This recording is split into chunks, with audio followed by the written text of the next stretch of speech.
Free delivery of your new hot tub. Just relax and enjoy. Linwood Event Center. Friday, 2 p.m. to 8 p.m. Saturday, 10 a.m. to 8 p.m. Sunday, 10 a.m. to 6 p.m. Free admission, free parking, free delivery. Linwood Event Center. Call 833-SPA-SALE or visit Hot Tub. Let's go! This is Seattle Sports. Streaming through the Seattle Sports app. KIRO AM Seattle. KIRO FM HD2 Tacoma.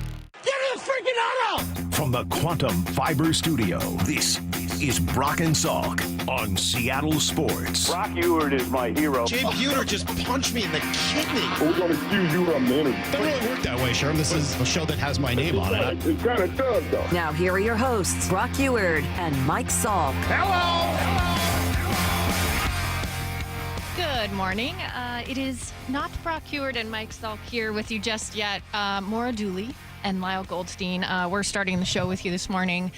Salk is off for the, I guess for New Year's. I think he's going to be out through New Year's, so he's with the family doing a little trip for that. Brock Ewert will be joining at 7 along with Brady Henderson to take you through the rest of the show today. So, but for this first hour, Lyle and I are going to be hanging out with you. I'm back after what feels like I was gone forever, Lyle. I left on the 19th to go spend a little time with my family in Colorado for Christmas. But, man, when you're not here for like a good week, it feels like I missed a lot. With nobody else here, is this where I'm supposed to play the drop of Field of Dreams, Kevin Costner saying, is this heaven? No, it's Iowa. Oh, you're in on the Iowa bit now, well, too? Well, not really, but with them gone, I almost feel like I have a responsibility to pick up where they'd usually leave off. So I went to Iowa one time to visit a friend after she had a baby. Now they just make it seem like that's my go-to vacation destination. Yeah, I get it. Well, the trip was good, though? Yeah, it was a lot of fun. My family lives like an hour south of Denver in Colorado Springs, and the weather was actually gorgeous. Sunny every day, like between 50 and 60 most days, so I can't complain about that. Sounds warmer than it would usually be in Colorado in December, right? Like I'd imagine it's snowing. Colorado, so especially southern Colorado, the winters are weird there. It can go from dumping snow to being 70 degrees within like a 24-hour period all the time. So you do get some colder weather than here, but you also get some really random nice days that they sprinkle in throughout the winter. Huh. Well, they sprinkle in. I have the powers that be. But now I'm back to the gray and the rain, and that's okay. And as of last night, a little gray for the Seahawks as the Commanders do end up winning that overtime game with the Falcons. Man, the Falcons put up a good fight, though.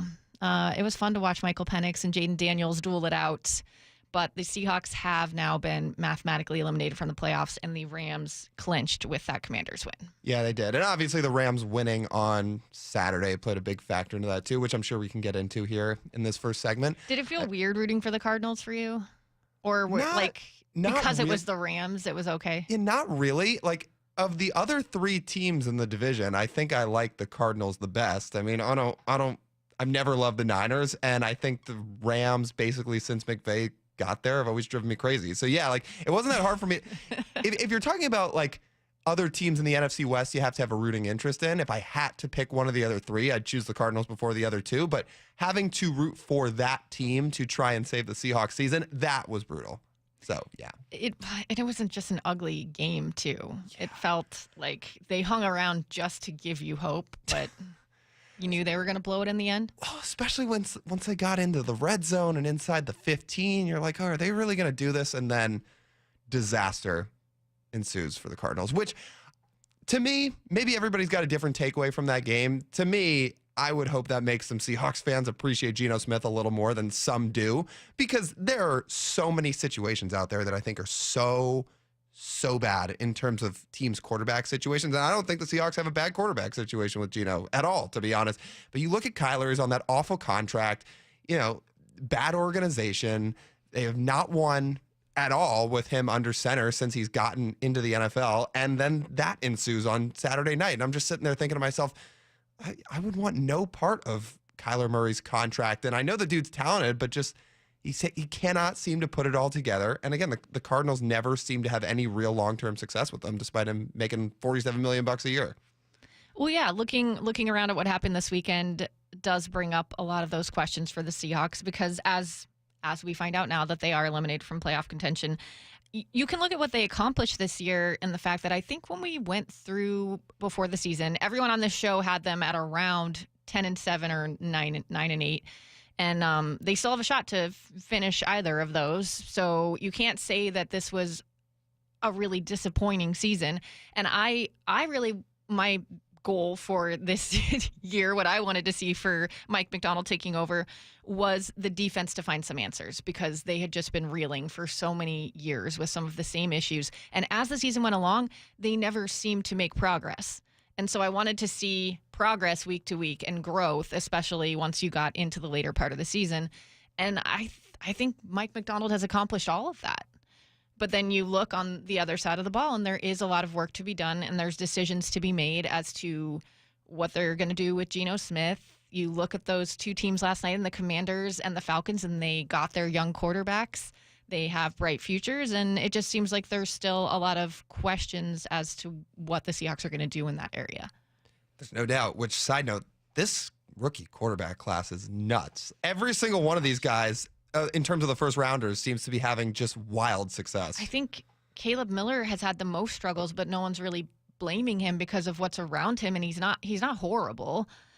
And then you still have J.J. McCarthy left to go once he's healthy. It's looking like it might end up being one of the most stacked draft classes we've seen in a long time. It's crazy. And we'll see what McCarthy does next year when he gets back healthy, because It just makes you a little bit sad that the Seahawks couldn't have moved up. But I know. It was a hot commodity to get a quarterback last year. Yeah, it was. I'm sure there were a lot of teams that probably thought somebody like Bo Nix could fall down to the end of the first round and they could snag a quarterback late, but he went all the way up at 12. Everybody was gone before. I'm sure the Raiders wanted to get a quarterback last year and they couldn't because everybody was gone by pick 12, which was wild. But yeah, the Seahawks will have some tough decisions to make going into the offseason and moving forward. But I'm with you. The fact the defense looked as good as it has in years in terms of their overall progression this year, I think that's the biggest takeaway from this season, and it's a really positive one. When was the last time this pass rush was this good? For years, it felt like the defensive line just struggled week after week to get pressure on the quarterback, and it would lead to a lot of issues on the defensive side of the ball. This year, they have pressure all the time. And it's not one singular guy that's doing it, and that's been talked about plenty. The fact it's a cohesive unit of guys that are all making an impact between. Obviously, Leonard Williams is probably at the center of it, but Hall, Mafe, Chenna, Jaron Reed, etc. There's so many guys. That's what good pass rush groups do. It's not just one guy, it's a unit, and this is really a unit, it feels like. Yeah, well, how long have we been thinking that maybe they found that right combination to do that? Mm-hmm. And, there was even a spell this year where it started off hot, and then there was a 5-game stretch where they looked pretty rough, and we thought, oh no, here we go again. But to Mike McDonald and John Schneider's credit, they did some retooling. They got rid of Jerome Baker and Tyrell Dodson and made some moves that I think some people thought could have looked like maybe they were panicking or that they didn't make the right moves this offseason and they had to cover for it. But it's looking like he's got that defense put together the way that he wants it right now, and they can only go out and strengthen it more this offseason. So that is, I think, a huge thing to take away from his first season here with an almost entirely new coaching staff. But as we said, it's going to be interesting to see the decisions that they make on the other side of the ball. And maybe those linebacking free agent signings were more to give Tyrese Knight a little bit of time, and they didn't want to throw him right in as a rookie, right out of training camp. They wanted to let him learn a little bit because he's been really, really good since he got in. Now, maybe he wasn't ready week 1 to go, but that's the other big takeaway from this defense that you just talked about. The pass rush group's one thing, but going from Dodson and Baker to trading for Ernest Jones and Tyrese Knight, that's when you saw everything turn, right? Well, yeah, they took guys that were mostly unproven but had shown some flash last year and gave them prove-it deals. So they really didn't lock themselves into anything, but there was low risk and possible high reward there. It didn't work out. They cut bait, and now Tyrese Knight is getting valuable experience. And yeah, I think you have to applaud them for making the right decisions at every turn there for the most part. Definitely. Do you remember what you predicted they'd be at the start of the year? I think I said 10-7, so there's still a chance. I think I was in the same boat as you and Salk, and then wasn't Brock 9-8? Someone was 9-8, I think. I think it was Brock. I might have to go back and check the tape. Mm-hmm. But we are going to, later today at 8:30, we're going to take your calls on why the Seahawks aren't in the playoffs. Brady and Brock are going to have plenty of conversation on that coming up as well. And Brock's also going to break down some of the things he saw this weekend. We're going to talk about what maybe we were a little jealous of this weekend as well, because I think we all got to watch quite a bit of football, right? It felt like it was on every night. Mm-hmm. Every single night I guess not. Was there a game Friday? No, I'm blanking. It's all blending together. Yeah. There was a game Saturday. There was a game Saturday. There was game Sunday. There was games on Christmas. Maybe Friday too. Yes. Yeah. All right, so all that is coming up. Next, we are going to take you through what you need to know from the weekend. You're listening to the Brock and Salk Show on Seattle Sports and the Seattle Sports app. Seattle Sports, your home for Bump and Stacy. The Mariners win it 6-3, and they sweep beside the Sox. I'm so sorry. That's my mistake. It's 6-3. It's a 6-3 game. It's just the wrong 6-3 game. Sorry. It sounded like this. Williams throws the ball up for grabs. The ball is intercepted, and the Seahawks are going to win this ball game by a score of 6-3. There's the 6-3 score I was looking for. Sorry, my mistake, you guys. On Seattle Sports and 97.3 FM HD2. Is chronic pain beginning to make your everyday life a challenge? Then call Dr. Daniel Nelson, MD, with Eastside Pain and Regenerative Medicine. With over 30 years of experience, no one has more experience in pain medicine techniques and stem cell therapy than Dr. Nelson. And here's what a satisfied patient had to say. Well, that seems to be a genetic thing. All the men on my dad's side of the family have bad backs. Since my mid-20s, it would swell up and I would lose range of motion, and it was very, very painful to stand or walk, and so I had to miss work. So he went in there and gave me the stem cell injection, and it's great now.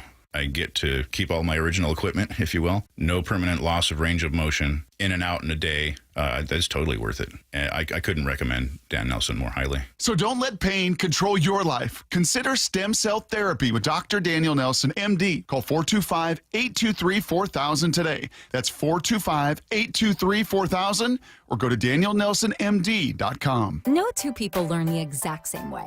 So how did Babbel become the award-winning language learning app? We thought of you, all of you. Take Sierra. As a visual learner, she uses Babbel's wordplay videos. Today I'll share a quick lesson on shopping in French. Merci beaucoup. Keith is a be in the room with real people kind of learner. So he loves the live online classes with our language experts. Okay, class. Vos está pronto. Estamos prontos. However you learn, Babbel makes it easy. Try Babbel for free at babbel.com. BABBEL.com. Getting quality employees to fill positions in your company is essential, but finding those people can be a major hassle unless you use ZipRecruiter. ZipRecruiter makes finding quality people a breeze. ZipRecruiter's advanced technology identifies candidates with the right skills, sends you great matches, then you can easily invite them to apply. 4 out of 5 employers who post on ZipRecruiter get a quality candidate within the first day. See for yourself. Go to ZipRecruiter.com/free to try ZipRecruiter for free. That's ZipRecruiter.com/free. What's your holiday tradition? Now, if you're like me, it involves gathering around a big meal to celebrate. Well, what if there's no food on the table? Hey, it's G-Sky. This year, help someone less fortunate celebrate the holidays by supporting Nourishing Neighbors. The Nourishing Neighbors program provides grocery cards to the people who are the most impacted by food insecurity. So make a donation next time that you're at Safeway and help make sure everyone is welcome at the table for the holidays. Go to nourishingneighbors.com to learn more. We all hear the radio ads about the IRS. They tell you to be afraid, to be scared, and they try to frighten you into calling. I'm not here to do that. Tax Relief Advocates is different. TRA is here to tell you that if you owe money to the IRS, whether it's $5,000, $50,000, or $500,000, we have a solution. It doesn't matter if you're sitting in your car, at work, or with your kids. No matter where you are, call now. 800-575-6759. Don't lose hope. TRA can eliminate or reduce what you owe to the IRS. Generous programs are now available that can give you a fresh start. Our passion is taxes and helping individuals fix their IRS problems. We have over 1,000 5-star reviews on Google and an A+ with the Better Business Bureau. You don't need to be afraid of the IRS any longer. End your tax nightmare today by visiting us online at TRA.com or call 800-575-6759. That's 800-575-6759. Tax Relief Advocates. Real solutions for real people. Seahawks Player Spotlight. Man, it felt good to go out there and be able to contribute. Exclusive interviews with your favorite Seahawks. You know, we got a genius as the head coach. Every day with Wyman and Bob. It's Fight Night, live boxing at Emerald Queen Casino Event Center. A full evening of boxing action, Friday, January 10th. Make it a destination event. Tickets at emeraldqueen.com. Don't miss this evening of pure excitement. The best in professional boxing. It's Fight Night, January 10th at Emerald Queen Casino, the entertainment capital of the Northwest. 21 and older. Need gambling help? Call 800-547-6133 or visit emeraldqueen.com. Please game responsibly. Safety comes first. When money is tight, don't neglect maintenance on your vehicle. Keep it safe. At Bucky's Complete Auto, we have you covered with available financing. For over 50 years, Bucky's Complete Auto has been servicing and repairing cars and trucks with modern-day technology and good old-fashioned customer service. There's a Bucky's just about everywhere for oil changes, wiper blades, brakes, tire rotation, tune-ups, and factory maintenance. No appointment necessary and financing's available. Check Bucky's.com for the location near you. My wife and I always loved doing everything together. Jiu-jitsu, kayaking, and intimacy was always on point. It was around my early 30s when I noticed a downward trend. Watching a lot of TV, putting on weight, and just full of self-doubt. I had tried another men's clinic with disappointing results. It's the personalized treatment I receive at Revive Men's Health that has been the complete game changer for me. I've got my energy and motivation back. I'm feeling stronger than I did in my 20s, and it made me a much better husband to my wife. This is Dr. Andrew Elshouse of Revive Men's Health. If you're always feeling tired or moody, or your sleep is poor, you have low libido, you may be suffering from low testosterone.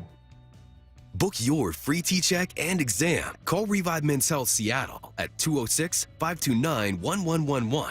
That's 206-529-1111. Or visit ReviveMen'sHealth.com. Need to know. 15 minutes past every hour with Brock and Salk. Here's what you need to know. Up first. The Seahawks did not get the help they needed from the Cardinals Saturday night in a 13-9 defensive battle that ended with an Ahkello Witherspoon interception of Kyle Murray in the end zone. That iced a win for the Rams. And then the Bengals' overtime win over the Broncos was not what Seahawks fans wanted to see either. Sunday, the Bills win over the Jets and the Vikings win over the Packers, made it so that the Rams only needed a Commanders win last night. And it did take overtime, but Jaden Daniels hit Zach Ertz to seal the victory. It is Jaden Daniels in zone. It is caught for the touchdown. Zach Ertz takes Washington into the playoffs. Man, Jaden Daniels seems to have ice in his veins already. I think I saw a stat this morning that was his fifth touchdown with 30 seconds or less in a game this season. He has really come through when they've needed him quite a bit. And he had a run play before that where I wouldn't recommend it, actually. He was trying to get to the goal line whatever way possible, and like three defenders were closing in on him, and he was not sliding. But good for him.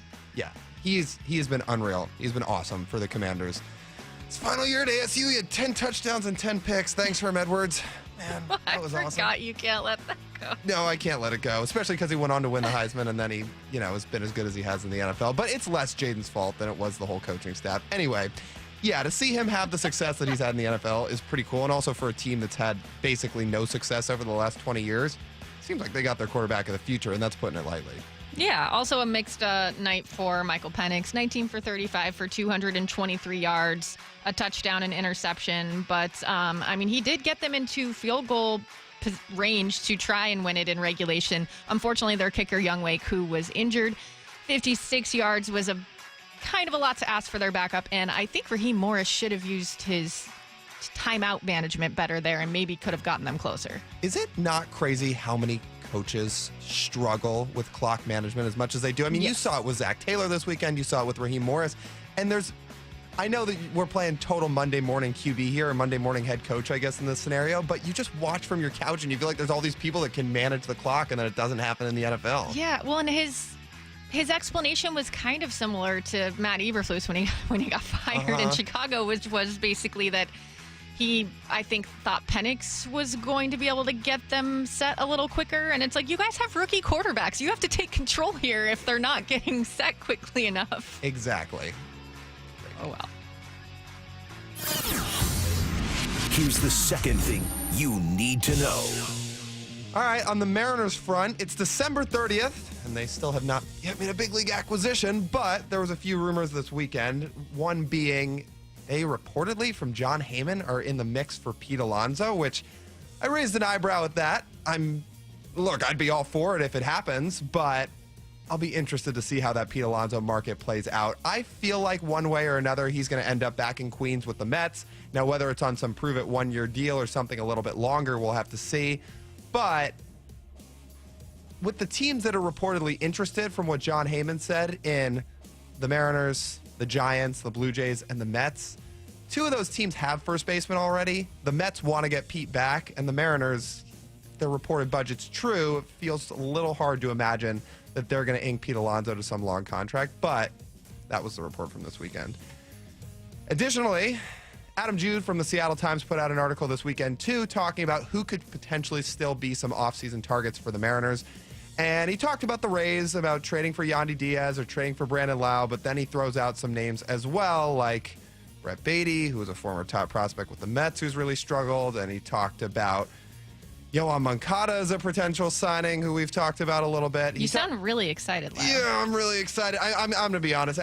Reading Adam's article this weekend, and this has nothing to do with Adam, made me kind of sad reading through some of these options. The one name I will say for my own reasons, got me fired up, is seeing the idea of the Mariners trading for Spencer Torkelson, which I have very, very openly talked on this show about how I will never give up on Anthony Richardson. I think it's to even a higher degree with with Spencer Torkelson. He has not had a good start to his big league career, but watching him for 3 years at ASU and for 2 summers in the Cape League, I said to myself, now I see why. Yeah, exactly. But genuinely, I was like, this is one of the best hitters I've ever seen. He wasn't just a good power hitter, but he was just a great hitter, approach, bat to ball. I thought when Miguel Cabrera retired, he was just going to seamlessly slide in, and the Tigers were going to have an all-star level first baseman for the next 10 years, and it just hasn't been that. And now with the Tigers signing Gleyber Torres and moving Colt Keith to first base, somebody's going to be on the chopping block. People figure there's a chance Torkelson could get traded now, and with the Mariners looking for first base help, that is one option. And yes, if he gets traded here, has he had a start to his big league career that everybody imagined? No. Will I be just shamelessly hyping him up and defending the guy? Absolutely. Here's the third thing you need to know. Washington State has hired South Dakota State head coach Jimmy Rogers to replace Jake Dickert as their new head football coach. ESPN reports that it's a 5-year deal worth an average of $1.57 million per year. He led San Diego State University to an FCS national title in 2023. They lost to North Dakota State in the semifinals this year. Meanwhile, the Cougs lost the Holiday Bowl 52-35 to Syracuse on Friday, but after losing numerous players, including quarterback John Mateer to the transfer portal, head coach Jake Dickert departing for Wake Forest, offensive coordinator Ben Arbuckle departing for Oklahoma, and defensive coordinator Jeff Schmedding being fired, that was kind of to be expected. Joel Klatt gave them some props on the Holiday Bowl broadcast at the end of the game. You should be so proud of what these kids did tonight. They played extremely hard and well. They had coaches leaving. They had other players leaving, and they went out there for each other. And they wanted to do, and Pete Caligas did a wonderful job in this interim role, bringing them together, giving the team to the players, and they wanted to go out there and play with their brothers one last time. And their performance was so admirable. I mean, heck, Kyle Williams just set a Holiday Bowl record with 172 yards receiving tonight. You know, they fought against a team that's about to win 10 games. So, Coug Nation, be proud of this team. We knew how he felt. He came on with us and talked about how challenging this Holiday Bowl was going to be to call after finding out about all of those departures. But some nice words from him at the end there. Also, according to CBS Sports' Matt Zenitz, UW is working on finalizing a deal with former Purdue head coach Ryan Walters to be their next defensive coordinator, because Steve Belichick is expected to follow his father, Bill, to UNC, although that hasn't been made official yet. Walters was much more successful as a defensive coordinator than he was when he was head coach at Purdue. He was at Illinois from 2021 to 2022, where he coached Devin Witherspoon. So a little Seahawks tie in there. There you go. All right, that is everything that you need to know. Also, you need to know that Brock Heward and Brady Henderson are taking over for the rest of the show starting at 7. Right now, there was a lot going on with the holidays. I think there are quite a few of you that probably missed the interview with head coach Mike McDonald on Friday following their last game against the Bears. So we're going to bring that to you coming up next. You're listening to the Brock and Salk Show on Seattle Sports and the Seattle Sports app. Seattle Sports, your home for Wyman and Bob. It's a win. Bottom line business, it's a win. Well, I'll tell you what, Rabel, he was like, oh, that was an ugly game. I'm like, it was a thing of beauty. Are you kidding me? 6-3 game? I mean, people play defense. So is that what it was? Or was it inept offense? Since 2010, Dave, only 2 games in the NFL have ever finished with a 6-3 score, and the Seahawks were part of both of them. Yep. Remember that doozy back in 2011 with Charlie Whitehurst at the helm. That's right. On Seattle Sports and 97.3 FM HD2.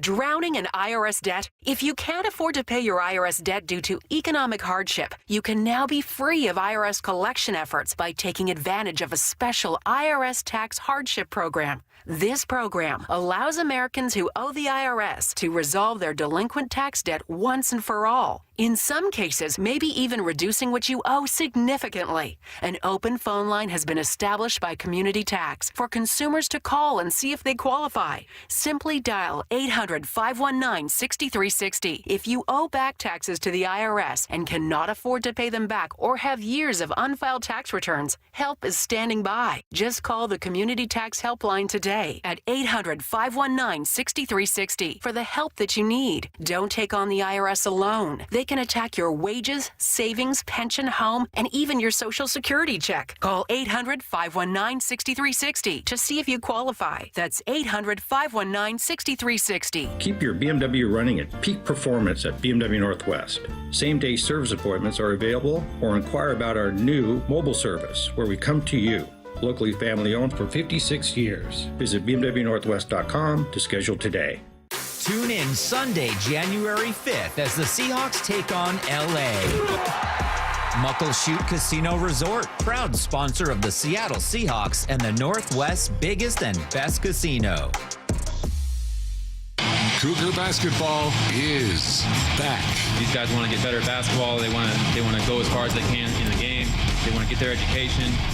They want to be around each other and build a real family. Coach Riley and the Cougs are ready. We put in so much work all of our lives for this exact moment. We are Wazoo. It's only on your home for Cougar basketball. Catch the Cougs all season long on AM 770 KTTH.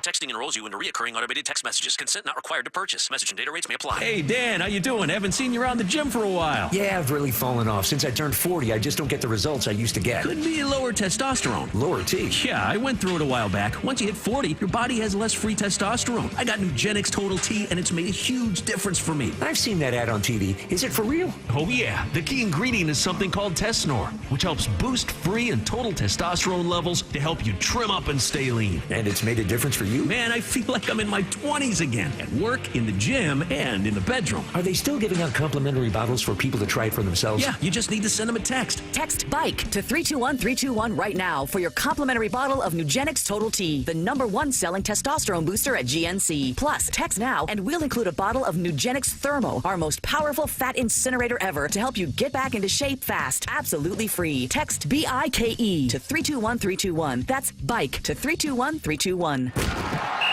You gotta love football season, but when it comes to your windows and doors, you don't want any fumbles. Steve Rabel here, reminding you to trust locally owned Pella Windows and Doors of Western Washington to tackle your project. Their selection of windows and doors can't be beat, and they'll give you top-notch customer service with no trick plays. Schedule a free consultation with Pella Windows and Doors of Western Washington.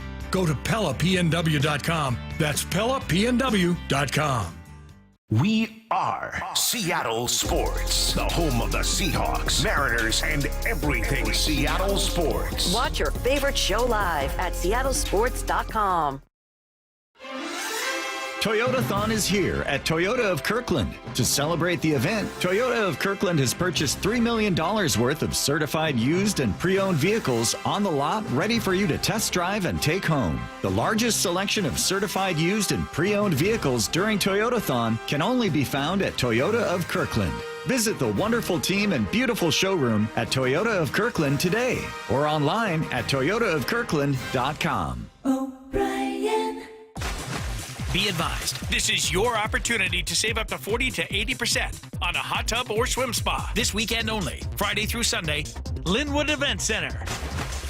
Be advised, this is your opportunity to save up to 40 to 80% on a hot tub or swim spa. This weekend only, Friday through Sunday, Linwood Event Center. 18-month interest-free financing. Our factories have demanded we sell 1,000 hot tubs and swim spas this weekend. Linwood Event Center. Huge factory incentives, factory rebates, this weekend only. Linwood Event Center. We can remove your old hot tub. Free delivery of your new hot tub. Hot tub starting at $2,999. Linwood Event Center. Free delivery of your new hot tub. Just relax and enjoy. Linwood Event Center. Friday, 2 p.m. to 8 p.m. Saturday, 10 a.m. to 8 p.m. Sunday, 10 a.m. to 6 p.m. Free admission, free parking, free delivery. Linwood Event Center. Call 833-SPA-SALE or visit hottubandSwimSpaSale.com. I formed Davis Law Group about 30 years ago, and once I wrote my first book, it proved to be hugely popular. I decided to write then a series of books in different accident cases. I've found that having a client that is educated and knowledgeable about their particular type of case really helps the client and also usually ends up making the case or the claim more successful. To get your free copy of any of my Washington accident books, visit WashingtonAccidentBooks.com. Brock and Salk's Rewind is presented by Toyota of Kirkland. The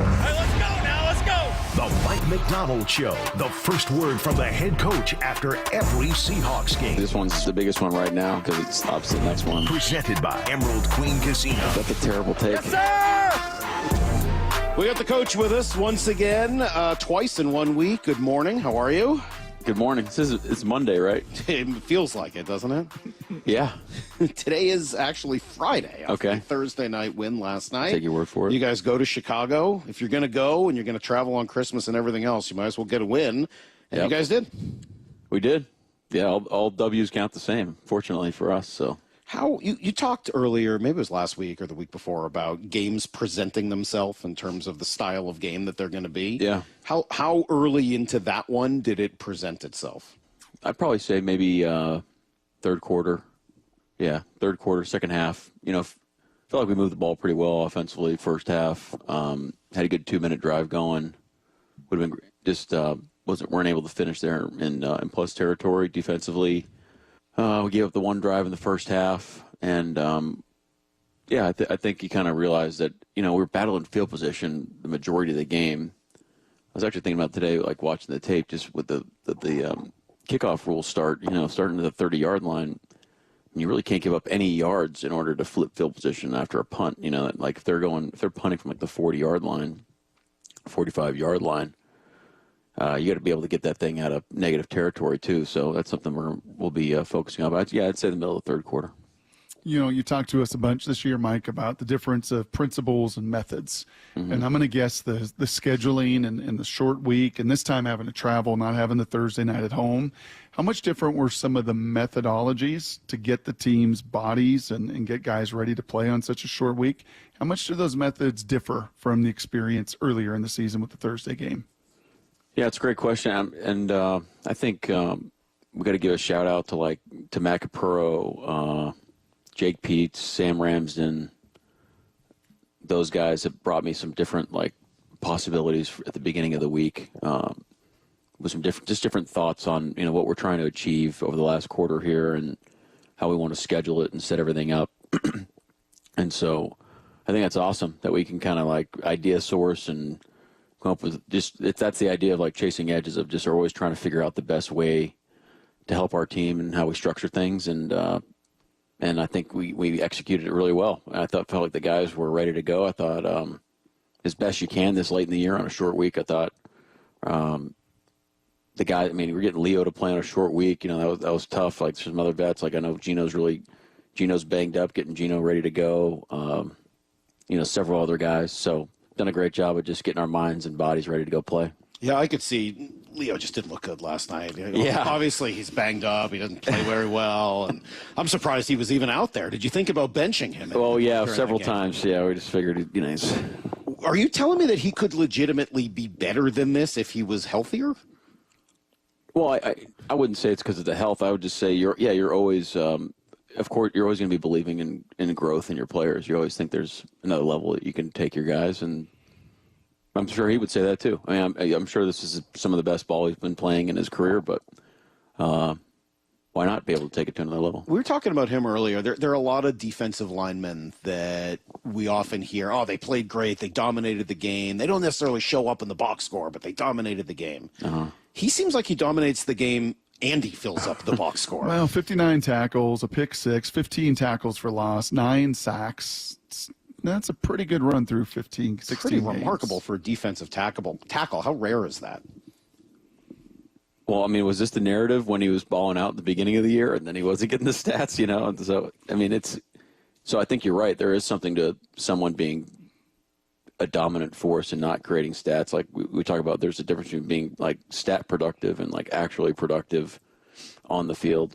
We're looking for actual productivity, doing your job, setting people up, playing a certain way, all that type of stuff. But how many games has Leo missed this year? I don't think he's missed. Has he missed a game? I'm pretty sure he's missed at least one. Might have missed that first Niners game when a bunch of people were hurt. I want to say he maybe Detroit? missed that one. Yeah, Detroit.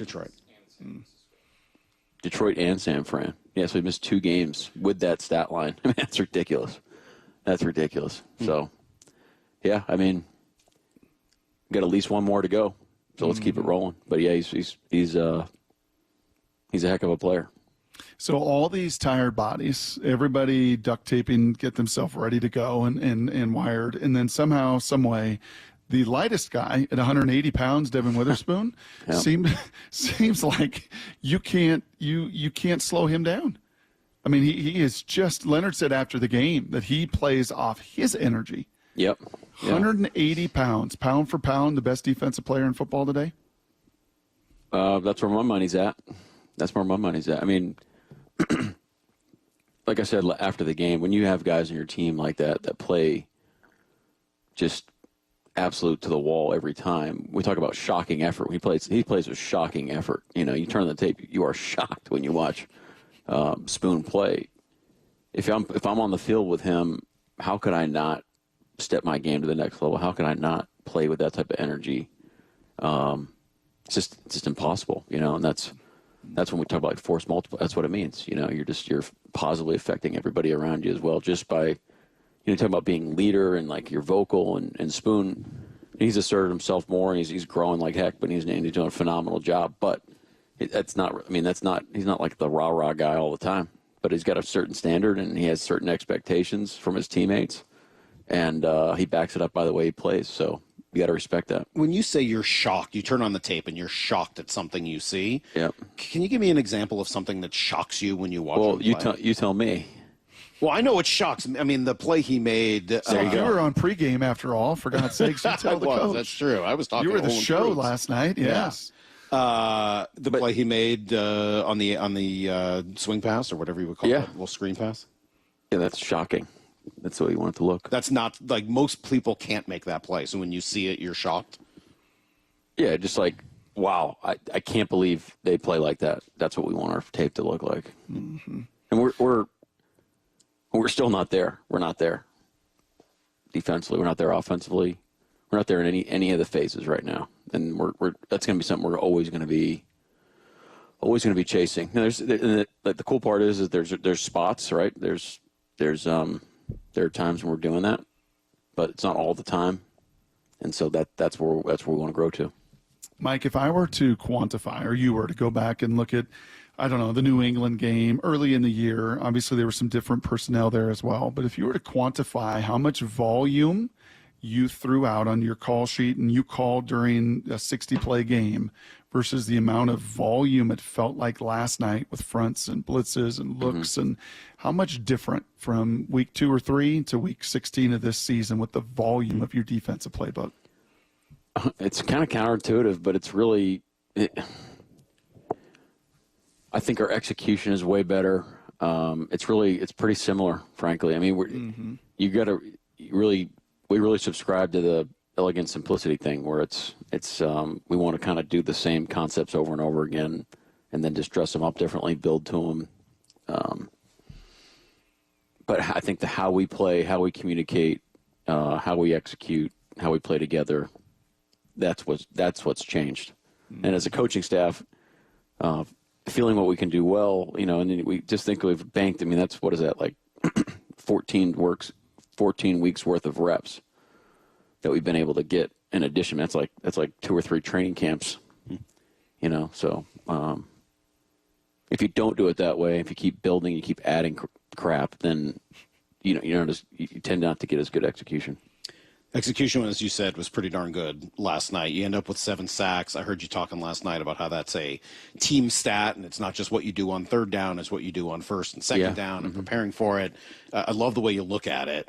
What does it say that the sacks came from all over, not just individuals, but 3 come from defensive linemen, 2 come from the edge, 2 more come from the secondary? When I heard that stat line, I was pretty fired up because it is a team stat, and then we've also talked about our pass rush mentality is not, even though, I mean, how great, like Leo is a phenomenal player, but it's not built around Leo. Like we're not going to just set everything up so he has the one-on-one. Now, there's going to be times where you're going to do that for sure, but we subscribe to it's a team pass rush mentality. So it's all 11 guys working together, and when you see the the productivity kind of spread out, where people get stats in each levels, I think that's pretty awesome.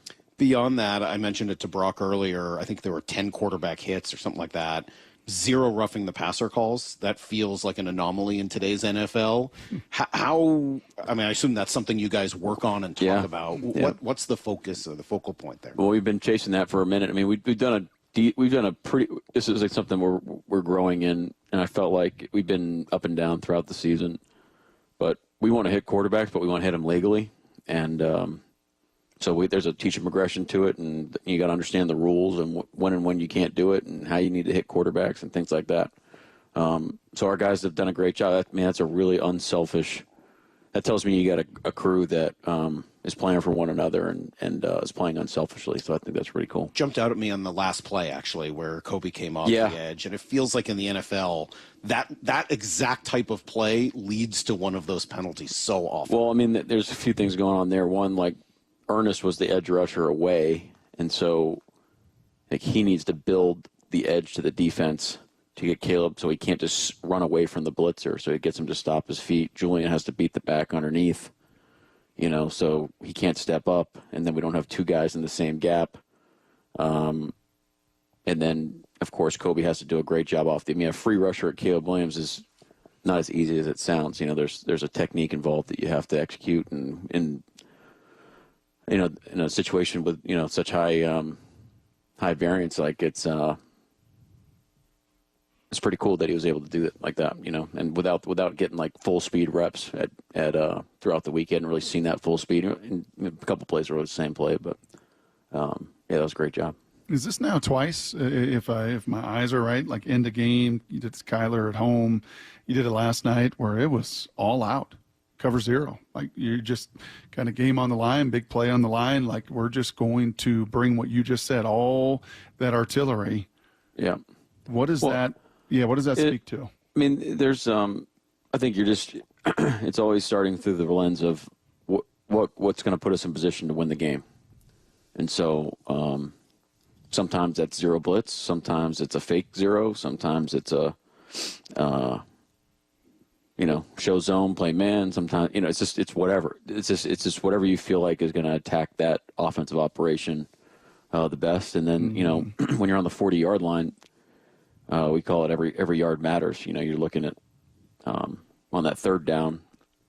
If you give up 3 or 4 yards, you're possibly kicking a field goal. So it's always these like calculated risks, and just it went our way last night. We've had situations like Minnesota where we're calling very similar things where we feel like that's going to put us in best position. You learn from those things and fall short sometimes. But guys did a great job last night. It was awesome. What did you think of your running backs last night? I thought they ran hard. I thought they played a good game. look at some of the runs and felt like that maybe there was some more there. And but we took care of the ball, and I thought the guys ran hard. We haven't seen a lot of Kenny McIntosh in his couple years here. And we've talked a lot about Ken Walker, and we've talked about Charbonnet. What does McIntosh bring? Well, I mean, you think about his college history. I mean, the guy, we joke with him that, we have too many guys on the team that beat Michigan in college. It's not, it's just, it's like Kenny, well, not Jax. Sorry, Jax. We won that one. Who else? Well, both, Ken and Kenny. That was tough. Yep. Yeah, those are our 2 losses. Well, bragging rights on Jax for forever. Yes. What was the question? We're talking about Kenny McIntosh? Yeah. I mean, he's won national championships. Like, the guy's got a pedigree to him, I guess. He's got like a pedigree. He's got a natural like running style, and he kind of runs bigger than he looks. Like, he runs heavier, but like with agility, which I think is cool. And then all of our guys can catch the ball out of the backfield. I think all of them can and they all can do all the things. It's not like we're just pigeonholed when we put a certain back on the field, I feel like. So that's big. And then I mean, he's a guy that we've challenged throughout the season to, stay ready and stay prepared when he's given opportunities, and he's answered the bell on that. And we've had it's the same thing. Like, when you get guys that are backups that get opportunities, you want the feeling to be like, oh, sweet. I mean, it sucks that Ken's out, but like, okay, but I am excited to see Kenny run. Or, it sucks that Rayshon's out, but I'm excited to see Kobe play. That's the feeling you want on your team. That means you have a deep team and your guys are preparing and you're developing guys and things like that. So happy for Ken, but Kenny, but let's keep coming.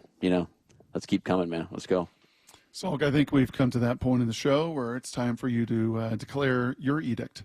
Oh, yeah. Okay. Yeah. I did have an edict. Each game declares itself, and after, the course of the season. I thought I already got that question. No. That was early. This is a Mike Salk. People are going to make fun of me for it, but it is essentially you can't run the ball if you don't run the ball. Like, I keep hearing over the years coaches talk, we got to run the ball, we got to do this. Well, it didn't work because of this, that, and the other. Uh-huh. It just feels like it's really hard to run the ball if you don't actually hand the ball off to the running back and allow him to run. And so that's my edict. Thank you, Brock. I hadn't necessarily planned to tell the coach about that, but thank you.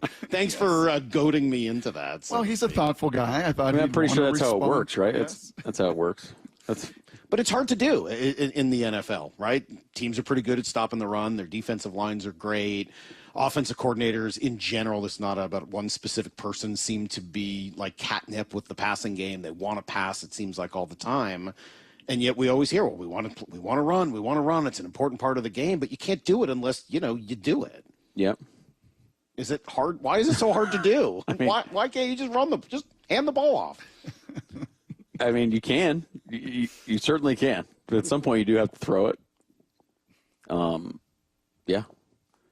I'm not sure what the question is. There isn't a question. Brock goaded me into asking you about this, but I don't really have a question here. What's your question? I think alongside that edict is, from your perspective, on your What's side. the definition of an edict? What is that? We don't know. This might actually be more of proclamation. a doctrine. We're not sure. A dogma, yeah. We don't know. It's like the most obvious doctrine of all time. There you go. But why is it so hard for teams to commit to that? It felt like a concerted effort last night. 25 runs over the course of all 4 quarters. 25 runs on the heels of 15 the week before, and I think 16 the week before that. Why is it so hard for offenses to commit to that in today's NFL? I mean, you're asking me to talk for the whole league. I can't necessarily do that. I mean, how do you get out of whack with the run game? Well, if you struggle on first down, then what are you going to do on second down? Are you going to go back and run into a bad look again? Or are you going to stay disciplined and keep doing it? And all of a sudden you're 2 runs, and now you're facing a 3rd and 7, and you don't want to do that. So now you're trying to move the ball forward, or they're packing the paint, so now you want to try to get the ball on the perimeter. I mean, there's a lot of things going on there based on what personnel and what sets you're presenting. But the teams that run the ball the most effectively and most consistently, I think they do a better job on first down, either in the run or the action game or the quick game or whatever they feel like their plan of attack is on first down. These are the things that we're trying to do. We've been talking, for since day one about, being efficient and moving the ball forward and being effective on first down, playing complementary football. And those are things that we're still chasing. we're trying like heck to get it done, and we're going to keep doing it until they tell us we can't play anymore. But yeah, I think like, but think about it. If you get a great first down play, run or pass, well, 2nd and 2 is really easy to call. You can call anything you want.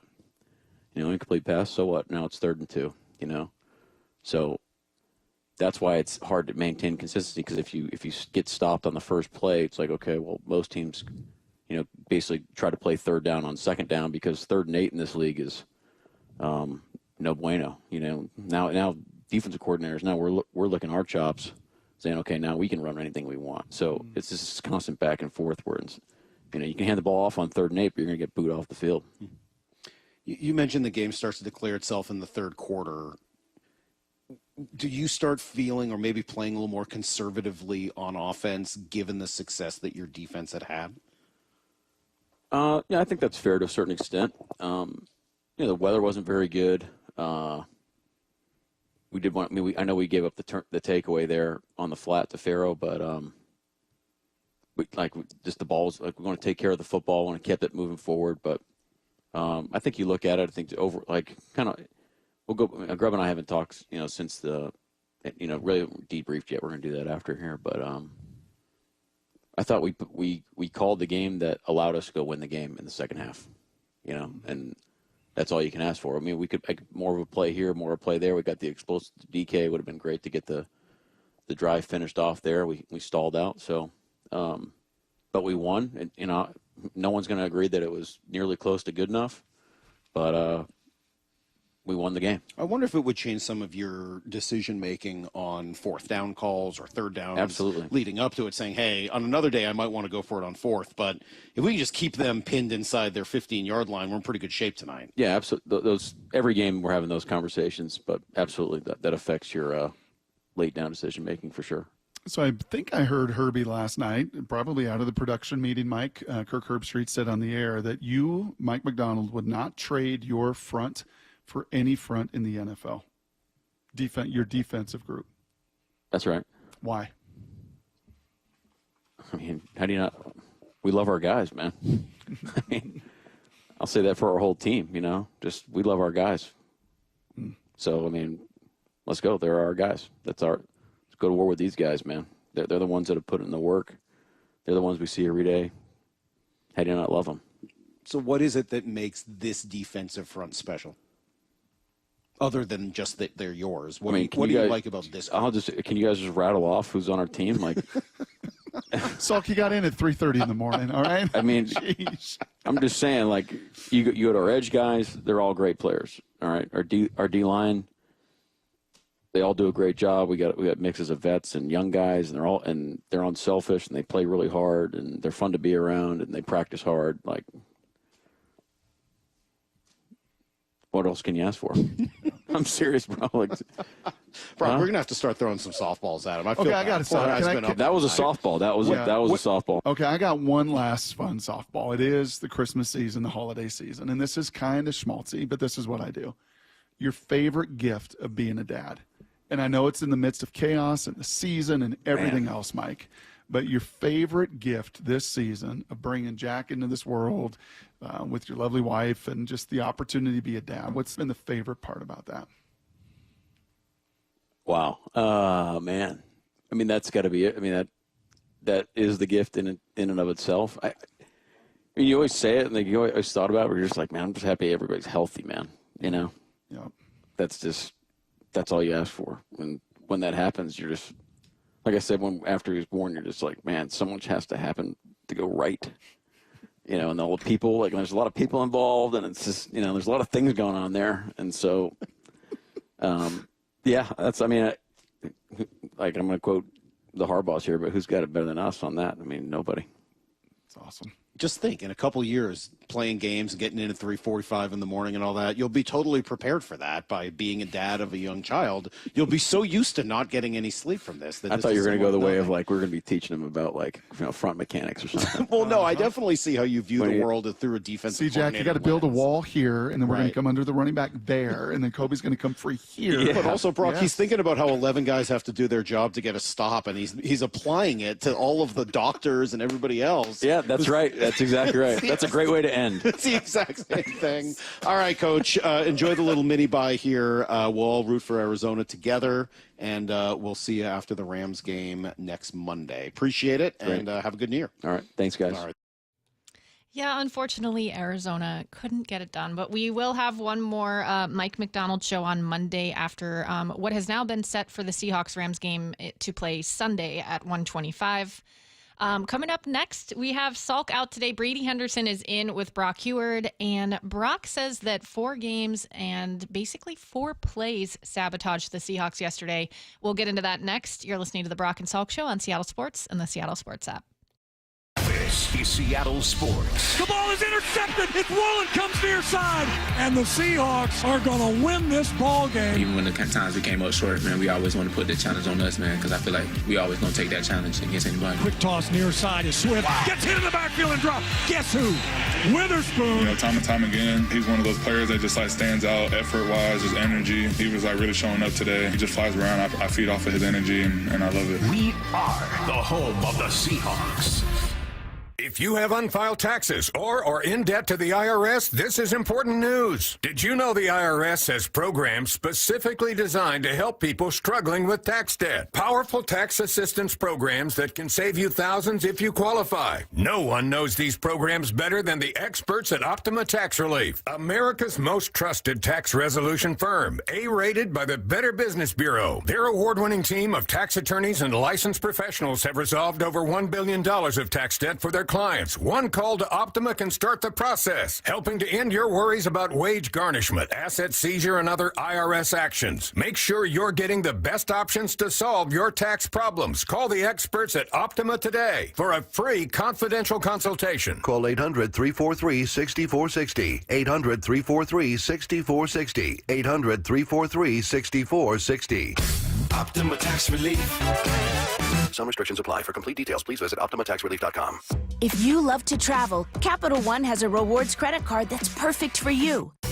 With Venture X, earn unlimited double miles on everything you buy and turn everyday purchases into extraordinary trips. Plus, receive premium travel benefits like access to over 1,300 airport lounges where you just check in and chill out. Open up a world of possibilities with Capital One. What's in your wallet? Terms apply. Lounge access is subject to change. See CapitalOne.com for details. No two people learn the exact same way. So how did Babbel become the award-winning language learning app? We thought of you, all of you. Take Sierra. As a visual learner, she uses Babbel's wordplay videos. Today I'll share a quick lesson on shopping in French. Merci beaucoup. Keith is a be-in-the-room-with-real people kind of learner, so he loves the live online classes with our language experts. Okay, class. Vos está pronto. Estamos prontos. However you learn, Babbel makes it easy. Try Babbel for free at Babbel.com. Babbel.com. Why choose a Sleep Number smart bed? Can I make my side softer? Can I make my side firmer? Can we sleep cooler? Sleep Number does that. Cools up to 8 times faster and lets you choose your ideal comfort on either side. Your Sleep Number setting. And now it's our lowest price of the season on our top-selling i8 smart bed. Your best savings plus special financing. Exclusively at a Sleep Number store near you. All Sleep Number smart beds offer temperature solutions for your best sleep. Learn more at sleepnumber.com. Do you find yourself stuck in a timeshare? Get the real facts about the timeshare industry and your options for cancellation. Chuck McDowell, founder of Wesley Financial Group, has put together a free information guide that reveals the secrets the timeshare industry doesn't want you to know, including the 5 ways to get rid of your timeshare. Call now and get this timeshare cancellation guide absolutely free. Call 800-838-6161. That's 800-838-6161. 800-838-6161. Well, Black Friday and Cyber Monday might be over, but it's the season of savings at all 6 Harnish Auto Family dealerships.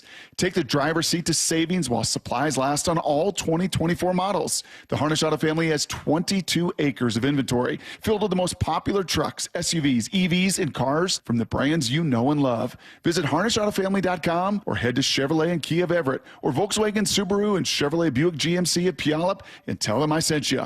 We are the Harnish Auto Family, where people matter. Emerald Emerald Queen Casino, the entertainment capital of the Northwest. The best place to watch all your favorite sports. Featuring wall-to-wall viewing screens, 6 windows, and 30 kiosks. Be there at emeraldqueen.com. Emerald Queen Casino, the entertainment capital of the Northwest. When the hot water needs to be hot, when the drain needs to drain, when the toilet needs to flush, you need to do 2 things. Stop freaking and call Beacon. Beacon Plumbing, Heating, and Mechanical. On call and there when you need them most. 1-800-FREAKIN or beaconplumbing.net. $5,000. That's the average amount of money people in the U.S. are now spending on gas in a year. $5,000. That's crazy. If you drive, you have to download Upside, the free app that gives you cash back every time you get gas. That's right. You can earn real cash back with Upside just by buying the gas you're already buying. You can literally start earning cash back today. I use Upside every time I fill up, and I've already made around $300. You're putting gas in your car anyway. Why not get real cash back? If you like free money,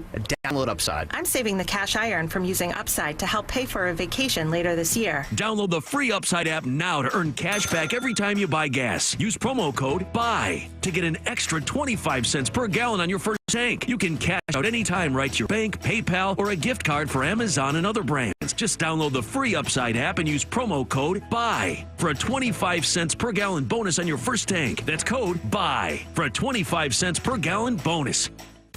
Let's go! This is Seattle Sports. Streaming through the Seattle Sports app. KIRO AM Seattle. KIRO FM HD2 Tacoma. Home of the Seahawks, Mariners, and everything Seattle sports. Get his freaking auto! From the Quantum Fiber Studio, this is Brock and Salk on Seattle Sports. I don't read the internet, guys. Take the bull by the hands. And Brooke, you are. And Brooke, you are. Now here are your hosts, Brock Eward and Mike Salk. Oh, Brady. Good morning. Good Monday morning. How you holding up, Brock? Good morning. Last 2 days of 2024 upon us, 48 hours and ticking before we turn into 2025 when I write on my checks and screw it up for the first time and write 2024. How am I doing? Was it just me, or did it Brock feel still like... uses checks. Yeah, hang on. Are you checks. still writing checks? You're like the dude going to the grocery store and writing a check for 96 cents for a creamer? No. I never do that at the grocery store. I'm not that guy. I just have 3 or 4 that I like to write out every month. And golly, Brady, is it just me? I don't want to be Debbie Downer today, but did it feel like everything that could have gone wrong really for the Seahawks after the Bears game kind of went wrong over the last couple days? Is that just me? Is that just a me thing? No, I would say that's factually correct. Yeah, I mean, they needed a lot of help. I realized that was painful for any Seahawks fan watching. I will say, Brock, that maybe the one silver lining is, and I don't even know if this is a silver lining, but the reality is if it didn't happen yesterday, if they weren't eliminated yesterday, they were going to get eliminated next week. Now, at least with Arizona not being able to pull that game out. Now, if the Rams had lost that game, if Arizona had pulled it out, that's a totally different story. Then that game next week is for the NFC Championship. But if they were in a situation where both of those teams finished 7-10, meaning if the Rams won on Saturday and then the Seahawks beat them, then the Seahawks would need a whole lot of help, and they just didn't get enough of it. It would have been like 6 more games next weekend, right? 9 more games next weekend. Well, 6, 7, 9. Yeah. Who's really counting? Oh, gosh. Started Saturday afternoon. Broncos. You need the Broncos to win, help your strength to victory. You need the Bengals to lose. The Bengals go down in overtime. Oh, there it is. It's over. 20-yard kick, doink. Right, 2.5 minutes to go. Just get 1 first down, even a tie. But just go get 1 first down, Denver, and you can't get a first down. And Joe Burrow then is going to go finish it, 80-something plays. Denver's totally gassed, so that's a bummer. And then you get to Saturday night, and you get to a game that I just knew. And I said, I think to Salky on Friday, this is going to come down to the fourth quarter. This is just the way the Rams are playing. The Rams are not that good. The Rams are like the Houston Astros this year, right? And that's what's a little bit of a kick in the gut too, is this was not an elite Rams team. Right. This was not an elite 49ers team. This was not an elite NFC West. I mean, it was kind of there for the taking. And walk me through where you were sitting Saturday night, taking in the final 37 seconds of the Arizona game. Sitting at Stadium Golf in Tacoma, watching the game with my lovely girlfriend, Maddie. And Yeah, I was as surprised as you were that Arizona was not able to finish that game off, being with a 1st and goal at down by the goal, at the 5-yard line, and you throw the ball. You throw the ball on 1st down, which was interesting, and then Rams have 1 timeout. Right. So even if you score there with 32 seconds, you're going to give the ball to the Rams with 1 timeout, needing a field goal to tie. So just the most ludicrous decision you can make in that moment is to throw the ball, run the ball. Even if you're running into a pressure, which it was, okay, then you make them burn their last timeout. And you know what? On 2nd down, you know what you could do again? Run the ball. Yeah. And you know what you may be able to do then on 3rd down? Run the ball. And because you have all your timeouts. You've done everything right. You've set yourself up in a position, and on 1st down you decide to throw. And Kyler Murray, man, if you think Geno Smith is tough to watch, is your quarterback, Seahawks fans? I hope this was a little bit of kind of a little bit more of a global view that Geno does have his issues. I totally understand that. But when you watch some of these other quarterbacks that you need to win and they go and play that way, he throws that ball a gazillion miles an hour from 5 yards away, right at the head of Trey McBride before he could even turn around. I mean, it was just. So that's, I was going to ask you, that's on the quarterback? The timing issues on the quarterback? 100%. Yeah. 100%. Tight end's going to run his route. You're going to give him a little time, and you throw that ball. If you've got to throw it a little early because you have an extra rusher, which he had, then throw that ball down and away. You know the route he's running. Yeah. That DB who's in one-on-one zero coverage, he does not know. Is he running in? Is he running slant? Is he running vertical? Is he running out? You don't know. So just buy time, take a step back, and if he's not out of his break, throw it down and away with a little bit of touch where he gets it or nobody gets it.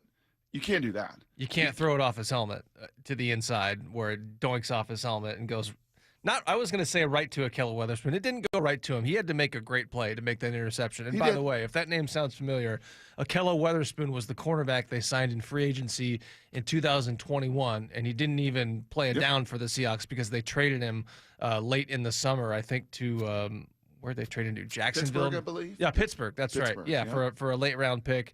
And who's going to come back and bite the Seahawks in the rear end? None other than Ahkello Witherspoon making a great play. Oh, unbelievable play. And if you watch it, Brady, he turns his head at just the right moment. So you got a little fade route outside. It's cover 0. He's thinking this could come my way, right? A one-on-one to Marvin Harrison. So he's in coverage, but then he's out of phase at just the right time to turn his head around in the just millionth of a second that he does, and then change of direction so he can get his hand just underneath it enough that you put the dagger right into the heart. And then, well, that's Saturday night, and then you need the help. And then Sunday, you wake up and say, okay, come on, Packers, do your thing. Come on. Go into Minnesota, get this thing. We watch Green Bay. Your defense is elite. Your running game is awesome. And they come out and fumble and bumble and stumble and fall behind. And that one didn't surprise me terribly. And then, frankly, last night didn't either. I mean, that was my first time all season watching Jaden Daniels from beginning to end. Yeah. Every snap. That dude's really good. Yep. That's the best rookie in this class. So Drake May taking a beating. Caleb Williams, there's some real problems there with his clock and his management. Bo Nix done some really nice things. Penix, couple starts, looks like a pro, capable. J.J. McCarthy, good luck. I don't know what you're going to do in Minnesota. Is they're crowning Sam Darnold and carrying him in the locker room. But not surprised to see Washington win. What was that, their 11th game? Yep. Yeah, and just kind of as Dan Quinn said at halftime, we're kind of built for this. We're going to go down, score, and, we play these kind of games all season long, and they're kind of built for it. And then it's over. But in keeping with the theme of horrible, bumbling mistakes, what Raheem Morris, what are you doing? What are you doing at the end of the first half? What are you doing? What are you doing at the end of the second half? Yeah. I mean, I just don't, for all of these coaches too, Brady, it's one of the fascinating things. If you see like these teams from the 70s, 80s, even Meyer in the 90s, right? You look at the team picture of the Seattle Seahawks and you got, all the players, and then you've got like a row of coaches. Today, you've got all the players. You got a row of coaches. You got a side of coaches. You got another extra row of coaches. You have more analysts and more people helping out and more assistants to the assistants of the O-line coach and the assistants to the assistants of the special teams. You got more personnel, more people. And yet you can't have somebody up there in a game management situation telling Raheem, hey, Raheem, end of first half here, you know what? Let's not take 3 timeouts to the locker room. Let's actually, instead of these guys running and burning 12 seconds, let's take a timeout and give ourselves, 2 or 3 more at-bats rather than just one at-bat and have to take a field goal. And then in the fourth quarter there, right, you get a great completion. You're near midfield. There's 32 seconds. Can we take a timeout? Did I stand up and say, can we take a timeout? Did I pace around my room and say, can we take a timeout? Can we take a timeout? Could somebody please tell him to take a timeout? He had 2 timeouts. Yeah, just to reset the scene there. So they get the ball. There is a completion from Penix. I can't remember who it was, down the sideline. So they're shy of midfield. Yes. All they need is a field goal at this point to win it. So by the time that guy got out of bounds, or by the time that ball was caught. Yeah, the ball's caught and he's tackled. There's 33 seconds left. 33. So you call a timeout there. That's a no-brainer. Instead, they don't call a timeout. They run up to the line of scrimmage. Penix does his best to get that playoff, and they get the playoff at 17 seconds. Yep. So you burn 16. You waste 16 seconds. That's 3 plays. Yeah. That's 3 plays. Right. What? And you got a backup kicker. With a backup kicker, yes. They can't kick it 58 yards, which is fine, but he can't do it in those conditions. Whatever. Like, he's not capable of doing that. It was almost as if, in that little smirk on his face, it was almost as if, like, how can I screw this up? Yeah. What is the one thing I cannot do in this moment? After that completion, Brady, you don't want guys running back to the field. Like, you just call the timeout and save yourself 2 plays. And what was weird, okay, so if you have 1 timeout, that's a different conversation. Maybe then you save that timeout. Then go spike the ball. Right. So if you have 1 timeout left, maybe you save that timeout to go to set up for the field goal, right? Or so you could throw a ball in the middle of the field and call a timeout. And yes, you work these things all through training camp, all through the regular season. I just, for the life of me, cannot understand. You work these game situations. You have 1st and goal. You look up at the board and the Rams have 1 timeout. And you do not want to give them time and Matthew Stafford and the ball in 30-some seconds. You don't want to do that. So, you run the ball, make them burn the time. I don't understand why these things are so hard. Now, the only positive with all of that is that we did not see that kind of mistake from rookie head coach Mike McDonald 1 time this season. Mm-hmm. Not once. You could maybe have argued, 4th, 3rd down and whatever, 15, and he punts it. I think that was the right play against Minnesota. You could maybe argue that one or whatever. 4th and 15? No. But 60-yard field goal. I mean, these you're talking about just debatable decisions. The 60 or not 60. What was it? The one it was that a 60-yarder to tie. It was a 60-yarder. Yeah.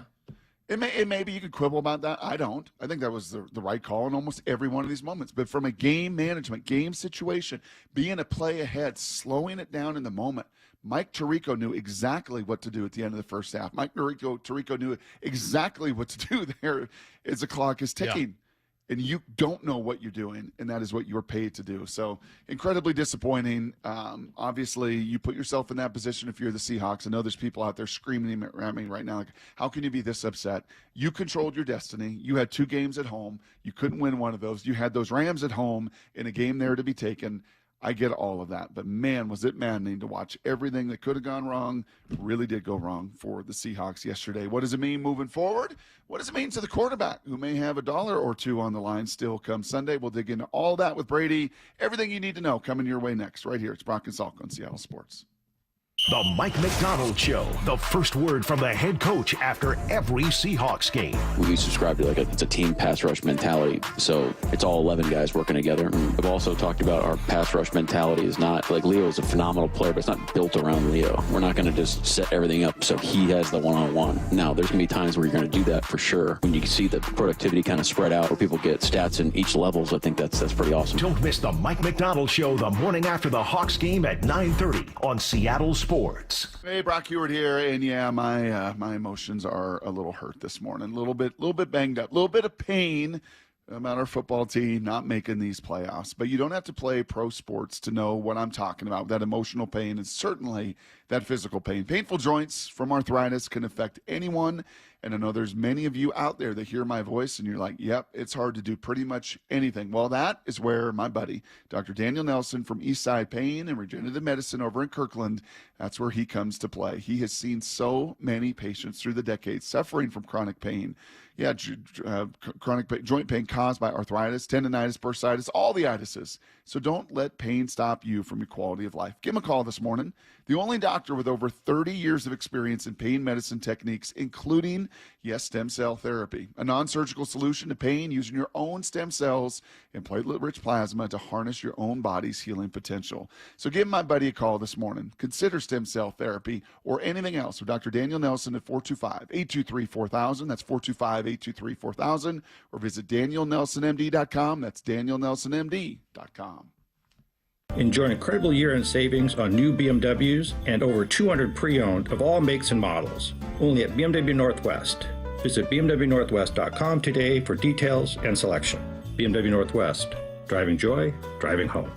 Hey guys, ready to feel stronger, leaner, energetic, and more confident? For a limited time, Revive Men's Health offers 25% off TRT and ED bundles. Plus, get a free month of compounded semaglutide, a powerful proven weight loss medication with the same active drug as Ozempic. Terms and exclusions apply. Don't wait. This offer won't last. Call 206-529-1111. That's 206-529-1111. Or visit ReviveMen'sHealth.com. 1-877 Cards for Kids. KARS Cards for Kids. 1-877 Cards for Kids. Donate your card today. 1-877 Cars for Kids. KARS Cars for Kids. 1-877 Cars for Kids. Donate your car today.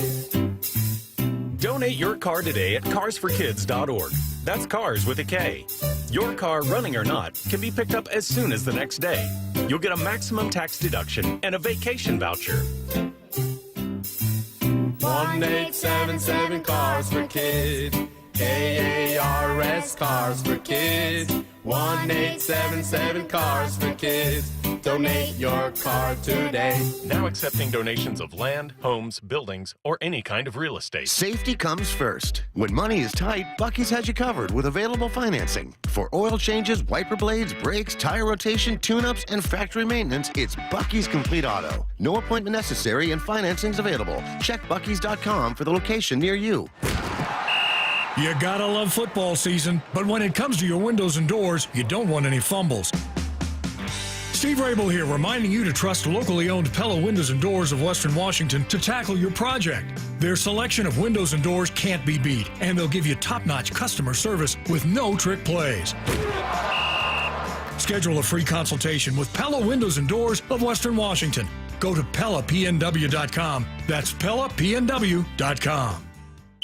The Mike McDonald Show, the first word from the head coach after every Seahawks game. We want to play a certain way, and you're just going to chisel away at it every day. Presented by Emerald Queen Casino. Matt Coker here from West Coast Men's Health. Guys, if you're taking Viagra or any other pill for ED, I want you to ask yourself this question. Do I want to continue to do this for the rest of my life? If you're like most men, the answer is no.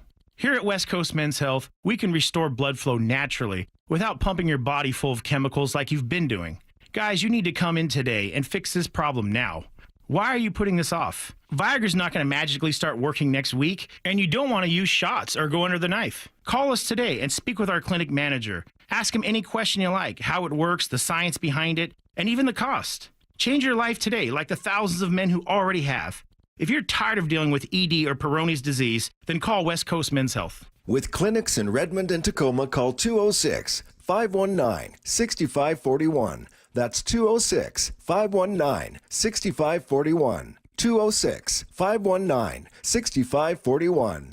Online at westcoastmenshealth.com. For decades, we've been more than just roofing. From siding and windows to custom decks and gutters, we've been helping customers protect and transform their homes. Hi, Justin Shirley, CEO of State Roofing. I'm proud to announce our new name, State Roofing and Exteriors. The same trusted team, the same quality service, now with a name that says it all. Call 866-ROOF-ROOF or visit stateroofing.com today to schedule your free estimate. State Roofing and Exteriors. Your home, your way, held to a higher standard since 1968. Well, Black Friday and Cyber Monday might be over, but it's the season of savings at all 6 Harnish Auto Family dealerships. Take the driver's seat to savings while supplies last on all 2024 models. The Harnish Auto Family has 22 acres of inventory filled with the most popular trucks, SUVs, EVs, and cars from the brands you know and love. Visit HarnishAutoFamily.com or head to Chevrolet and Kia of Everett or Volkswagen, Subaru, and Chevrolet Buick GMC of Puyallup and tell them I sent you. We are the Harnish Auto Family, where people matter. Need to know. 15 minutes past every hour with Brock and Salk. Here's what you need to know. Up first. Well, first thing is you need to know that I can be screaming about clock management, and then when I go to break 2 minutes late, Brady, that's not doing my job. Nope. Maybe it isn't that easy when you get into these games and get into these moments. But we knew it was a long shot. You could see the numbers, right? And this is not what Salt gets all upset about when he looks at all of the algorithms and everything played out with the baseball season and your percent chance of the playoffs. You're getting to the nitty-gritty, and you kind of knew, looking at it, you needed a lot of help.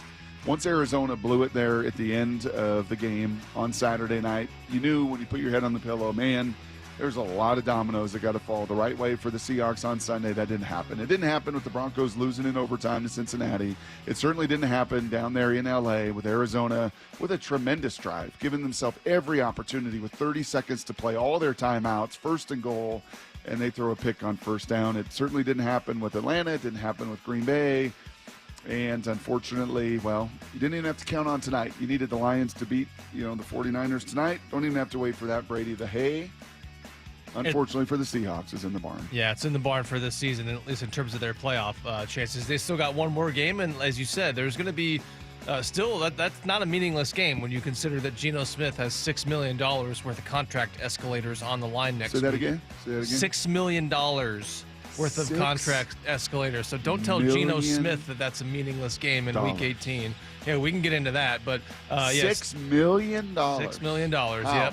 How? Well, he's got $2 million. He's got a $2 million escalator tied to the Seahawks either winning 10 games and/or making the playoffs. Obviously, the playoffs are out. You can still get a 10th win in that game. Another $2 million escalator tied to reaching the same number of passing yards that he hit in 2022. He needs only, I think, 185 passing yards to reach that total. And then the third one, the other $2 million escalator, is for finishing at a completion percentage. Again, the same completion percentage or better that he hit in 2022, and he's basically a tick above that right now. So, so he's got a chance to set himself up to make another $6 million next season. Would you? No, I wouldn't. No. Could you? Nope. I know exactly what you're going to ask. We'll talk about this in 10 minutes. Was that a little Ron Rivera?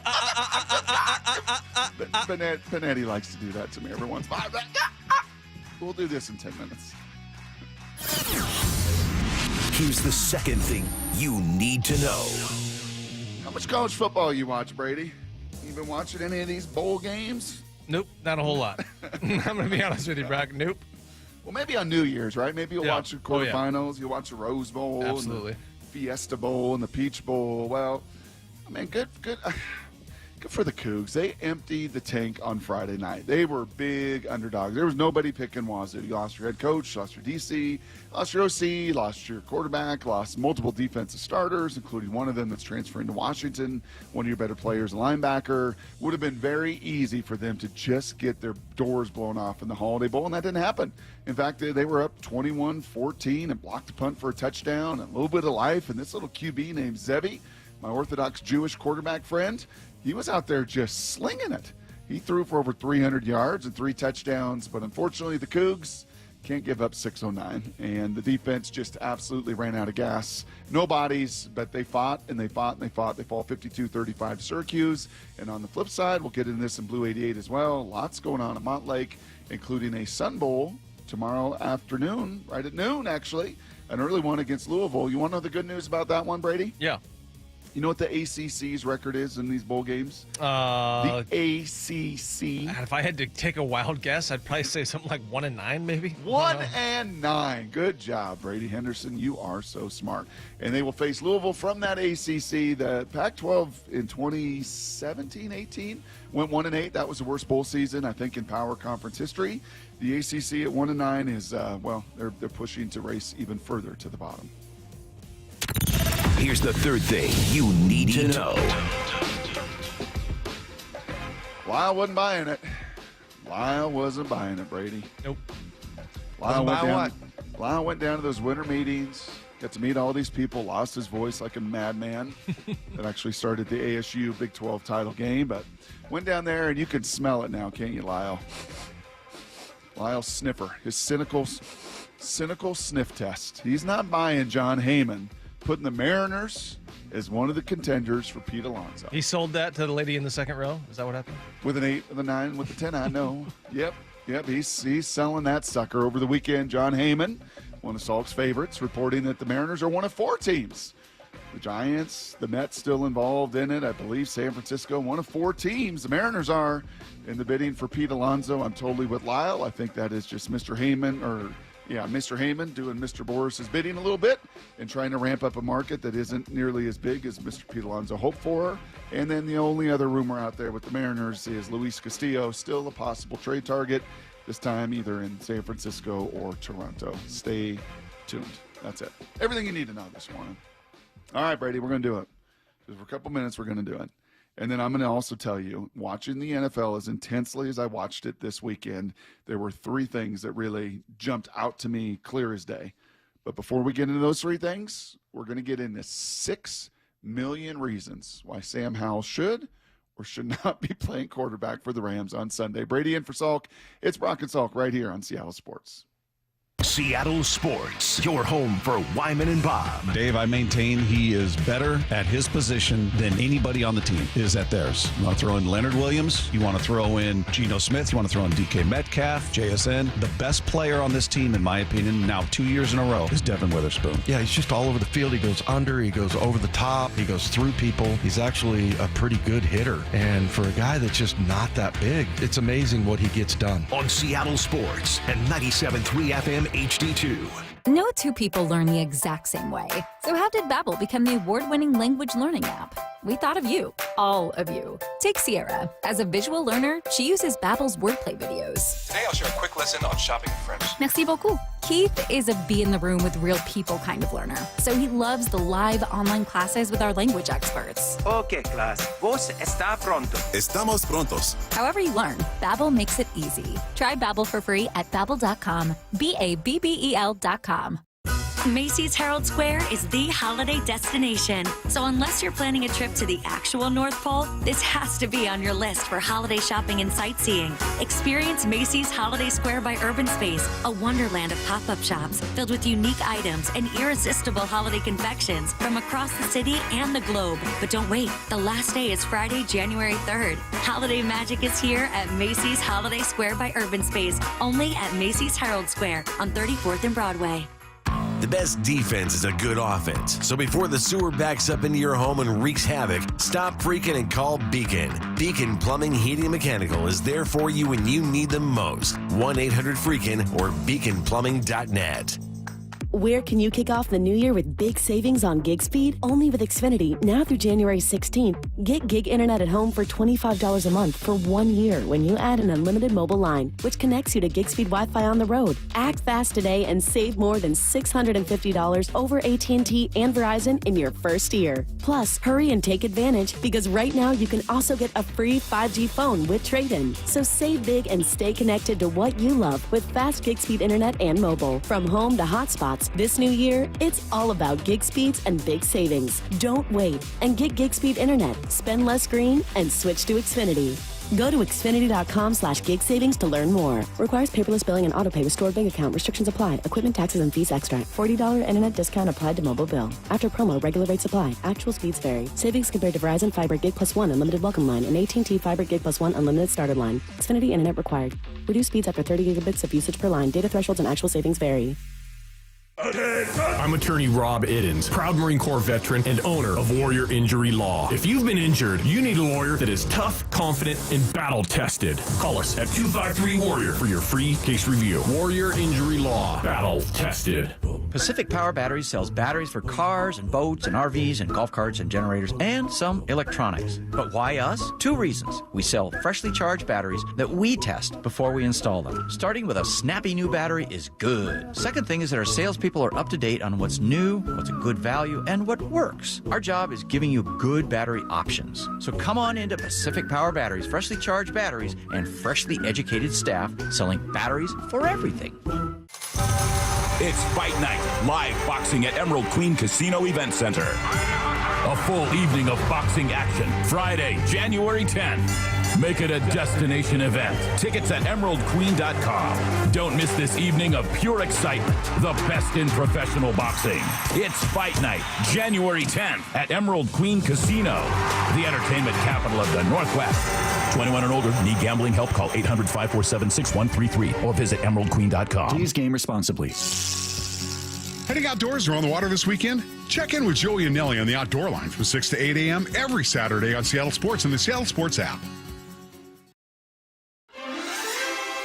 Toyotathon is here at Toyota of Kirkland. To celebrate the event, Toyota of Kirkland purchased extra inventory and has a premium selection of Tundras, Tacomas, RAV4s, Priuses, hybrid Camrys, and the all-new Crown Signa. Toyotathon is here, and Toyota of Kirkland is ready to celebrate with you. Visit the wonderful team and beautiful showroom at Toyota of Kirkland today or online at toyotaofkirkland.com. O'Brien. Be advised, this is your opportunity to save up to 40 to 80% on a hot tub or swim spa this weekend only, Friday through Sunday, Linwood Event Center. Be advised, this is your opportunity to save up to 40 to 80% on a hot tub or swim spa this weekend only, Friday through Sunday, Linwood Event Center. 18-month interest-free financing. Our factories have demanded we sell 1,000 hot tubs and swim spas this weekend. Linwood Event Center. Huge factory incentives, factory rebates, this weekend only. Linwood Event Center.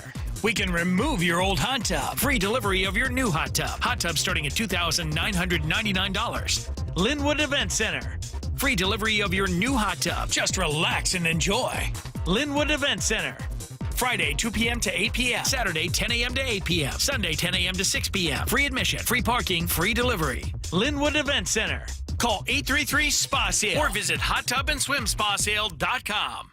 Innovation is at the heart of every Polestar car, and their electric SUV Polestar 3 is no different. From the intuitive infotainment system to its head-turning design, Polestar 3 is for drivers unwilling to compromise. That means merging a spacious, luxurious interior with the torque and handling of a sports car. Visit Polestar Bellevue today for end-of-year lease offers and book a test drive for Polestar 3 at polestarbellevue.com. This hour of the Brock and Salk Show is powered by Star Rentals, preferred supplier to the West's best contractors. From the Quantum Fiber Studio. This is Brock and Salk. Weekdays 6 to 10. On Seattle Sports and 97.3 FM HD2.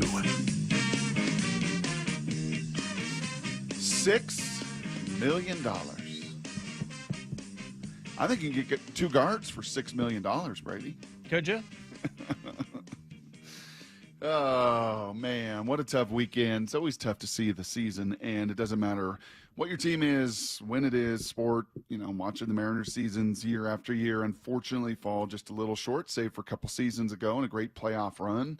Watching now the Seahawks season back-to-back years, unfortunately, and a little bit short of a tournament that I think if you could get in it, are you going to make it to the Super Bowl? Probably not. But could you host a first-round playoff game against the Packers, and could it look a little bit differently with this defense? Quite possibly. But season is over, and, one of maybe the only most intriguing elements of the season left, certainly from a dollars and cents standpoint, Brady, is a Geno Smith. And you've hit on this a couple times. Brady's in for Salk today and tomorrow. You've hit on this a few different times over the course of the year. Is these escalators, is Geno Smith's deal. He's got one final year on his deal. When he signed that deal after comeback player of the year, it was a prove-it deal.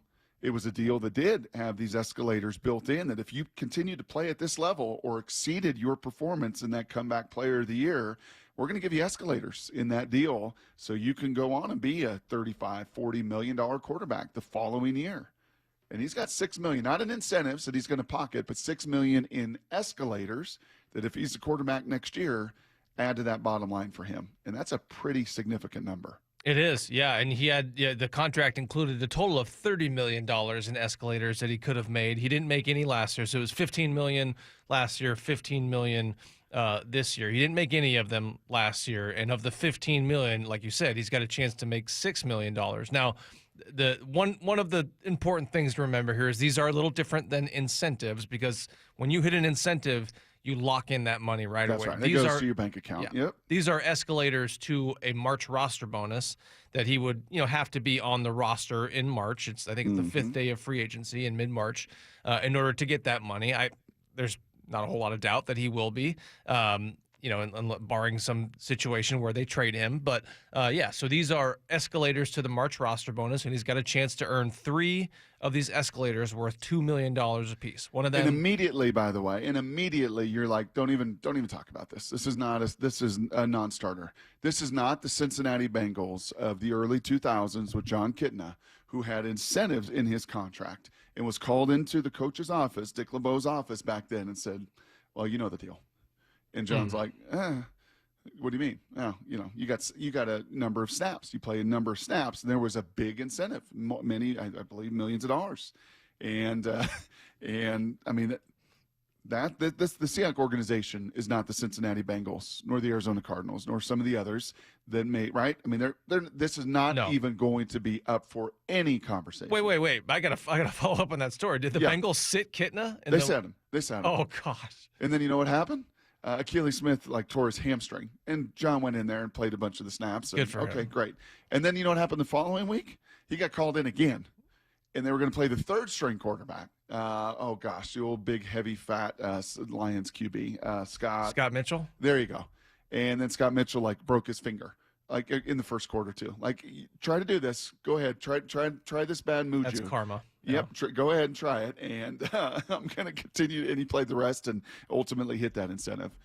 But, the conversation is, do some organizations look at that bottom line and look at those millions of dollars that impact some of your roster construction and roster build and say, well, we're done. Season's over. We're not making the playoffs. Why would we put ourselves at risk of paying this QB an extra $6 million next year when maybe we have a chance to evaluate Sam Howell for another game? That is a decision that some teams might make. I think you see teams make this decision when it's more about a player potentially locking in an injury guarantee. You saw it with Daniel Jones. You saw the Broncos try to do it with Russell Wilson last year. And that was all, that the whole, contract squabble was over them not wanting trying to avoid a situation where Wilson got hurt and the guaranteed money or the money that was guaranteed for injury would then become guaranteed again. So that's why you saw, I think the Giants did that with Daniel Jones, sat him, ultimately cut him. So that's a little bit different. This would be undercutting a guy's ability to earn, money that he, in theory, should be entitled to if he hits these escalators. Right. And here's the thing, Brock. You know that Geno was upset about the contract situation last offseason. You and I both know that. I think a lot of people know that. John Schneider even said, and Geno Smith even confirmed that, that side went to Schneider in the summer to try to talk about a new deal. Of course, it was a non-starter because they don't redo deals with more than 2 years left. But you know that Geno was upset about the contract last year, having seen all those guys get all those big deals that blew his out of the water, and a lot of those guys were quarterbacks that he has outplayed over the last few years. If you pull this move and try to sit Geno Smith in favor of Sam Howell, by the way, who frankly was not good at all the last time everybody saw him. That's just bad business. It's not only undercutting the player, it is undercutting the locker room and all of the goodwill you have there. Geno has earned the right to finish this out. Geno has played through injury this season. To me, this is a non-starter. This is one of those that maybe, the guy that has to do all the bean counting, and maybe that guy makes the call just to remind the GM, hey, this is kind of the situation. Here's some of the different deals. Here's some of the different incentives. Here's some of the different escalators. As I'm just looking ahead to 2025 and some of our resolutions, here's a few things on the table. That's one that you don't even entertain. No. Because of all the goodwill you break in your locker room. Yeah. And all that Geno Smith has done competitively for you to play, to fight, to scratch, to claw, to do all of those things to put himself in this position to win 10 games. He wants to win 10 games.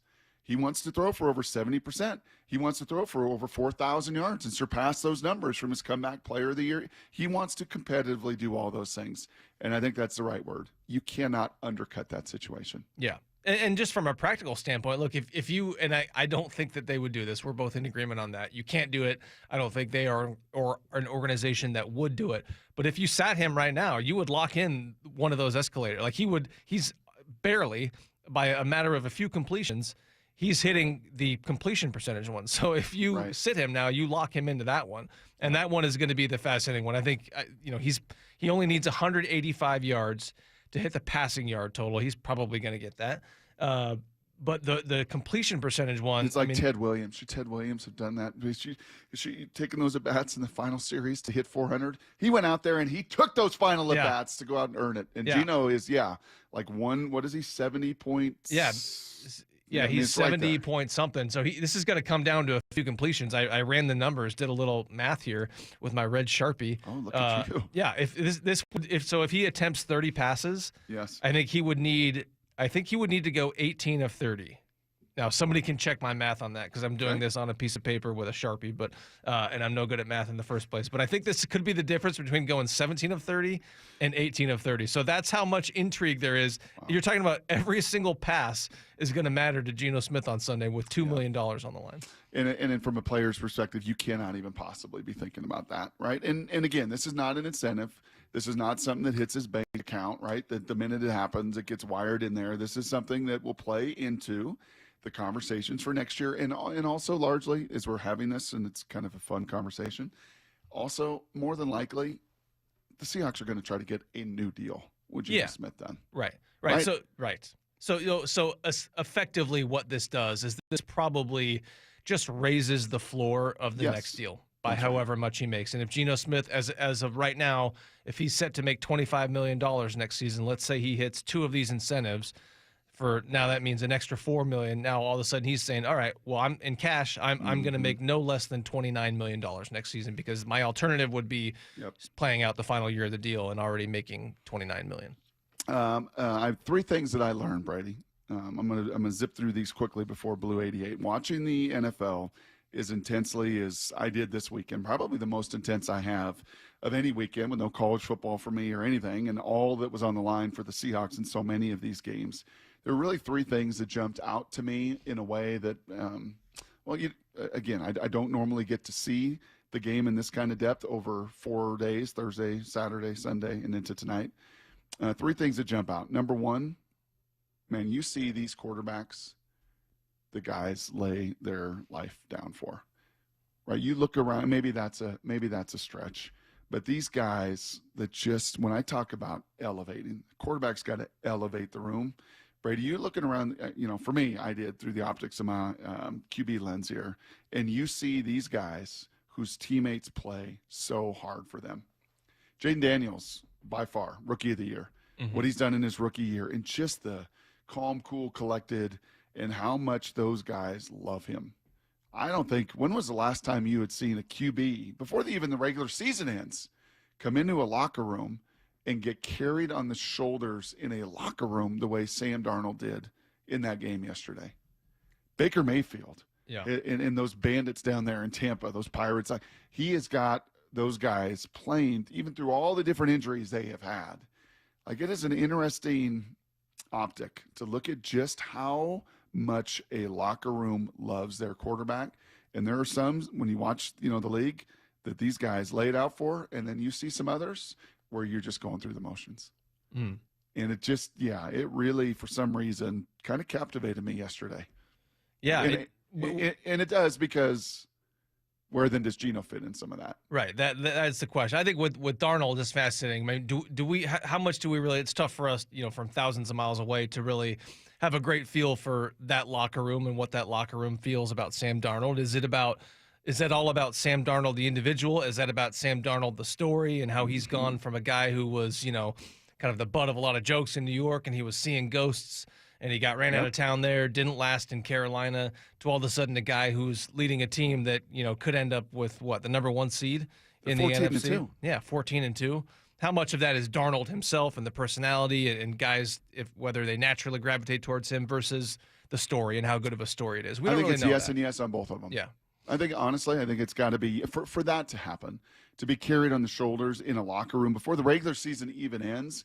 It is, man, you have been like Andy Dufresne. You have been through so much crap in your NFL life, and to see you come out the other side of this thing and to really be the tip of the spear, right, a Mike McDonaldism, to be the tip of the spear of this team that's 14-2, pretty remarkable. Baker Mayfield kind of in the same vein. So I don't know, it was a thought that jumped out to me, and I know this is going to be an offseason yet again of a lot of quarterback conversation with Geno, and I think Geno's kind of in the middle. I think he can be volatile. I think he can be a little hot-tempered. I think he even said going into the season, got to be a better teammate. Yep. And, I think all of those things are still a little bit on the spectrum and up for conversation. Number two, the clock management in this league and the decision-making, I don't get it. I just don't get at the best of the best at the highest level how some of those, not even the execution of plays, Brady, but just putting yourself in a position behind the 8 ball. I just do not understand how that happens. Yeah, it's one thing for Thomas Brown to do it in that 6-3 Seahawks game the other night when Thomas Brown is a first-time, not even a head, he's an interim head coach who was the interim offensive coordinator. Yes. So this guy's gotten, 2 promotions in the span of a month. It's one thing for an inexperienced guy like that to do it. It's another thing for a veteran head coach in Raheem Morris, a guy who's on his second go-around. Yep. To do it. A guy who's been a head coach before and who won a Super Bowl with the Rams a few years ago. This is not a guy who's doing this for the first time. No. And Tirico saw it. By the way, Tirico's so good, always prepared. So good. If Tirico knows that you should call a timeout there, then the head coach should know, or at least somebody on the staff who is in charge of really helping the head coach out with clock management situations. That guy should know. And this I just is don't one of know those how places. This is one of those places that probably infuriates me that much more because I've worked with a Bob Wischusen and a Jason Benetti that are like Tirico. They're so good. And that, when we are in a broadcast and we get into these moments of end of half or end of game, that you talk through it. There is a timeout or you go to break and, okay, how are we going to handle this and how are we going to do that? This is what you do. You have to be ahead of the game. You have to be a play ahead. Right? When we had the unbelievable end of game a couple years ago at Baylor, where TCU ran their kicker on, and our director had to be on, our producer had to be on. You have to be on point in these moments, or you just get totally depantsed. And Raheem was depantsed last night. Not only at the end of the first half, taking timeouts with him, but at the end of the game, it was just truly remarkable. Last thing that jumped out, watching all of these games, I think Mike McDonald may be right. Save for the Philadelphia Eagles, I don't know if there's a defensive front in the NFL that I will want more than the Seattle Seahawks right now. You watch all of these games, and now some of the teams like Minnesota are hyper-aggressive. They use their scheme to offset some things from a pure personnel standpoint, right? Some teams are injured and beat up and got guys on IR, and I understand all of that. But right now, what Mike McDonald said to you guys at the end of the game, and we asked him and followed up with it, on Friday, like, you really mean what you said? Like, you told obviously Herbie that, double down with us. There's not another defensive front in the NFL, personnel-wise, that he would choose over Seattle Seahawks. And I don't know if he's wrong on that. There's a case to be made. Now, if everybody is healthy, I'm probably taking the Giants, a defensive front that the Seahawks saw in week 5 when they still had Dexter Lawrence, who was maybe going to be the defensive player of the year. Kayvon Thibodeau, a top 5 draft pick a year ago. Brian Burns, another high draft pick, who's but they don't roll 8 deep. They don't. I think that's what Coach would tell you. Yeah, that's they don't the roll difference. 8 deep. Yeah. And this group this season, rolling 8 deep the way they are with all the different mix of skill sets, man, they've been an impressive crew, and that is an awfully good foundational building block for a new staff and a new head coach to move forward with most of those guys all locked up for some years ahead.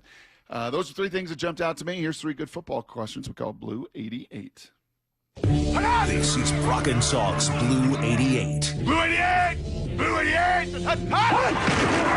We take you to the field as Brock Ewert breaks down 3 football questions as only he can. Now here's your hosts, Brock Ewert and Mike Salk. All right, Brady, we'll bounce around a little bit, a little back and forth here. We know that the season isn't quite over yet. They got one more game to play. But we do know that John Schneider and that front office love to prioritize. Right? I bet they got a legal notepad, and they love to prioritize. Okay, here's how we're going to go about our business. Here is our top priority on our roster. Last year it was Leonard Williams. Got to find a way to get the Big Cat signed and extended. And we've seen this year after year after year.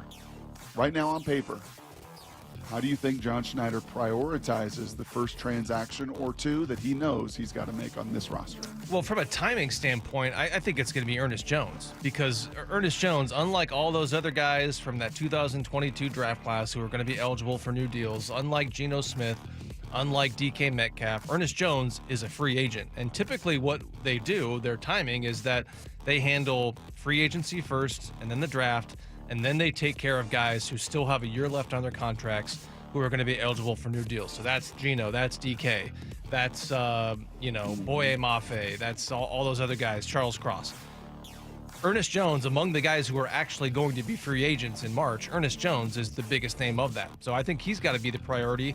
Now, Geno Smith, again, is eligible for an extension. So I think even if you don't execute that deal right away, you've got to kind of figure out how much roughly that is going to cost you, in both in terms of cap space and also cash, which I would remind you, as I do every time, it's not just about the cap space, it's about the cash and how much cash you have to commit to that player in year one. And so, look, again, the timeline for extensions for guys who are under contract, that typically happens later in the offseason, summertime. But if you're going to, if that's the biggest expenditure that you have, if that's going to be a 2-year, $80 million extension that you have to pay him, $40 million in year one, even if you don't execute the deal till the summer, you got to have a pretty good idea of what that deal is going to cost. So even if you don't do the deal till later, you got to figure out kind of how much money you're going to have to pay Geno Smith this year. So Ernest Jones, priority number one. Yes, Ernest Jones, priority number one. Question 2. Oh, was that question 2? Bad clock management on my part. Sorry. Brock. Yes. The Cougs have a new head coach, and Jed Fish has been busy. What's the latest with both Washington and Washington State? Yeah, there is a lot going on now. The Sun Bowl kicks off tomorrow at noon, I believe. So an early kick for those Huskies down in El Paso, where I don't know how many butts are going to be in the seats down there, especially from the Husky end of things, with a 6-6 football team after last year going to the Sugar Bowl in the national title game. So I don't expect a ton of purple and gold down there. Jed Fish knows 6-6 is not going to be good enough. So, man, he's gone and attacked this staff. It looks like Eric Bieniemy is going to be an offensive assistant for him. Not a bad thing.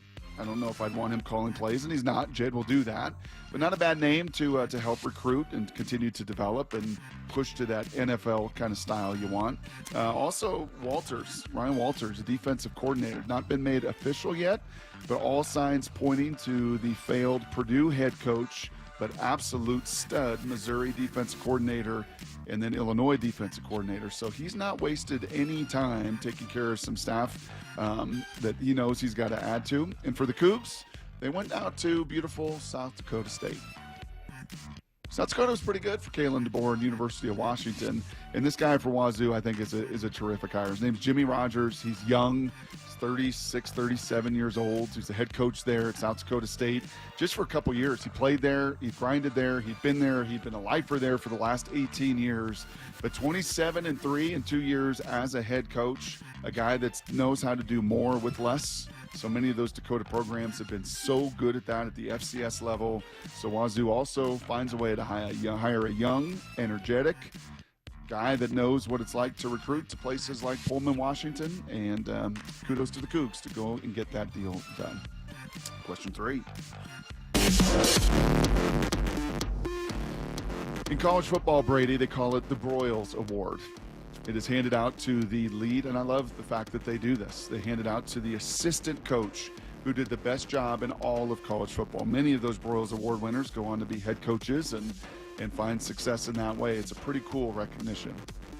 If you were to give the Broyles Award, the Assistant Coach of the Year Award, for somebody on the Seattle Seahawks staff, any one individual come to mind? Yeah, I'm going to say Jake Peetz, and that name probably rings a bell for you, Brock, even before he got hired this past offseason as the Seahawks offensive passing game coordinator. He was a guy who had been in the college ranks for a number of years. I believe was the offensive coordinator at LSU.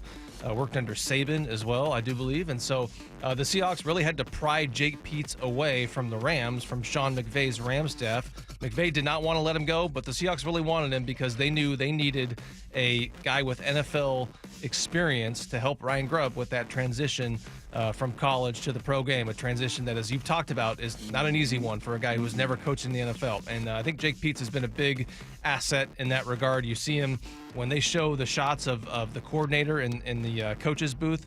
Jake Peetz is right there next to Ryan Grubb, helping him out with just some of the situation, kind of feeding him info as kind of like his right-hand man as the play caller.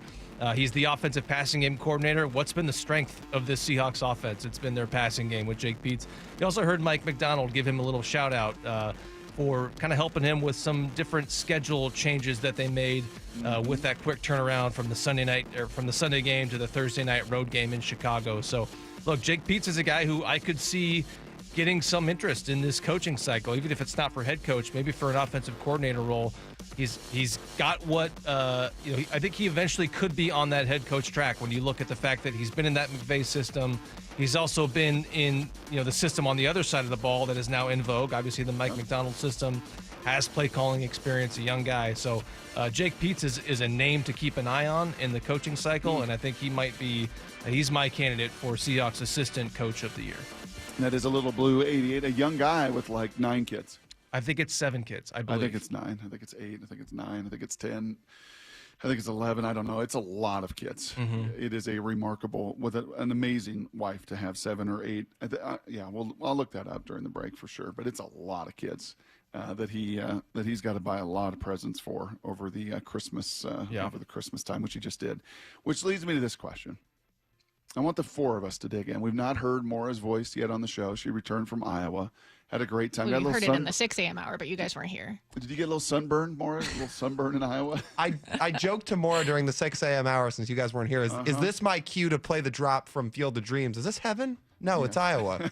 Yes, so Maura had a great time. She wasn't in Iowa. She was actually in Colorado with a lot of sunshine and got to see some family. Maura's going to get involved. Lyle's going to get involved. Brady are going to get involved. We're not one of the Pete's kids, right? I'm sure they all got taken care of with some nice gifts. But the 4 of us are going to answer this question. If we could get one gift watching the NFL, college football, I'll open it up there. If we could have one gift to unwrap that we don't have here in Seattle with our football team, what would it be? What do you want from your football team, I guess on Sunday, but much more importantly, moving into the 2025 season? Well, all 4 of us answer that question next. It's Brock and Salk right here on Seattle Sports. Seattle Sports, your home for Bump and Stacy. The Mariners win it 6-3, and they sweep beside the Sox. I'm so sorry. It's my mistake. It's 6-3. It's a 6-3 game. It's just the wrong 6-3 game. Sorry. It sounded like this. Williams throws the ball up for grabs. The ball is intercepted, and the Seahawks are going to win this ball game by a score of 6-3. There's the 6-3 score I was looking for. So my mistake, you guys. On Seattle Sports and 97.3 FM HD2. Be advised, this is your opportunity to save up to 40 to 80% on a hot tub or swim spa. This weekend only, Friday through Sunday, Linwood Event Center. Be advised, this is your opportunity to save up to 40 to 80% on a hot tub or swim spa. This weekend only, Friday through Sunday, Linwood Event Center. 18-month interest-free financing. Our factories have demanded we sell 1,000 hot tubs and swim spas this weekend. Linwood Event Center. Huge factory incentives, factory rebates, this weekend only. Linwood Event Center. We can remove your old hot tub. Free delivery of your new hot tub. Hot tub starting at $2,999. Linwood Event Center. Free delivery of your new hot tub. Just relax and enjoy. Linwood Event Center. Friday, 2 p.m. to 8 p.m. Saturday, 10 a.m. to 8 p.m. Sunday, 10 a.m. to 6 p.m. Free admission, free parking, free delivery. Linwood Event Center. Call 833-SPA-SALE or visit hottubandSwimSpaSale.com. Do you find yourself stuck in a timeshare? Get the real facts about the timeshare industry and your options for cancellation. Chuck McDowell, founder of Wesley Financial Group, has put together a free information guide that reveals the secrets the timeshare industry doesn't want you to know, including the 5 ways to get rid of your timeshare. Call now and get this timeshare cancellation guide absolutely free. Call 800-838-6161. That's 800-838-6161. 800-838-6161. No 2 people learn the exact same way.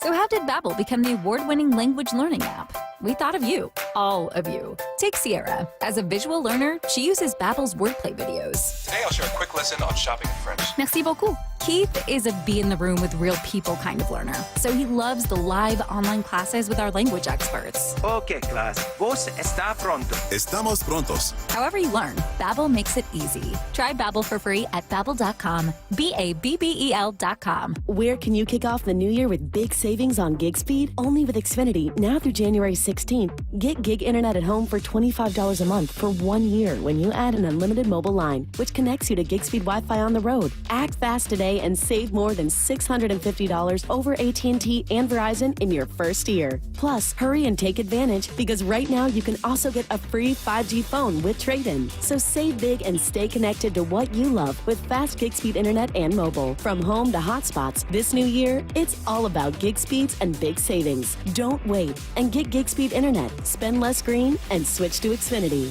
Go to Xfinity.com/gig savings to learn more. Requires paperless billing and autopay with stored bank account. Restrictions apply. Equipment, taxes, and fees extra. $40 internet discount applied to mobile bill. After promo, regular rates apply. Actual speeds vary. Savings compared to Verizon Fiber Gig Plus 1 Unlimited Welcome Line and AT&T Fiber Gig Plus 1 Unlimited Starter Line. Xfinity internet required. Reduced speeds after 30 gigabits of usage per line. Data thresholds and actual savings vary.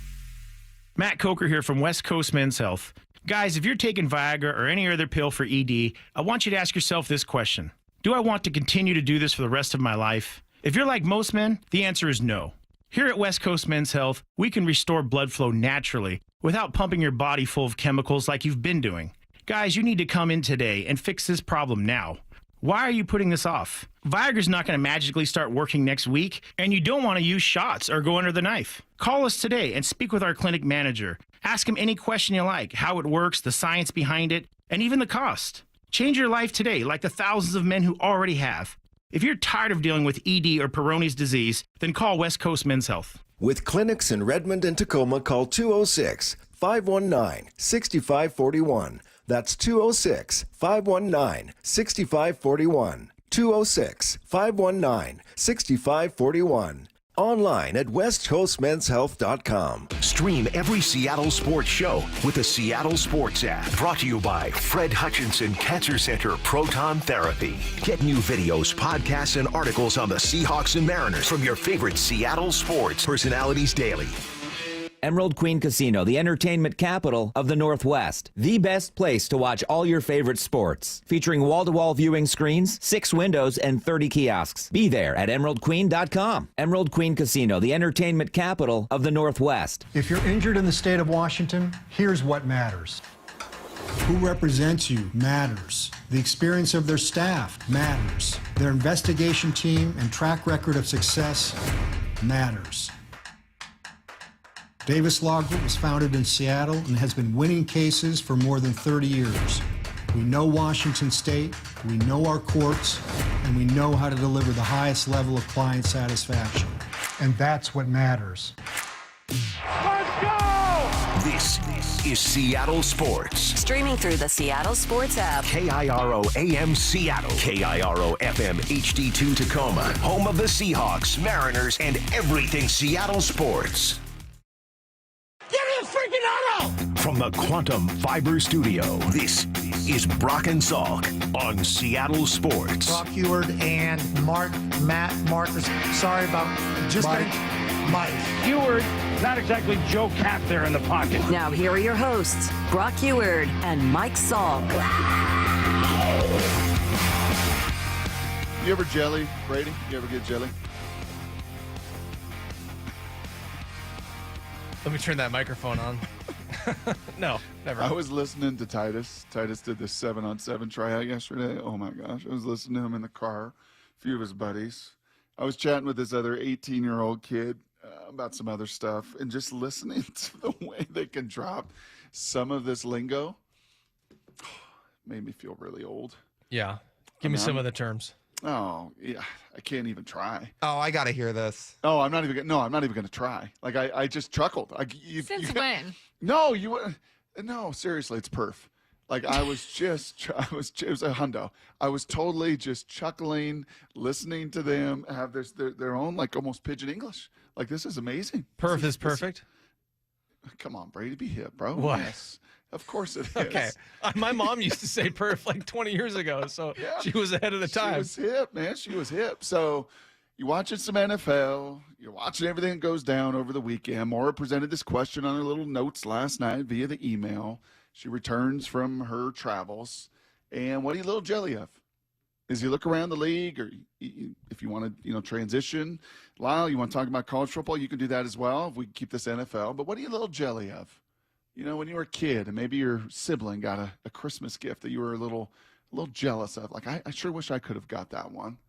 As you watch all this football, some of the holes in this Seahawks team and some of the things that unfortunately derail the season that is not going to see the playoffs, and you look around, what are you, Brady Henderson, jelly of with somebody or something else? Well, I'm going to answer this question a lot differently than you guys are because I'm a writer. I'm not a fan. But if I will answer this as if I were a fan, and I would say I would if I was a Seahawks fan, I would probably be jealous of Saquon Barkley, a guy who is doing it, just topped 2,000 yards.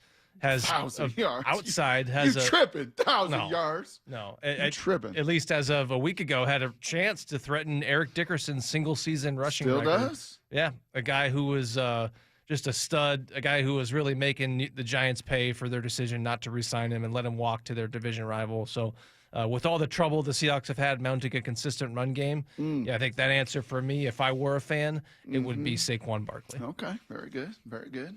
Miss Maura? What are you jealous of? Well, shout out to Michael Bumpus because he's the one that got me started with this idea. I saw him tweet that he was jealous of the Vikings play action game. Oh. He said it's like pretending to throw a tennis ball while playing fetch with your dog. Seems like they bite every time.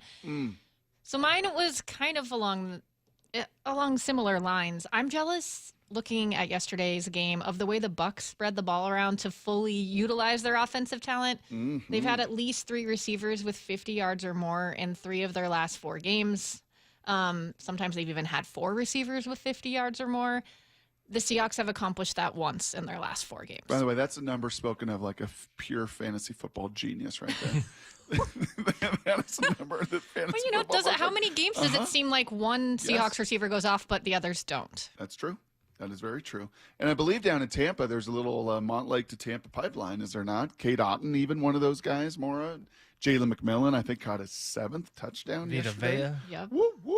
They have had, their running backs get involved too, Bucky Irving and Rashad White, but they've had Sterling Shepard, Jalen McMillan, Devin Culp, Sean Tucker, Chris Godwin before he got hurt, all with 50 or more receiving yards in a game. You say Devin Culp too? Yeah. What is that pipeline from Tampa to Montlake?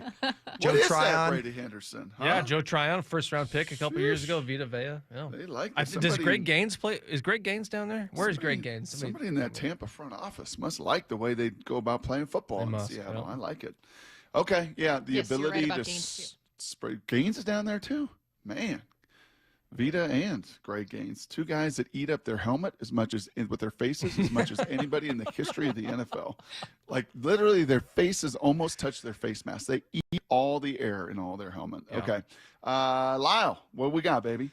Man, I gave this one about 5 seconds of thought before coming to my answer because it was that easy, and maybe this is the cop-out one, but give me the entire Lions offensive line, please, and thank you.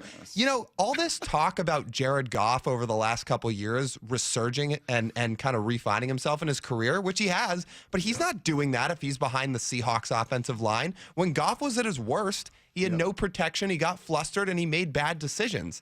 What would Geno look like right now if he had that offensive line? Like, that has been such a huge part of Goff's resurgence. And if Geno had a line like that, I think his season would look a lot different. Yeah, I am right there kind of in your hip pocket as well. And I'll take it a step further. It's just a team that is identified by the physicality up front. And Detroit is certainly that, and we'll see it tonight. And they're out in San Francisco, and this is not the vaunted San Francisco D line from a few years ago. Bosa's still out there, but it's a bunch of other parts. But Detroit has a swagger, and it starts with those guys. Philadelphia has a swagger, and it starts with those guys. Baltimore has a swagger, and it starts with those guys. Even Atlanta, when I watched Atlanta's O-line yesterday, absolutely mauling and mowing down Washington, especially in that first half. They got an O-line. We saw that against Seattle, that can move people and just be physical. And when you've got that you can count on, it just sets the table for everything else. It sets the table for you to have 5 players with 50 or more receiving yards. It sets the table for you to have a Saquon Barkley with lanes to run through. It sets the table, Lyle, for what you're talking about there. Your quarterback to just be comfortable and not under constant duress. And, we really saw, one game for Geno, maybe this entire season? One game where he was comfortable, where he didn't have a pressure rate that was off the charts, where he could scan and get to a second or a third or a check down. And that was down in Arizona. Arizona, yep. Yeah, where he just got to play the game like, Kirk Cousins and Penix gets to play the game a little bit like Jared Goff gets to play the game. Just having that support staff, but even more what that does, I don't know, for the image of your entire football team, Brady, it just sets the tone. And I am hyper-fixed on that because there was no season in all of my life that I enjoyed more than 1996. And Bob Sapp and Benji Olsen Olin Kreutz were absolutely destroying people. And Corey Dillon was right behind me, and it was fun to come to the line of scrimmage and be like, good luck. You're going to have to deal with this. And, it's really hard to do in the NFL because the supply chain is really low. And the good ones typically don't get away. Mm-hmm. And you better draft and develop right, or you better spend some money appropriately, because those teams that have it, well, I think almost everyone we rattled off are playoff teams or right there on the verge of it. Yeah, and this is a Seahawks team that has said that they're not going to go out and overpay for offensive linemen the way that a lot of other teams do, where there's a guy who's probably worth $6 million who ends up getting $16 million on the open market just because there's not nearly enough of those guys. And the Seahawks have said they're not going to play that game. So what do you have to do? You have to draft and or develop guys. And so what does that mean for this team that's going to be picking in the middle of the first round? It means you're going to have to find that offensive lineman in there somewhere, not necessarily in the first round. If that guy's not there and you see them, they're going to stick to their board and they're not going to push guys up and draft purely for need. But at some point, you would have to imagine on the first 2 days of the draft, they're going to have to do some work on the offensive line because you're definitely going to need a left guard. And you might need at least one other interior player as well. I don't think there is any question when the hay officially goes in the barn Sunday at 5 o'clock Pacific time and all the play on the field is over. I don't think there is any way that Mike McDonald doesn't walk away from his first year going, the biggest area to address is this offensive line. Right? In Michigan for a year, got to see it at a very high level. In Baltimore for a decade, got to see that position group be a pretty dominant group. Got to live life this year with that group totally in flux. I mean, it really is remarkable. In a half an hour, actually in 20 minutes, I'd love to do this. 866-979-3776. I know it's a little bit of a challenge. These couple days here leading into the new year, Seahawks season's over, but I would love to get a bunch of you on the phone here in 20 minutes to answer that question of just what went wrong. What ended this 2024 Seahawks season from your perspective out there? So we will hopefully fill up these phone lines and hear from all of you. I've got a sense of that, and line scrimmage is going to be a big part of it. But I want to hear from some of you. Maybe some of you point to Geno. Maybe some of you point to the free agents. Maybe some of you point to the talent. Maybe some of you point to Ryan Grubb. I don't know, whatever it may be. I'm just very curious to take your opinion. We'll do so in 20 minutes as we open the phone lines. But coming up next, everything you need to know in a busy weekend. Brady in for Salk. It's Brock and Salk right here on Seattle Sports. Seattle Sports, your home for Bump and Stacy. Now, I do want to be a little defensive, no pun intended, of a good defensive performance. Yeah. An opponent scoring 3 points means your defense balled out. Big ups to that defense. Devin Witherspoon played his you-know-what off. Kobe Bryant balled out. Leonard Williams should be an All-Pro this year. If he does not get an All-Pro nod, that is such a shame. East Coast bias. East Coast bias. Uchenna Nwosu had his first sack in over a year. Love seeing that. Jay Reed got after the quarterback. D. Hall, Jenkins. That defense plays some good football. Streaming live on the Seattle Sports app. Prescriptions require an online consultation with a healthcare provider who will determine if appropriate. Restrictions apply. See website for details and important safety information. Subscription required. Price varies based on product and subscription plan. Hi, I'm Dr. Peter Stahl, board-certified urologist and senior vice president of men's sexual health at HIMSS. In my 12 years of practice as a reproductive urologist, I've helped many guys with ED, and it has never been more convenient to treat than it is right now, thanks to HIMSS. It really wasn't easy before. You had to take time out of your day come to a physical office and see a specialist like me in person. Now, through HIMS.com, you can get world-class sexual health care and a full range of treatment options for ED through a 100% online process. It starts with a free assessment from a medical provider licensed in your state who can determine if ED treatment is right for you. If prescribed, your medication is shipped to you for free. So don't wait. Join the hundreds of thousands of guys who've gotten help for their ED through HIMS. To start your free online visit and find ED treatment at up to 95% off brand name prices, go to hims.com/joy. That's hims.com/joy for your free online visit. How was your job to school? Let me tell you, I had to get my iced coffee first. I just can't seem to put it down. My favorite rapper just announced a tour. My phone was buzzing like crazy. I'm so excited. I had to text all my friends right then to talk about it. Then someone started calling me and... Let's try that again. I turned my phone off right away. I never drive distracted. Visit StopTextStopWrecks.org. A message brought to you by the National Highway Traffic Safety Administration, Project Yellow Light, and the Ad Council.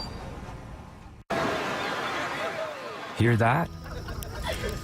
That's the sound of your life. Perfectly imperfect. Beating in rhythm to the world you've created. But every time you drive after drinking, the music gets drowned out. Your life sounds pretty great. Don't let a buzz ruin it. Buzz driving is drunk driving. Don't drive buzzed. A message from NHTSA and the Ad Council. Enjoy an incredible year in savings on new BMWs and over 200 pre-owned of all makes and models. Only at BMW Northwest. Visit BMWNorthwest.com today for details and selection. BMW Northwest. Driving joy, driving home.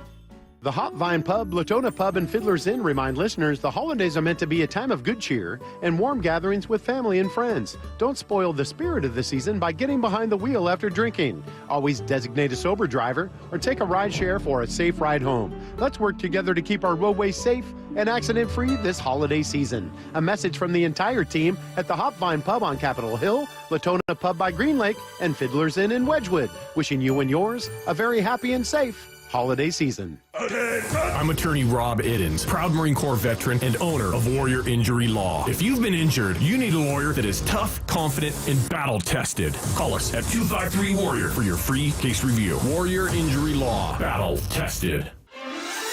Toyotathon is here at Toyota of Kirkland. To celebrate the event, Toyota of Kirkland has purchased $3 million worth of certified used and pre-owned vehicles on the lot ready for you to test drive and take home. The largest selection of certified used and pre-owned vehicles during Toyotathon can only be found at Toyota of Kirkland. Visit the wonderful team and beautiful showroom at Toyota of Kirkland today or online at toyotaofkirkland.com. Subscribe to the Seattle Sports YouTube page to find new and exclusive content from your favorite shows and personalities daily. Just head to YouTube, search Seattle Sports, and click subscribe.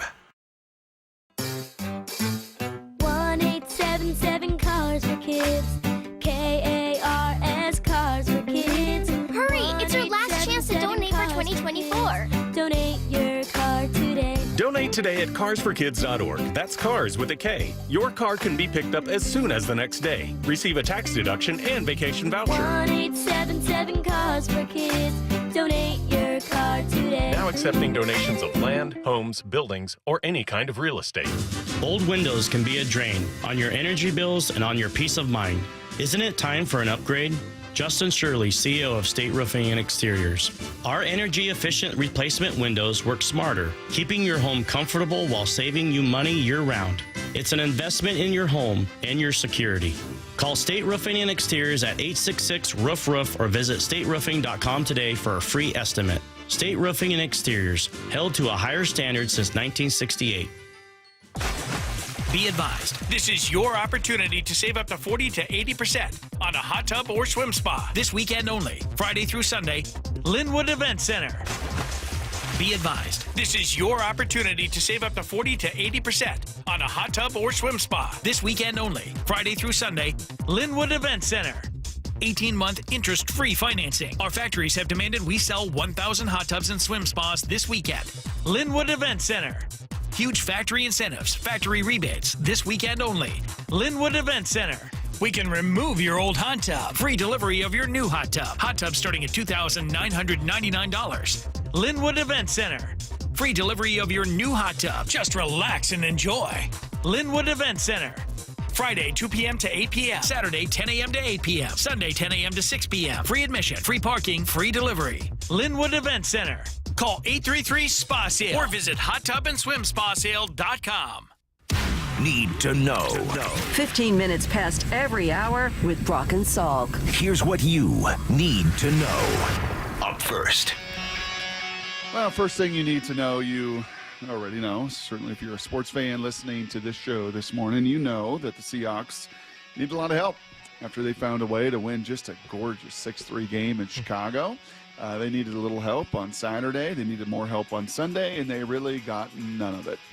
It started with the Broncos in an afternoon game in Cincinnati where they sacked Joe Burrow 7 times, Brady. They sacked him 7 times.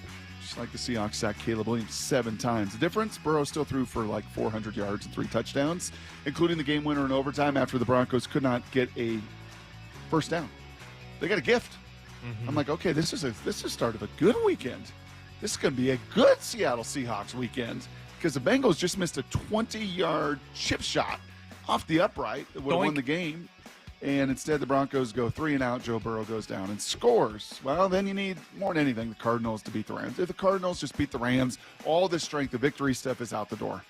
And they put themselves in position, have a nice second half, have a great drive, have all 3 timeouts, first and goal from the 5-yard line. You could see it on Stafford's gray beard. Like, oh, crap. Now it's going to come all down to next weekend because Arizona's going to find a way to punch this thing in and win it late.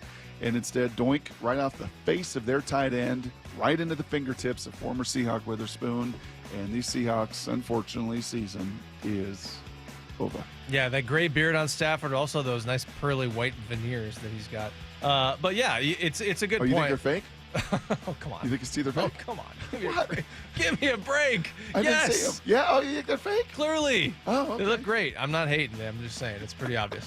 Yeah, all of this strength of victory stuff, all of this, you need this team to win, all the, the 9 games next week that would have had to go perfectly. The Seahawks would have had to go 9 for 9.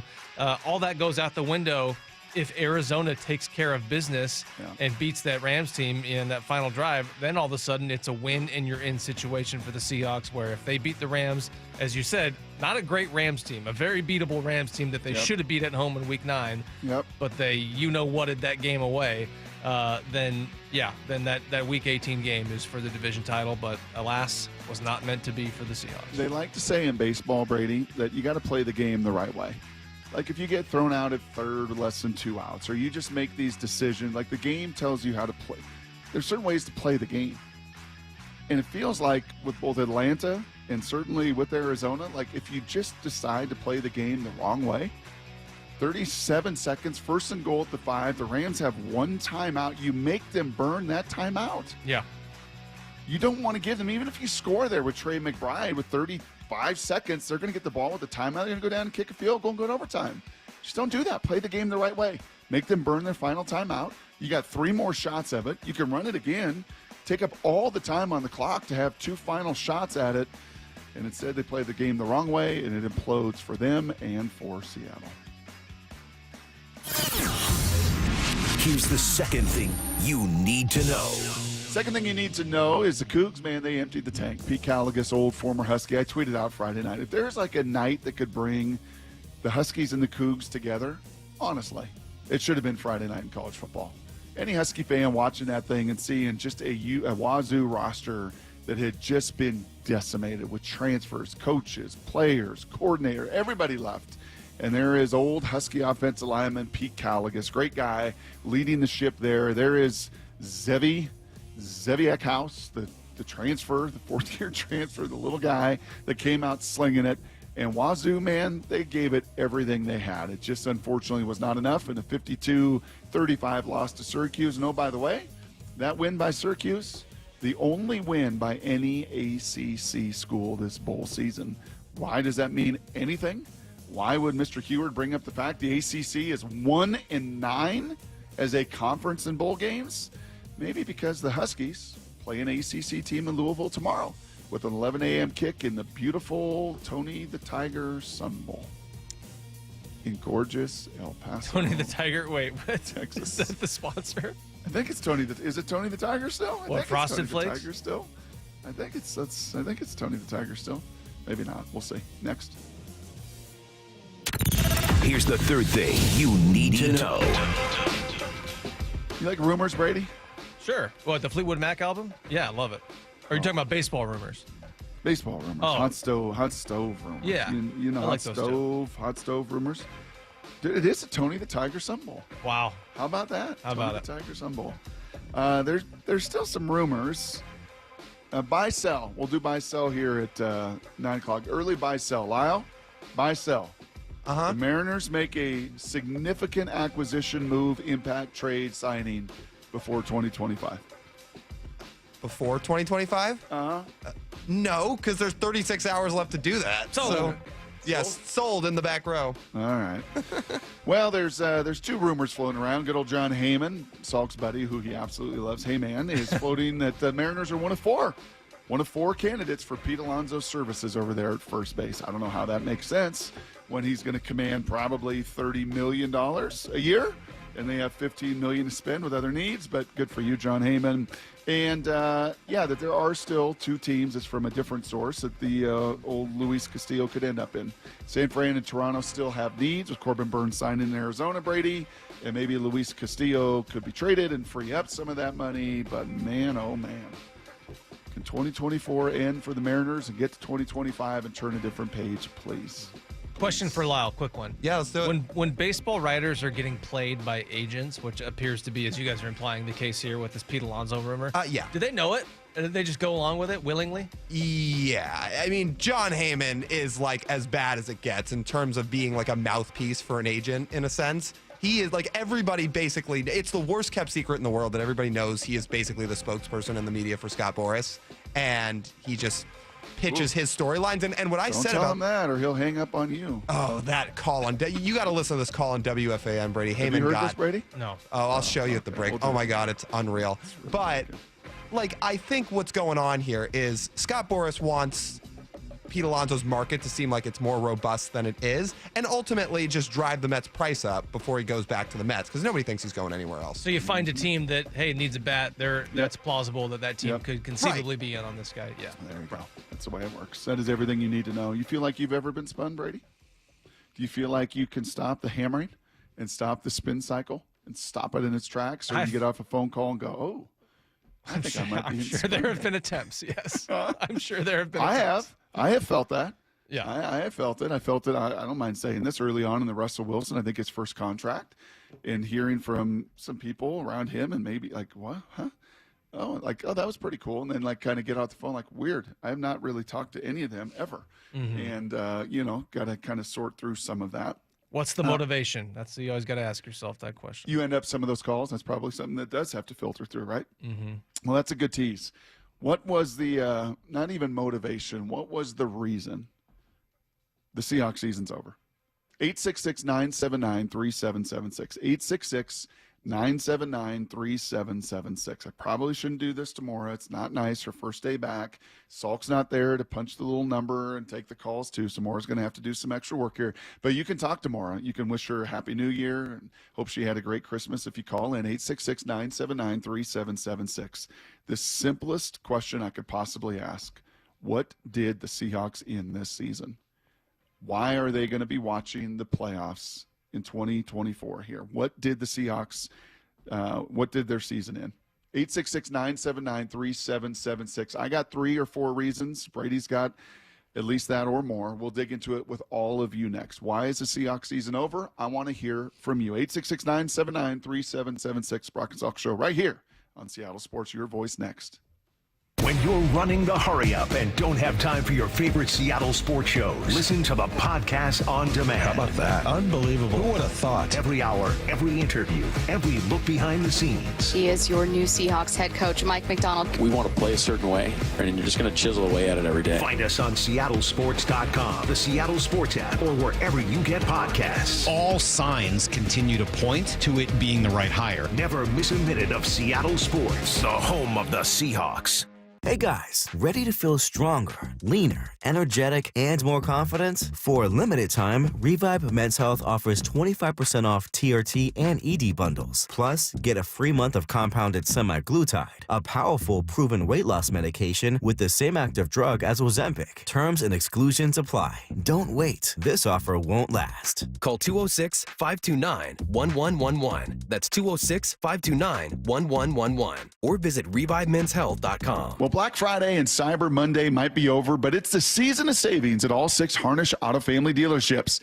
Take the driver's seat to savings while supplies last on all 2024 models. The Harnish Auto Family has 22 acres of inventory filled with the most popular trucks, SUVs, EVs, and cars from the brands you know and love. Visit HarnishAutoFamily.com or head to Chevrolet and Kia of Everett or Volkswagen, Subaru, and Chevrolet Buick GMC of Puyallup and tell them I sent you. We are the Harnish Auto Family, where people matter. Want a simple New Year's resolution that's guaranteed to succeed? I'm talking about doing what I did and reversing that clock on hair loss. The same quick, simple one-day hair loss treatment I received from Advanced Hair begins regrowing your own natural hair the very next day, and it's even guaranteed to grow for life. You decide how much and where, and Advanced Hair does the rest. I'm speaking from personal experience. The results have been truly life-changing, and Advanced Hair has helped tens of thousands of folks just like you and me. It's why world-class Dr. Perungo and Advanced Hair are the winners of the 425 Business of the Year. So celebrate this new year with a fuller head of hair and get 250 free hair grafts and $250 off. Schedule your free consultation at 425-449-8185. See what meeting your New Year's resolution could look like with the before and afters at advancedhair.com. 425-449-8185 or advancedhair.com. This is Steve Almond at Pacific Power Batteries. We have a message about charging lithium-ion batteries. Be very careful. On our website, we show you how to prevent fires or explosions by not using some aftermarket chargers or charging below 32 degrees. New battery, new charger, charge it outside in a sealed container or while you can watch it during the day. Please visit our website, pacificpowerbatteries.com, for more tips to avoid a fire or explosion. Yikes! You're free now. Free to fill your feed with impossibly chonky chonkers who chonk harder than you ever thought possible. Cats, corgis, babies, baby penguins, baby pandas, chunky baby pandas. Free to make your smart devices do silly things. Free to open a world of remote work and a portal into Gametopia. Who's the boss now? Free to be everything you imagine, and then some. That's how it feels to have Quantum Fiber Internet.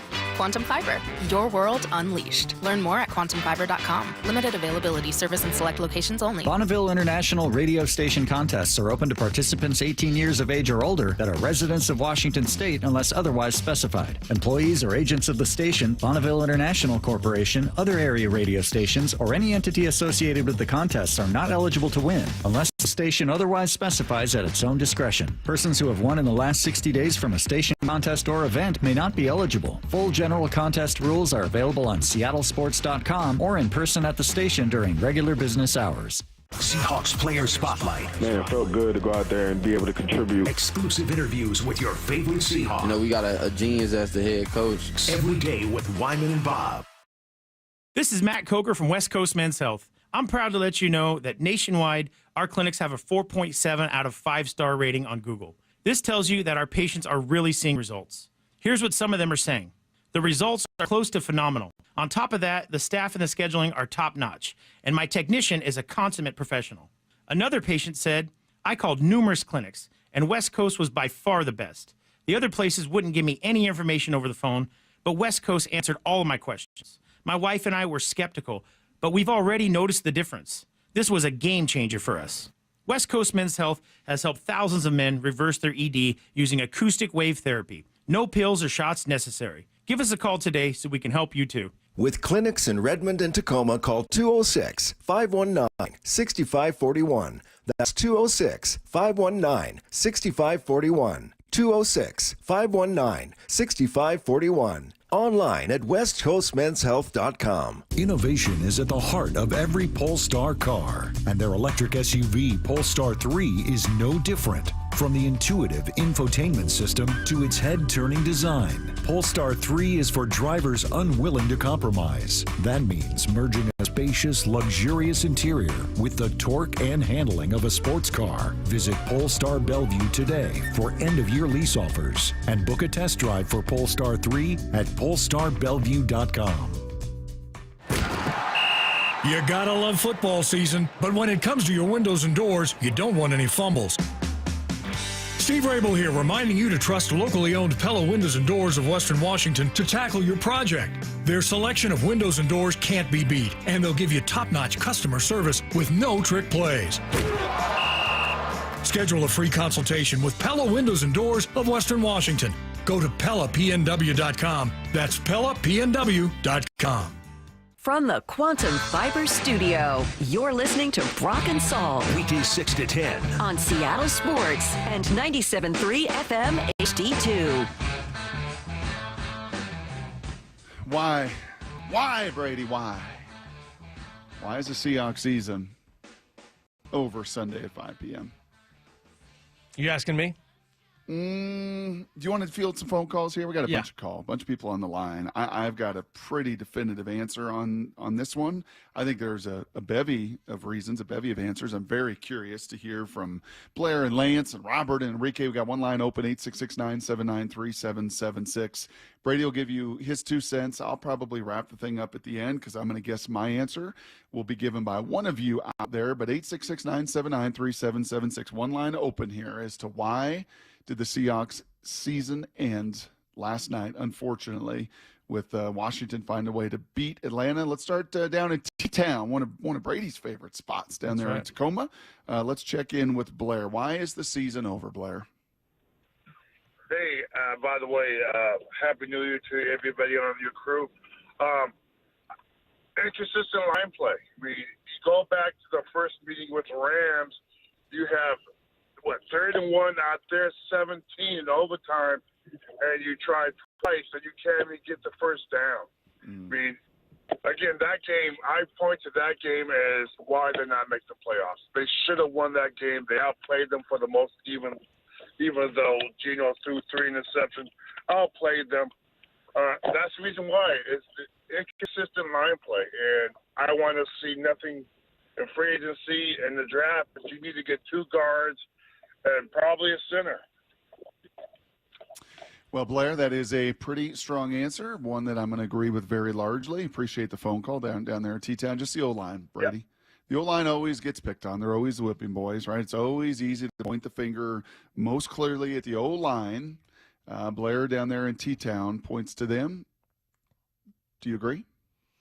Yeah, my answer would be it would take pieces of that. I would look at it less in terms of roster construction and more in terms of the missed opportunities, with included a game that Blair mentioned there, that Week 9 Rams game where you took into overtime. You couldn't take advantage of the fact that Puka Nacua, one of their best offensive players, got ejected in the first half. You have 2 shots to get 1 yard late in that game. You can't do it. You throw 3 interceptions in all. One of those was, it went off, I think, a receiver's hands. That happens. You throw 2 red zone interceptions. You have 2 botched snaps. And, you lost a game that you really should have won. And think of how differently these last couple weeks would have looked with the playoff percentages and all the scenarios. If you had one more win, and not only one more win, but a win over the team that you're competing for that lone playoff spot with. So that is loss was a killer. The Giants game a few weeks earlier. So I look at it in terms of more losing 2 games that they really should have won, in terms of more so than roster construction. Well, I think Lance out in Chicago is going to have a very similar point. Lance in Chicago, why is the Seahawks season over? Hey guys, Happy New Year. Representing the Seahawks out here in Chicago. For me, it's time it's year in, year out. Ever since probably 2015, we don't blow teams out anymore.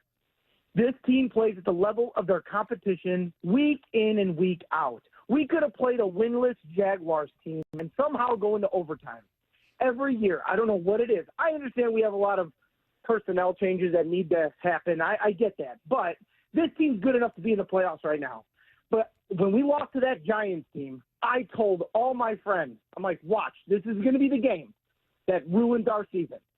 And I went to that Bears game the other night, and I was there. I was decked out in my jersey. I was ready to go, and my friends are like, oh, you guys are just going to murder our Bears team. And I'm like, no, you don't know the Seahawks.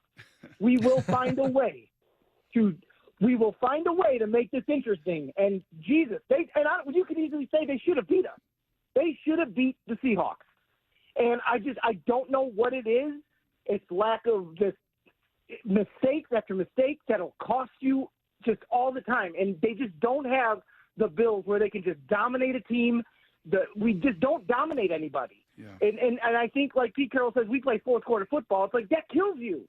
Because those games that you lose hurt you in the end. And it's so frustrating. This is what I get it. I'm happy. I like Mike McDonald. I like where we're headed.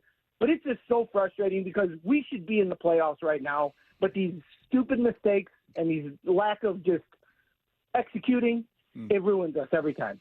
I appreciate the passion. Thank you. I felt a lot of that emotion over the course of this season in some of those games. I would say this. I would challenge that just a little bit, Lance, that when you look around the league, there's really not many teams that blow teams out. This isn't college football. Mm-hmm. You know, that Washington team that won 11 games, I think it feels like almost every one of them is a one-possession game. Minnesota's won 9.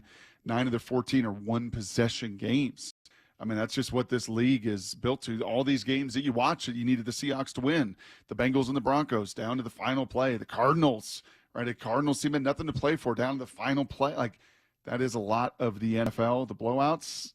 I think we got to see them in 13 and 14 and 15 times because your talent was so great, you know, so much greater than the talent of some of your peers. I don't think that's the case anymore. I was curious if we would get this call. Let's go up to Bellingham, line number 3 here. Robert in Bellingham. Why is the Seahawks season over? Morning. Yeah, I'm gonna pin it on Coach. I'm gonna pin it on Coach Grubb. I feel like he didn't. You know, he's a rookie, right? Just like a lot of the players. And I feel like he just thought that he was still coaching UW. And, how so? You know, he had one of the best, he had the best offensive line in the country, which is why, you know, UW went to the national championship game. Mm-hmm. And he didn't have that, and he failed to adapt to what the Seahawks had. And he's calling plays the running game was just absolutely atrocious. He's got Charbonnet running east-west all the time instead of downhill. He just, you know, and then you can't run the ball, so then you can't do play action, and Gino's throwing all kinds of picks. I mean, the offensive line's been horrible for years, but it was definitely taken advantage of this year. I mean, that was the worst offensive thing I've seen since 1991 from the Seahawks. Yeah. So, I think Grubb's a really smart guy and a good offensive coordinator. And I hope he gets another chance, but I wouldn't be surprised to see him fired. Yeah, it'll be interesting, Robert. I would say that, and I'm going to point to the O-line here in just a second after I hear from some of you, 866-979-3776. That opens up a line. Still got a bunch of you on the phone. We're going to hear your voice this morning. I would say, Brady, the one thing that I think Grubb, and I think he knew, he is a smart guy, and he going into this knew that this would be the situation, and that is, man, your O-line is the most vulnerable position group of any position group in the NFL. Mm-hmm. And there's very few. Detroit, Philly, I think Atlanta's a really good O-line. There's very few that you go into a game and you're like, yep, we're going to be just fine. R5 can block their 4, going to have no issues. We can move their 4. Like the majority, like 25 to 28 of the teams in the league are in the same boat. And that is, man, this group is vulnerable. So how do we protect them? And that would be the one challenge that I had over the course of maybe more than anything else. Yes, man, you got to make their job easier. You know, I think I've told the story a couple different times. When I did the NFL during the COVID season, I had the Rams, I think 3 times that year. And I remember talking to McVay about this a bunch and saying, man, like in some ways I love your system. It's almost like an Army, Navy triple option. I don't mean that in any disparaging way, you know, but it's just, you guys do what you do. You do it so well. And he's like, that's not disparaging. That's the greatest compliment I can get. Like, you know what we are and what we do. And I know that I've got to make it as easy as possible on the most challenged group on the field, and that's the O-line. And how do you do that? I'm guessing you're going to say you do that with a little less shotgun, a little more under center, try to take some pressure off of those guys, put them in situations where you're keeping the defensive linemen guessing a little bit more than they did with all the shotgun that they ran. And when the Rams have been in their heyday, and this is not their heyday because they don't have nearly as much talent on their O-line, but when it was Whitworth and some of the others, and it was Todd Gurley, it was outside run, it was screen, it was some jet sweep, it was everything looked the same. Like it's pitching ninja that you see, and here comes the ball out of Luis Castillo's hands, and does it go this way? Does it go that way? But it looks the same to me, and I'm just kind of guessing. And man, when they're really rolling, you make it really tough because everything looks the same, and you make it very easy on the O-line to not have to just sit there and drop back and absorb and absorb and absorb.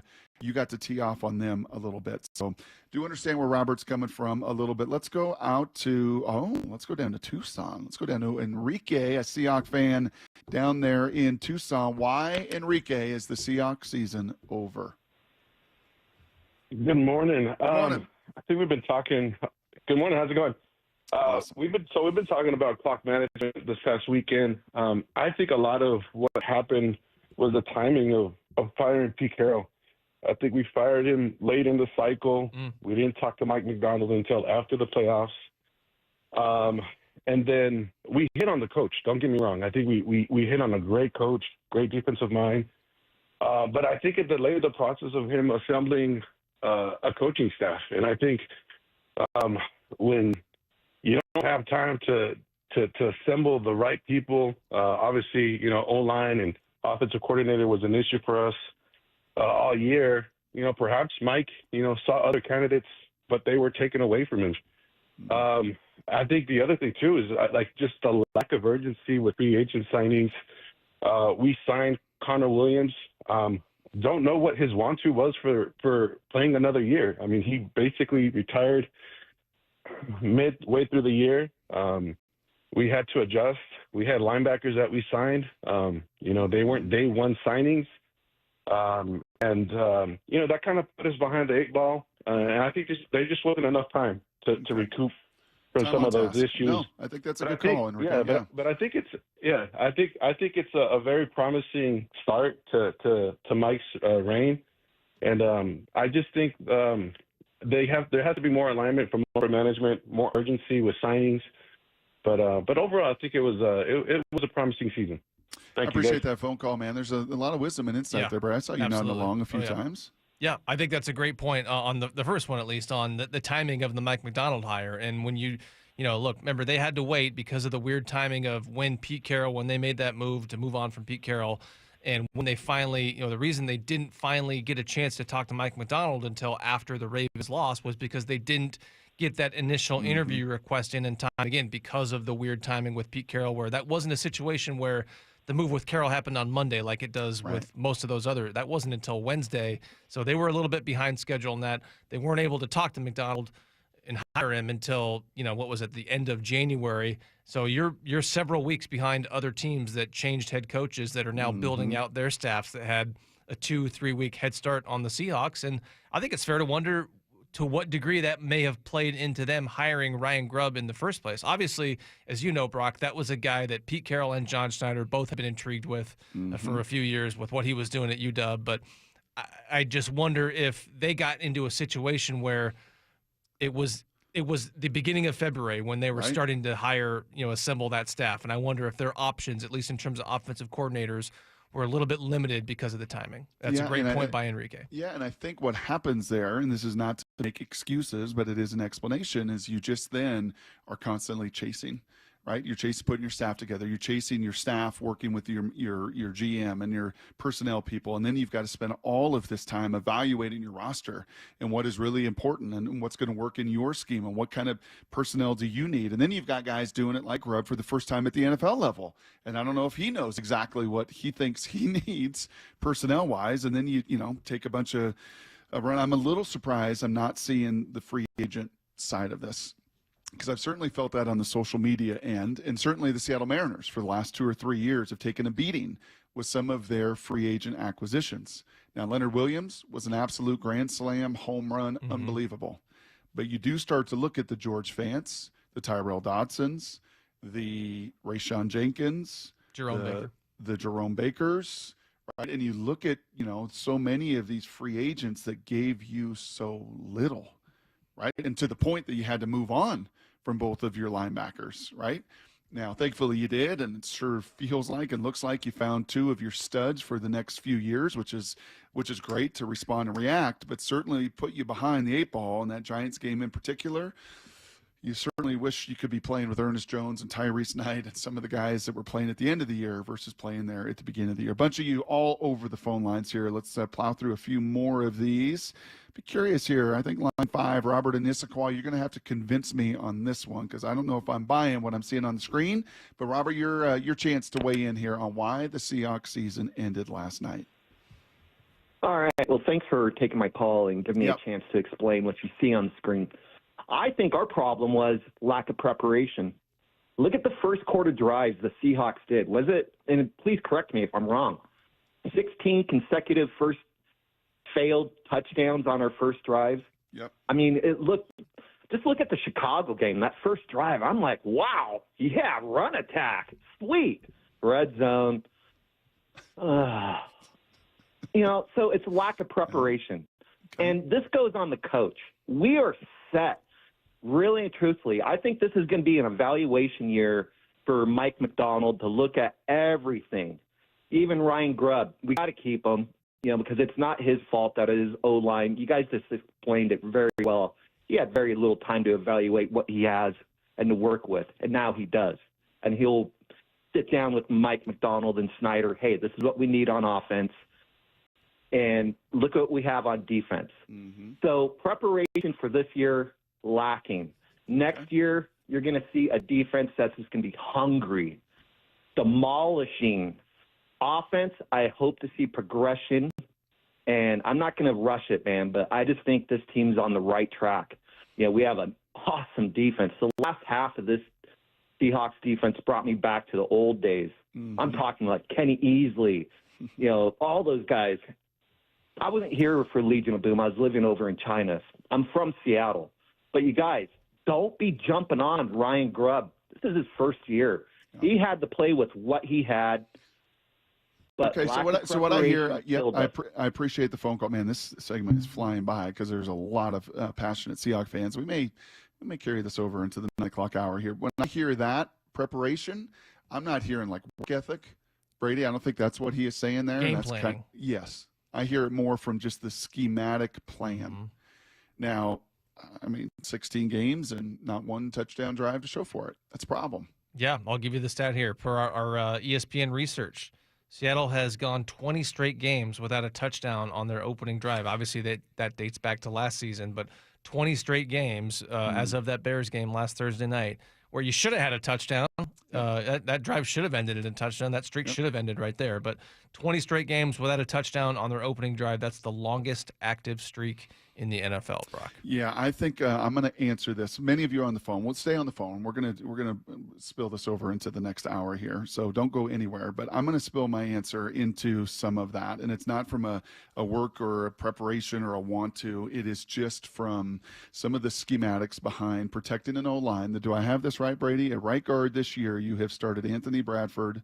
You started Christian Haynes. You've now started LaMay. You've started 3 different offensive I don't guards. think Christian Haynes ever started a game. He never started a game? He certainly played in a number of them, but I think all the games he played in were started by Bradford. I do. At right tackle, you started George Fant. You started Stone Forsythe. You started Jarrell, and now you've started Abe Lucas. Yeah. You have had 4 different right tackles. You have had 3 different right guards.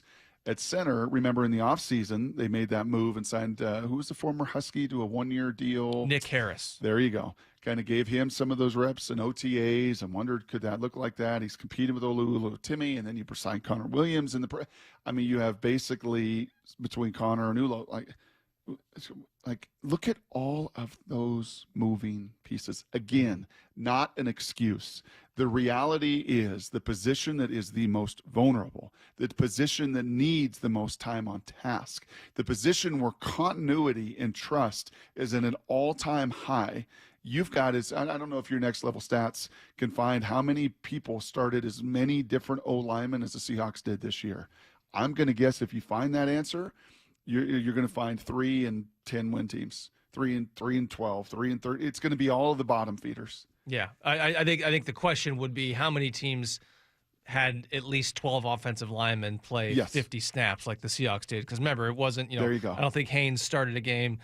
Sundell didn't start a game, but he had to come in at center when Oluwatimi, went down for a little bit. So, yeah, I think the number is 12 different guys. 3 centers, 3 right guards, 4 right tackles. Yeah. It's the position group that is the most vulnerable when it comes to, A, who they're lining up against, and B, needing time together.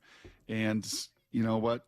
I can't point anywhere else than that is the biggest reason to undo so much, unfortunately, of so much good you've done defensively here in the second half. Let's field one more call, and then we'll come back to you, a bunch of you here in the 9 a.m. hour. I was curious if we were going to see, let's go over to Yakima, line number 1. Albert, you point to, and I think that, certainly in the social media realms, this has been part of it, and he's a big boy, and he knows this comes with the territory. Albert, the reason the Seahawks season ended is because... Line number 1. Been annoying my morning, guys. Long time listener. Appreciate it. Doing well. Hey, so my thoughts are 100%. I believe it's time for John Schneider to go. I mean, personally, I believe he had all the personnel decisions this year, and he made terrible decisions. He's made terrible decisions, I would say, since 2013 with giving away first-round picks for the last 14 years. And I do believe it's time to sign the new GM. And if the GM feels Mike McDonald should go, then I believe it's time for Mike McDonald to go as well. Did he make a terrible decision? Did he make a terrible decision in hiring Mike McDonald? I do believe so. I mean, just the way he talks when I see him in his conferences, I don't believe he has what it takes. Mm-hmm. It's just sometimes he seems confused. On the sidelines, he looks confused. I think he's just a little too young for the game right now. Maybe in the future he'll be a lot better. But right now, I don't think he's the answer. Well, I appreciate the phone call, Albert. I think some would agree with you out there on John Schneider that it's been a long time, and there certainly have been some misses along the way. I don't know how many agree with you when it comes to Mike McDonald. I think you're going to be in the minority on that one, certainly around the NFL as well, and with these other first-time head coaches, not named Dan Quinn and Jim Harbaugh that got decades of experience. Brady, have a hard time pointing to Mike McDonald in any of this. No, and I think if Mike McDonald, if the caller thinks that he sounds confused, I think that's Mike McDonald not being somebody who pretends that he has all the answers all the time, and I think that is an admirable quality that Mike McDonald has. So I wouldn't look at that as a guy being confused. I think it's a guy being genuine and not coming off like a know-it-all. So, and I think Mike McDonald is the right coach. And if that's the case, then you've got to include that in John Schneider's offseason. John Schneider was the guy who spearheaded the whole coaching search and who landed on Mike McDonald and who had the patience to wait out Mike McDonald and to wait until they had an opportunity to hire him. So, yeah, some of the free agents, you didn't hit on those guys. I will say the counterpoint to that, or the caveat to that is none of those were big swings financially. You didn't sign a guy for more than, $5-6 million in free agency. So it was a lot of smaller swings that you didn't really hit on. You hit on the big one, Leonard Williams, and I think he hit on the head coach as well. So I wouldn't agree with the caller. I don't think I think you've got to factor in the fact that he hired Mike McDonald, and by all accounts, he hired the right guy. Bob, Max, Tim, Keegan, Sam, all of you on the phone. Hang on, because I want to hear all of your voices. Unfortunately, the Seahawks season comes to an end. Their playoff run ends, at least last night. They will play in L.A. this weekend. Many of you, and I'm looking at my little screen here, a bunch of you got some great points you want to make as well. We'll do that right on the other side. Brady's in for Salk. It's Bronk and Salk right here on Seattle Sports.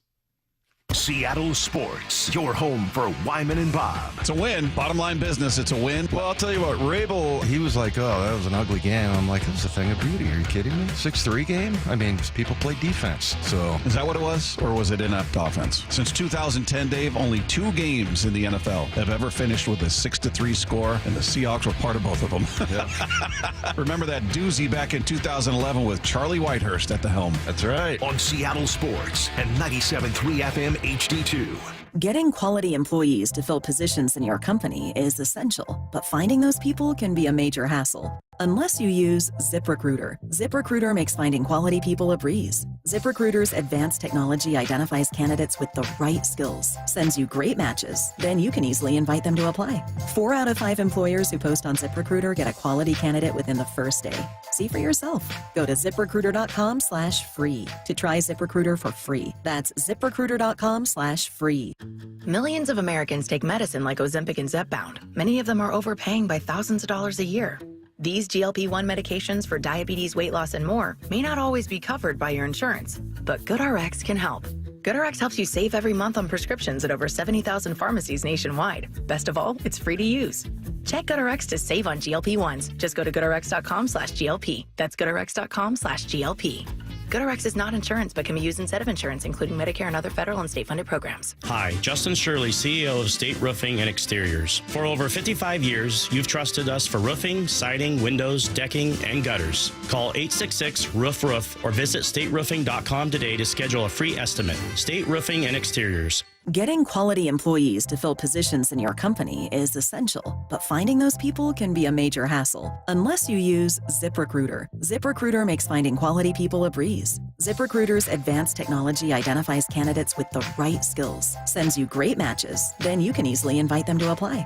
4 out of 5 employers who post on ZipRecruiter get a quality candidate within the first day. See for yourself. Go to ZipRecruiter.com/free to try ZipRecruiter for free. That's ZipRecruiter.com/free. Hey, you've definitely had a busy month. Finding gifts, sending cards, hosting family. Well, now it's time to treat yourself at Macy's After Christmas Sale. Come and find great deals on something just for you. Like 25% off New Year's party looks from DKNY, Adriana Papel, and more. So enjoy the week and get yourself the gifts you really wanted before these limited time deals are over. At Macy's After Christmas Sale. Savings off already reduced prices. Exclusions apply.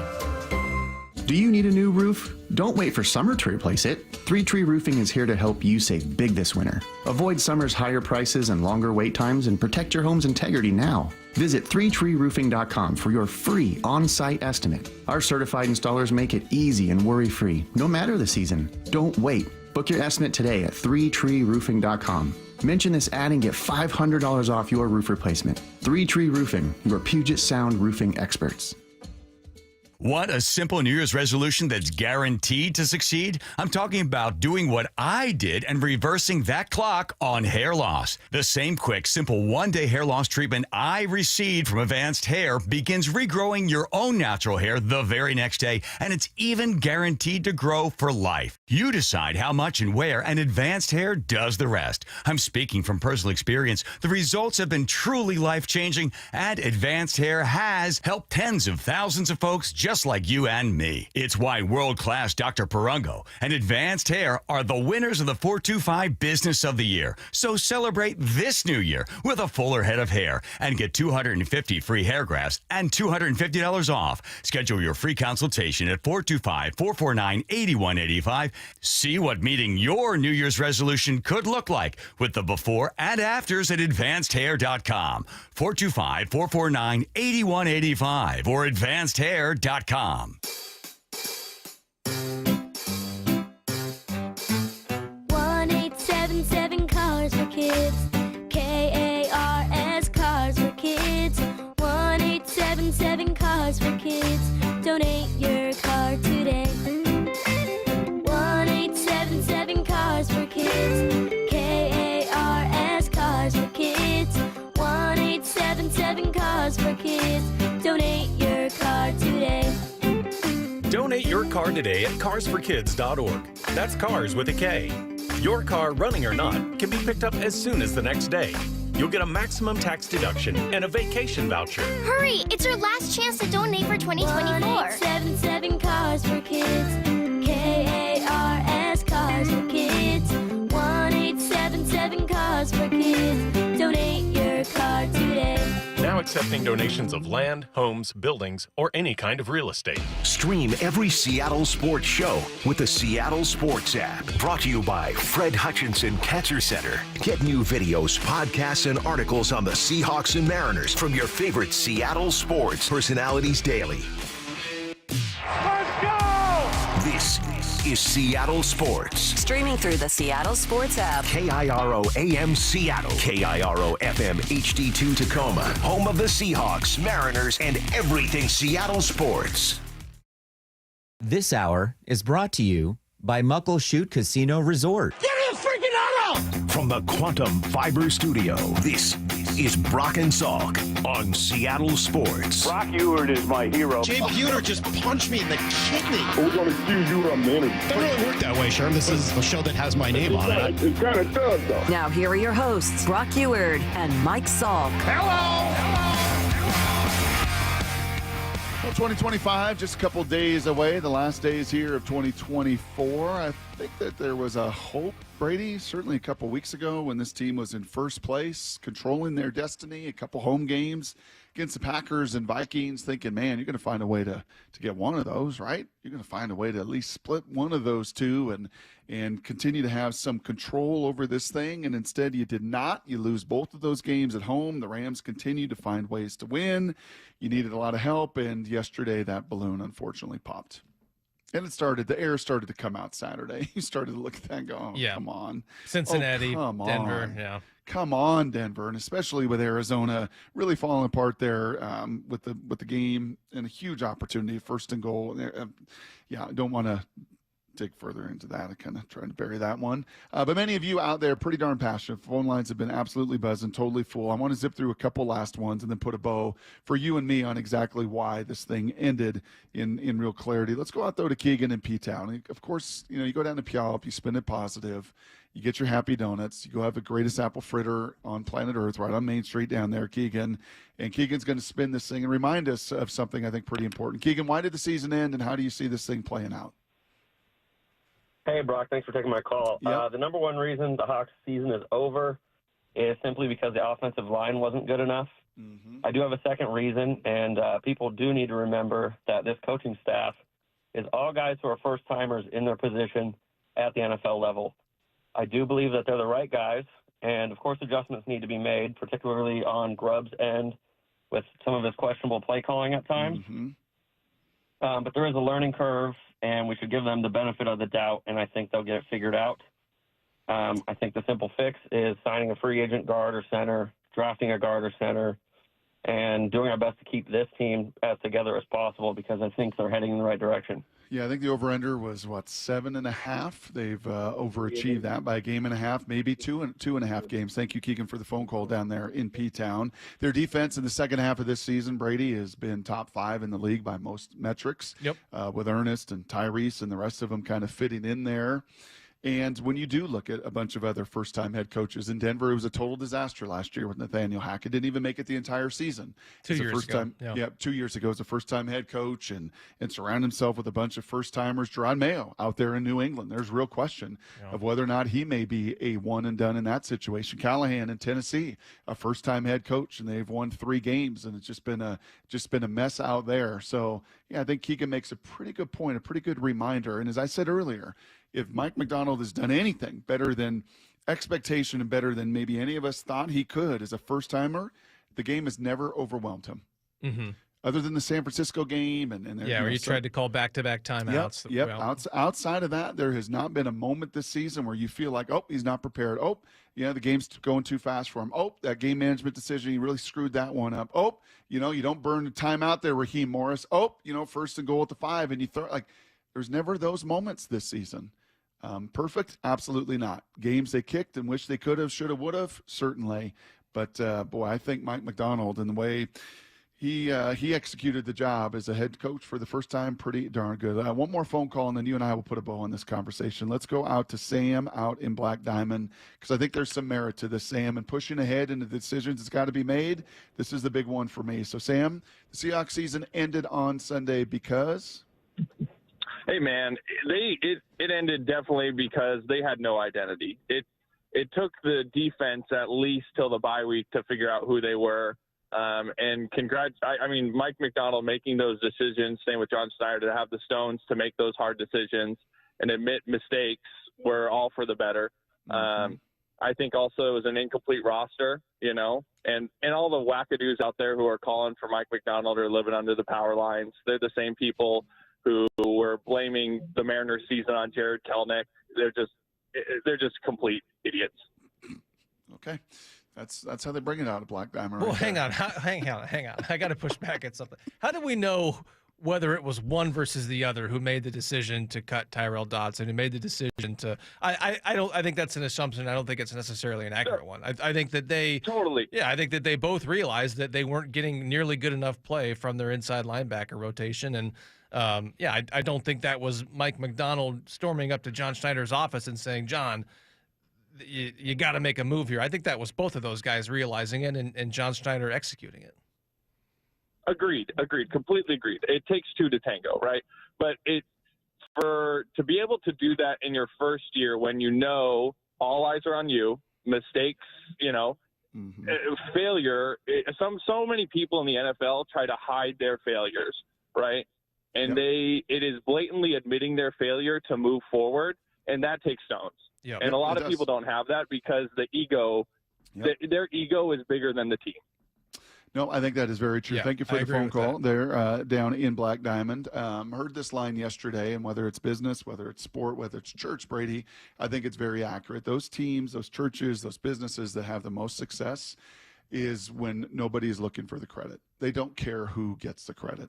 And I would say that, too, is I think why Mike McDonald and John Schneider are aligned pretty darn well.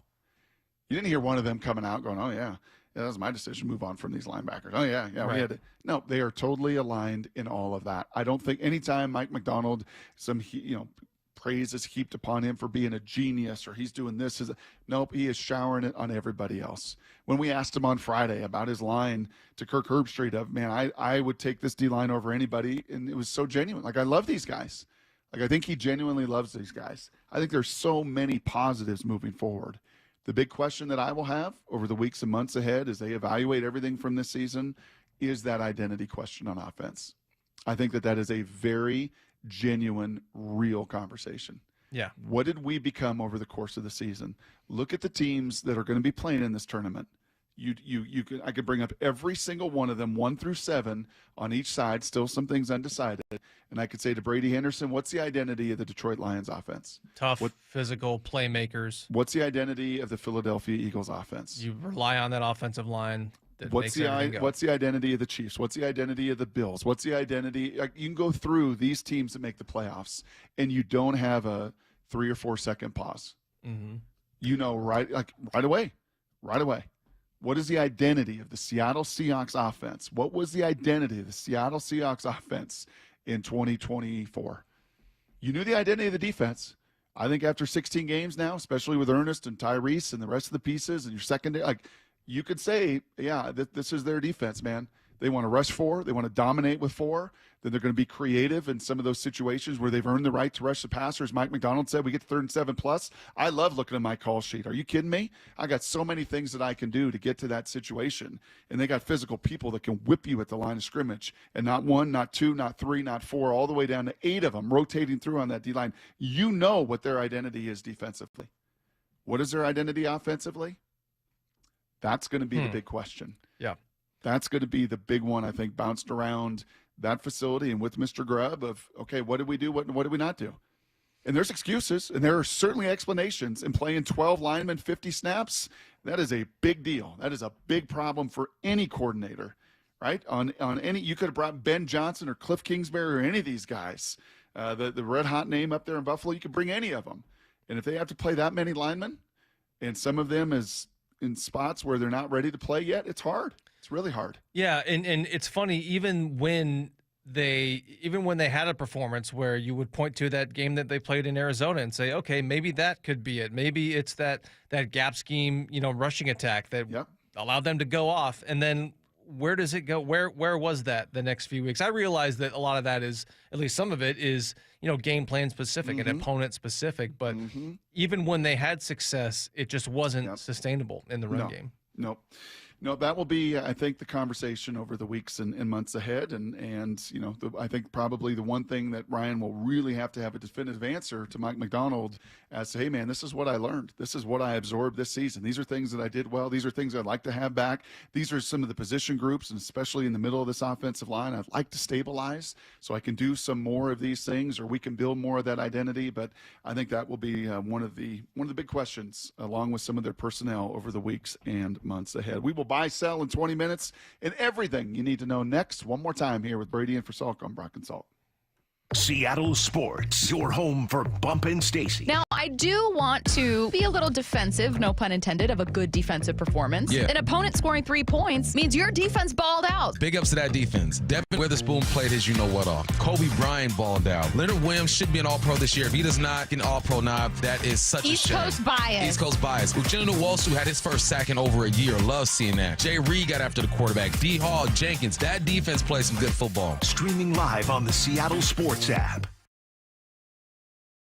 Leaner, energetic, and more confidence? For a limited time, Revive Men's Health offers 25% off TRT and ED bundles. Plus, get a free month of compounded semaglutide, a powerful proven weight loss medication with the same active drug as Ozempic. Terms and exclusions apply. Don't wait. This offer won't last. Call 206-529-1111. That's 206-529-1111. Or visit ReviveMen'sHealth.com. Toyotathon is here at Toyota of Kirkland. To celebrate the event, Toyota of Kirkland purchased extra inventory and has a premium selection of Tundras, Tacomas, RAV4s, Priuses, hybrid Camrys, and the all-new Crown Signa. Toyotathon is here, and Toyota of Kirkland is ready to celebrate with you.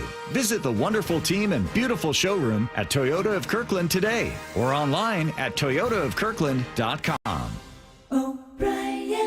Emerald Queen Casino, the entertainment capital of the Northwest. The best place to watch all your favorite sports. Featuring wall-to-wall viewing screens, 6 windows, and 30 kiosks. Be there at emeraldqueen.com. Emerald Queen Casino, the entertainment capital of the Northwest. Drowning in IRS debt? If you can't afford to pay your IRS debt due to economic hardship, you can now be free of IRS collection efforts by taking advantage of a special IRS tax hardship program. This program allows Americans who owe the IRS to resolve their delinquent tax debt once and for all. In some cases, maybe even reducing what you owe significantly. An open phone line has been established by Community Tax for consumers to call and see if they qualify. Simply dial 800-519-6360. If you owe back taxes to the IRS and cannot afford to pay them back or have years of unfiled tax returns, help is standing by. Just call the Community Tax Helpline today at 800-519-6360 for the help that you need. Don't take on the IRS alone. They can attack your wages, savings, pension, home, and even your Social Security check. Call 800-519-6360 to see if you qualify. That's 800-519-6360. Hey, do you like spending extra money?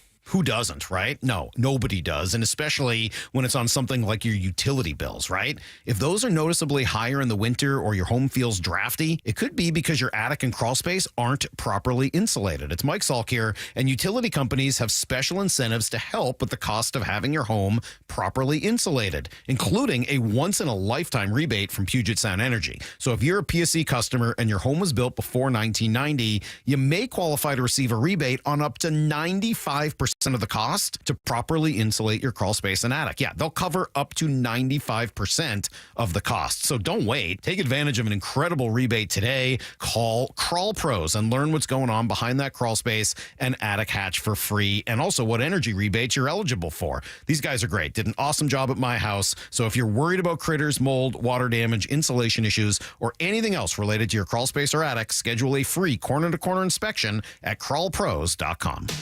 In between storms, have Asset Roofing do a roof inspection. They're going to make sure shingles are intact and clean up any moss, giving you peace of mind now and saving you thousands years later. Asset Roofing, excellence is on the house.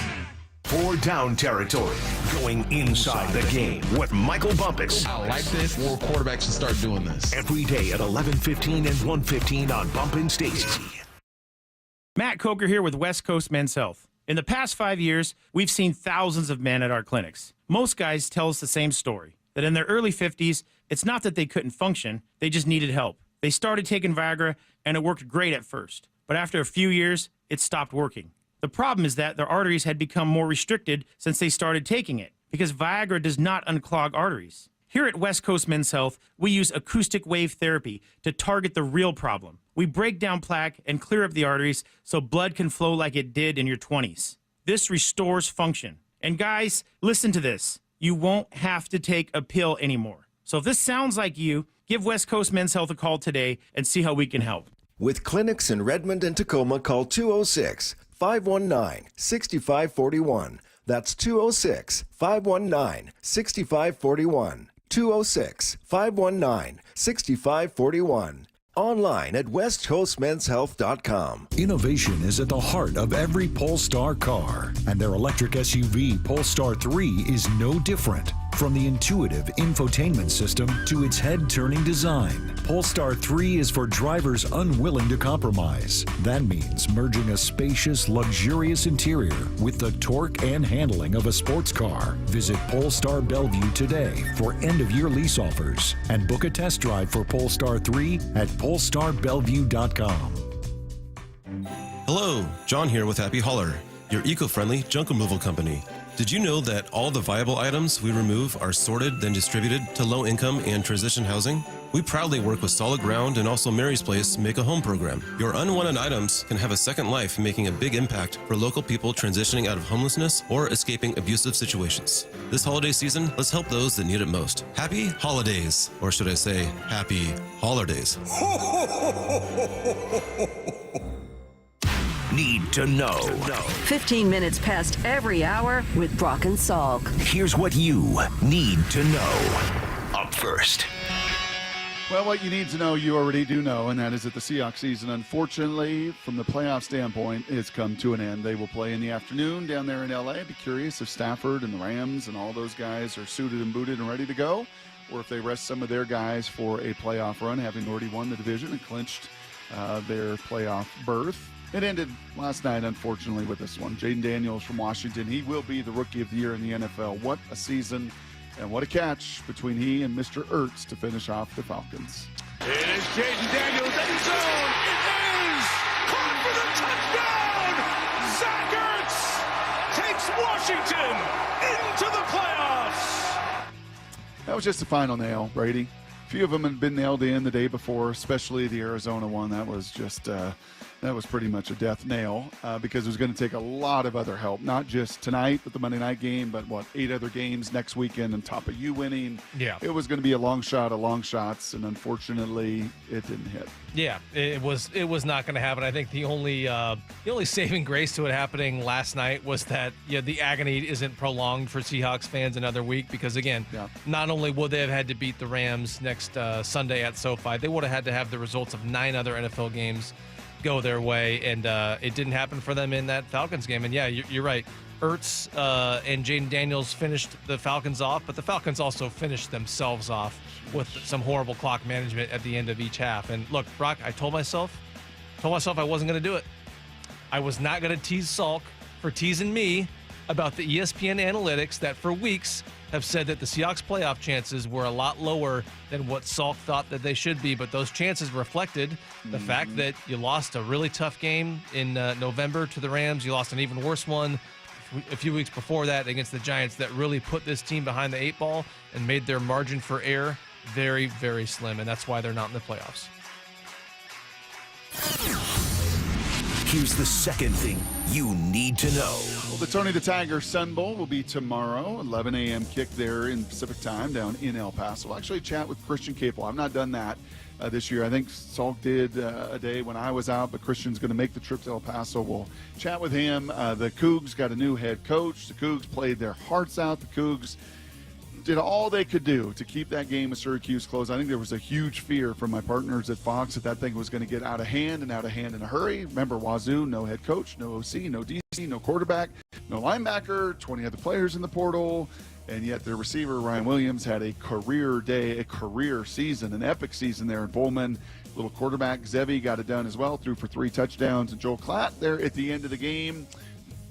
Really throwing some flowers to a Coug team that just emptied the tank with everything they had.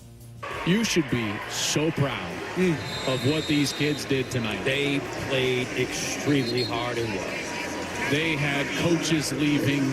They had other players leaving, and they went out there for each other.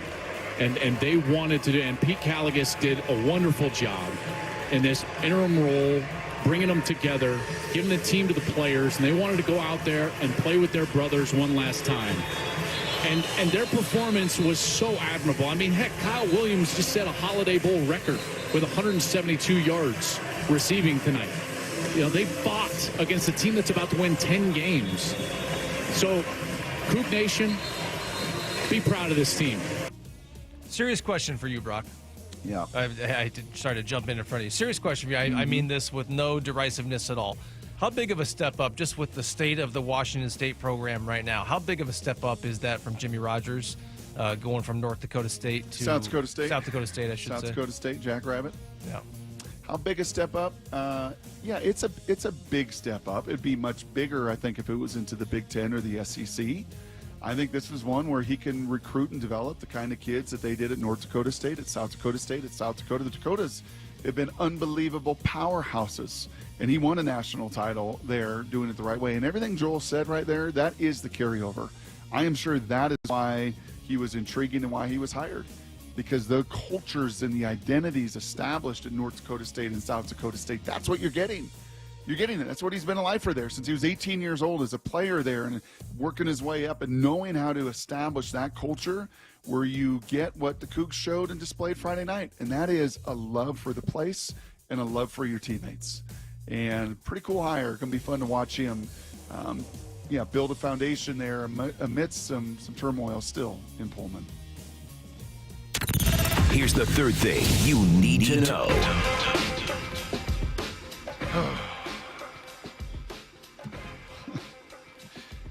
Can the Mariners make an impact acquisition? That was the question, Lyle? When the season ended in October through November, a day and a half left in December, is there an impact acquisition to be made? Still free agents out there. John Heyman reporting the Mariners, 1 of 4, interested in Pete Alonso. I think he kind of shot that down in a John Bon Jovi Blaze of Glory, Lyle. Very well done. Luis Castillo could still be a trade candidate in San Francisco. Would he waive his no-trade clause to pitch down in another pitcher-friendly park down in San Francisco? Up there in Toronto, maybe interested in Luis. Is that still something that then can get the wheels in motion? But, man, for those diehard Mariner fans, Brady, to sit through October, November, and into December and not yet see an impact player come into this lineup and into this fold that this roster does need, that would sure be a nice resolution in 2025. So when's it going to happen, Lyle? Yeah, Lyle, when's it going to happen? Post January 15th after Roki Sasaki signs. That's my guess. Oh, interesting. Feels like they might be waiting for that. That is everything you need to know. That will be, by the way, we're going to knock that out, Brady. You're going to have to find an answer in 5 minutes here, 7 minutes on that impact acquisition and what your crystal ball is seeing as you cover these Mariners and your love for all things teal with those guys when they will make an acquisition. We're going to have a little fun, probably do a little bit of singing. We're going to do a little buy and sell. And should Leonard Williams be receiving votes as Defensive Player of the Year? Not All-Pro, not Pro Bowl.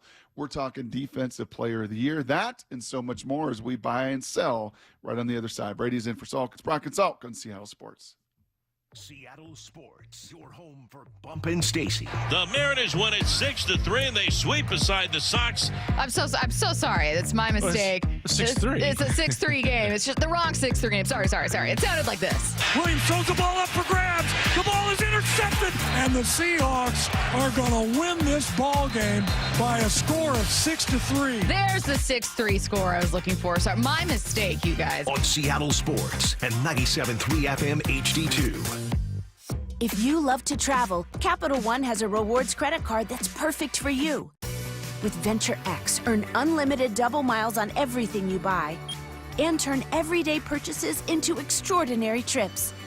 Plus, receive premium travel benefits like access to over 1,300 airport lounges where you just check in and chill out. Open up a world of possibilities with Capital One.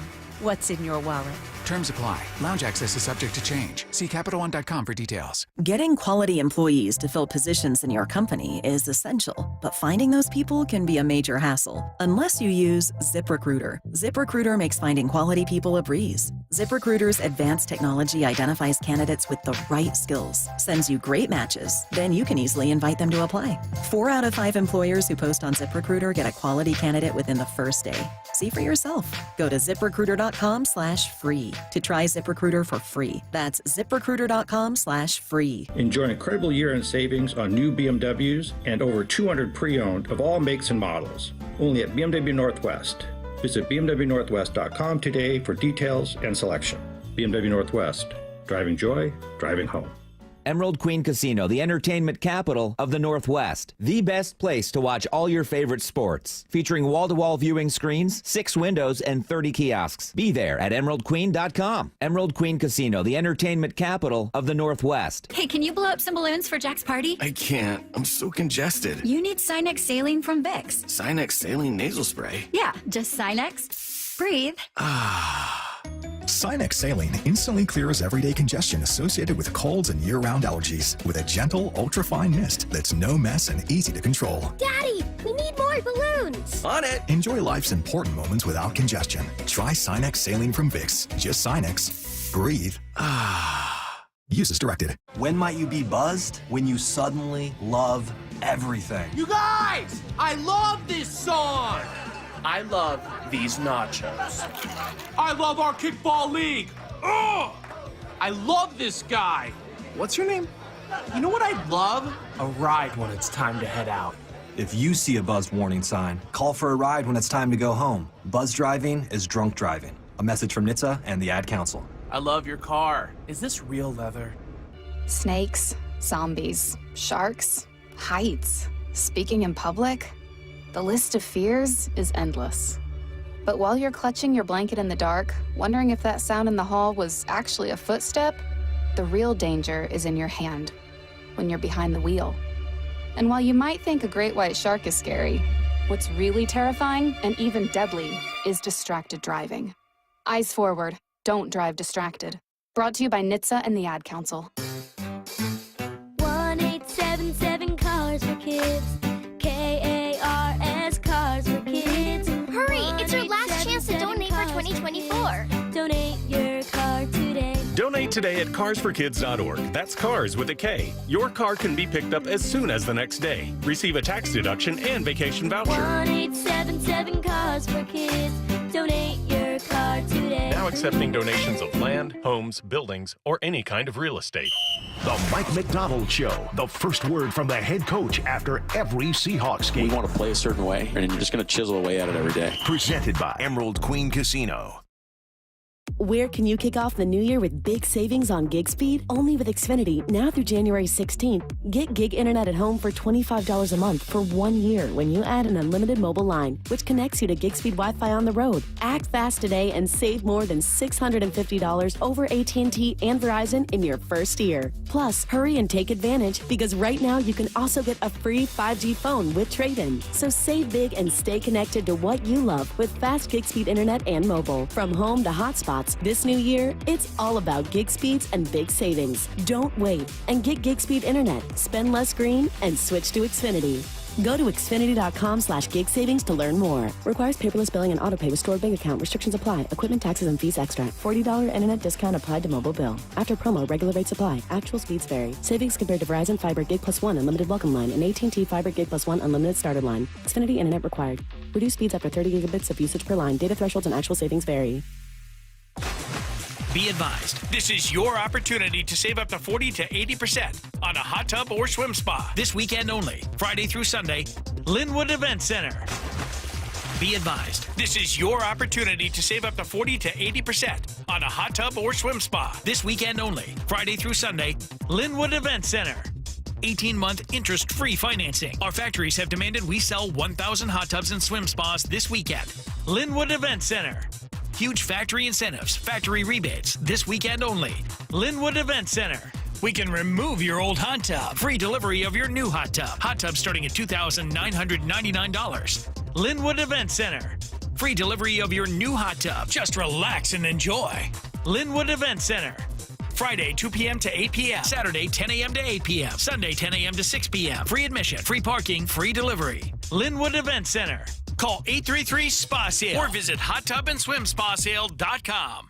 This hour is brought to you by Muckleshoot Casino Resort. From the Quantum Fiber Studio, you're listening to Rockin' Sock. Weekdays 6 to 10. On Seattle Sports and 97.3 FM HD2. You know who's the opposite of Mike McDonald, Brady? Who's that? Raheem Morris. Yeah. I was just listening to him answer some questions from yesterday about the timeout, not taking the timeout, not taking the leaving, the first half with all the timeouts in your back pocket. That dude talks really fast. I heard that. I heard you listening to it over our connection there, and I was like, "Are you listening to that in sped up motion? Is that like 1.5 speed?" No, real time, and he talks really fast.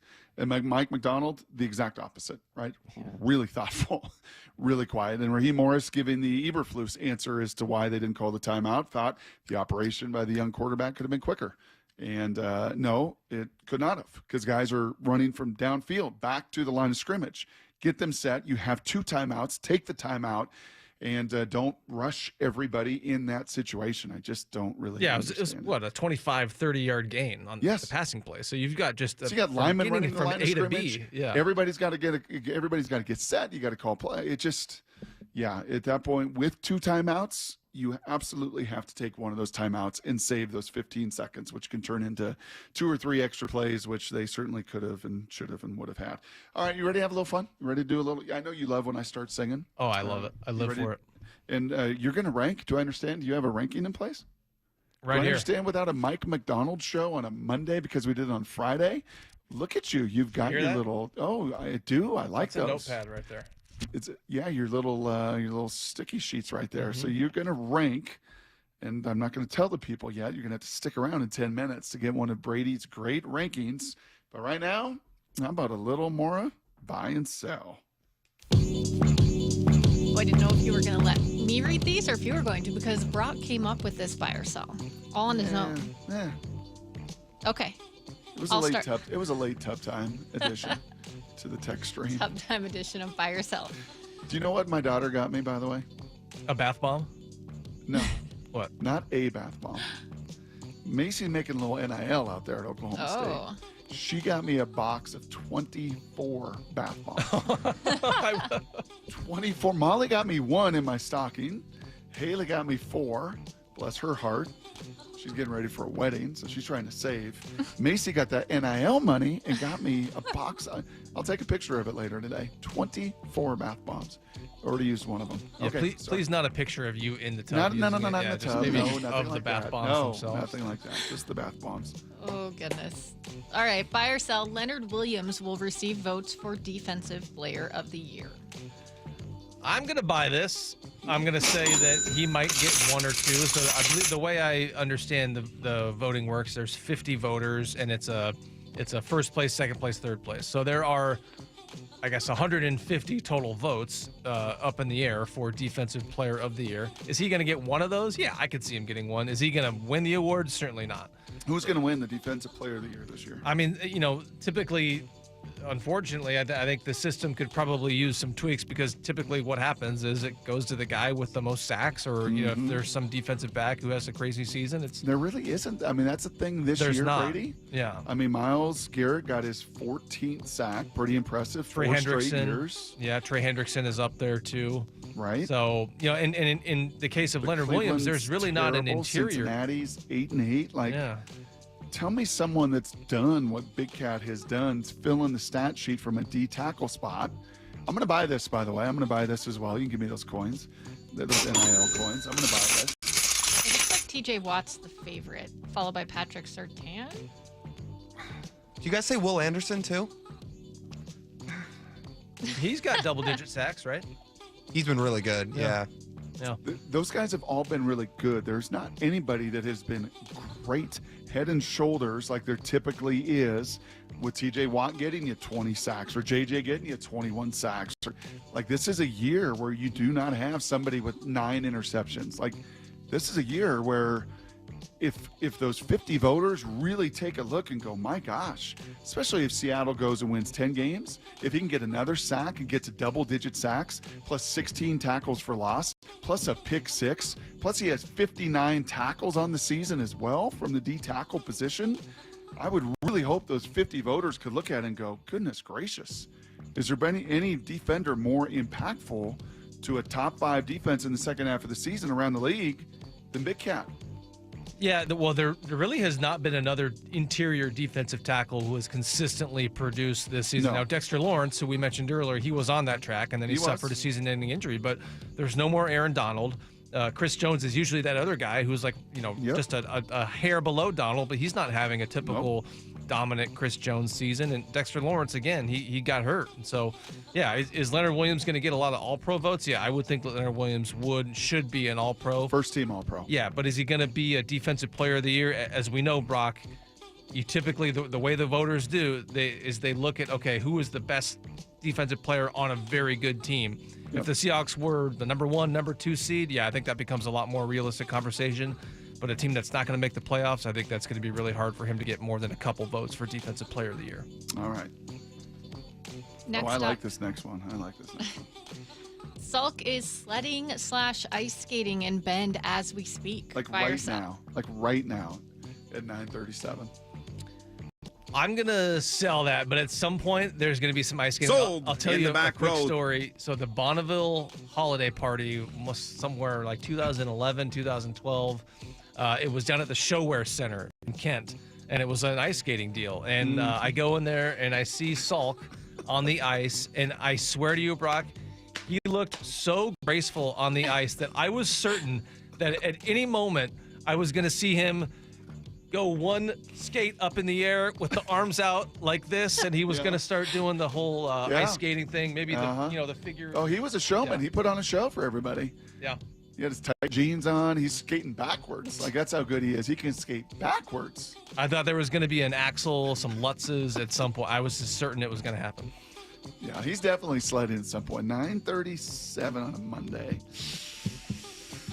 Yeah, It's maybe a little early. Maybe just a little early. Give it a lady in the second row. She's an 8, she's a 9, she's a 10, I know. No, I think he's asleep. You think he's sleeping right now? Yeah, when he gets time off, he sleeps in. I think he's going to be so fired up Thursday, come back on the show. He's got a very different take on Gino than you and I do. Very different. Really? Yeah, I think come Thursday, he's going to be fired up. Having All something right. to do with those escalators? All right, yep, maybe. Yep. Here we go. Push. The Seahawks coaching staff remains intact for 2025. Buy or sell? I'm going to sell that just for the simple fact that there's Sold always at in the least back some road. turnover. Now, is it largely going to stay intact? Maybe. But, yeah, I mean, we talked about it earlier. Some of the callers called in on it. I'm sure you and Brock, I know you and Brock, or you and Mike, excuse me. You're Brock. Hi, Brock. Yep. Hi. I know that you guys have had the Ryan Grubb conversation quite a bit over the last few weeks. And if there is one big move that I could see Mike McDonald making, it is that, just because of what I think could be kind of a philosophical divide between those two guys. Yeah. So that's the one name to keep an eye on. Yeah, I'm going to sell that as well. lady in the In the second row. row. She's an 8, she's a 9, she's a 10, I know. Do you like ruby red lips, blonde hair, blue eyes? Are you a ruby red lips, blonde hair, blue eyes guy? No, my girlfriend's got kind of green eyes, blonde hair, so Nice, okay. that's Perfect. That's my type. Perfect. Just because of the size of these staffs and the amount of movement, This is not college football where you have 10 assistants and you have some places that keep those 10 assistants for 10 years. Kansas being one of those, Iowa for many, many years being one of those. It's just really difficult to do that in the NFL. You mentioned Jake Peets earlier. Does he want to stay in that passing game coordinator role, or around the league where there's going to be a lot of coordinator jobs and a lot of opportunity? Is he going to want to try to see if there's a chance for him to get back to calling plays and doing that? So, yeah, I would be pretty surprised if this staff stays intact. Continuity would be great, but identity becomes a big conversation as well. So I'd be surprised if it stays totally intact. All right, next up, the Seahawks will have more than 3 Pro Bowlers before alternates are announced. Buy or sell? I'm going to sell that one. I think the only Sold I in the think back only road. surefire guy right now. And this is not about who I think should make it or who should make it. It's who I think will make it. I think Leonard Williams is going to make it, but Yeah, I also think Devin Witherspoon has got a great case. Jackson Smith and Jigba has a great case. Jason Myers might even have a case. But, if you look at where those guys ranked, the NFL a couple weeks ago put out where, who are the top 10 vote getters by position in terms of the fan voting. I didn't see Devin Witherspoon on there. Didn't see Ernest Jones on there or JSN. And, the fan voting Julian only Love? accounts You for a see third Julian of it. Love? I actually did see Julian Love. He was in at one of the safety spots. He was in, I believe, the top 10. But, yeah, so it's going to take, the coaches and, the other voters coming in strong with some votes for those guys. But I think as of right now, Leonard Williams is the only guy who I think is a surefire Pro Bowler. Okay, you and I are going to disagree for the first time. Now I'm going to buy that one. I think they're going to have more than 3. Really? Yep. I think it'll be Spoon. I think it'll be Leonard Williams. I think those players that have played against these guys this season and watched their growth and development, I think Jackson Smith and Jigba, I think the player vote and the coaching vote will be really substantial for those guys. For Spoon, for JSN, and for Leonard. And then I think because Julian Love made it a year ago, and likewise, I think the people that have played against him and the impact plays that he has made, I think those 4. I think those 4 are Pro Bowlers before any of the alternates come into play. Is that a little surprised that we didn't even mention DK? No, I don't think he's having a Pro Bowl. I mean, it's hard to make it as a wide receiver.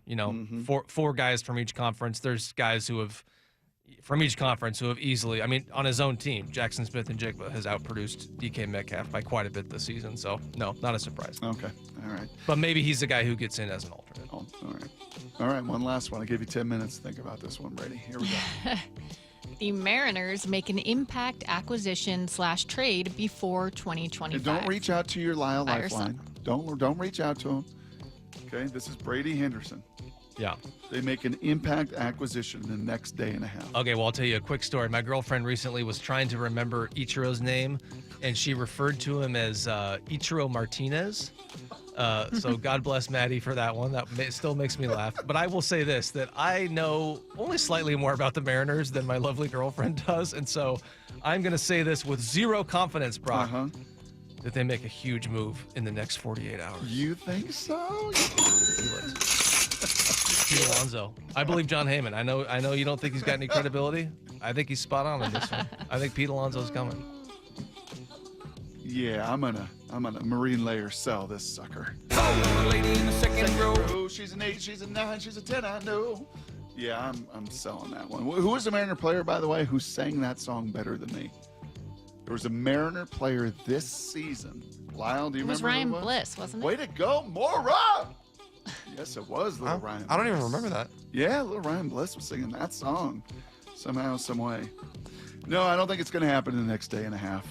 I can't imagine the budget for Pete Alonso.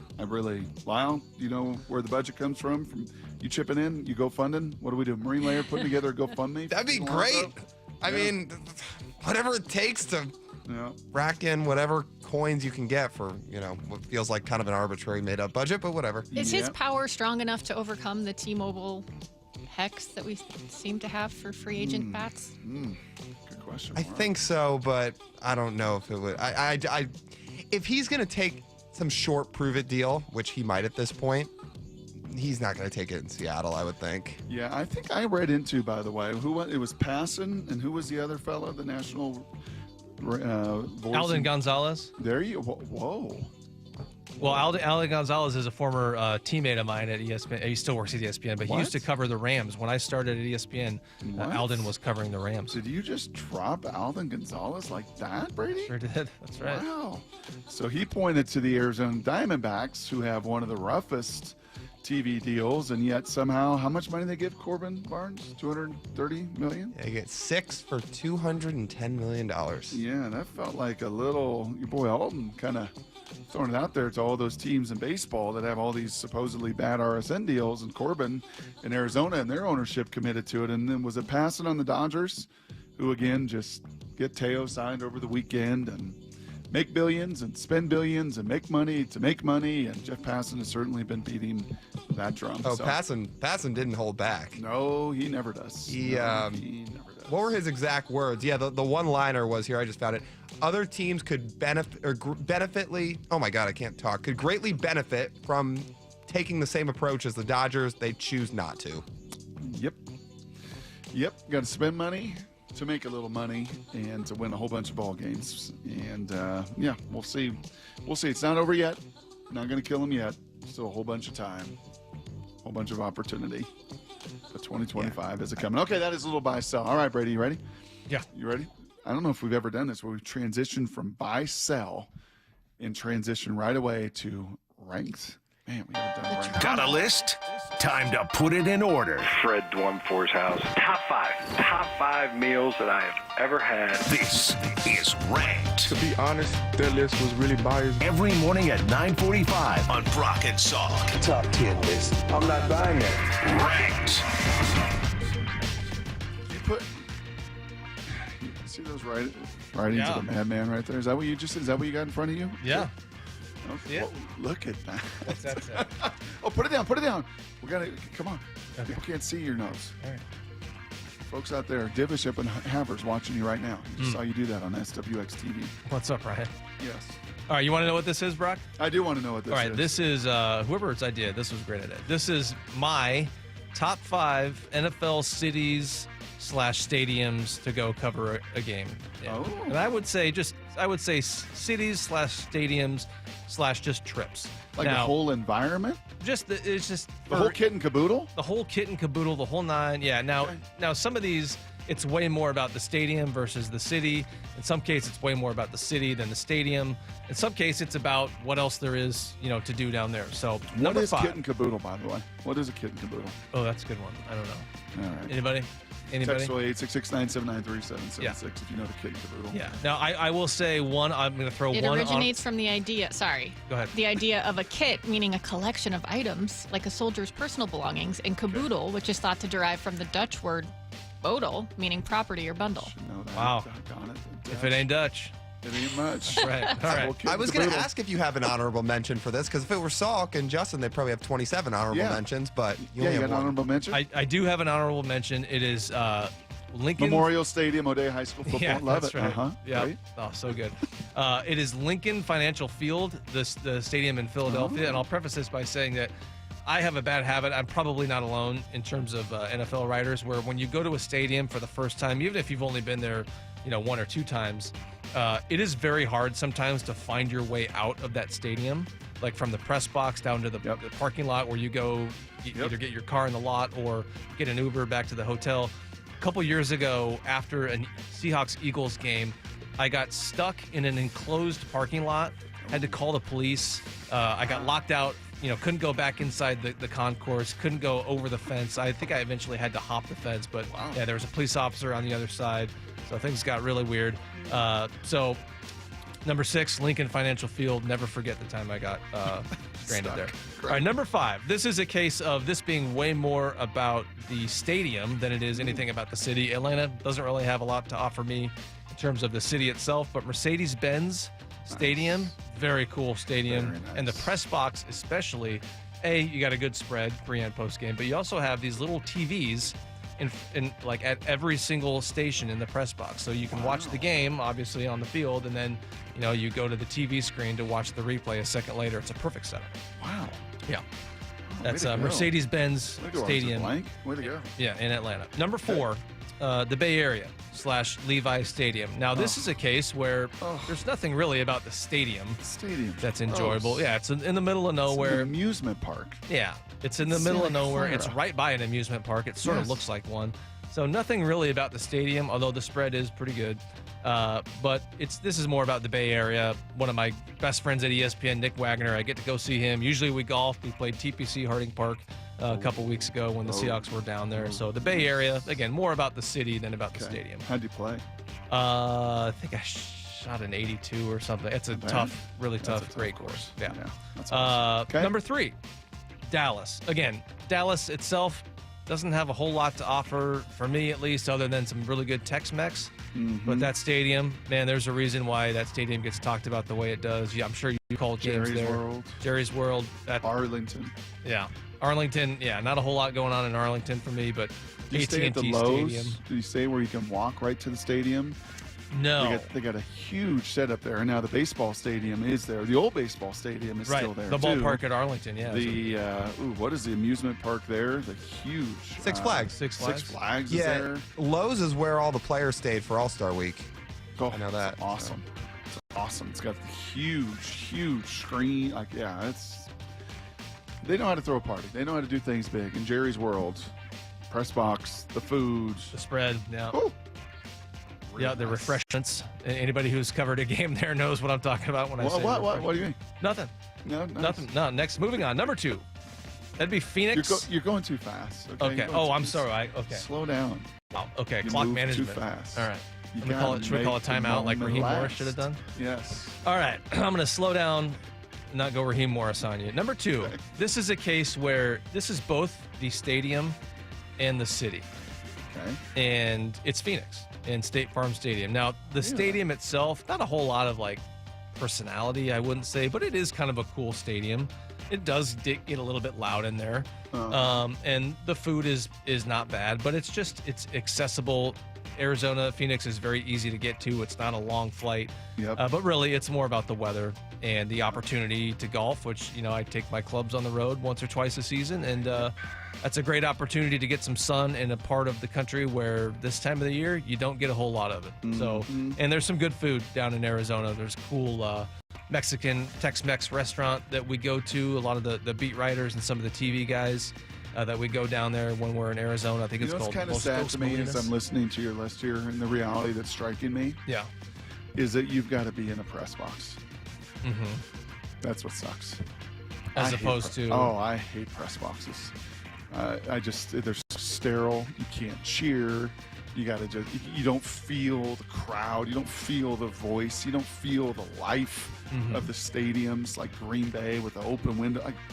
It just makes me a little sad that you've got to be in such a working environment in some of these places. Well, there are some stadiums where the press box is open air. So there isn't that thick layer of glass or whatever material, plexiglass, where, like at Lumen Field, I mean, you can tell how loud it is, but the sound does get muted, by the glass, and that's the case. And I would say most stadiums, but there are some. I think Atlanta might be open air, but certainly Detroit is, and you can really feel how loud that stadium is when it's rocking. Detroit didn't make your list, huh? No, Okay. Wouldn't say Detroit made the list. No Detroit, no Buffalo. No, Jackson, it is a cool stadium though, and they get Eminem playing before the game during introductions. Interesting. Okay. New Orleans, yeah. Right. New Orleans is a cool city, but long flight. Yeah. Number 1, there's a theme here, Brock. I'm sure you've picked up on it by now. One is NFC West games, because those mean shorter flights, and they typically mean good weather cities. And so the number 1 on the list is LA. This week? This week, yep. SoFi Stadium, another state-of-the-art building. Unbelievable. Really good spread, cool setup in the press box. Not the best angle where you're sort of in kind of in the corner of the stadium. Ideally, you'd be close to the 50-yard line for obvious reasons, but cool stadium, great city. And also my brother and his family, they live down in Orange County, so typically that's an opportunity for me to go get some family time down there. Very cool. And kind of indoor-outdoor, kind of like an outdoor mall in California. Yeah. That stadium. It's kind of unique, kind of different. Mm-hmm. Well done, Brady. That's the first ranking in a long, long time. Well done. Well done today on a Monday morning as well, jumping in with me. Thank you to a bunch of the phone callers, man. That was a passionate Seahawks fan voice there, and we got to plug into a bunch of you on a weekend that was disappointing with the season officially ended as far as the playoffs go. A whole lot more conversation. That'll be fun. Daniel Jeremiah for the 3rd time, Brady. Yeah, 3rd time tomorrow. Daniel Jeremiah's going to come on with you and me, and he'll have more fodder to make more fun of Salk, because Salky will be out tomorrow, and we'll miss him. Christian Cable will check in with Christian Cable. He'll be down there in El Paso for Tony the Tiger Sun Bowl and what all that means for Washington football. So a couple fun guests tomorrow for Mora, for Lyle behind the scenes, all the work that they do, for Brady getting them off the boat early this morning to come into studio and hang out with us. Appreciate you as always. Up at Stacy coming your way next, but for this day, Mr. Brady, the hay. It's in the barn. In the barn. See ya. Get to the chopper!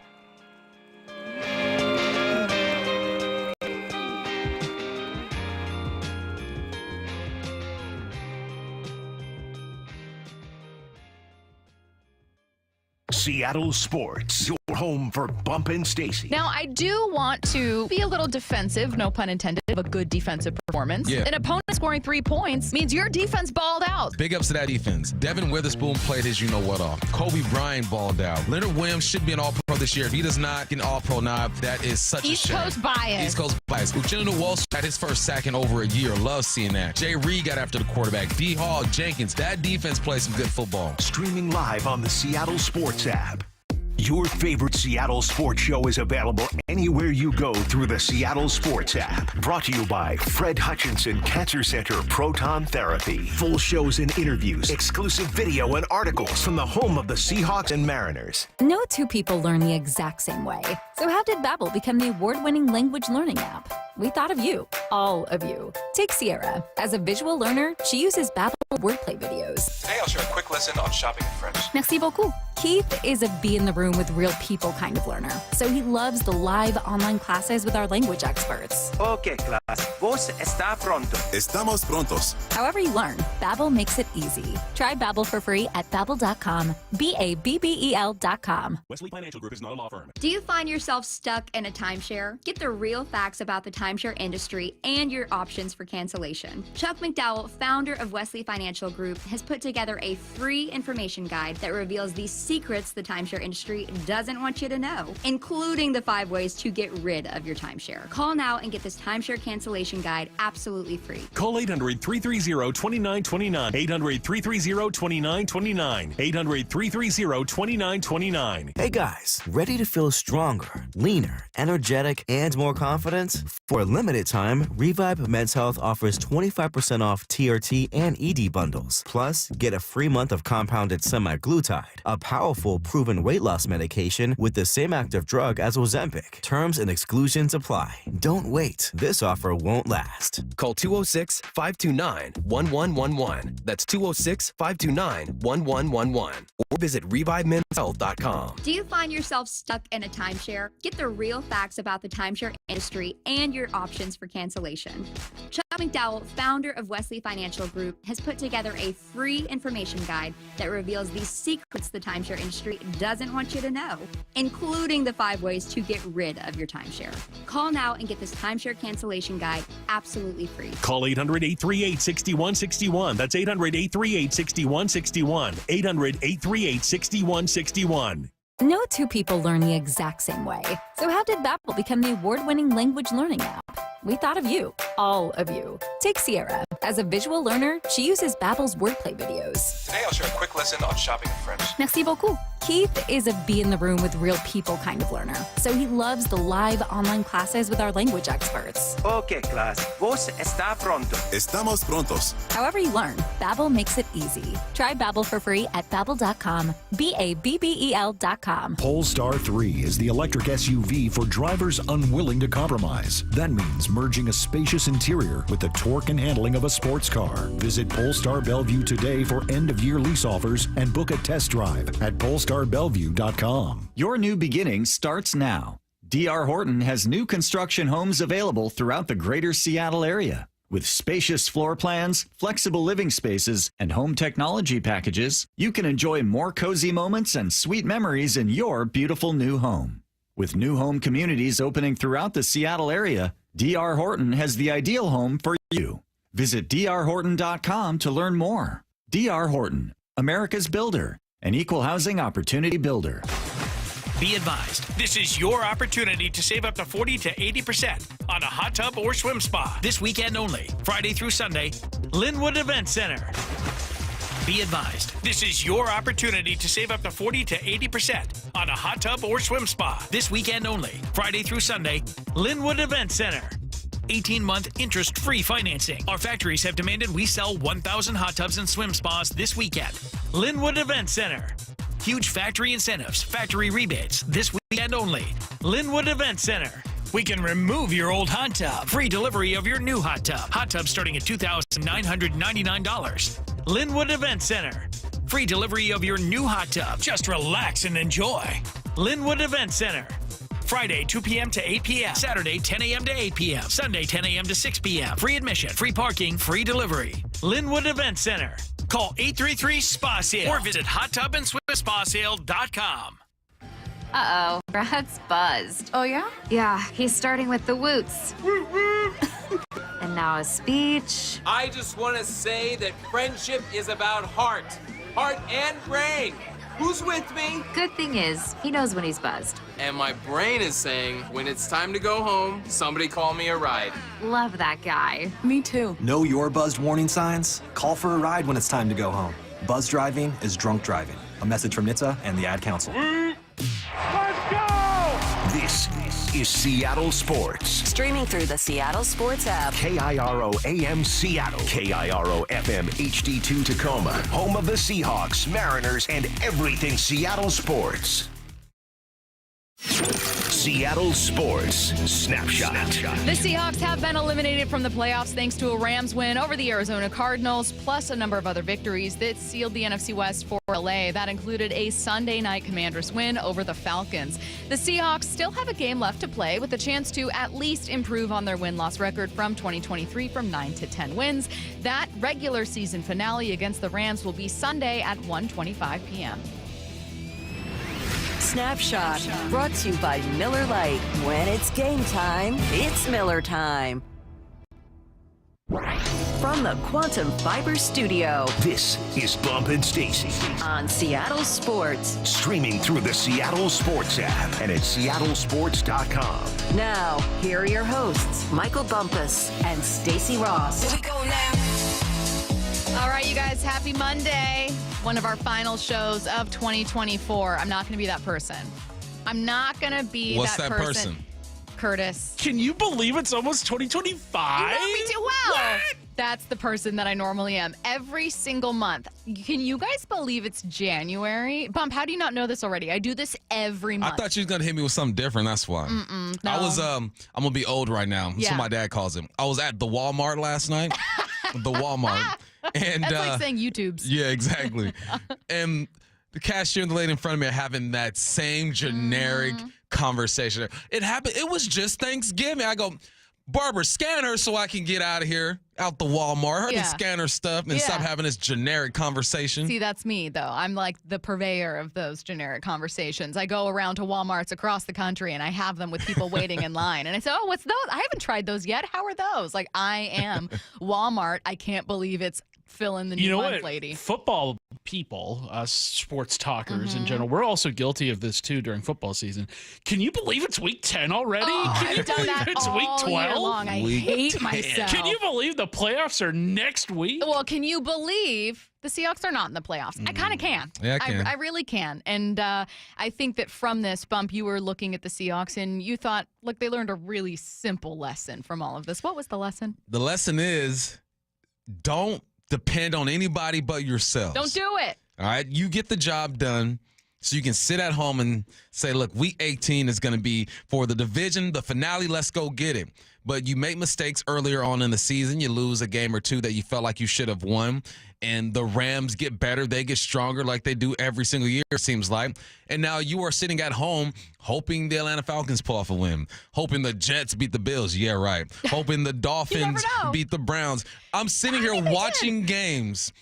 And just intently, like I watch football all the time, but it's different this time. I'm like, come on, Miami. Yeah. Come on, Huntley. Get it done, baby. I'm sitting here, Raheem, stop wasting your timeouts. Why do you always do this? As though I've been watching every Falcons game. I felt like I was, I wore 5 jerseys on Saturday and Sunday. Correct. And I kept ripping them off for the next game, But that's the lesson that they learned. But listen, this is disappointing. But this season was exactly the way I thought it was going to be. 9-10 wins, maybe get the playoffs. To show that you're making some progress in some areas, and I think we saw that. There's a foundation that's laid. Mike McDonald has a good thing going on, I believe. Changes will be made, I believe, with the roster and with the staff. That's just what happens during an offseason. But I'm okay with where they're headed. Yep. But the journey to get there was a bit frustrating. But in the end, it's exactly what I thought it was going to be. That, I think, is the biggest lesson. So at the risk of sounding like an echo chamber, I'll be like, yeah, totally. Cosign 1,000%. Stop leaving everything up to other teams. Stop leaving everything up. Like, you took this out of your own hands by losing to maybe the worst team in football this year, the New York Football Giants. Yeah. Who hurt themselves by getting a win. You know how mad I'd be as a Giants fan? Your odds, I was listening to this on the Ringer NFL show, their odds of the number one pick jumped from almost like 90-something% to 5%. That's crazy. That is crazy. I'd be like, Drew, stop it.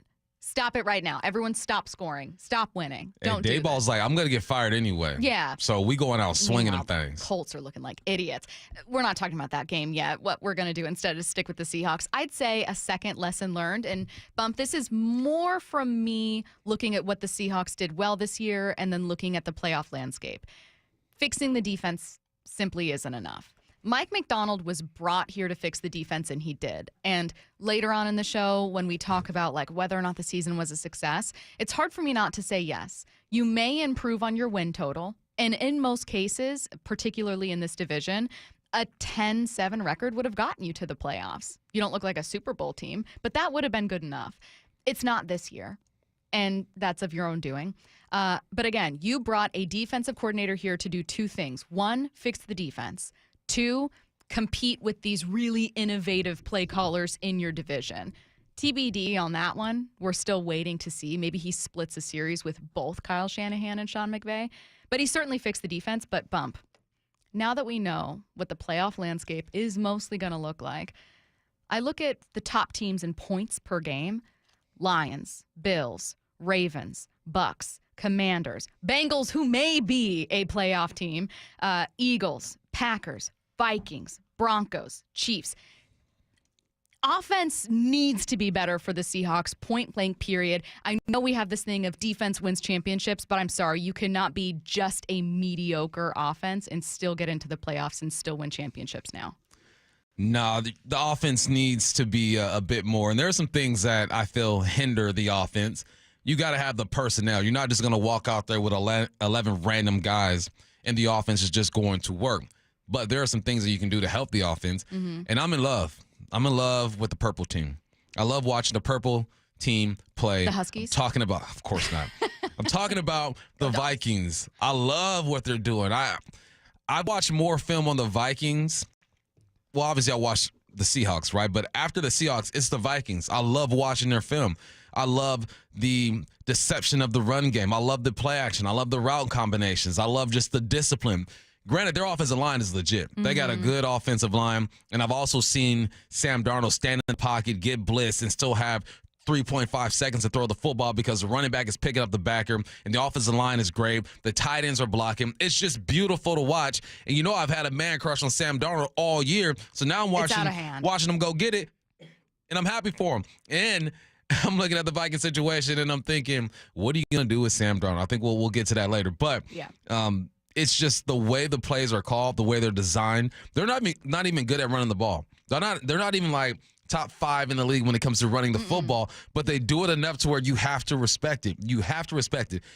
When they're in shotgun, 90% of the time they are throwing the football. But for some reason, those backers still respect the run. Every now and then they're going to hand the football off. It's just the mind games that they play with you. It's beautiful. I tweeted last night. I said something along the lines that the Vikings play action game is like when I play fetch with my dog and I pretend to throw the football. Like you fake like you throw it and the dog turns like, where is it? Those are the linebackers when you play against the Vikings. They believe every time that you are handing the football off, and it's because they're disciplined with it, they're stubborn with it, and they make all their stuff look the same. I love watching the Vikings offense. We're going to get more into that at 10:30 when you start talking about some of the lessons that the Seahawks offense can learn from the Vikings this year. And we'll talk about the quarterback conversation at 10:45. I want to jump back to Sunday night's game. Mm-hmm. It was obviously not the Seahawks playing, but it did eliminate the Seahawks by virtue of a Commanders win. The 253. This is not the only person I said saying this kind of take, so I want to throw it your way. Watching Dan Quinn last night makes me think John Schneider picked the wrong head coach. What do you think about that take? No, I'm fine. I think Dan Quinn is in a great situation. He also had a high pick and got himself a quarterback that's going to be there for a long time. No, I'm fine with that. I think that was the perfect situation for Dan Quinn. I couldn't imagine Mike McDonald, a rookie head coach, going into that situation. Yeah, he might have had some success, but you don't put yourself in that position. I think for a young guy, this is the perfect place for him because you're coming to an organization that has direction, that has a foundation, that has a culture that you don't just have to tear apart and start all over. Yep. No, I think this was a good situation. The Commanders needed a veteran coach, somebody who's been in several locker rooms, who's spoken and had relationships with several GMs and knows what things are supposed to look like. I'm completely fine. Big ups Dan Quinn. I'm happy for Dan Quinn. I'm happy for the Commanders fans because that was a show over there for the past 4 or 5 years. No, I'm happy Mike McDonald's here. Can't wait to see what he does. Well, and don't overlook the force multiplier that a quarterback can be, particularly a quarterback that's going to be Offensive Rookie of the Year. Do not overlook the vast impact that Jaden Daniels can have. It's not just the coaching staff, the great players. They had a great free agency, but it's also the difference in Jaden Daniels really swinging momentum, the end of games, fourth quarter, game-winning drives. I mean, they've also gotten lucky. Yeah. I agree with you. Someone said Hawks won their Super Bowl with a top defense and average offense. Get back to that. I just want to stress quickly that I think we tend to alter the narrative of the 2013 Seahawks by forgetting how good the offense could be. By no means exaggerating the defense. It was one of the best, maybe the best defense I've ever seen in person, ever in my entire life. That was a number 4 overall rushing offense. That was, since then, the best offensive line the Seahawks have had. They also spent quite a bit of money on it. So if we're talking about we'll build in the model of what you had, I don't think any team, much less the Seahawks, are going to be able to replicate the Legion of Boom. But moreover, I don't know that an average offense typically gets it done now, and the Seahawks were not an average offense. They were average in total yards, but they were a very good run team. Marshawn Lynch was balling. Yeah, they were average overall, but they had something that they did at a high level. That's run the football. Yes. You can say the same thing about this offense. They throw the football well, but true. We also know that running the ball deep into December, January, if you get there in February, it's typically what's going to win you some ball games when it's cold and it gets physical and the weak are eliminated. You can typically throw the football against weaker defenses. Running the football is how you set the tone. And when you have a team that is elite, the best defense that we've seen over the past 10, 15 years in that Seahawks defense, they control the game on that side physically. You control it by running the football, and then you still take your shots. Let's not forget that Russell was still tossing it up and taking the shots out there. So I get where that listener is going. He's Completely saying, look, let's be elite on defense, and then we can be okay on offense. Yes. I think you can be okay on offense if you have a solid running game. Throwing the football is fun to watch, and you'll light up the scoreboard at times, but it's the least consistent part of football. A lot of things have to go right to consistently push the football down the field the way the Denver Broncos did when Peyton Manning was going nuts. Well, and I think, if we're talking about simple lessons to take, like simple lessons the Seahawks learned, you mentioned don't leave it up to other teams. I said fixing the defense isn't enough. Both of us in talking about offense and talking about what we'd like to see this team see is simple lesson learned. You can know what team you want to be, but you actually got to play like it. I think that at the beginning of the year, Mike McDonald wanted to be a really physical team. He wanted to be able to run the ball, but kind of be able to beat you in multiple ways. And he wanted to be a great defense. By season's end, he's improved the defense quite a bit, but they are by no means a physical offense that can beat you in multiple ways. No, I also think you got to have the guys to do that too. Exactly. You can have the idea, this is what I want to be. This is what I want to be when I grow up, Stacy, a 6'4" receiver that runs a 4.3. You couldn't tell me anything different when I was 9. I want to be an actress, model, singer. Then I get to 18, but it didn't work. 19, and that ain't going to happen. So now what do I have to do? I have to change my mindset and change my game to who I am. I think partly that's what happens with the offense, too. People are going after Grubb. Okay, you can go after him. I get it. But I also look at what he has, and I think they cannot be a physical team. To be a physical team, to watch the Vikings, the Lions, the 49ers, and all that stuff, you need some dogs on that offensive line. You have some dogs that are in the making, I believe. I think Olu's going to be okay. Who knows what Laumea is going to look like. Maybe got to replace some other pieces. You got to have dogs at the tight end spot.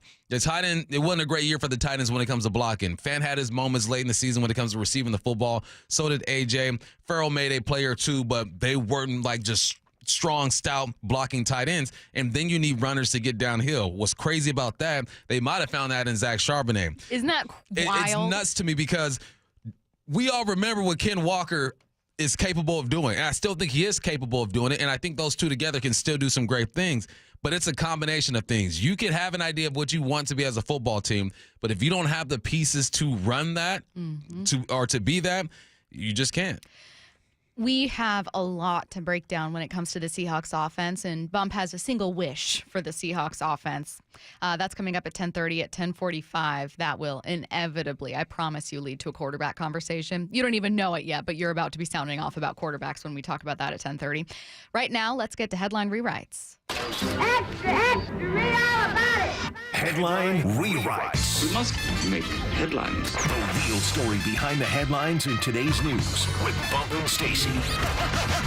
Headline number one, the Cougs have hired Jimmy Rogers from South Dakota State to be their next head coach. What's the real headline? Now, this is for a 5-year deal, but something tells me if he's winning, that'll be cut short. I've been burned too many times, Bump. I'm not even a Coug. This is how it is. I know. It is what it is. Unless you are Bama, Georgia, Ohio State, Notre Dame, some of the big dogs out there, you're looking to move up. You want to build something. You want to be a part of something. I think Jimmy was the right hire for this job. He's 37 years old. Everything we hear about him is that he's intense. He knows how to build and develop. You have to be able to do that at WSU. But because WSU isn't in a big market, not pumping in tens of millions of dollars into the collective NIL, that's what happens. Embrace it. Remember what I said, our slogan, we make you better. Come to Wazoo. We'll make you better. You can go on and do bigger and better things. But while he's here, he can win some ball games. I like the way the Pac-8 is shaping out at this point. It's a winnable conference for Jimmy in the game. Let's just see what he does. I'm excited for him. Headline rewrites. Headline number two, Saquon Barkley surpassed 2,000 rushing yards on Sunday. Is now just 100 yards away from Eric Dickerson's single-season record heading into the final week of the season. What's the real headline? But more importantly, the Giants were able to save $12 million by letting Saquon walk, and that's really how championships are won. Save $12 million. The QB you paid $40 million a year. It's not even on your roster anymore. Giants are in shambles right now.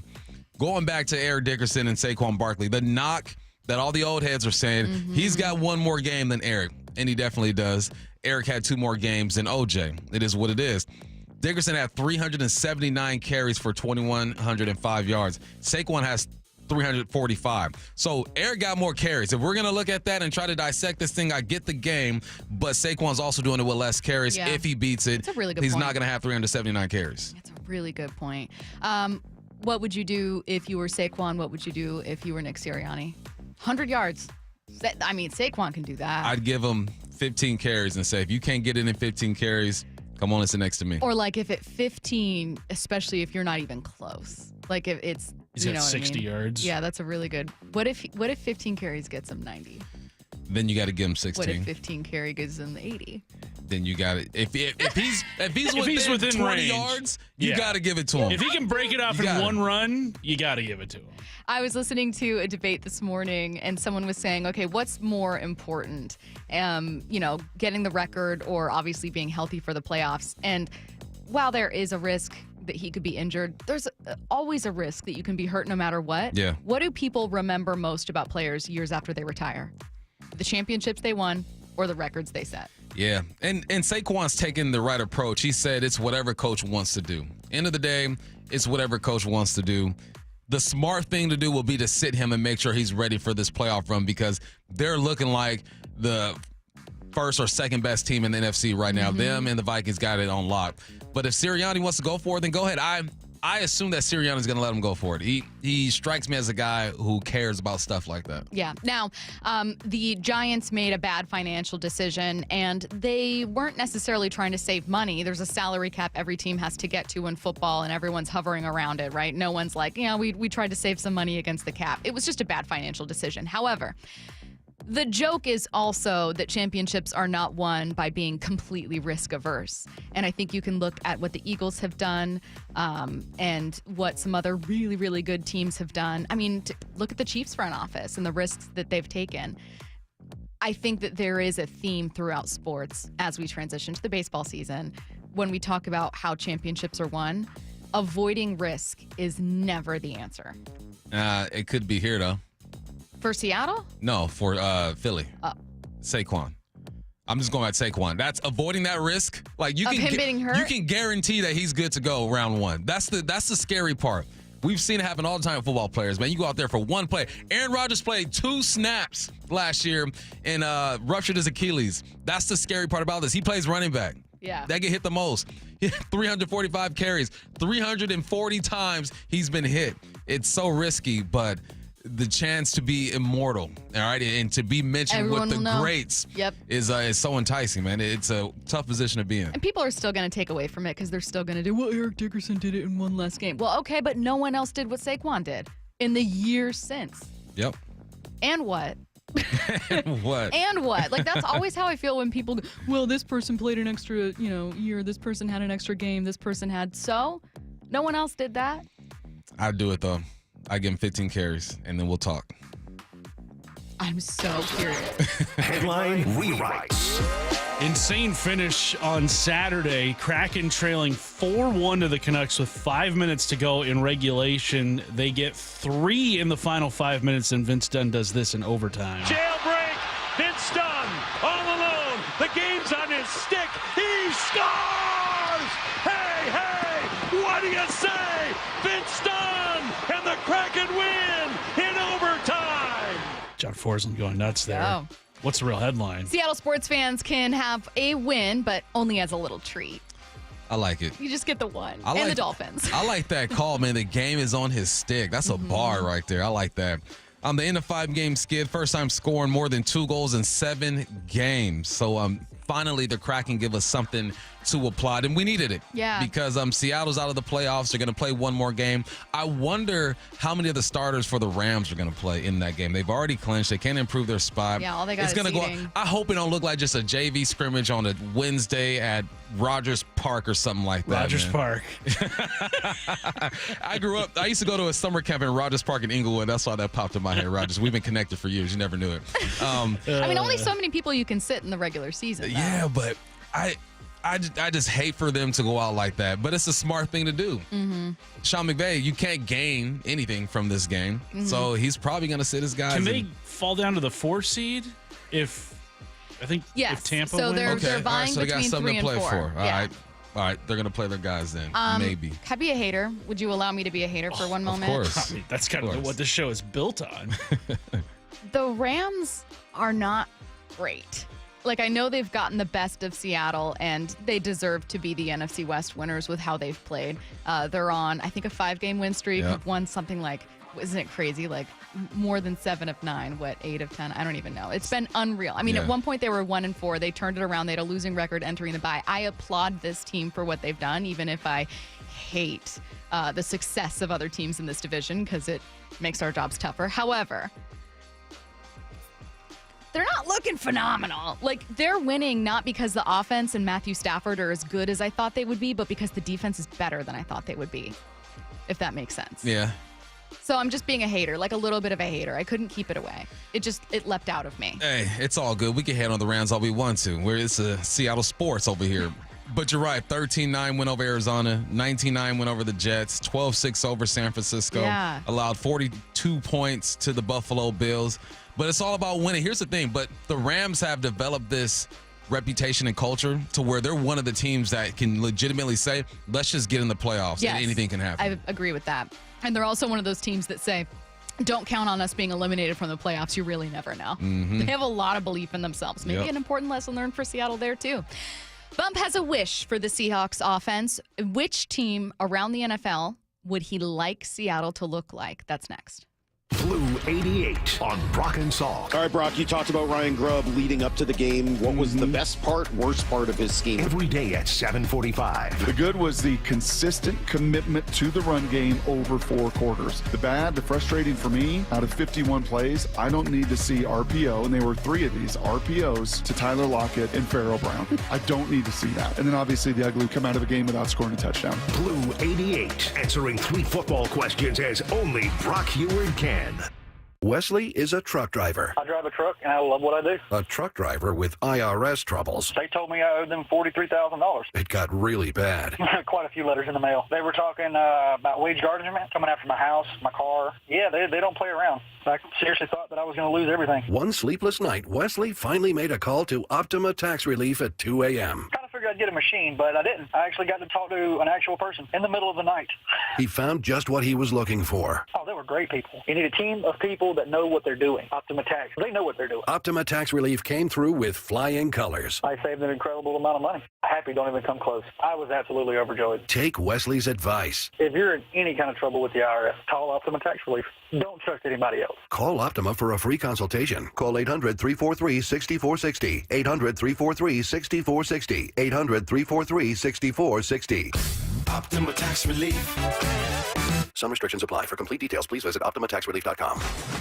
Be advised, this is your opportunity to save up to 40 to 80% on a hot tub or swim spa. This weekend only, Friday through Sunday, Linwood Event Center. Be advised, this is your opportunity to save up to 40 to 80% on a hot tub or swim spa. This weekend only, Friday through Sunday, Linwood Event Center. 18-month interest-free financing. Our factories have demanded we sell 1,000 hot tubs and swim spas this weekend.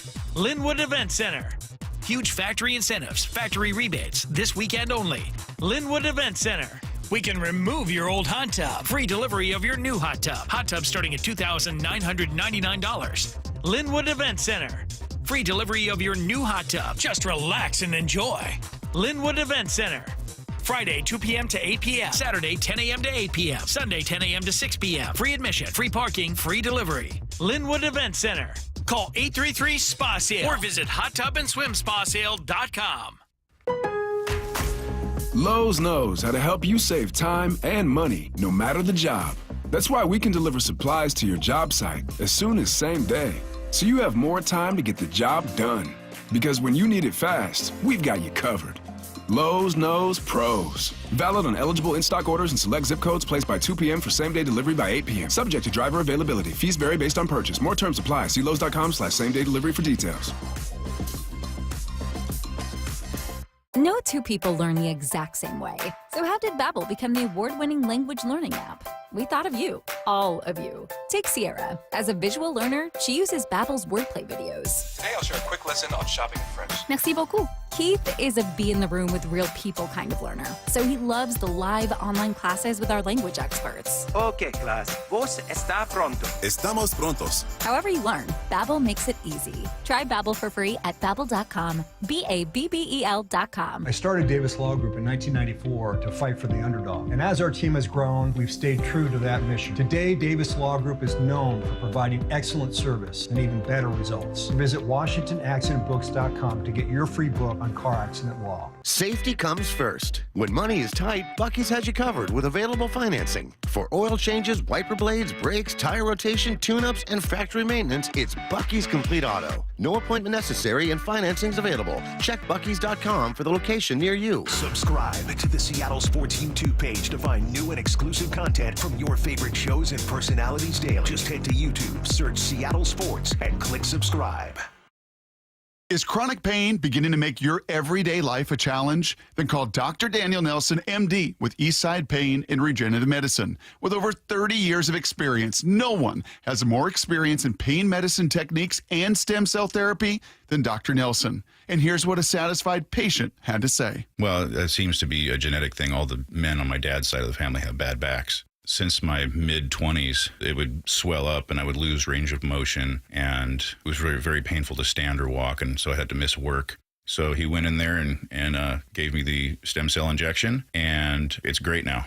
I get to keep all my original equipment, if you will. No permanent loss of range of motion, in and out in a day. That's totally worth it. I couldn't recommend Dan Nelson more highly. So don't let pain control your life. Consider stem cell therapy with Dr. Daniel Nelson, MD. Call 425-823-4000 today. That's 425-823-4000, or go to DanielNelsonMD.com. Innovation is at the heart of every Polestar car, and their electric SUV, Polestar 3, is no different. From the intuitive infotainment system to its head-turning design, Polestar 3 is for drivers unwilling to compromise. That means merging a spacious, luxurious interior with the torque and handling of a sports car. Visit Polestar Bellevue today for end-of-year lease offers and book a test drive for Polestar 3 at polestarbellevue.com. Hey guys, ready to feel stronger, leaner, energetic, and more confident? For a limited time, Revive Men's Health offers 25% off TRT and ED bundles. Plus, get a free month of compounded semaglutide, a powerful proven weight loss medication with the same active drug as Ozempic. Terms and exclusions apply. Don't wait. This offer won't last. Call 206-529-1111. That's 206-529-1111. Or visit ReviveMen'sHealth.com. From the Quantum Fiber Studio, you're listening to Bumpin' Stacy. Weekdays 10 to 2. On Seattle Sports and 97.3 FM HD2. Coming up in 15 minutes, what did the Seahawks do at quarterback? I have seen one name popping up a ton. We'll get to that later. First, Bump's got a wish for the Seahawks offense. We were thinking of just a peek behind the curtain. Like, what do we feel strongest about today? What do we feel most passionate about today?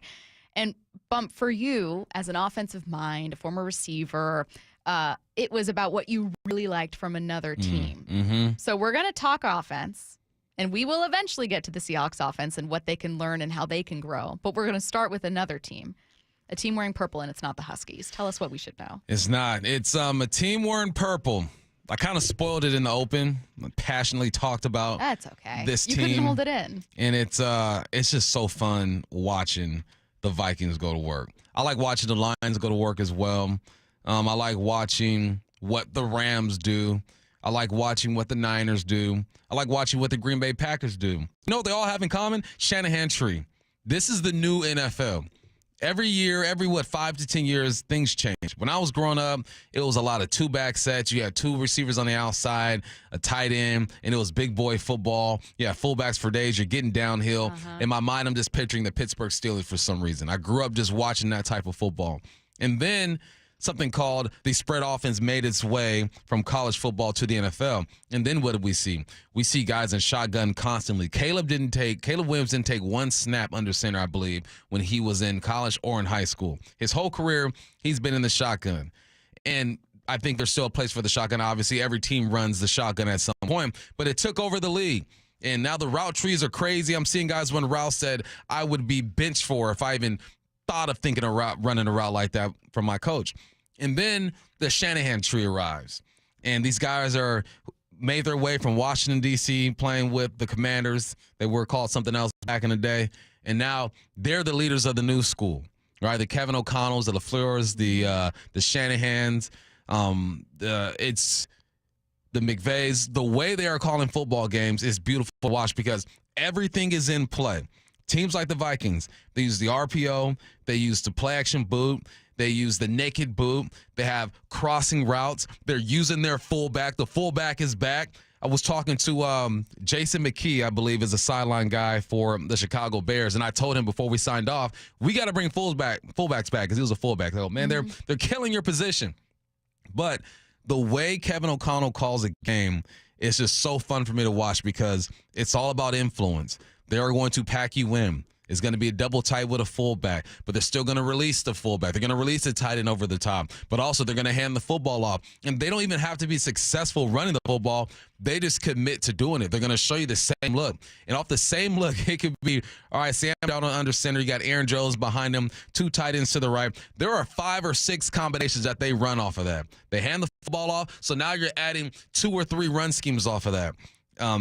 You get straight into a drop back. Now you got 3 or 4 combinations off of that. I just named 10 plays right now, about 10 plays off of one look. And they give you that look constantly, and they keep running it and keep running it. Big Ray was on last week filling in on the afternoon show or the evening show, Wyman and Bob, and they brought Schlereth on. And Big Ray pointed this out. He said, Schlereth said that teams commit. They say, we're not gonna be great at 10,000 things. We're gonna be good at this one thing and run it 10,000 times and make you have to defend it. And I think that's what good teams do. That's what I see when I watch the Vikings. Also, the Vikings have a great offensive line. I was looking up their PFF ranking, and they got them ranked 11th, But I look at that offensive line, they feel like a 5 team to me. But also, that's a trend. All right, just going off of PFF, all right, take what you want from this. The best offensive lines in the game right now. You tell me when there is no longer a playoff team.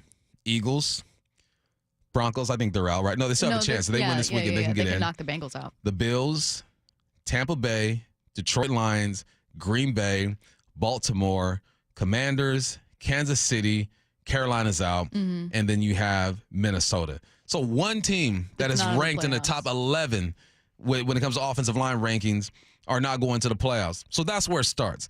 So I say this, like, I love the Vikings offense. I love what they do, the Lions and everybody else, but you got to have the personnel to run it. And I've been in a position as a high school coach to where I have this idea. My best team I've ever coached, 2017, Monroe Bearcats made it to the quarters, lost to Sumner. Big up Coach Ross over there. I was a throw first dude. Spread the full ball out. I got these big boys. I had 3 guys over 300 pounds, another guy around 280, and a center who was just the smartest kid on our team. And I said, you know what, Coach, we got to run the dang ball because we have the guys to do that.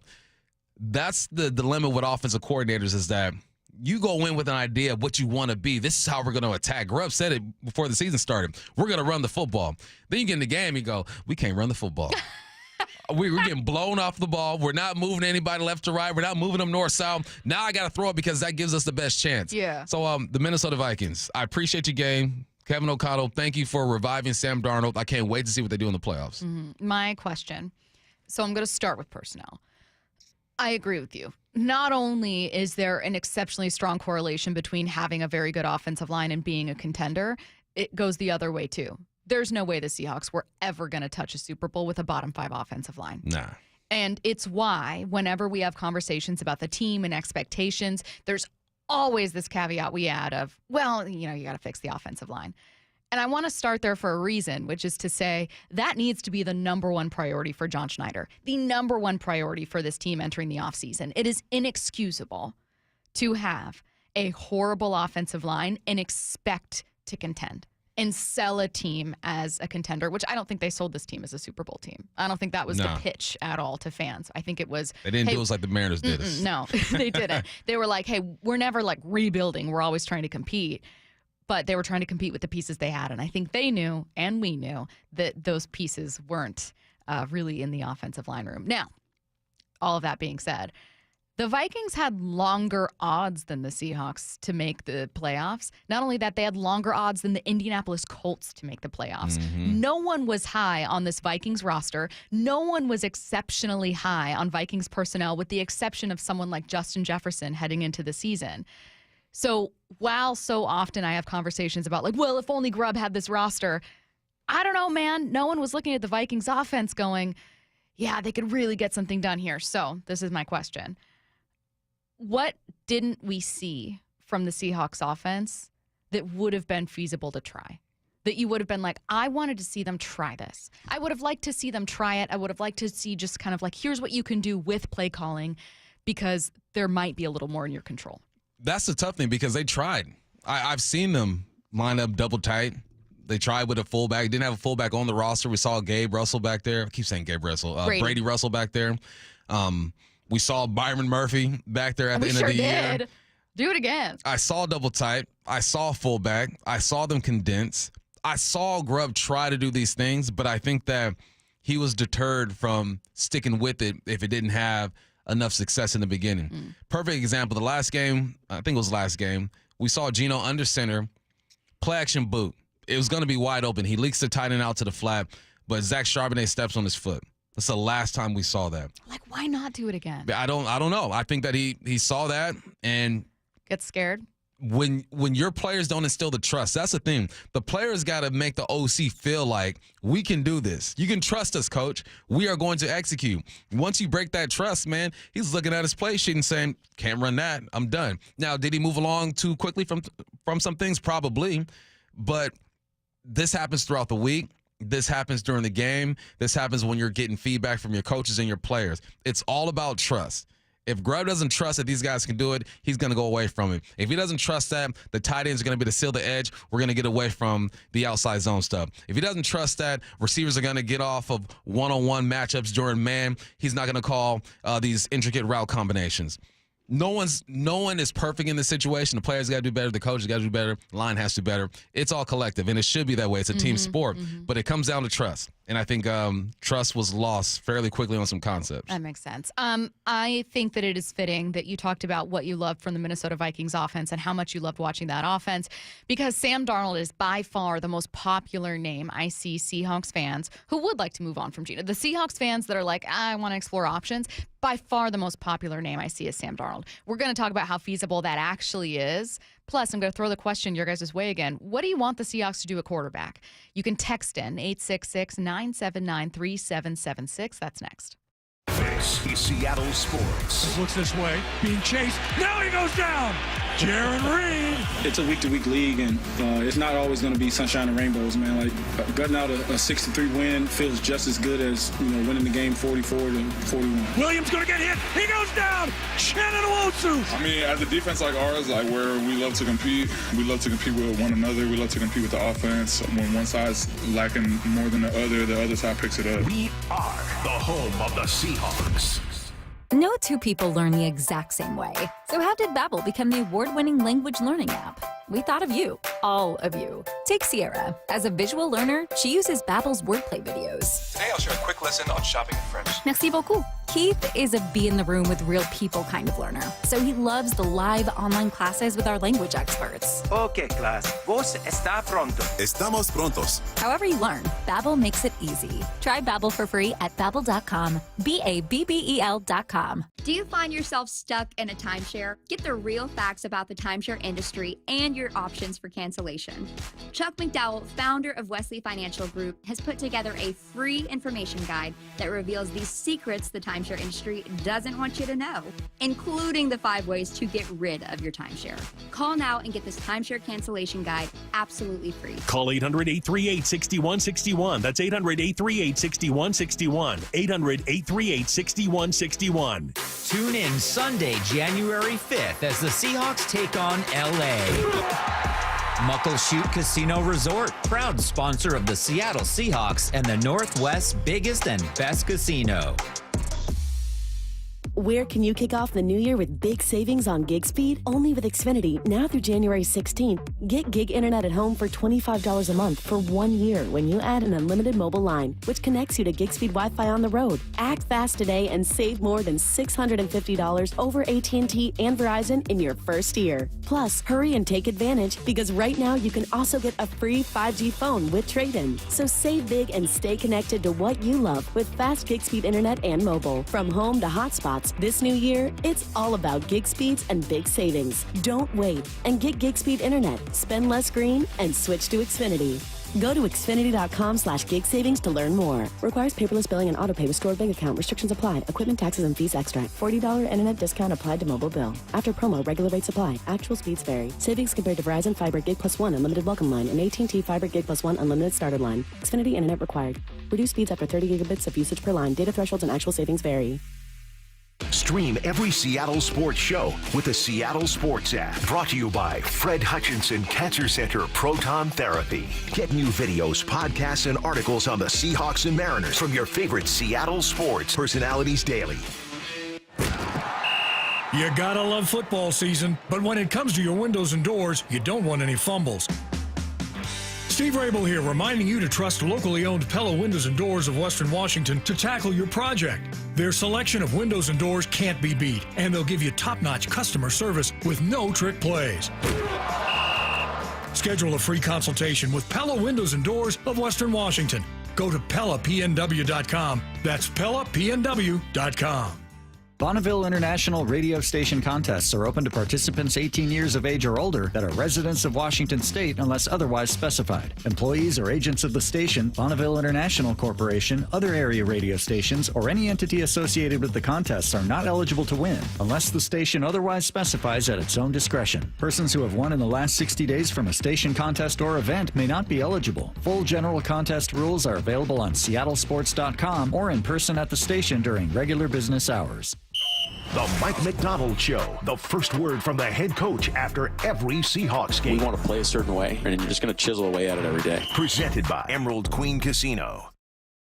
Hey, it's Dr. Coogan with Eastside Weight Loss Clinic, and now that the holidays are over, there's no better way to start the new year than to lose those unwanted pounds. We have a proven system that can help you lose weight and get healthy. Avoid the stress of doing it on your own. No drugs, no injections, just teaching you how to reset your metabolism and turn your body into a fat-burning machine with lasting results. Using real healthy foods and lifestyle tips will help you lose weight, lower inflammation, and improve your metabolic health. Now's the time to end the cycle of weight gain and frustration. Schedule your free consultation online at eastsideweightlossclinic.com. I know it sounds hard to lose weight, but Eastside Weight Loss Clinic can make it easier with great recipes, a ton of support, and they'll keep your emotional state where you are dropping the pounds. Join the thousands of people who've lost 20 to 30 pounds or more in just 60 days. It doesn't matter where you live, you can do our program in person or virtually. Schedule your free phone consultation today by calling 425-588-0080 or eastsideweightlossclinic.com. Dr. Ryan Coogan, D.C. Results may vary. This is Chris Davis with the Davis Law Group. Did you know that a pedestrian does not have to be crossing the street on a marked crosswalk to have a successful legal claim against the driver? Pedestrians can even be partially at fault for a collision and still have a valuable claim. Call us today for a free consultation or get my free book on pedestrian accident law at WashingtonAccidentBooks.com. That's Davis Law Group, better service and even better results.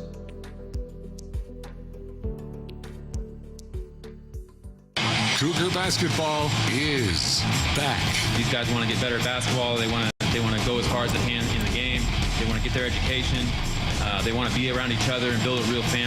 Coach Riley and the Cougs are ready. We put in so much work all of our lives for this exact moment. We are Wazoo. It's only on your home for Cougar basketball.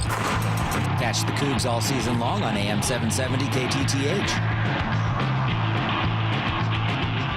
From the Quantum Fiber Studio. This is Bumpin' Stacy. Weekdays 10 to 2. On Seattle Sports and 97.3 FM HD2. What did the Seahawks do at quarterback? I had a listener who texted in what I thought was a fair question, but they said, why are we even talking about this? Gino's under contract next year. And the reason that we'll be talking about it today, right now, but also for the next several months, is that, yes, Gino is under contract, but it's a pretty notable cap hit. And there is incentive for the team to create payroll flexibility by extending him.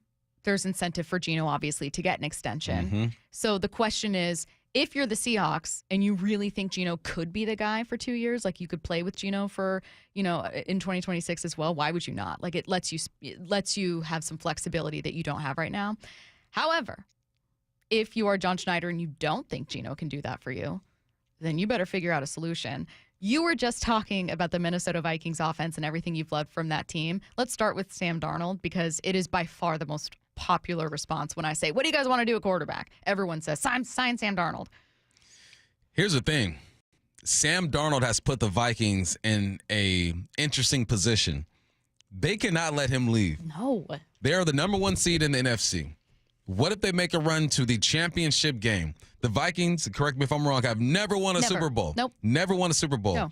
Sam Darnold is doing some things with this offensive staff that they've never seen before. He's won 14 games, the first Vikings quarterback to ever do that. And Kevin O'Connell might have his guy. I was watching First Take this morning, and Dan Orlovsky pointed out there was this video of Sam Darnold going into the locker room. Everyone's getting him a water. And the way Kevin O'Connell's looking at him, like, that's my guy. That's my dude. You know what you have in Sam Darnold. With J.J. McCarthy, you just don't know what you have. You did draft this rookie. He was supposed to be the guy. Things happen. Sam Darnold is here now. Why would you remove him from that situation? That's the main reason why I think Sam's not going to be out there. He's not going to be available because you don't let something like that go. I think the Vikings are going to sign him. Ask me 4 or 5 weeks ago, I would have been like, maybe. We'll see what happens. But the run that he's on, the plays that he's making, is ridiculous. You do not let him leave. Yes, I would explore Sam Darnold if he were available, but he ain't going to be available. No, I would love to see what Sam Darnold looks like here. I also think you guys are not getting Sam Darnold on 2022 Sam Darnold money, on 2023 Sam Darnold money. That price has changed. Today's price and yesterday's price. It's exactly right. And Sam Darnold is 27 years old. I also wonder if Sam Darnold looks like this year's Sam Darnold behind this offensive line, and I don't think that's the case. Exactly. I think that he's done amazing things, but I think we need to – it's the same thing. This is a horrible comparison. It feels cheap and easy, but it's the same thing as I don't think Brock Purdy looks as great if you took him off of the 49ers and plopped him onto the Panthers. Right. Like, it's just coaching, situation, offensive line, personnel, chemistry, all of that factors into how good a quarterback might look somewhere. The only thing that would elevate this team is if you got, without addressing the offensive line, is if you got a once-in-a-generational type talent to where he's able to buy you some time and make some plays that you're not supposed to make and elevate this team that way. Other than that, you're just placing a good quarterback in a not-so-great situation as far as protection or whatnot. So, no, that shouldn't be priority number one. As crazy as it may seem, guys, all right, finding a quarterback is not priority number one. But I think that's something that you have to address. Priority number one is the offensive line. After that, you're thinking, okay, what are we doing with the quarterback spot? Are we extending? Are we drafting? What should we do there? There is a name that, and I've had the opportunity to watch a lot of this young man's games this year, so I might be a bit biased, and he just carved up my Cougs, is Kyle McCord. He will be available when the Hawks have a pick. But that's the thing. When the Hawks pick in 19, 20, 21st pick, I'm not looking at him to go get a quarterback. No. You go get an offensive lineman. You get the best offensive lineman that is available because we all know that's what this team needs. Now, once you get into the rounds 3, 4, something like that, I wouldn't mind them looking at a quarterback. I think that we saw a little bit of what Sam Howell can do. It's unfair to judge him off of 14, 15 plays. I understand that. But it's either you extend Geno or you go find yourself a quarterback late, or you say, let's run it back with these two and focus on the offensive line. I'm okay with any of those situations. But going forward, Geno has to be the guy. Mm-hmm. He has to be the guy. You're going to put a rookie behind this offensive line. You're going to spend a whole bunch of money on a veteran with Kirk Cousins. The same problems I've heard Kirk Cousins get thrown into this whole thing. Why you're Kirk You're Cousins? going to put his blown out Achilles behind this offensive line? How is Kirk Cousins better than Geno with one Achilles? He's not. He's not better. He's not better than Geno. And I feel bad, man, talking about this offensive line like that, but it is what it is. Numbers are numbers. It is what it is. It's not very good. This collective group of men just did not get it done together. There's room to grow. I think there's some young talent there, but bring in some guys, bring in a vet who's proven, spend money on that line. I don't care if they go all in on that offensive line and do some things we've never seen before as far as acquisitions, but it's all about that O-line. I don't care who's at quarterback. I want the Seahawks to draft a quarterback not in the first round, to extend Geno to lower that cap hit, and to address the offensive line with their first-round pick and in free agency. That's what I want for the Seahawks. It's what I personally, Stacy, think is the best path forward for this team based on the holes that I see on the roster and based on what I'd like to talk about. I'd love to talk about a young quarterback, and I don't feel that way about Sam Howell. I would love it if Sam Howell was someone who there was a ton of upside and a ton of potential. Instead, what I see with Sam Howell is if you put him out there, you're going to have exactly the same problems you have with Geno Smith. Yeah. So, it's just not a conversation that really moves the needle for me. And this isn't about Sam Howell, the person, certainly. And I could also be proven wrong and eat crow 1,000%. But I would just like to see a quarterback drafted and then see what this conversation looks like. It'd be fun for me to have. How about have the Seahawks draft a quarterback late and try to develop their guy? I think that's what has been missing from both sides of the football. The defense addressed it. They got their kind of guys. They bring in linebackers. You sign Leonard. I think on the back end, they're pretty solid. They have their kind of guys, and of course, they're going to keep adding to that. When it comes to the offense, they haven't had an opportunity to get their guy. They drafted an offensive line, and this happened quickly, right? Mike McDonald gets a job in February, late February, and then you're moving fairly quickly. You get into the regular season, no moves were really made when it came to address the big issue, which is the offensive line. They said, look, this is what you got. Now you got to roll with it. This is their opportunity to get their guy on offense. That's why I'm not opposed to Grubb getting another year. That's why I'm not opposed to it. That's why I look at it. I don't know if he had his guys out there. We know that they helped the defense out. And I think they felt because of the start that the offense had, you can focus on the defense and the offense will keep rolling. We see as the season progressed that, those first 3 games fooled us a little bit. So give them an opportunity to get their guy. And I don't think QB is priority number one. It's the offensive line. Then I focus on the quarterback. It's the most fascinating conversation for me. I agree with you. It's not where the Seahawks are spending their first-round pick. Other popular answers I saw on the Mac and Jack's text line was okay, if you're not going to get Sam Darnold, then trade for JJ. I just don't think the Vikings are letting go of either, but I think it's a possibility. Sure, why not? I mean, we're all talking hypotheticals. I saw some other people saying trade up for a quarterback in this one. I would only caution that that's going to be costlier than you think. That's my only thing, is it's going to be costlier than you think. This is not a first-round pick in DK Metcalf. This you might is set your multiple franchise back a couple of years by doing this that. is multiple first-round picks. I'm shocked that didn't burn the 49ers more than it did with Trey Lance. But I don't want to take that risk and go, maybe I'll get John Lynch lucky and have it not matter. Fascinating conversation. We'll continue to have this one. We're going to jump back to the NFC West with Fox Sports' Eric Williams next. This is Seattle Sports. The ball is intercepted. It's Wallen comes near side, and the Seahawks are going to win this ball game. Even when the times we came up short, man, we always want to put the challenge on us, man, because I feel like we always going to take that challenge against anybody. Quick toss near side is Swift. Wow. Gets hit in the backfield and dropped. Guess who? Witherspoon. You know, time and time again, he's one of those players that just like stands out effort-wise, his energy. He was like really showing up today. He just flies around. I feed off of his energy, and I love it. We are the home of the Seahawks. Be advised, this is your opportunity to save up to 40 to 80% on a hot tub or swim spa. This weekend only, Friday through Sunday, Linwood Event Center. Be advised, this is your opportunity to save up to 40 to 80% on a hot tub or swim spa. This weekend only, Friday through Sunday, Linwood Event Center. 18-month interest-free financing. Our factories have demanded we sell 1,000 hot tubs and swim spas this weekend. Linwood Event Center. Huge factory incentives, factory rebates, this weekend only. Linwood Event Center. We can remove your old hot tub. Free delivery of your new hot tub. Hot tub starting at $2,999. Linwood Event Center. Free delivery of your new hot tub. Just relax and enjoy. Linwood Event Center.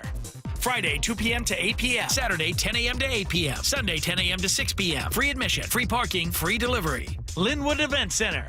Call 833-SPA-SALE or visit hottubandSwimSpaSale.com. This is Matt Coker from West Coast Men's Health. I'm proud to let you know that nationwide, our clinics have a 4.7 out of 5-star rating on Google. This tells you that our patients are really seeing results. Here's what some of them are saying. The results are close to phenomenal. On top of that, the staff and the scheduling are top-notch, and my technician is a consummate professional. Another patient said, I called numerous clinics, and West Coast was by far the best. The other places wouldn't give me any information over the phone, but West Coast answered all of my questions. My wife and I were skeptical, but we've already noticed the difference. This was a game changer for us.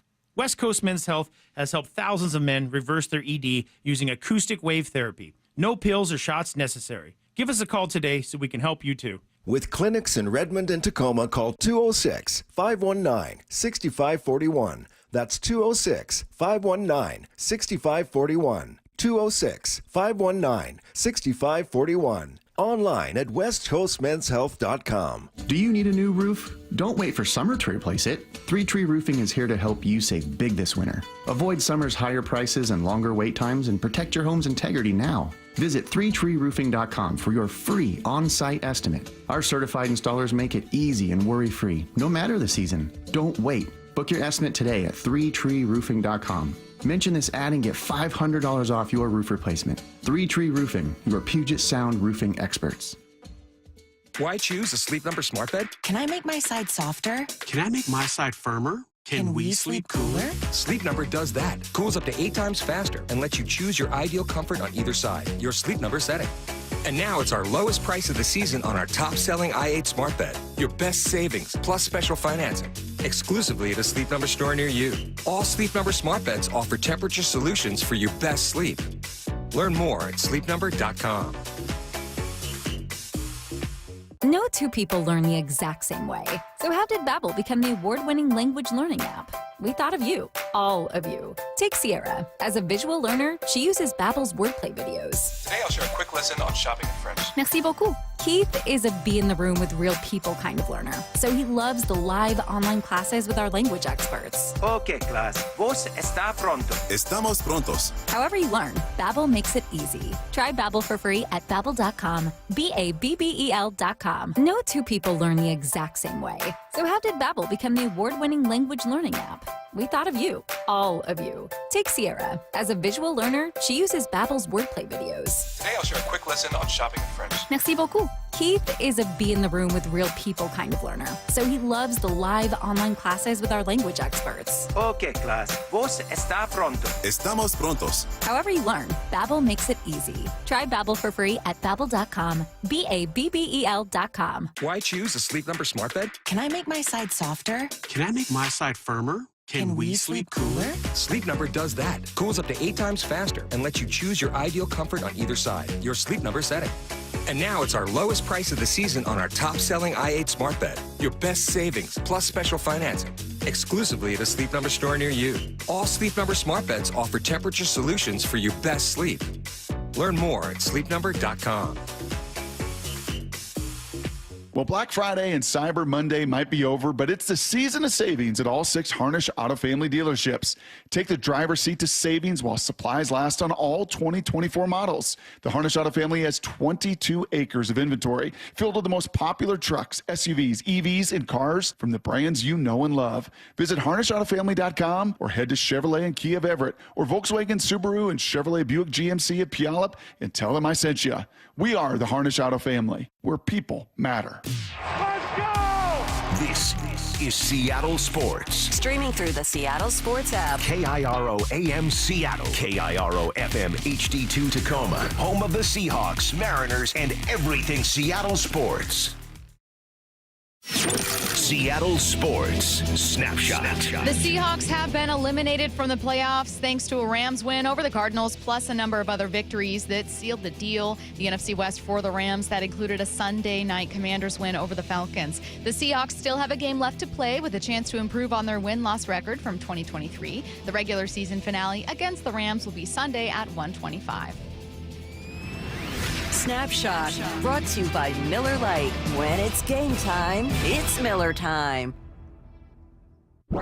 From the Quantum Fiber Studio, this is Bump and Stacy on Seattle Sports. Streaming through the Seattle Sports app and at seattlesports.com. Now, here are your hosts, Michael Bumpus and Stacy Ross. Here we go now.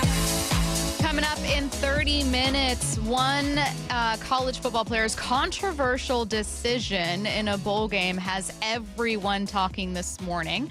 Again, that's coming up with the timeline at 11:30. We are taking your guys' calls today. It's a pretty simple question. You have a lot of time to think about your answer because we're still 2 hours away. At 1 p.m., your caller number is going to be 866-979-3776. And your question is going to be, why did the Seahawks miss the playoffs? Now that we're sitting here going into Week 18, big game against the Rams, the Seahawks are not playing for a playoff spot. Why? Tell me why. Tell me why. I don't know why I didn't make it as a singer. You know what I mean? Sometimes I hit a note and I'm like, wow. Like, dang. Okay. That. So again, coming up at 1 p.m., that is going to be your caller question. Joining us now, Fox Sports' Eric Williams on the Emerald Queen Casino Sportsbook Hotline. Hi, Eric. How's it going? I'm doing well. Like you, Stacy, I missed my boy band Devastating. So I'm right there with you. What's the most ridiculous job you wanted when you were younger? Besides being a member of NSYNC, actually a garbage man. I worked for a garbage man for about a year, and they make pretty good bread. They do. I love that, though. Being a kid, like, man, it's between boy band and garbage man for me. Like, Eric, we unfortunately have seen the Seahawks eliminated from playoff contention thanks to the Rams clinching the NFC West with a win over the Cardinals and a series of additional wins around the NFL. I'll start with that Rams-Cardinals game. I continue to be in awe of the Rams, who for a second consecutive year, they entered their bye with a losing record again and still made the playoffs? Yep. I mean, what is it about this team that has allowed them to do that? Yeah, well, I mean, it starts with the coach. I think, he's one of the best in the business at what he does. I think he gives them confidence. I think he's very detail-oriented throughout the week in terms of making adjustments and then making adjustments during the game. And then I think he has a pretty good coaching staff around him that does a great job of developing their younger players. They kind of went from, F those picks to going with a much younger roster, and those guys have matured quickly. When you look at, some of the guys they drafted and the impact that they're making, on a week-by-week basis on game days. So I just think it's all of those things, along with having a guy at quarterback like Matthew Stafford that you can count on to help you close out games. That's going to make plays for you to get wins. So I think, you combine all those things together and, you get what the Rams were able to do for a second consecutive year this year. What are your expectations for the Rams? Because when you think of star power at the quarterback spot, you automatically lean towards the AFC. But when I think of just all-around good football teams, I look at the NFC. Obviously, there are good teams on both sides, but just all-around good teams. But look at the NFC, and it's going to be a tough road for these guys. How far do you think they go? I mean, I think they're talented enough to get back to the Super Bowl. Do I expect that to happen? Probably not. I think it's probably going to be Detroit or maybe Philadelphia if you're just looking 1 through 53, who has the best roster and has the best paths or different ways to victory. But I always give the Rams a puncher's chance because they have a very good coach and they have a very good quarterback. That combination, and their defense has picked it up. They were giving up, I think, 27 points a game when they had that 1-4 stretch. Since the bye, they're giving up 20 points a game. So they've kind of figured things out defensively. Chris Shula, first-year defensive coordinator, like I said, has gotten guys like Braden Fisk and Jared Verse, some of those young players to start playing more consistently, snap to snap. And so if their defense can be solid, like they were against the Cardinals, and you have a quarterback like Stafford, that's going to travel well. So if they can get past that first round and they go to Detroit, a place that Stafford knows well and is comfortable playing at, I would be concerned if I was the Lions having to face the Rams in that first game. I know that there's still week 18, and I don't mean to eulogize the Seahawks season ahead of that, but let's be real. The season's over. You're not making the playoffs. All you can do now is kind of play for an additional win and some pride and experience and incentives. Now, all that being said, Eric, what did you learn about the Seahawks this year? I think we learned a lot. I think we learned that Mike McDonald can coach. I think that was kind of the bottom line thing that, we were wondering going into the season, was he going to be able to handle everything and how would they handle adversity?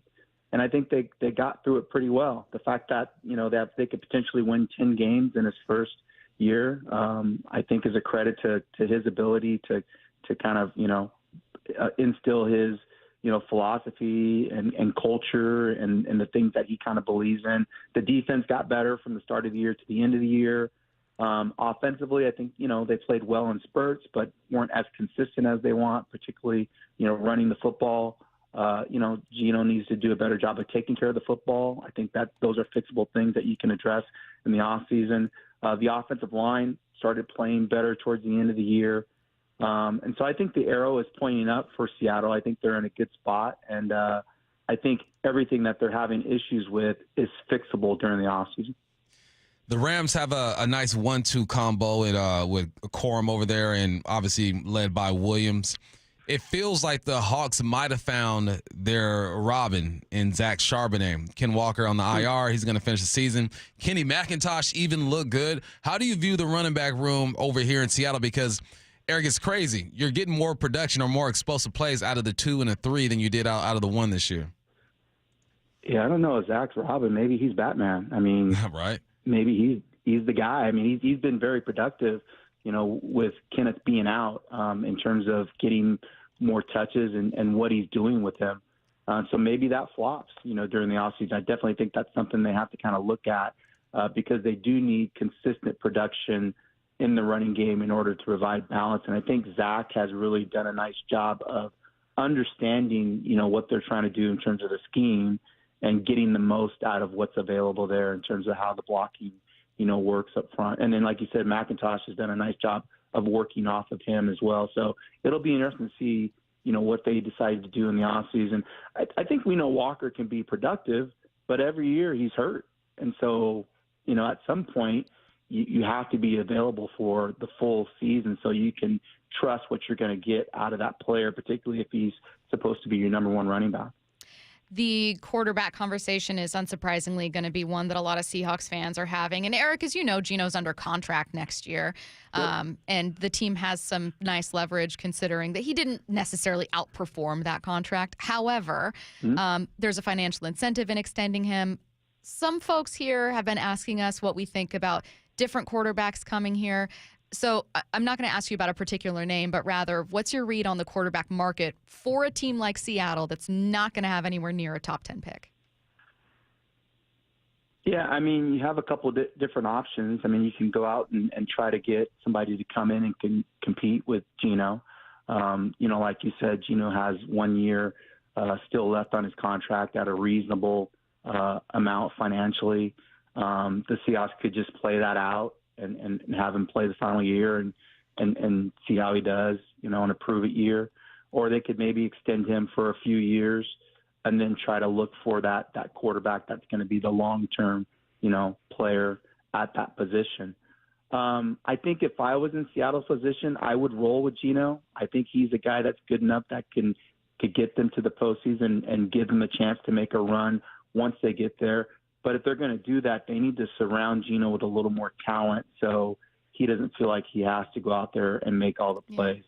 Similar to what happened his first year with Pete. I think he played his best when Pete was there, and Pete kind of surrounded him and just kind of told him, hey, you don't have to go out there and throw it 40, 50 times. Let the offense work around you a little bit. I mean, I guess you can take a look at potentially guys like Donald, but I would imagine they're going to cost too much in free agency. When you talk about options like that, again, I think you need a legitimate backup to come in that you could kind of lean on and provide a little bit of nudge to Geno in that quarterback room. It doesn't seem like Sam Howell is that person. But again, I would roll with Geno for a couple more years and then look to potentially draft a quarterback of the future, either in next year's draft or the year after that. I'm with you, Eric. I think that's the safe bet. You know what you're going to get out of Geno, and maybe if they do what you said and surround him with more talent, he might not throw as many interceptions. But connected with Geno as the offensive coordinator, people here in Seattle, a lot of people, at least some of our listeners, are saying Grubb is done, one and done. And I told him, I go, he didn't have his guys yet. Like, let him kind of influence the draft a bit and have some input and get some guys in there, and let's see what happens. What say you? Yeah, the best teams in the league have continuity. And you can't just, turn guys over every year because you're constantly rebuilding and trying to create that chemistry that the best teams have. And so was it perfect? No. But there shouldn't have been expectation that it was going to be. I mean, he's making a transition from college to the NFL, which is way different in terms of game planning on a weekly basis. And you're going against the best coaches in the world, on a week-by-week basis. So the offense was good. It wasn't great. Obviously, there's things that need to be fixed. But I like his innovation. I like his ability to think outside the box. I think the offense coordinator and Grubb and Geno have a good rapport with each other in terms of understanding, what they're going to call and how they're going to adjust in the game. You lose all that stuff when you bring a new guy in. Now you have to kind of try to recreate that relationship. And so I would just continue to build on what he was able to do in the first year. I think that makes the most sense. And again, just surround Geno with as much talent as you can. Look at what the Lions have done with Jared Goff. I covered Jared Goff the first 4 years he was in the league. There's no way I expected him to play at the level he's playing at right now with the Lions. And I think Geno's more talented than Goff, to be honest, in terms of throwing the football. So, I would keep Grubb around for another year at least.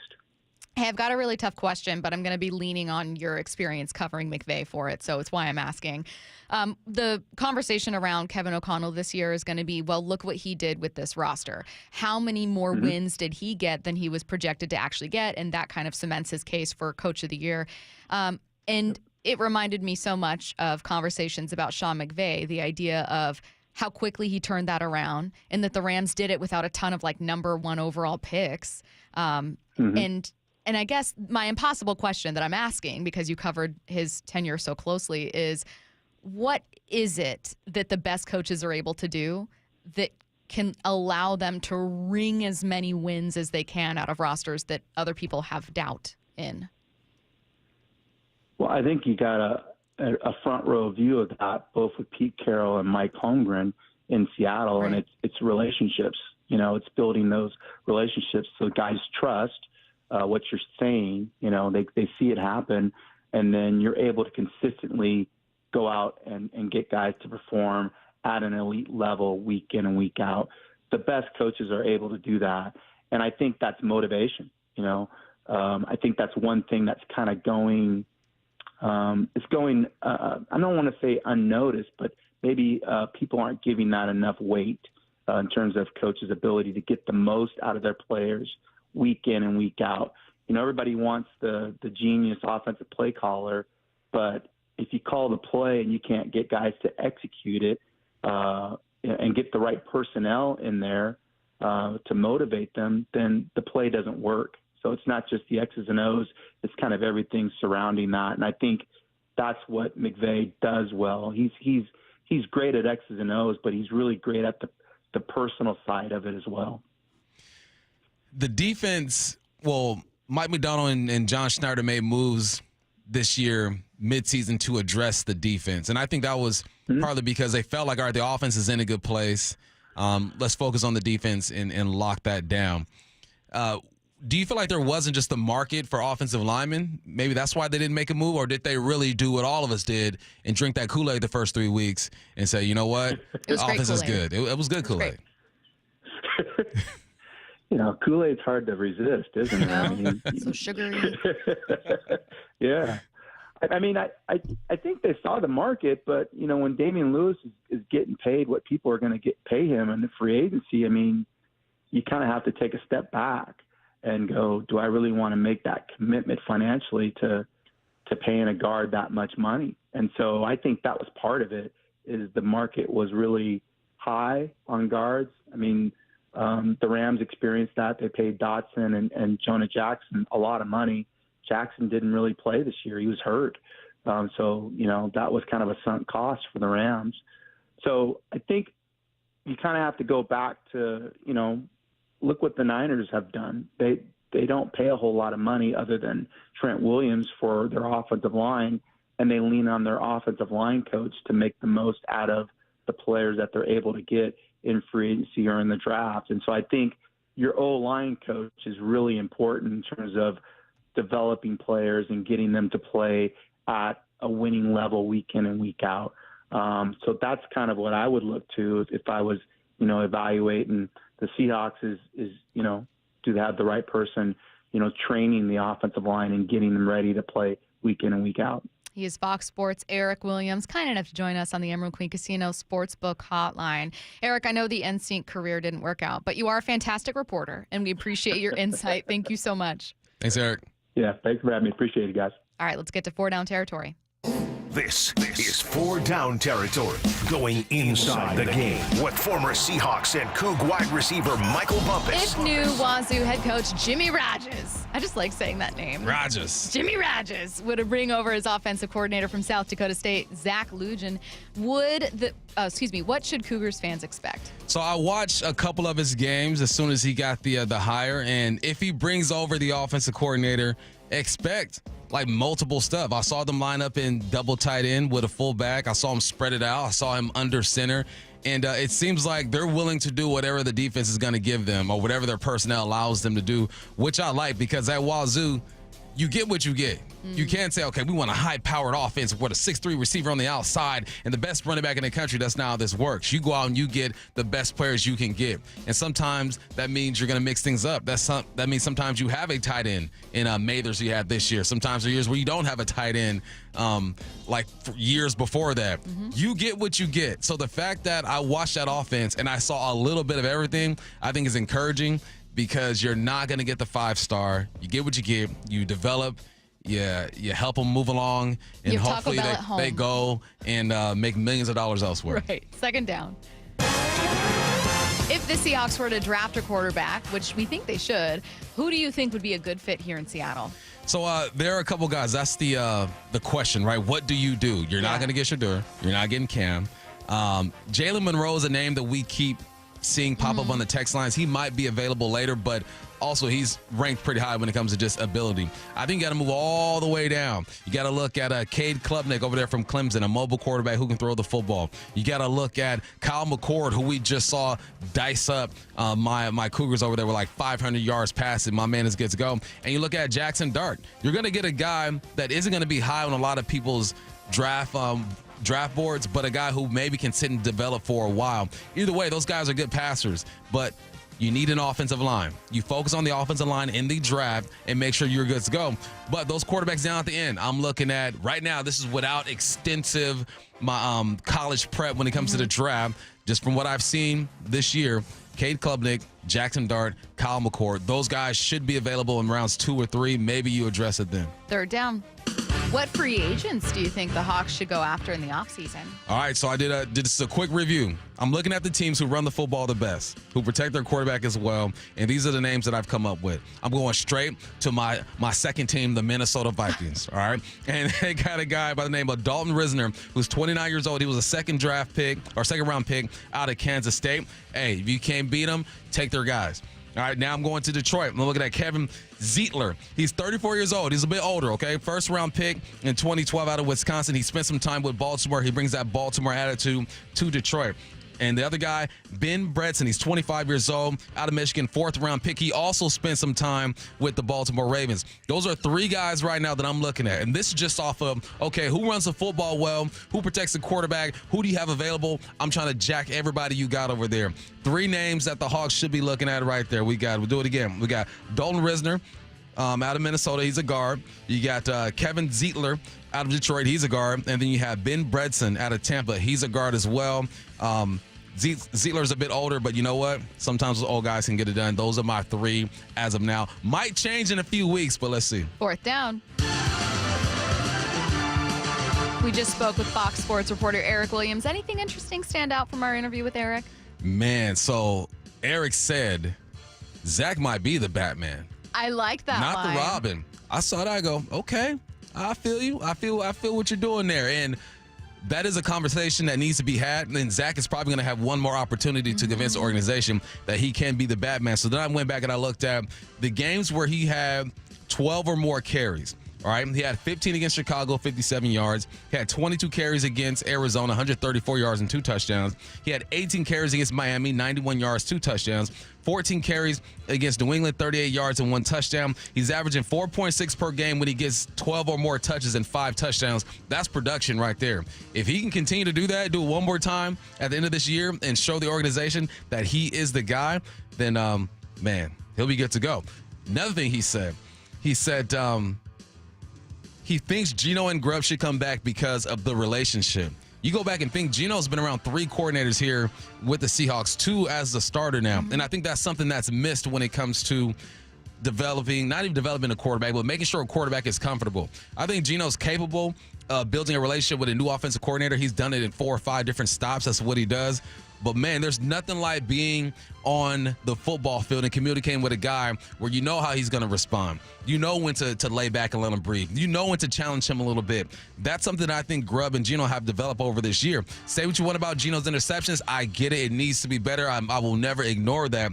But Geno has made some plays. He's made a heck of a throws, some drives at the end of the game against Minnesota at halftime to put these guys ahead going into the tunnel. There are some things that people don't think about that I think are important when it comes to quarterback play.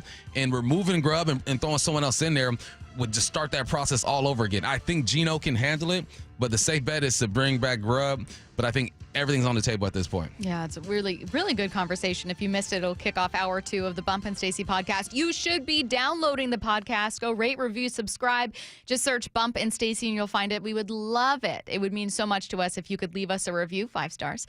And if you have time to say something about the podcast or about what you like about the show, you know, sometimes we come over it and it helps us figure out maybe focusing more on certain things or whatever based on the response we get. So we always appreciate it from you guys. Still to come, Coming up at 11:45, a simple question. Was this season a success for the Seahawks? We're going to learn a bit more about Jimmy Rages from South Dakota State sideline reporter Scotty Quaz. He joins us at noon. And then we're taking your calls at 1 p.m. Why did the Seahawks miss the playoffs? That is going to be your caller question. The number is 866-979-3776. You're about an hour and a half away from that, though. Coming up next, one player's controversial decision in a bowl game had everyone talking this morning. Don't go anywhere. This is Seattle Sports. Looks this way, being chased. Now he goes down. Jaron Reed. It's a week-to-week league, and it's not always going to be sunshine and rainbows, man. Like gutting out a 63 win feels just as good as winning the game 44-41. Williams going to get hit. He goes down. Shannon Wosu. I mean, as a defense like ours, like where we love to compete with one another. We love to compete with the offense. When one side's lacking more than the other side picks it up. We are the home of the Seahawks. Is chronic pain beginning to make your everyday life a challenge? Then call Dr. Daniel Nelson, MD, with Eastside Pain and Regenerative Medicine. With over 30 years of experience, no one has more experience in pain medicine techniques and stem cell therapy than Dr. Nelson. And here's what a satisfied patient had to say. Well, that seems to be a genetic thing. All the men on my dad's side of the family have bad backs. Since my mid-20s, it would swell up and I would lose range of motion, and it was very, very painful to stand or walk, and so I had to miss work. So he went in there and gave me the stem cell injection, and it's great now. I get to keep all my original equipment, if you will. No permanent loss of range of motion, in and out in a day. That's totally worth it. I couldn't recommend Dan Nelson more highly. So don't let pain control your life. Consider stem cell therapy with Dr. Daniel Nelson, MD. Call 425-823-4000 today. That's 425-823-4000, or go to danielnelsonmd.com. I don't feel so good. You do feel hot. Dayquil Kids will take care of that fever. What about my cough? Dayquil Kids has that covered. Will it make my throat feel better? Yes, that too. But will it taste good? Yep, Dayquil Kids comes in your favorite flavor. Purple? Well, yes, it's grape. Try new Dayquil Kids Plus Fever, the daytime coughing, aching, sore throat fever just for kids medicine. Safe for kids 6+. Use as directed. Getting quality employees to fill positions in your company is essential, but finding those people can be a major hassle unless you use ZipRecruiter. ZipRecruiter makes finding quality people a breeze. ZipRecruiter's advanced technology identifies candidates with the right skills, sends you great matches, then you can easily invite them to apply. 4 out of 5 employers who post on ZipRecruiter get a quality candidate within the first day.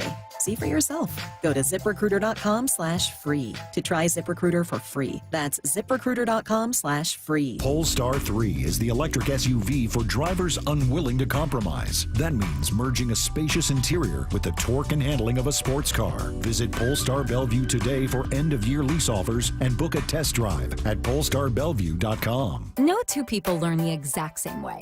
So how did Babbel become the award-winning language learning app? We thought of you, all of you. Take Sierra. As a visual learner, she uses Babbel's wordplay videos. Today I'll share a quick lesson on shopping in French. Merci beaucoup. Keith is a be in the room with real people kind of learner, so he loves the live online classes with our language experts. Okay, class. Vos está pronto. Estamos prontos. However you learn, Babbel makes it easy. Try Babbel for free at babbel.com, BABBEL.com. Getting quality employees to fill positions in your company is essential, but finding those people can be a major hassle unless you use ZipRecruiter. ZipRecruiter makes finding quality people a breeze. ZipRecruiter's advanced technology identifies candidates with the right skills, sends you great matches, then you can easily invite them to apply. 4 out of 5 employers who post on ZipRecruiter get a quality candidate within the first day. See for yourself. Go to ZipRecruiter.com/free to try ZipRecruiter for free. That's ZipRecruiter.com/free. Tune in Sunday, January 5th as the Seahawks take on LA. Muckleshoot Casino Resort, proud sponsor of the Seattle Seahawks and the Northwest's biggest and best casino. The Mike McDonald Show, the first word from the head coach after every Seahawks. You want to play a certain way, and you're just going to chisel away at it every day. Presented by Emerald Queen Casino. You gotta love football season, but when it comes to your windows and doors, you don't want any fumbles. Steve Rabel here, reminding you to trust locally owned Pella Windows and Doors of Western Washington to tackle your project. Their selection of windows and doors can't be beat, and they'll give you top-notch customer service with no trick plays. Schedule a free consultation with Pella Windows and Doors of Western Washington. Go to PellaPNW.com. That's PellaPNW.com. Be advised, this is your opportunity to save up to 40 to 80% on a hot tub or swim spa. This weekend only, Friday through Sunday, Linwood Event Center. Be advised, this is your opportunity to save up to 40 to 80% on a hot tub or swim spa. This weekend only, Friday through Sunday, Linwood Event Center. 18-month interest-free financing. Our factories have demanded we sell 1,000 hot tubs and swim spas this weekend. Linwood Event Center. Huge factory incentives, factory rebates, this weekend only. Linwood Event Center. We can remove your old hot tub. Free delivery of your new hot tub. Hot tub starting at $2,999. Linwood Event Center. Free delivery of your new hot tub. Just relax and enjoy. Linwood Event Center. Friday, 2 p.m. to 8 p.m. Saturday, 10 a.m. to 8 p.m. Sunday, 10 a.m. to 6 p.m. Free admission, free parking, free delivery. Linwood Event Center. Call 833-SPA-SALE or visit hottubandSwimSpaSale.com. Hey guys, ready to feel stronger, leaner, energetic, and more confident? For a limited time, Revive Men's Health offers 25% off TRT and ED bundles. Plus, get a free month of compounded semaglutide, a powerful proven weight loss medication with the same active drug as Ozempic. Terms and exclusions apply. Don't wait. This offer won't last. Call 206-529-1111. That's 206-529-1111. Or visit ReviveMen'sHealth.com. This is The Timeline with Bump and Stacy. Brought to you by 1-800-DUI-AWAY. It is The Timeline on Bump and Stacy, reading you the top stories you're going to see and hear about on your own timeline. What you're probably seeing is this story about Cam Ward. Miami's quarterback pulled himself from Miami's bowl game after he set the NCAA record for career touchdown passes. Congratulations to Cam Ward, but of course everyone had takes on him pulling himself from a bowl game. From The Ringer's Todd McShay, quote, "I appreciate that Cam Ward in this day and age in college football played at all, but I just can't imagine starting any game with teammates, especially as a quarterback, and electing to pull myself out while teammates are still trying to finish the job in a back and forth battle. I'm a realist. I know the climate. I'm not even knocking Cam here. It's just different." Ryan McGee of ESPN said the biggest issue with opt-outs, transfers, etc. is bad advice. Someone convinced Cam Ward this was the way to go. Now he'll have to answer for it over and over and over from now until the draft is done. NFL Network last one, Daniel Jeremiah said, "I've been working all day, so I don't know all the specifics, but this Cam Ward dialogue seems silly. One play, one series, one half, don't care. I would be shocked if any team moved one spot because of it." Conflicting opinions on this one, Bump. Cam ain't dropping out of the top 5 in the NFL draft. No. Simple as that. Is he going to have to, are they going to ask questions about this? Yes. Of course. He didn't play in the second half. He was on a mission. I want to break this record set by Case Keenum, 156 career passing touchdowns, and then I'm done. You know why? Because I've started from nothing. I was a 0-star recruit, went to Incarnate Ward, followed by a coordinator at Washington State, and then made money, went to Miami, and was in New York for the Heisman. He owes nobody nothing. He doesn't. Is it a bad look if you're an old school type of guy? For sure it's a bad look if you're an old school type of guy. This ain't the old school. This is the new school. And what he wanted to do was hit a benchmark, set a record, and then I'm done. And I doubt that he didn't have a conversation with his coaches before all this went down. I doubt Cam Ward just showed up and after halftime was like, actually, coach, I'm good. I'm not going to play. I doubt he didn't talk to his teammates and say, hey, look, guys, this is the situation. So we don't have enough information. Outside looking in, I can see where people are like, oh, my God, it's a bad look. He's going to have to answer to this for sure. It does nothing to do with his draft stock. He will answer it, honestly. He will probably tell them this was the plan going into the game. This is how it played out. Bad look if you're an old school guy. You know how this game is these days, though. Yeah, Cam Ward did not take the path through here, nor have the advantages that someone like Shedeur Sanders is. And those two could go 1-3. They could go 1-4. They could go 1-2. Who knows? But I think it's an interesting juxtaposition. I really like you pointing out this was a guy that had 0 stars. This was a guy started from nothing. This was a guy who recognizes that for him, losing it all would just feel different. You know what I mean? You don't have the same kind of career to fall back on if you hurt yourself, if you miss out on millions of dollars. And I would guess, to your point, that he and Mario Cristobal sat down and he probably told his coach, hey, you know, I don't want to get hurt. I got to think about this. And I would bet that together, to exactly what you're saying, together they probably came to that discussion. Mario Cristobal was asked about it. He said those conversations are private, but there's no way. And I made this point to you earlier when we were in the sports pit that I understand it's easy to look at the way college football is now and just any generation younger than you and say kids are selfish. But there is a formality within the world of football that still very much exists. Like I said, you'll never hear more no sir, yes sirs than in a football program, regardless of whatever you think about this generation or how selfish players are. Yeah, kids are different, but football is still such a disciplined, get in line type of sport. Coaches don't want to deal with that. They got to deal with other things now. Players have a bit more power and influence for sure. But end of the day, I know Cam personally. I've spoken to him. No one has anything bad to say about Cam in any organization. It just didn't play out the way y'all wanted it to play out because you don't have the information that him and his coach have. The next conversation happened during a Portland Trail Blazers game, and I'm really glad it did because it's an important conversation. And there's not always room for it in sports, and I thought this was appropriate. During a game over the weekend, Blazers TV analyst Lamar Hurd went off on a wild tangent about how the Grinch is misunderstood. The Grinch, one of the 5 most misunderstood beings in civilization. In history. I don't even know who the other 4 are. I just don't know 4 more than the Grinch. But he's one of them. D.A. there getting the bucket, a.k.a. the Grinch. He's minding his business, Kev, as a kid. They make fun of him because he's hairy. He then shaves. Then they mock him in a classroom because he's got cuts on his face. So he just goes back, and now he doesn't like Christmas. Now he's got an attitude. The Who's are making Christmas all about the presents. Yeah. They come up and mess with him. Cindy Lou's people come up to mess with the Grinch. He's minding his business. Ball out of bounds. Refs going to talk it over. And then, so he comes back like, okay, I'm going to get my get back. So now he's coming for their presence as the Blazers get the ball back here. As he should. Develops a relationship with Cindy Lou, a friendship. Cindy Lou who? Like, they, develop the friendship. They're cool. Yeah. She wasn't afraid of him. No, she wasn't. Yeah. Because she could see, she was able to humanize the Grinch for what he was. What he was trying to tell him is, it's not just about the presents. Christmas is about the love, the everything. This is the analysis I want from my Blazers games.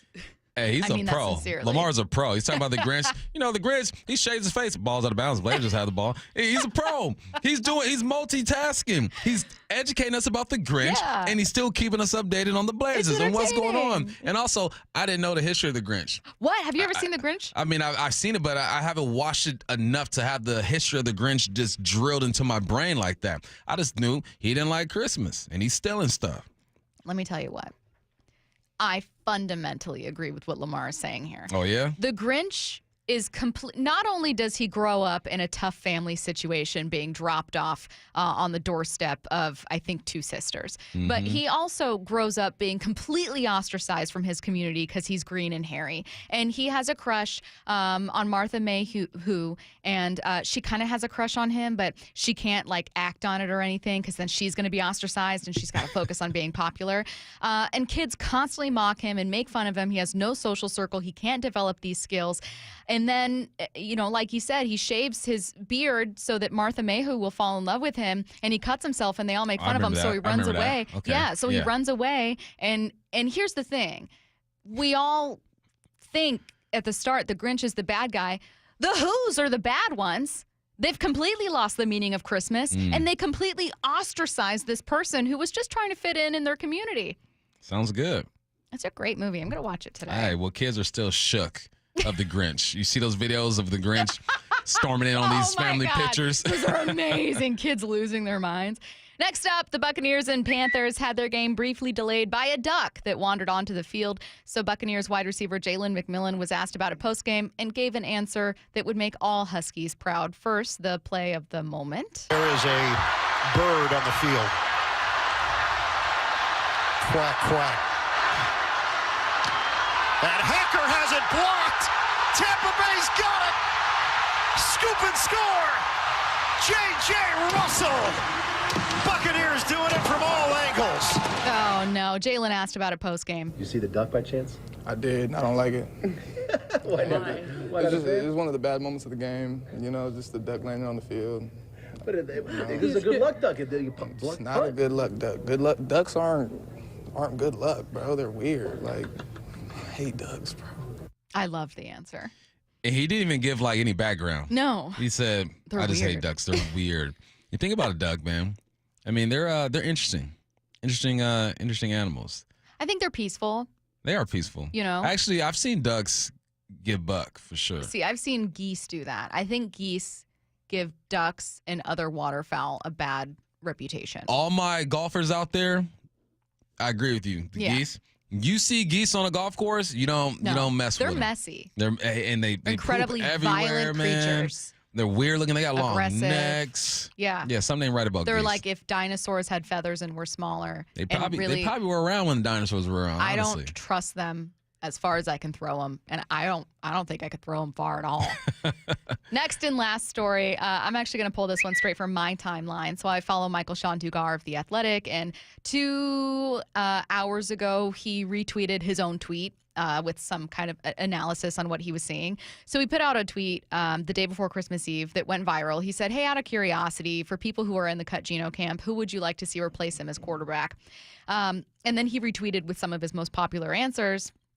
And Quandre Diggs, which is why it's making the timeline. Quandre Diggs responded and said, they never look at the real problem, and it's been a problem for a while. What do you think Quandre means? O-line, man, and maybe the evaluation and selection of that position. You got 2 guys in that O-line, I think, that are good to go for the next few years. Sure. Abe, Cross. I think everything else just has to be evaluated. That's what I think he's talking about.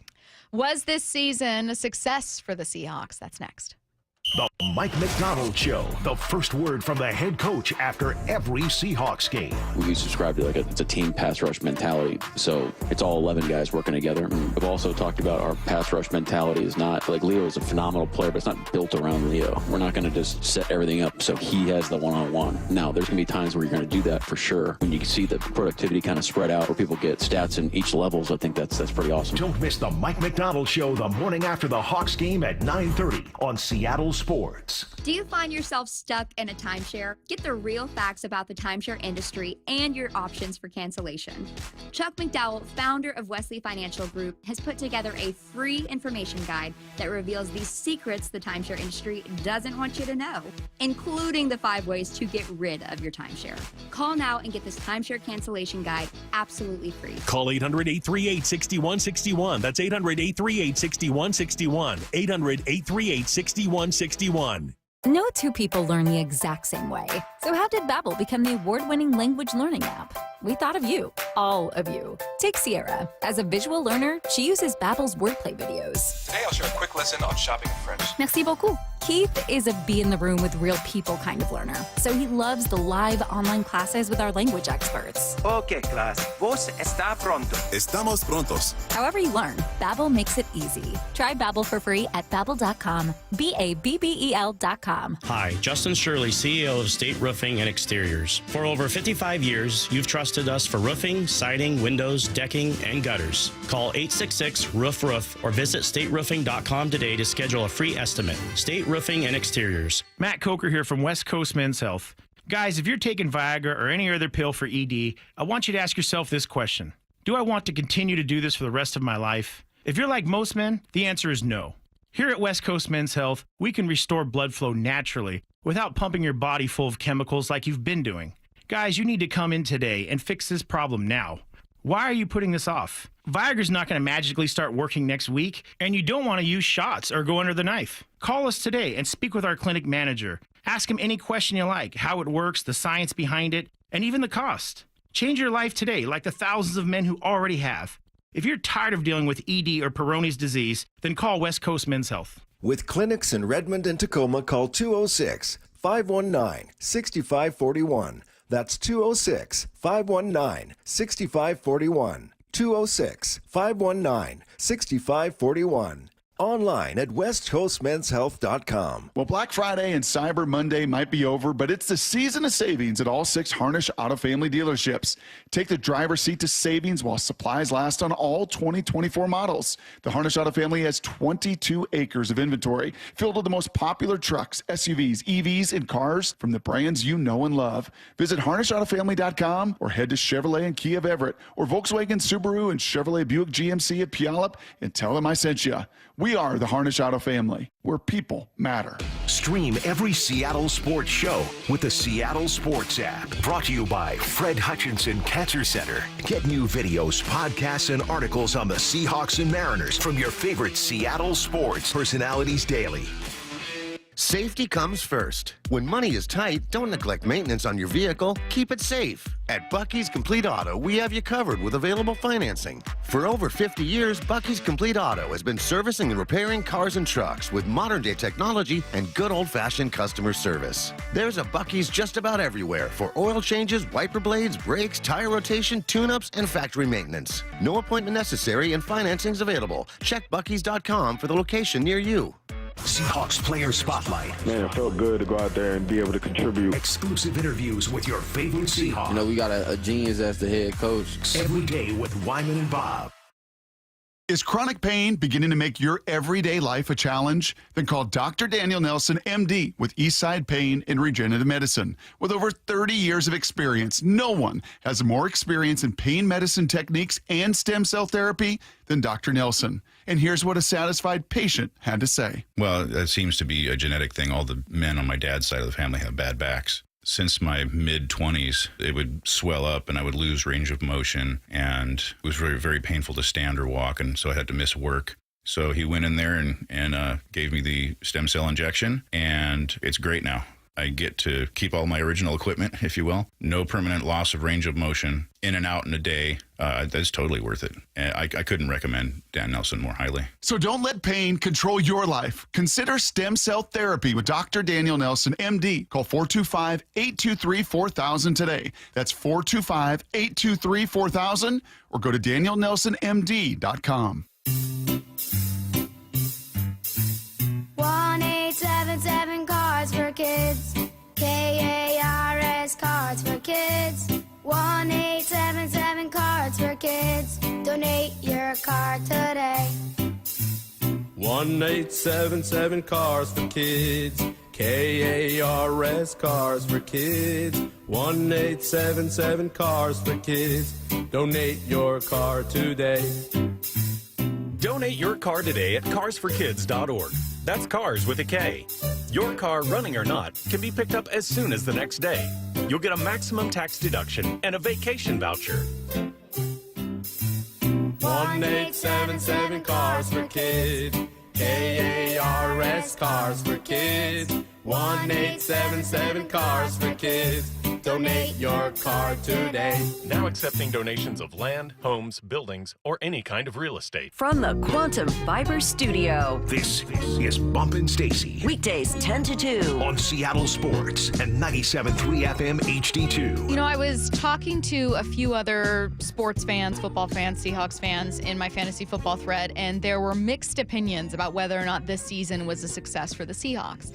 I said it was. Just full disclosure, we'll start that at the top. I said that it was a success for the Seahawks. I was not expecting them to be in the playoffs, certainly, therefore not expecting them to be a Super Bowl team. And I would not have projected that they would get 10 wins, which they are still in line for should they beat the Rams. There's one other reason that I think it's a success, which I'll get to later, but I'm going to start then by throwing the question your way. And we'll leave it open to the Mac and Jack's text line as well. Bump, was this season a success for the Seahawks? I'm going to give you my answer, but I'm going to take a minute to get there. Are we taking a journey together? Taking a journey. Okay. So my youngest, Jada, baby girl, she's in 5th grade. And, you know, I always, like, once a week or once every other week, I take her out on a date just to connect with her, right?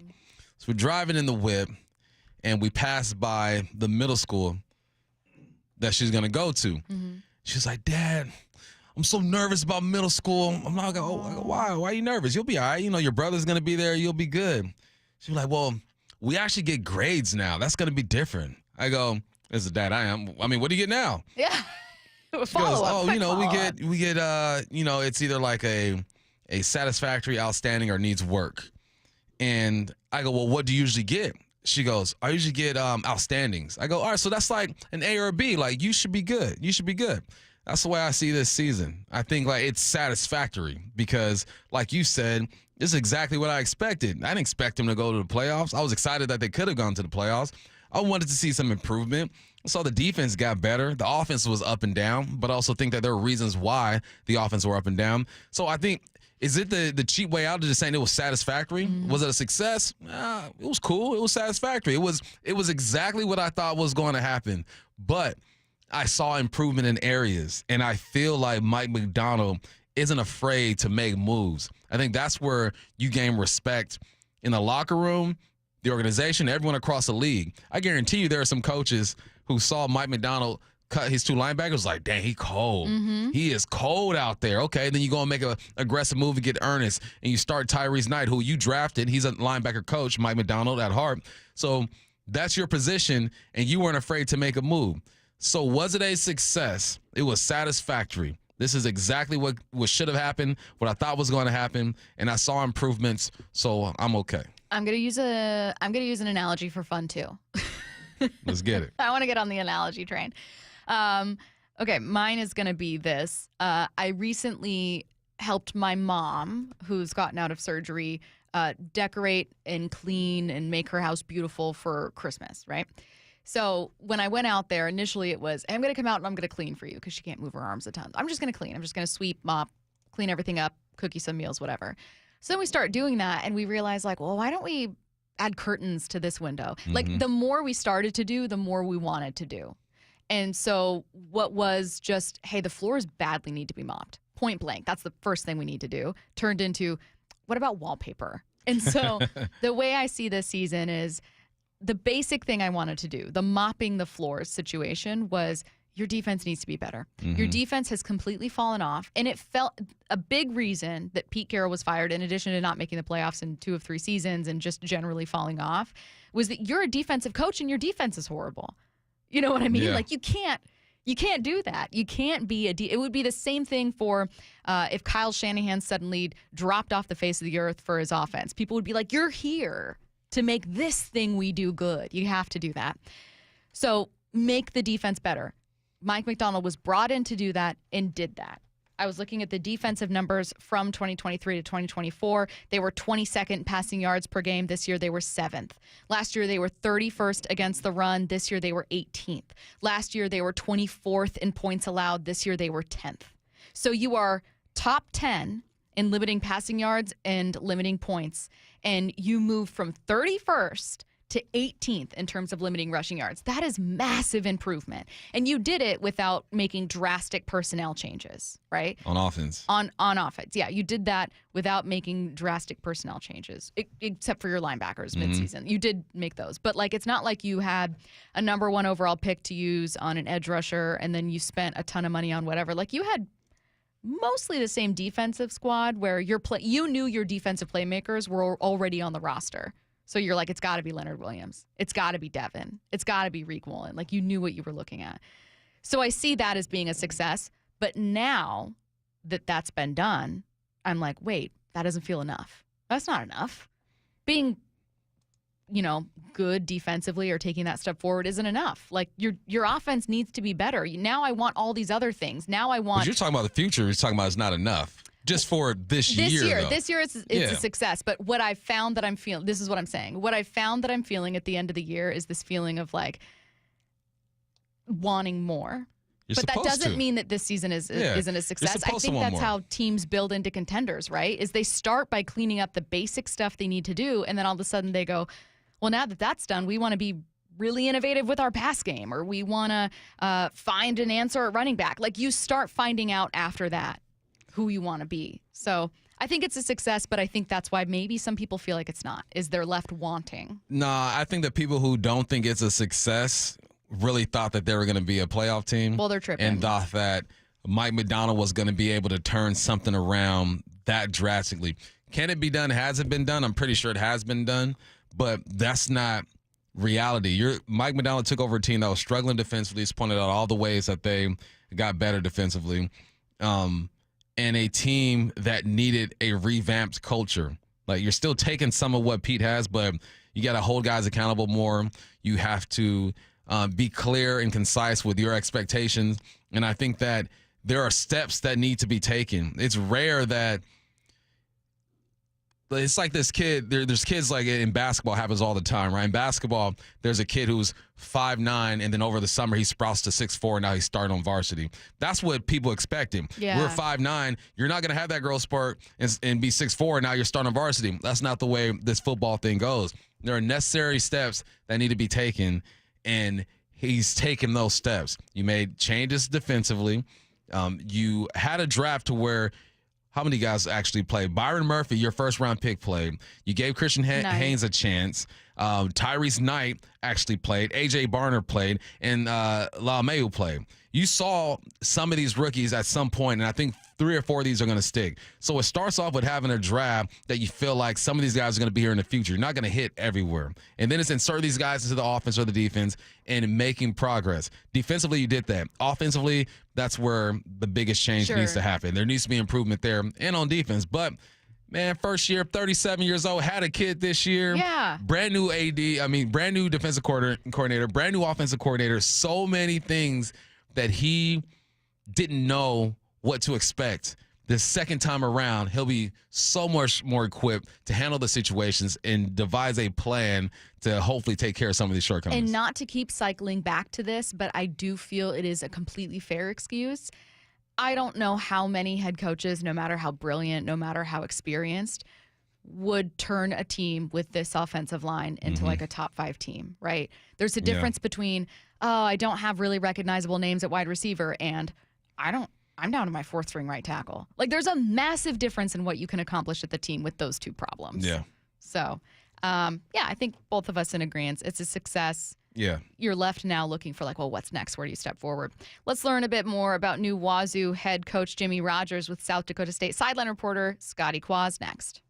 Blue 88 on Brock and Salk. All right, Brock, you talked about Ryan Grubb leading up to the game. What was the best part, worst part of his scheme? Every day at 7:45. The good was the consistent commitment to the run game over 4 quarters. The bad, the frustrating for me, out of 51 plays, I don't need to see RPO, and there were 3 of these RPOs to Tyler Lockett and Pharaoh Brown. I don't need to see that. And then obviously the ugly come out of the game without scoring a touchdown. Blue 88, answering 3 football questions as only Brock Heward can. Be advised, this is your opportunity to save up to 40 to 80% on a hot tub or swim spa. This weekend only, Friday through Sunday, Linwood Event Center. Be advised, this is your opportunity to save up to 40 to 80% on a hot tub or swim spa. This weekend only, Friday through Sunday, Linwood Event Center. 18-month interest-free financing. Our factories have demanded we sell 1,000 hot tubs and swim spas this weekend. Linwood Event Center. Huge factory incentives, factory rebates, this weekend only. Linwood Event Center. We can remove your old hot tub. Free delivery of your new hot tub. Hot tub starting at $2,999. Linwood Event Center. Free delivery of your new hot tub. Just relax and enjoy. Linwood Event Center. Friday, 2 p.m. to 8 p.m. Saturday, 10 a.m. to 8 p.m. Sunday, 10 a.m. to 6 p.m. Free admission, free parking, free delivery. Linwood Event Center. Call 833-SPA-SALE or visit hottubandSwimSpaSale.com.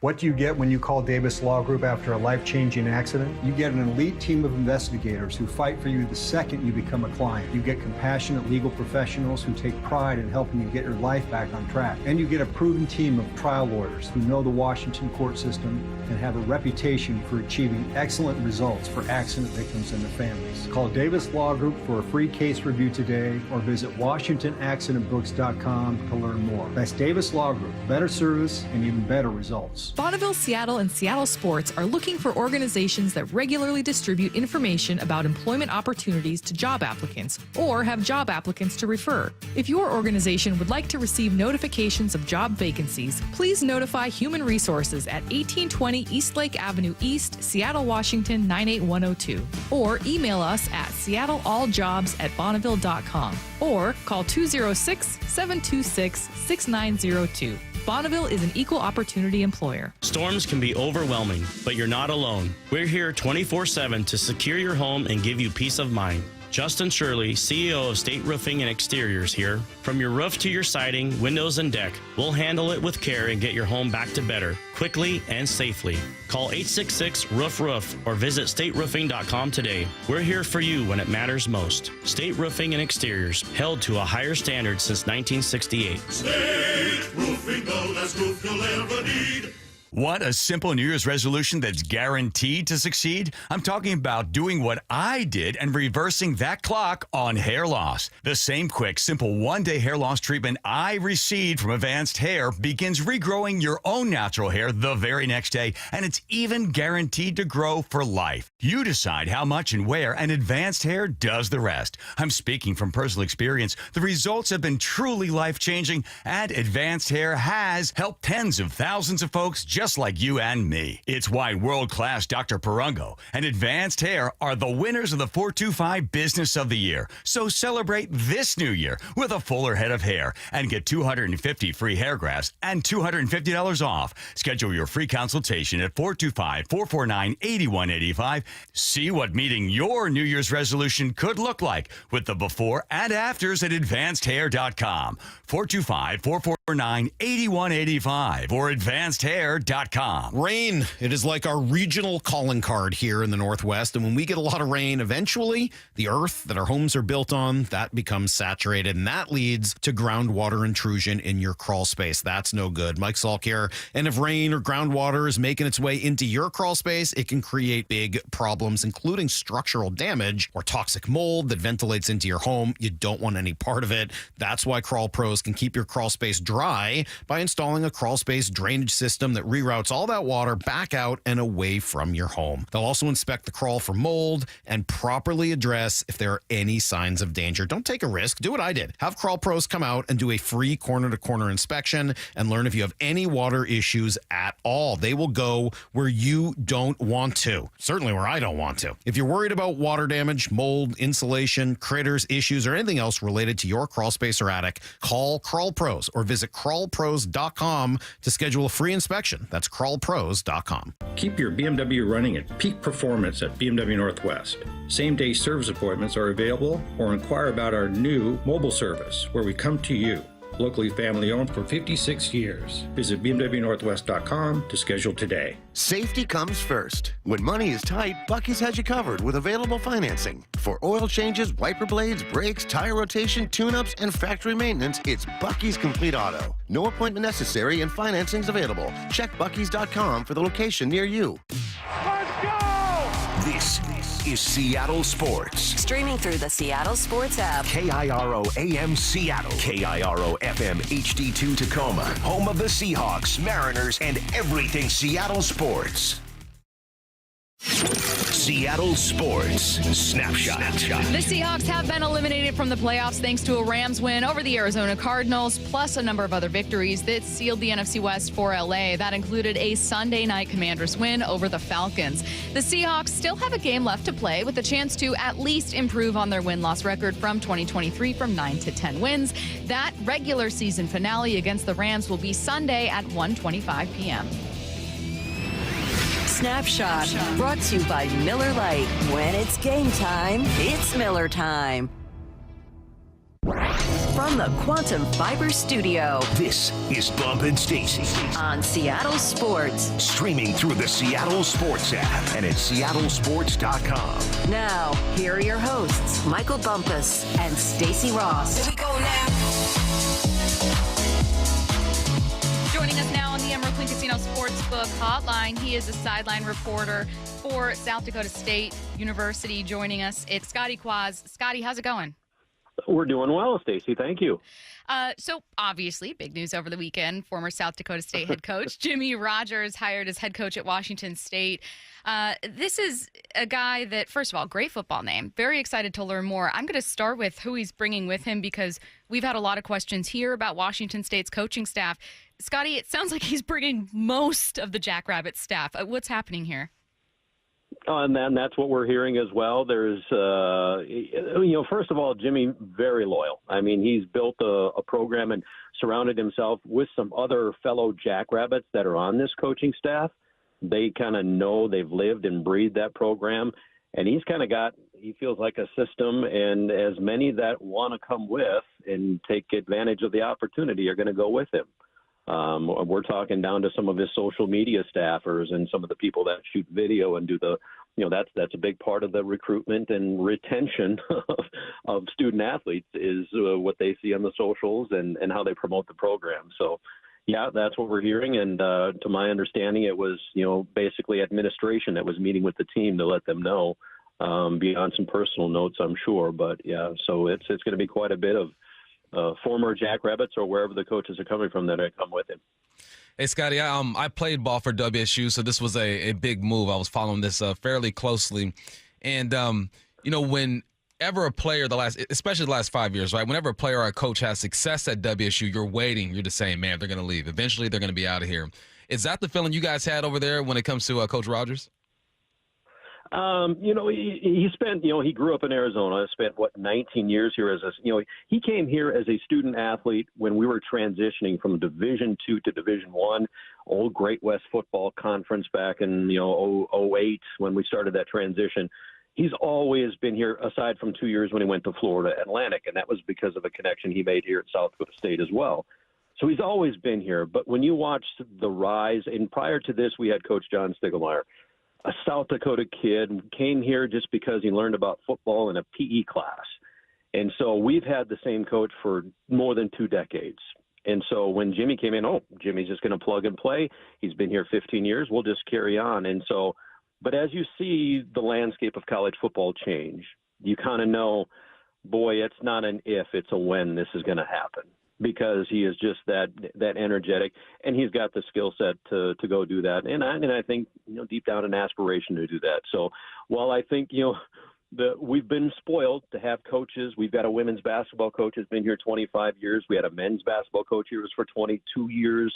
We've been spoiled at having coaches stick around a long time, and kind of thought, well, maybe he'll do that, but this is just too great of an opportunity, honestly, to not take it. Kind of a loaded question, but you mentioned the changing landscape of college football, and I know Bump and I are both thinking of our alma maters with us talking about Bumps right now. My alma mater, Washington, lost their head coach. You have another head coach coming in, and frankly, Scotty, I look at the head coach that my alma mater has, and I go, I think it's a matter of time. I think if a job comes open in Florida or with the NFL, I think Jedd Fisch is gone. But that's because it's what I know about kind of Jedd Fisch and just his style. Tell me a bit about Jimmy. I mean, I'm sure Jimmy, in any head coach in his position, given opportunities with some big SEC school, might move on. But what do you get the feeling that he wants to accomplish? And I'm asking because I know there are Coug fans listening going, oh, God, I hope this doesn't happen again in a year or two. Well, at the heart, Jimmy is a competitor. He is still that linebacker that was underrated, under-recruited, and wants to, I don't know if prove something is that, but he is a competitor. Whatever he wants to do, he wants to do it at an elite level, a championship level. He's very stoic. You're going to meet Jimmy, and the first time you meet him, you'll be like, ooh, you might walk on eggshells a little bit. He's very kind of an intense individual.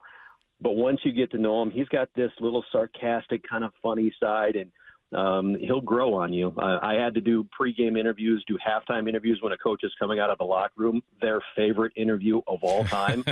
And it's about execution. It's about, how fewer words he can spit out to, he'll be up, Jimmy, you're up 42-0. You're perfect in the red zone. Yeah, but we got to execute better. It's just this drive and this determination.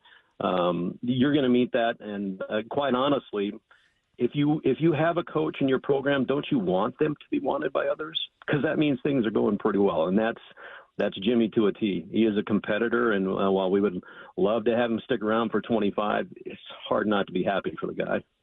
Scotty, I've watched a couple of games from last year from South Dakota State, and if he were to bring his offensive coordinator over, how would you describe this offense? What do Coug fans have to look forward to? Jimmy's about development and using players. I don't know that he has the mindset of coming in, this is what we're going to run, let's go get these kids. I think it's like, let's get the best athletes. What do they do? And let's build our offense around that. For years we've had this tight end, the Tucker Crafts, the Dallas Goddards, and we've had these tight end kind of 2 and 3 deep. maybe didn't have that kind of depth, but we had the running back room, so we switched to a running back room. But then you have a quarterback like Mark Gronowski that can do both. We even went to a 2-quarterback set this year.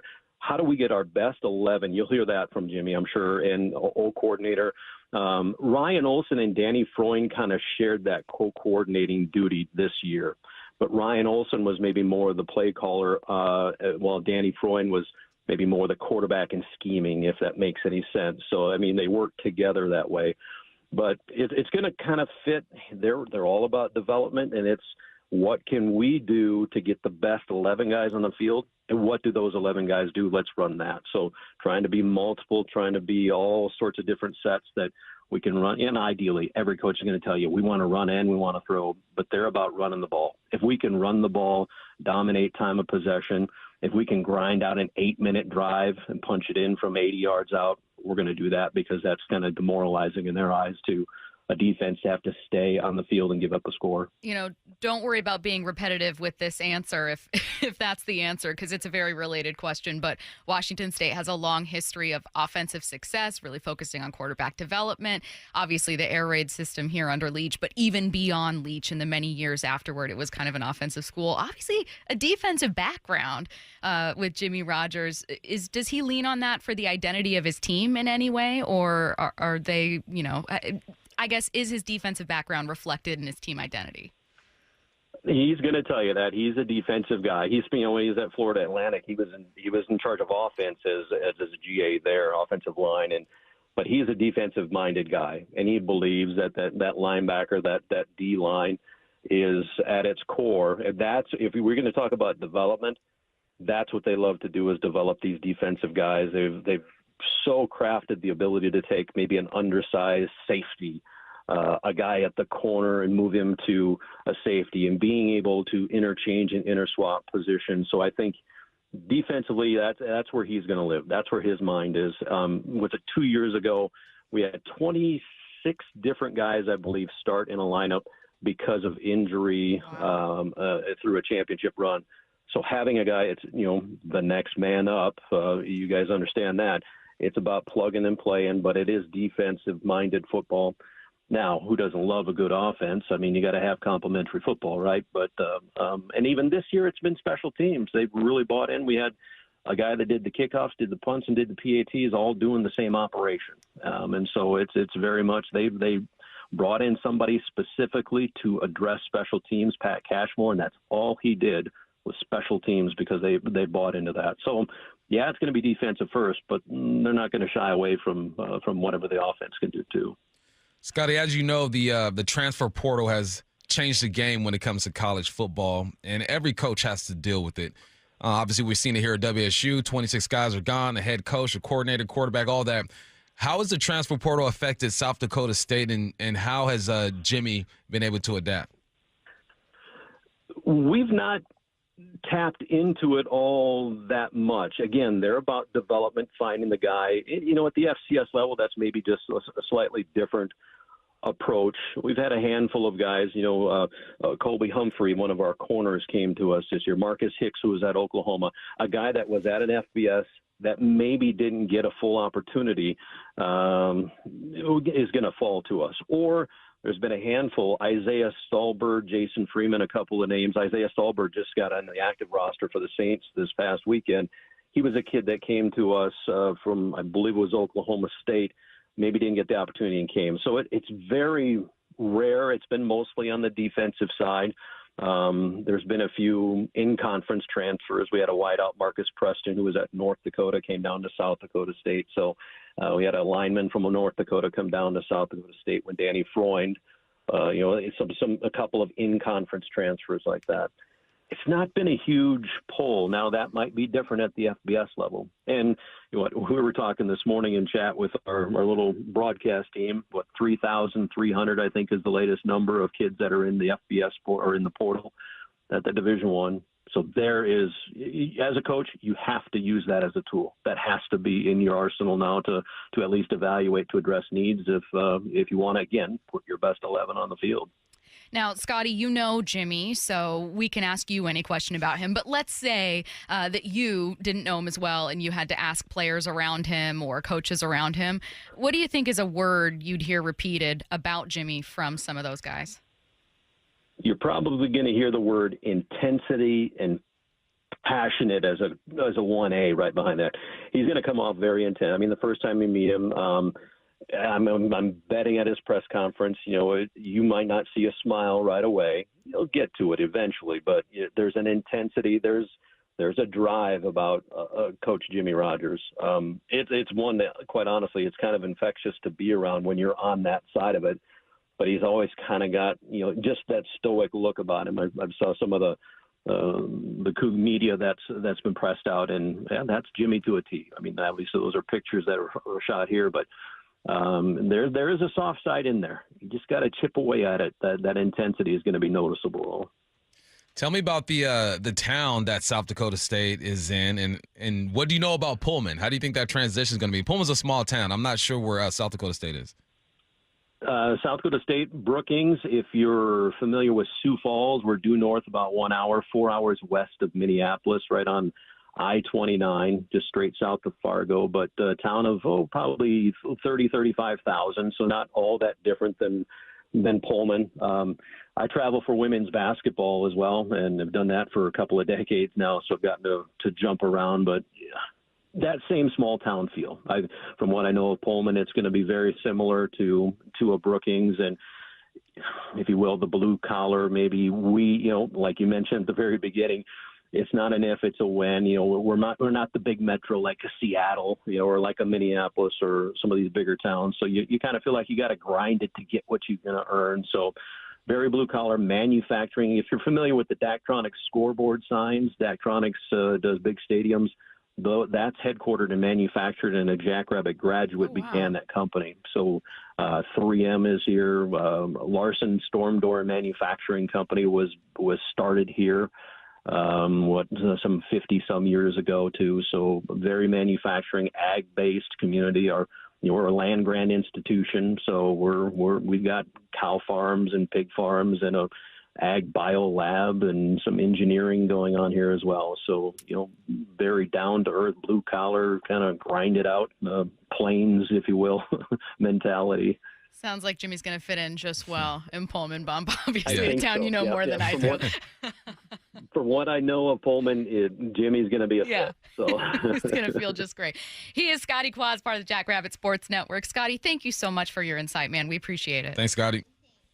Hey, guys, tell Jimmy hi. We will. Thank you. Let's get to headline rewrites. Extra, extra, read all about it. Headline rewrites. We must make headlines. The real story behind the headlines in today's news with Bump and Stacy.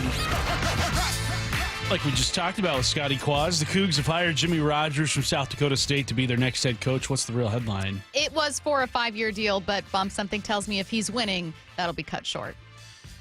Unless you are Bama, the Tigers, Texas, Ohio State, schools of that nature. Mm-hmm. This is what happens, man. Coaches want to survive in advance. They want to build something great and get out of there. We won't have a Coach Price anymore back in the day. Coach Price was there for a long time, took us to a Rose Bowl. Those days are over. It is what it is. So just embrace Jimmy. Why are we talking about the end already? He ain't even coached one game yet, and you already talking about the end. Yeah. Can we put the hat on him? Yet? Goodness gracious. You know what it is? It's because you also told me about your backup quarterback entering the transfer portal now. So I was like, man, people are just jumping. He gone because most likely the quarterback from South Dakota State is coming. He goes, look, man, I just played a good game in the Holiday Bowl. I showed the world that I can play some ball. I'm out of here. But yeah, let me enjoy Jimmy Rodgers first before you start talking about the inevitable. You got it. Thank you. Headline rewrites. Headline number 2, Saquon Barkley surpassed 2,000 rushing yards on Sunday and is just 100 away from Eric Dickerson's single-season record heading into Week 18. What's the real headline? But more importantly, the Giants were able to save $12 million by letting Saquon walk, and that's really how championships are won. The Giants let Saquon go. They paid Danny Dimes $40 million a year. My man is at the house chilling with wifey. Man, he had a great Christmas. Think of their safety depth, though. It took a hit. My man was playing scout safety over there. Team safety. It's crazy, man. The Giants are just they're funny. Something about these New York football teams, huh? They just can't get it right. The Can't Jets, get it right. Giants. Well, big ups to Saquon. I think he's going to pass Eric Dickerson's record for most yards in a season. What are people saying? But he's doing it in one more game than Eric Dickerson. Yeah, and Dickerson did it in 2 more games than O.J. Simpson. That's just how it works. Yep. But Dickerson did it in 379 carries. Right now, Barkley's at 345 carries. So if there's an argument for Saquon, it's he's doing it with less carries. 15 carries and I'm sitting him. It's also worth noting that Saquon should have an additional 10 touchdowns. You know what I mean? Like there was this stat that came out, and this was mid-season or around week 10 rather. So it's, I'm sure, even more since then, of Saquon having the highest number of runs that ended at the 1-yard line. And then what happened on the next plays. And on 9 of 10, it was a Jalen Hurts either passing or rushing touchdown. So think if Saquon's total was he's about to set the record and then throw 10 touchdowns onto his current total. It will be an unreal season, even crazier than it already is. Well, he has 13, right? So Dickerson had 14. Come on now. So they're too similar. Yeah. How would you guys feel about that argument if you were like, okay, Saquon had an extra game, but he had 23 touchdowns to Dickerson's 14? You'd feel a little bit different. You would. I think you'd be a little more willing to accept it because you'd be like, well, there's this extra, flavor added to this record, which is he scored more often. Man, take it for what it is, man. Saquon is the best back in the game right now. Dickerson says he's not excited that he might break it. And I ain't mad at Dickerson for being 100, right? Some people come out and say, oh, records are meant to be broken, and I'm honored that Saquon Barkley. Nah. When my record was broken at Wazoo, I wasn't mad, but I wasn't happy at the same time. I'm like, man, I stood for 11 years. We good.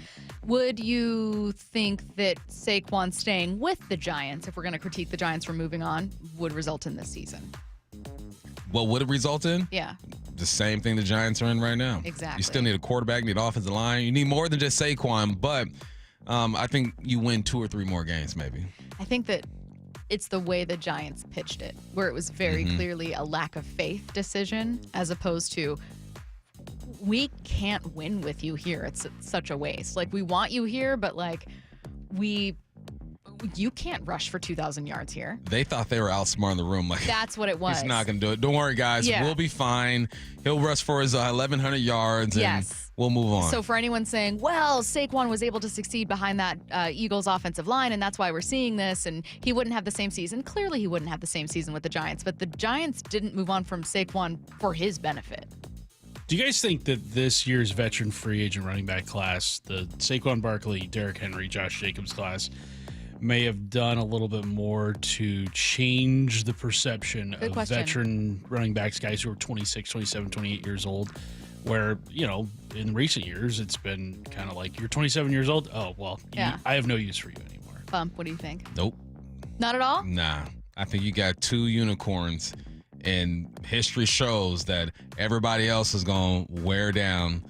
And every now and then, you get a Aaron Rodgers and a Tom Brady that play until they're 40. And you look at Aaron now, goodness gracious. Someone said getting Aaron Rodgers is like when you're 40 years old and that girl you liked in high school finally hits you up like, what's up? It's like, no, I wanted you when we were 16, not when we're 40. I'll add a twist to the question.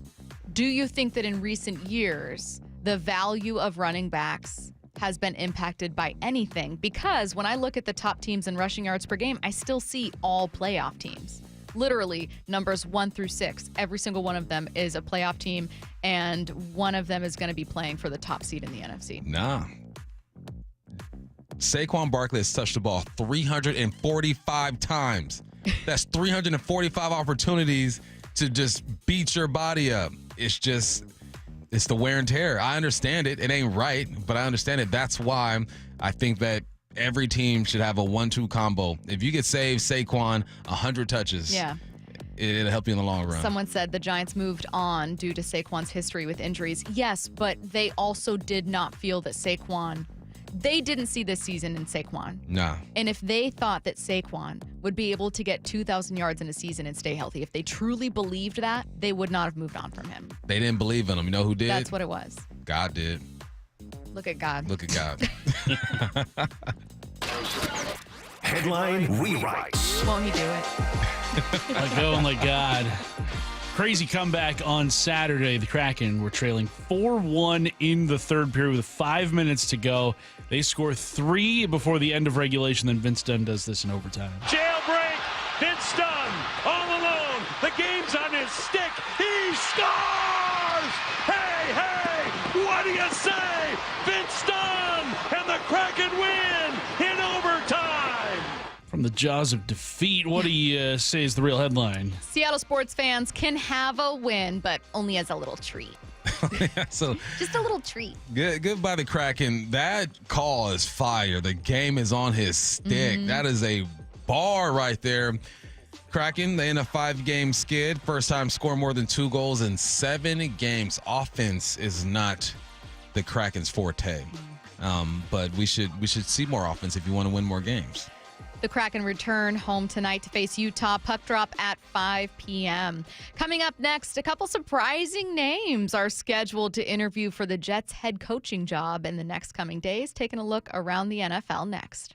Seattle Sports, your home for Wyman and Bob. Dave, I maintain he is better at his position than anybody on the team is at theirs. You want to throw in Leonard Williams? You want to throw in Geno Smith? You want to throw in DK Metcalf, JSN? The best player on this team, in my opinion, now 2 years in a row, is Devin Witherspoon. Yeah, he's just all over the field. He goes under, he goes over the top, he goes through people. He's actually a pretty good hitter. And for a guy that's just not that big, it's amazing what he gets done. On Seattle Sports and 97.3 FM HD2.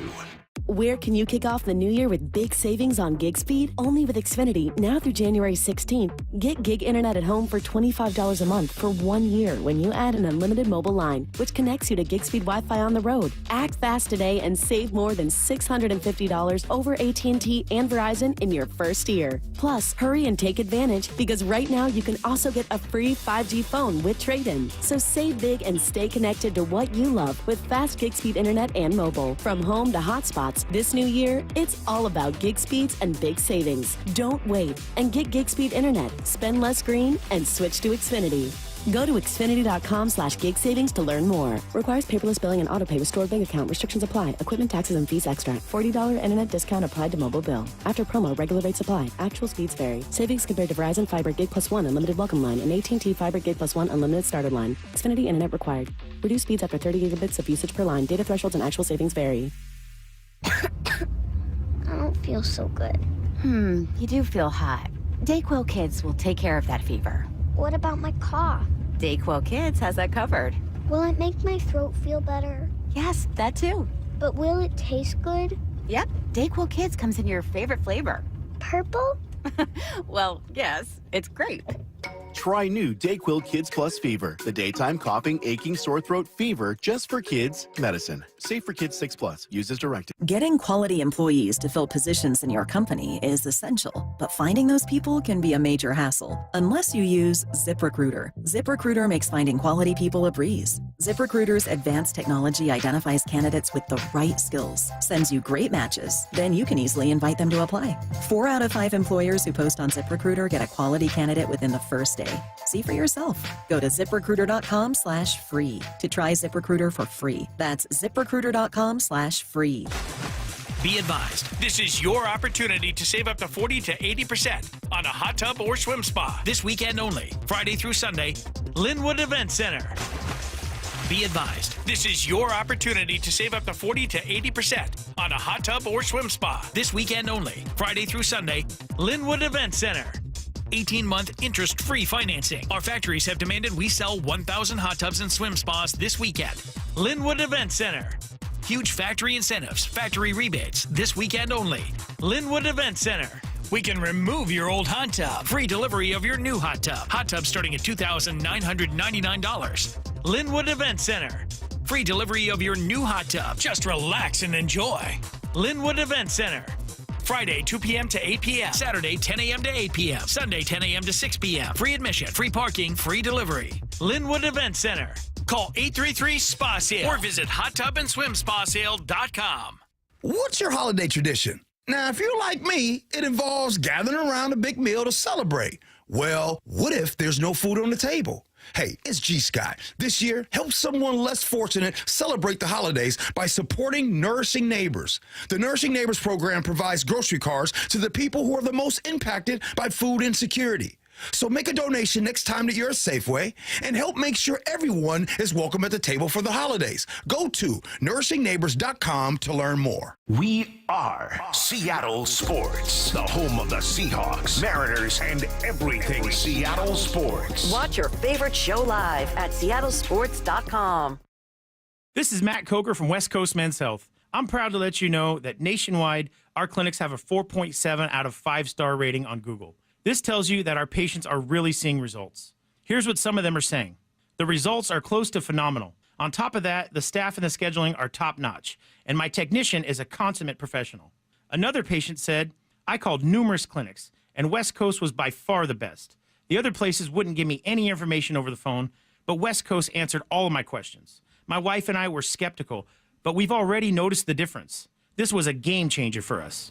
West Coast Men's Health has helped thousands of men reverse their ED using acoustic wave therapy. No pills or shots necessary. Give us a call today so we can help you too. With clinics in Redmond and Tacoma, call 206-519-6541. That's 206-519-6541. 206-519-6541. Online at westcoastmenshealth.com. Do you need a new roof? Don't wait for summer to replace it. 3 Tree Roofing is here to help you save big this winter. Avoid summer's higher prices and longer wait times and protect your home's integrity now. Visit 3treeroofing.com for your free on-site estimate. Our certified installers make it easy and worry-free, no matter the season. Don't wait. Book your estimate today at 3treeroofing.com. Mention this ad and get $500 off your roof replacement. 3 Tree Roofing, your Puget Sound roofing experts. You gotta love football season, but when it comes to your windows and doors, you don't want any fumbles. Steve Rabel here, reminding you to trust locally owned Pella Windows and Doors of Western Washington to tackle your project. Their selection of windows and doors can't be beat, and they'll give you top-notch customer service with no trick plays. Schedule a free consultation with Pella Windows and Doors of Western Washington. Go to PellaPNW.com. That's PellaPNW.com. From the Quantum Fiber Studio. This is Bump and Stacy. Weekdays 10 to 2. On Seattle Sports and 97.3 FM HD2. Taking a look around the NFL, we're going to start with sad news from the weekend as longtime CBS NFL announcer and studio host Greg Gumbel passed away from a battle with cancer. He was 78 years old. He became the first and still only person of color to call a Super Bowl back in 2001. That's crazy. When the Ravens, what do you mean, and still only person? What? Not even on accident? What are you talking about? Not even on accident. Not even on accident? When the Ravens beat the Giants. Gumbel had stints at ESPN, NBC, and CBS during his 50-year career and covered March Madness, the NBA, Olympics, and Major League Baseball. This one was weird because I did not think he was that old. Even though then I go back in my childhood, I'm like, yeah, he has been around for a while, man. He's one of the voices I grew up listening to. A legend passed away, man. Big ups to the Gumbel family and his brother, too, man. Yeah. A couple surprising names are scheduled to be interviewed for the Jets head coaching job in the coming days. One of them you can probably guess, though you'd be shocked to hear he's back in it. Former Jets head coach Rex Ryan. Rex Ryan going to be interviewing for this job. Also from Tom Pelissero, Ron Rivera going to be interviewing as well. Neither of these moving the needle for me, Bum. Nah, me neither. Especially not Rex Ryan. I don't think he fits what the NFL is today. I think Ron Rivera is such a nurturer that maybe if you surround him with a good coaching staff, but something about Rex, I don't know what it is. No. I can't put my finger on it. He's got to focus on his teeth fitting him. There's something about him. Didn't he get Mark Sanchez tatted on him too? Hold up. Was it his wife? No, his wife tatted in a Mark Sanchez jersey, right? Yes. Yeah. Which is that doesn't make it any more normal. No, it doesn't. But I mean, there is an aspect of love to it, that I can respect. I think Rex is great on TV, though. I love him on Get Up and First Take and all the ESPN stuff he does. And that's where he should stay. Yeah, that's where he should stay. I think Rex Ryan is entertaining as heck. I think he's super authentic. I think he says what he feels. I know I just made an easy joke, but I like him as an entertainer. I think that the Jets already feel like a circus most of the time. Why get in someone who's just going to kind of add to that as a distraction or as a personality? You don't want a personality as a head coach. You want someone who can build a culture. You also want someone who wants that job, though. I don't think a lot of people are looking at the Jets saying, I would love to coach the Jets. If I thought that there was an owner who was very overbearing and peering over my shoulder at every decision I made, it's why people are like, yeah, you'd want to coach the Cowboys, but would you want to coach the Cowboys? I would. Well, yeah. But, I mean, you know that no matter what you do, no decision is purely yours, and you have someone who intervenes all the time. No, it's not. That's why you get a younger guy who doesn't mind some guidance. That's like someone's first stop. It's like a late 30s, early 40s. This is your first stop. You go ahead and let Jared be crazy. Then as you mature, you figure out, all right, I'm done with this. I'm moving on. I will say, Ben Johnson's going to get a lot of job offers. Cowboys head coaches have been given a lot of rope over the years. Like Jason Garrett was there for a decade. True. McCarthy, this is his 5th season. Bill Parcells was there for a while. I mean, Jerry lets his guys have a few years before deciding on somebody, which not a lot of other teams can say. Maybe he holds on to guys too long past their prime, but he gives them a while. Next up, Eagles head coach Nick Sirianni was asked if he plans to play Saquon Barkley long enough in Week 18 to break Eric Dickerson's single-season rushing record. There's a lot that goes into it, and like I said, there's some things that we'll see it. We'll watch some games tonight, see how things are going, and then we'll do what we need to do. What's right for the I always got to do what's right for the football team to reach our goals of what we need to do. And like I said, I got a lot to think about, and I'm gonna enjoy this, and then I'll think about it tonight at some point. What's right for the football team? What's right is to sit his butt on the bench and make sure he's good for the playoffs. But how many times are we going to see a guy actually have an opportunity to break this record? Derrick Henry got close one time. I believe Chris Johnson got close another time. This is tough, man. The right thing to do is to sit him and make sure he's ready to go. But like I said, I will give him 15 carries. You get 15. If you ain't within like 10 to 15 yards of it, it's a wrap. We done. Albert Breer says Pete Carroll isn't only interested in the Bears, rather all head coaching opening positions. Yes, Pete Carroll has an interest in the Bears job, but that's not the only one that he's looking at. I'm told that he has informed all the teams with openings that he is looking to get back into coaching in 2025. And additionally, Carissa, I'm told that the Bears are interested in sitting down and having a conversation with Carroll about their opening. While I get a list of teams that could have openings, do you think that Pete Carroll could still find success in the NFL? That sounds so stupid to say. He's found it before, but he is older. The league has changed a lot. He hadn't found recent success. How do you see him as a coaching candidate? I think he can find success. I think he'll be a delegator. He's not calling offense, calling defense. He's a culture builder. He's a guy that kind of just put people in place and let them go. So I'm looking at the Bears, the Jets, the Dolphins. Unfortunately, I don't know why, man. I think McDaniels deserves another chance over there. The Jags.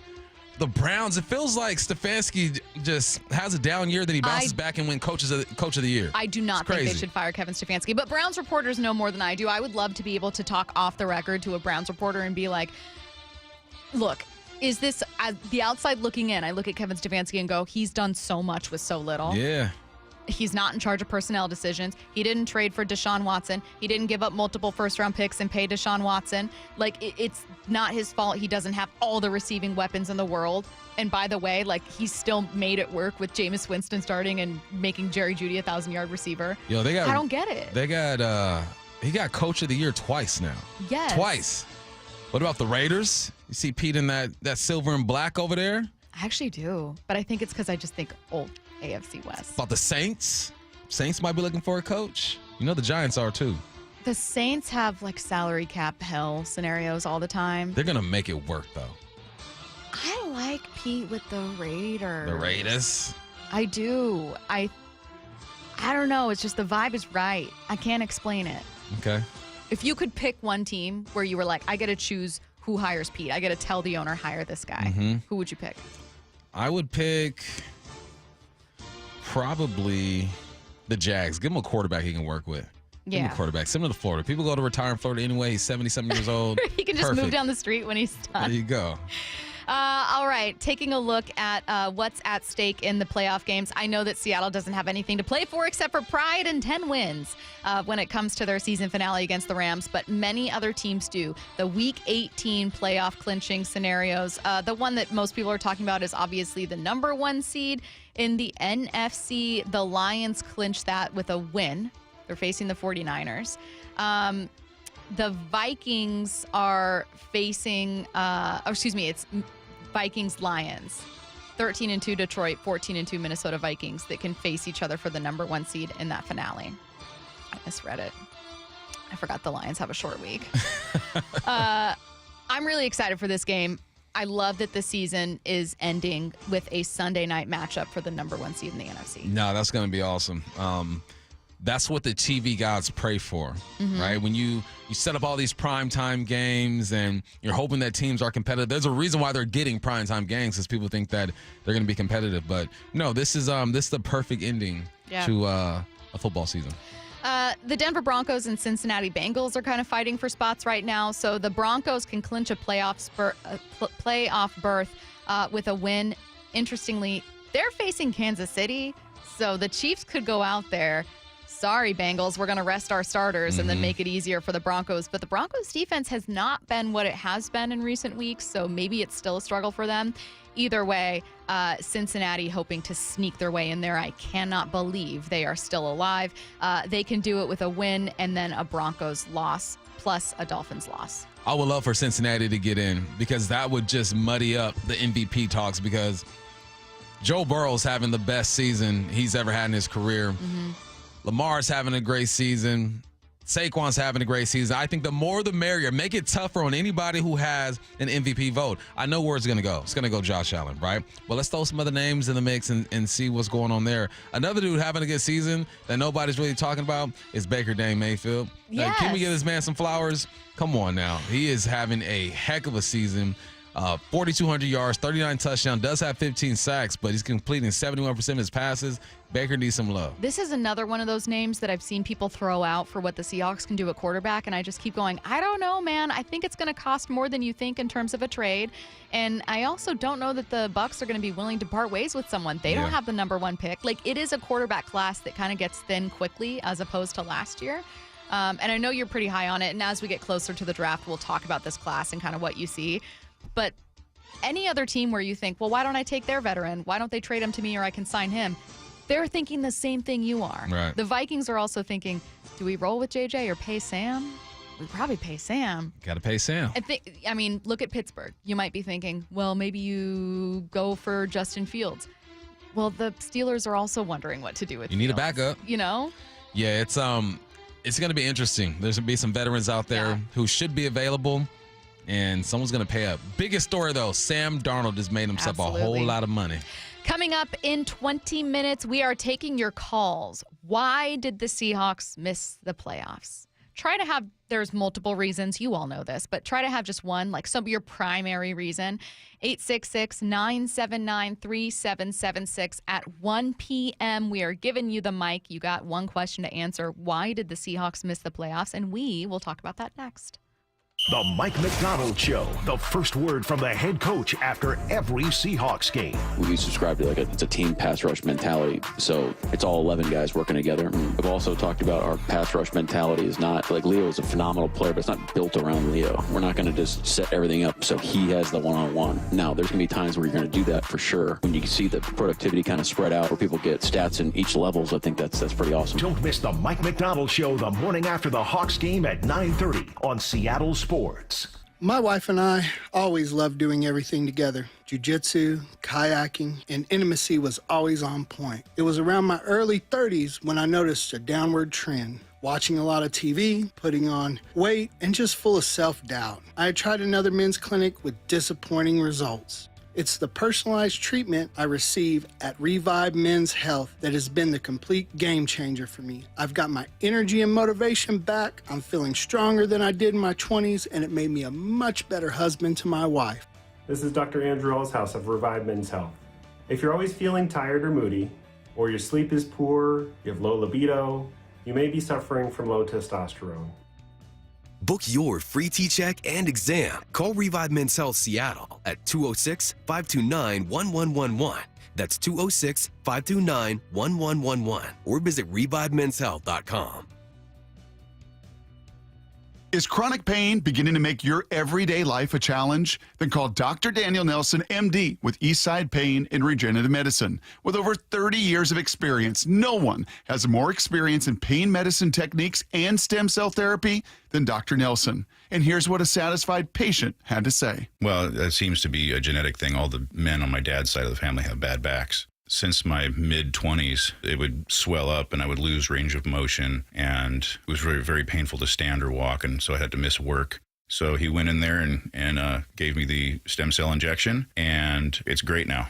I get to keep all my original equipment, if you will. No permanent loss of range of motion, in and out in a day. That's totally worth it. I couldn't recommend Dan Nelson more highly. So don't let pain control your life. Consider stem cell therapy with Dr. Daniel Nelson, MD. Call 425-823-4000 today. That's 425-823-4000, or go to danielnelsonmd.com. Want a simple New Year's resolution that's guaranteed to succeed? I'm talking about doing what I did and reversing that clock on hair loss. The same quick, simple one-day hair loss treatment I received from Advanced Hair begins regrowing your own natural hair the very next day, and it's even guaranteed to grow for life. You decide how much and where, and Advanced Hair does the rest. I'm speaking from personal experience. The results have been truly life-changing, and Advanced Hair has helped tens of thousands of folks just like you and me. It's why world-class Dr. Perungo and Advanced Hair are the winners of the 425 Business of the Year. So celebrate this new year with a fuller head of hair and get 250 free hair grafts and $250 off.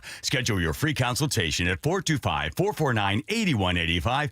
See what meeting your New Year's resolution could look like with the before and afters at advancedhair.com. 425-449-8185 or advancedhair.com. For decades, we've been more than just roofing. From siding and windows to custom decks and gutters, we've been helping customers protect and transform their homes. Hi, Justin Shirley, CEO of State Roofing. I'm proud to announce our new name, State Roofing and Exteriors. The same trusted team, the same quality service, now with a name that says it all. Call 866-ROOF-ROOF or visit stateroofing.com today to schedule your free estimate. State Roofing and Exteriors. Your home, your way, held to a higher standard since 1968.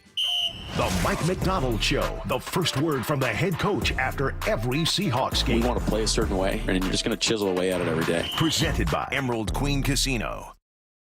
Innovation is at the heart of every Polestar car, and their electric SUV Polestar 3 is no different. From the intuitive infotainment system to its head-turning design, Polestar 3 is for drivers unwilling to compromise. That means merging a spacious, luxurious interior with the torque and handling of a sports car. Visit Polestar Bellevue today for end-of-year lease offers and book a test drive for Polestar 3 at polestarbellevue.com. It's Fight Night, live boxing at Emerald Queen Casino Event Center. A full evening of boxing action, Friday, January 10th. Make it a destination event. Tickets at emeraldqueen.com. Don't miss this evening of pure excitement. The best in professional boxing. It's Fight Night, January 10th at Emerald Queen Casino, the entertainment capital of the Northwest. 21 and older, need gambling help? Call 800-547-6133 or visit emeraldqueen.com. Please game responsibly. Be advised, this is your opportunity to save up to 40 to 80% on a hot tub or swim spa this weekend only, Friday through Sunday, Linwood Event Center. Be advised, this is your opportunity to save up to 40 to 80% on a hot tub or swim spa this weekend only, Friday through Sunday, Linwood Event Center. 18-month interest-free financing. Our factories have demanded we sell 1,000 hot tubs and swim spas this weekend. Linwood Event Center. Huge factory incentives, factory rebates, this weekend only. Linwood Event Center. We can remove your old hot tub. Free delivery of your new hot tub. Hot tub starting at $2,999. Linwood Event Center. Free delivery of your new hot tub. Just relax and enjoy. Linwood Event Center. Friday, 2 p.m. to 8 p.m. Saturday, 10 a.m. to 8 p.m. Sunday, 10 a.m. to 6 p.m. Free admission, free parking, free delivery. Linwood Event Center. Call 833-SPA-SALE or visit hottubandSwimSpaSale.com. from the Quantum Fiber Studio. This is Bumpin' Stacy. Weekdays 10 to 2. On Seattle Sports and 97.3 FM HD2. Coming up in less than 15 minutes, you are calling in and you're answering this question. Why did the Seahawks miss the playoffs? Once I asked this question, teasing into this segment, I got right away. It started with 3, and then it just kept coming, just back-to-back texts with different answers. So I can tell it's a good one. 866-979-3776 is going to be your call-in number. Again, we are about 13 minutes away. Bump, why did the Seahawks miss the playoffs? The day was October 6th. Oh, gosh. 2024. 1:25 kickoff, which means the pregame show goes an extra 20 minutes, which feels like an extra hour sometimes. All right? But it was because of that loss against the New York Football Giants, arguably the worst team in football. Danny Dimes had the game of his year, the game of the year for him. You had backup running backs, Tracy and Gray. Sounds like one person. I think it might. Was it? Yeah. Okay. Anyway, but it was that game. Yeah. And they got beat up. This is the first time I looked at that team, and I thought to myself, man, like you got roughed around. You know, when you're a kid, my uncle used to do this to me all the time, and he'd mess with me, and then he put his hand on my forehead, and I couldn't swing, and I can't reach him. I'm swinging, I can't reach him. That's what it felt like that game, and it was to a team that ended up not doing anything. Now you lost to the Niners, you lost to Buffalo, you lost to the Rams. You got some losses in there that you feel like you could have won. Like the Rams and New York are the 2 games where I'm looking at constantly, and I'm saying, man, if Geno doesn't throw that interception, we had 2 red zone interceptions, 1 for a touchdown. Man, if you can just stop the run against the New York Football Giants, a team that ended up doing absolutely nothing. They rushed for 175 yards on you, 175. Tyrone Tracy had 129.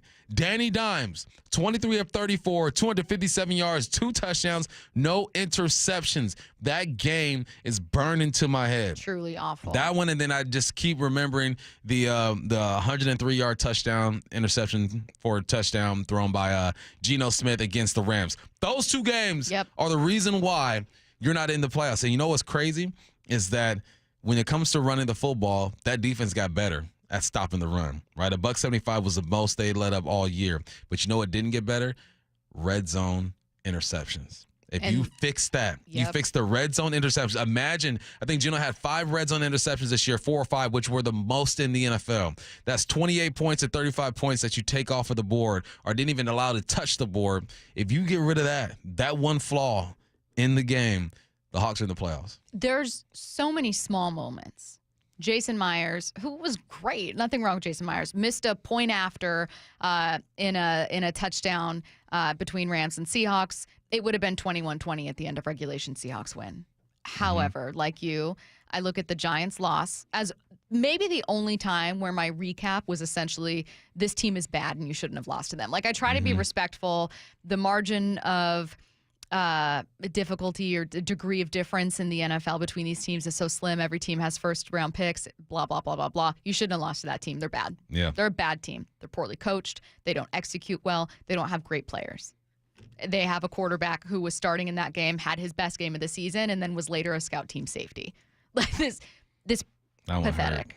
And you were sacked 7 times. Now, we know that D-line was legit for New York, but you were also sacked 7 times. So my quick, easy answer is take away the loss to the Giants or Geno's red zone interception against the Rams, and you have something to play for this weekend. One game would have separated you from the Rams. You're going to come down to your 5th tiebreaker. If you beat this game, or if you beat the Rams here, you're still not getting to the playoffs. It'll be because of that 5th tiebreaker.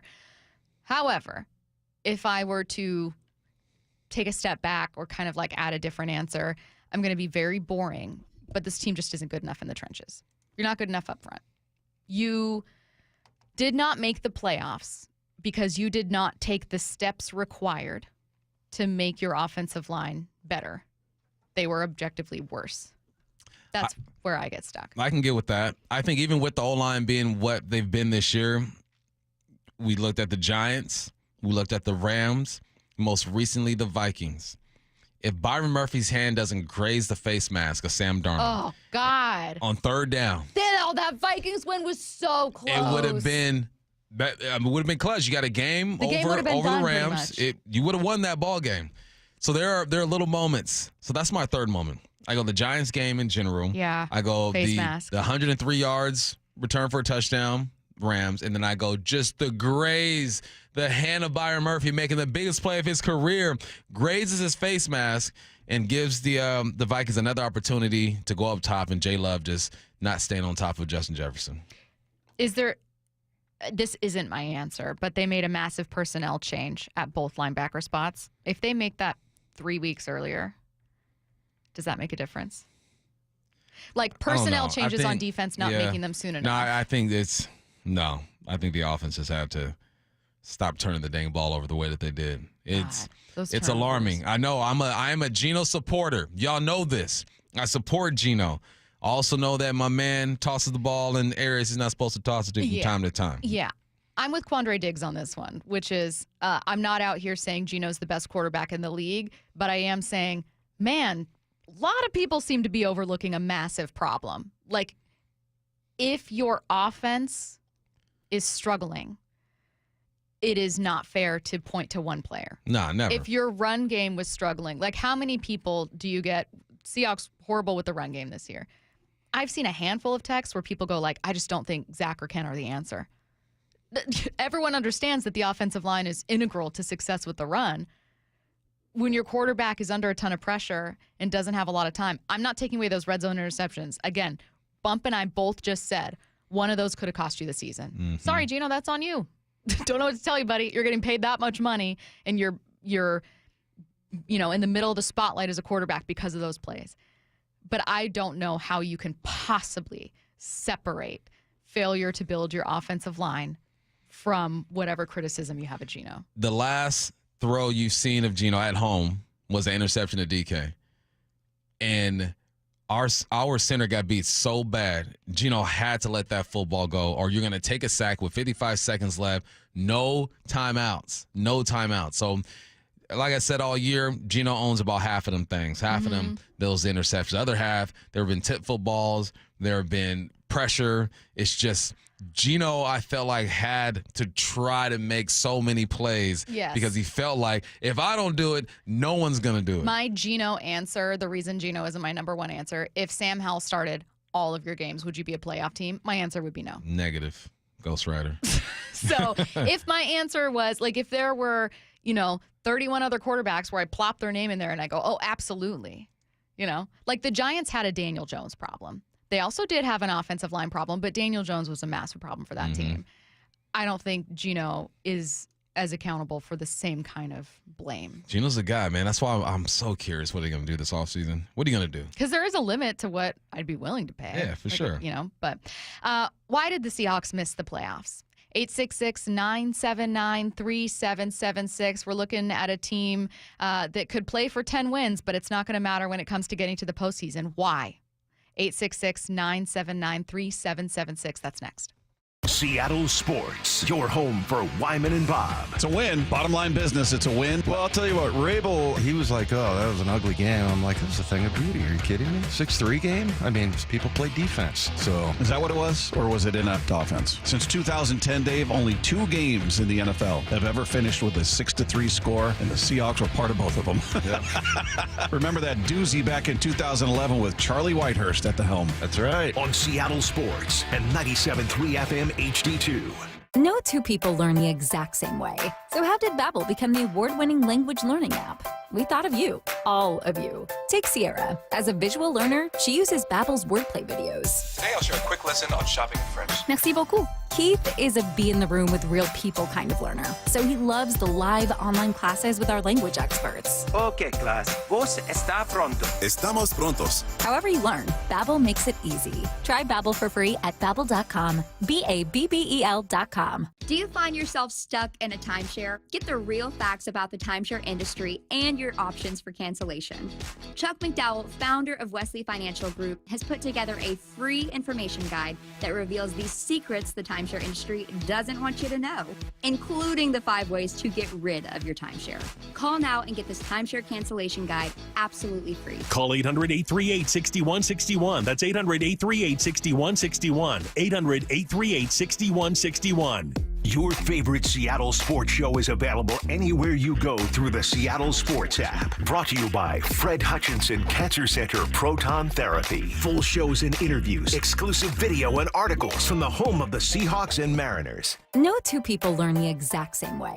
So how did Babbel become the award-winning language learning app? We thought of you, all of you. Take Sierra. As a visual learner, she uses Babbel's wordplay videos. Today I'll share a quick lesson on shopping in French. Merci beaucoup. Keith is a be-in-the-room with real people kind of learner, so he loves the live online classes with our language experts. Okay, class. Vos está pronto. Estamos prontos. However you learn, Babbel makes it easy. Try Babbel for free at Babbel.com. Babbel.com. Lowe's knows how to help you save time and money, no matter the job.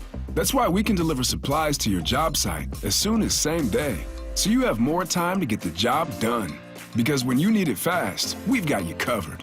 Lowe's knows pros. Valid on eligible in-stock orders and select zip codes placed by 2 p.m. for same-day delivery by 8 p.m. Subject to driver availability. Fees vary based on purchase. More terms apply. See Lowe's.com/same-day delivery for details. I started Davis Law Group in 1994 to fight for the underdog. And as our team has grown, we've stayed true to that mission. Today, Davis Law Group is known for providing excellent service and even better results. Visit WashingtonAccidentBooks.com to get your free book on car accident law. Hey, it's Dr. Coogan with Eastside Weight Loss Clinic, and now that the holidays are over, there's no better way to start the new year than to lose those unwanted pounds. We have a proven system that can help you lose weight and get healthy. Avoid the stress of doing it on your own. No drugs, no injections, just teaching you how to reset your metabolism and turn your body into a fat-burning machine with lasting results. Using real healthy foods and lifestyle tips will help you lose weight, lower inflammation, and improve your metabolic health. Now's the time to end the cycle of weight gain and frustration. Schedule your free consultation online at eastsideweightlossclinic.com. I know it sounds hard to lose weight, but Eastside Weight Loss Clinic can make it easier with great recipes, a ton of support, and they'll keep your emotional state where you are dropping the pounds. Join the thousands of people who've lost 20 to 30 pounds or more in just 60 days. It doesn't matter where you live, you can do our program in person or virtually. Schedule your free phone consultation today by calling 425-588-0080 or eastsideweightlossclinic.com. Dr. Ryan Coogan, D.C. Results may vary. Well, Black Friday and Cyber Monday might be over, but it's the season of savings at all 6 Harnish Auto Family dealerships. Take the driver's seat to savings while supplies last on all 2024 models. The Harnish Auto Family has 22 acres of inventory filled with the most popular trucks, SUVs, EVs, and cars from the brands you know and love. Visit HarnishAutoFamily.com or head to Chevrolet and Kia of Everett or Volkswagen, Subaru, and Chevrolet Buick GMC of Puyallup and tell them I sent you. We are the Harnish Auto Family, where people matter. Want a simple New Year's resolution that's guaranteed to succeed? I'm talking about doing what I did and reversing that clock on hair loss. The same quick, simple one-day hair loss treatment I received from Advanced Hair begins regrowing your own natural hair the very next day, and it's even guaranteed to grow for life. You decide how much and where, and Advanced Hair does the rest. I'm speaking from personal experience. The results have been truly life-changing, and Advanced Hair has helped tens of thousands of folks just like you and me. It's why world-class Dr. Perungo and Advanced Hair are the winners of the 425 Business of the Year. So celebrate this new year with a fuller head of hair and get 250 free hair grafts and $250 off. Schedule your free consultation at 425-449-8185. See what meeting your New Year's resolution could look like with the before and afters at advancedhair.com. 425-449-8185 or advancedhair.com. Let's go! This is Seattle Sports. Streaming through the Seattle Sports app. KIRO AM Seattle. KIRO FM HD2 Tacoma. Home of the Seahawks, Mariners, and everything Seattle sports. Seattle Sports Snapshot. The Seahawks have been eliminated from the playoffs thanks to a Rams win over the Cardinals on Saturday night, plus a number of other victories Sunday that sealed the NFC West for the Rams. That included a Sunday night Commanders win over the Falcons. The Seahawks still have a game left to play with a chance to improve on their win-loss record from 9-10 in 2024. That regular season finale against the Rams will be Sunday at 1:25. Snapshot, brought to you by Miller Lite. When it's game time, it's Miller time. This hour is brought to you by Mazda of Everett. from the Quantum Fiber Studio This is Bump and Stacy on Seattle Sports. Streaming through the Seattle Sports app and at seattlesports.com. Now, here are your hosts, Michael Bumpus and Stacy Ross. Here we go now. Why did the Seahawks miss the playoffs? Obviously, I'm curious to see if they get to 10 wins in Week 18. I disagree with people that want them to lose so that they could get better draft stock. There's not going to be a massive difference between Stacey, where you're but if choosing. they lose, they'll get the number 5 pick. There's not going to be a massive difference between where they're choosing with a win or a loss, just based on the way Stop the rest of the lying to 'em. NFL is laying If they lose, out. they get the 5th pick. So I don't like the Rams. I do not want to see this team swept by the Rams. It is frustrating, and I think that the one thing you could take that would feel good is getting to 10 wins and at least beating the team that knocked you out of the playoffs. I don't know. I put a lot of stake on pride. But why did the Seahawks miss the playoffs? 866-979-3776. We're going to start with Chase calling from Kennewick. Chase, why did the Seahawks miss the playoffs? John Schneider and his inability to sign, draft, good offensive linemen. I look at I believe the 49ers drafted a lineman 4 or 5 picks after us, and that dude was balling out for them. As the guy we drafted, he was meh. And this has been a problem for years. Maybe not just John Schneider's. Maybe it's the offensive line coach, the dudes we've got scouting offensive linemen, but I think there needs to be a major shakeup in whoever the Seahawks have bringing in offensive linemen to our team. It was horrendous. Thanks for the call, Chase. Chase saying John Schneider's inability to build an offensive line is what ultimately sunk the team this year. It's why they missed the playoffs. Obviously, there have been some O-line issues, and it's not for lack of trying. They draft O-linemen every single year. Maybe there's something with the evaluation process, but let's not forget Abe Lucas and Charles Cross are going to be here for a few years at least. So I think they hit there. Damian Lewis was a hit. I feel like he decided to move on. They just haven't gotten the right combo. Like, there have been some good guys or ball players here on that offensive line, but just hadn't gotten the right 5 together. So I can understand that. I can understand why someone would think that. Yeah. I think with this draft, Chase mentioned this draft class going with Murphy. I did not mind. I wanted them to address the trenches. There were other players that I liked defensively. It's a bummer that Jared Verse worked out so well for the Rams and that their defensive line in general looks great. But I was okay with the Byron Murphy pick. And you've talked about how Byron Murphy's impact sometimes has to be seen on the field rather than on the stat sheet. It's just a tough position. You're D-tackle, man. I think it's free agent misses with the offensive line that stick with me more. Like, I'm okay if they don't draft interior line in the first round, though I wouldn't mind it. Don't get me wrong. The Lions have like 4 first-rounders on their line. It's the signing Laken Tomlinson. It's, signing Connor Williams super late at center. Like, having a giant question mark at center late into your season. Like, those are the things where I'm like, come on, man. Yeah, it doesn't look good when the guy you brought over to save the offensive line retires. Midway through the season. Midway through, he goes, you know what, I've had enough. Mark calling from Port Orchard. Mark, why did the Seahawks miss the playoffs? Well, Bump stole my thunder regarding the Giants game. You stole my thunder regarding the I didn't do anything. Red zone interceptions. I had 2.5 reasons. Okay. I just listed the 2 reasons. My half reason is 4 end zone interceptions. Those were scoring opportunities that then that's not on the offensive line. That's not on the coaching staff. That's just, and I hate to rag on Geno, but come on, man, you're throwing to the opposite team where it matters in your most. end zone.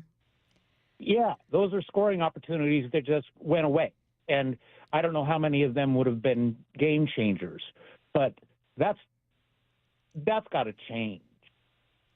Thanks for the call, Mark. Mark saying, look, I'm not even just talking about red zone. I'm talking end zone. You needed to find one of your dudes wearing blue, and you didn't.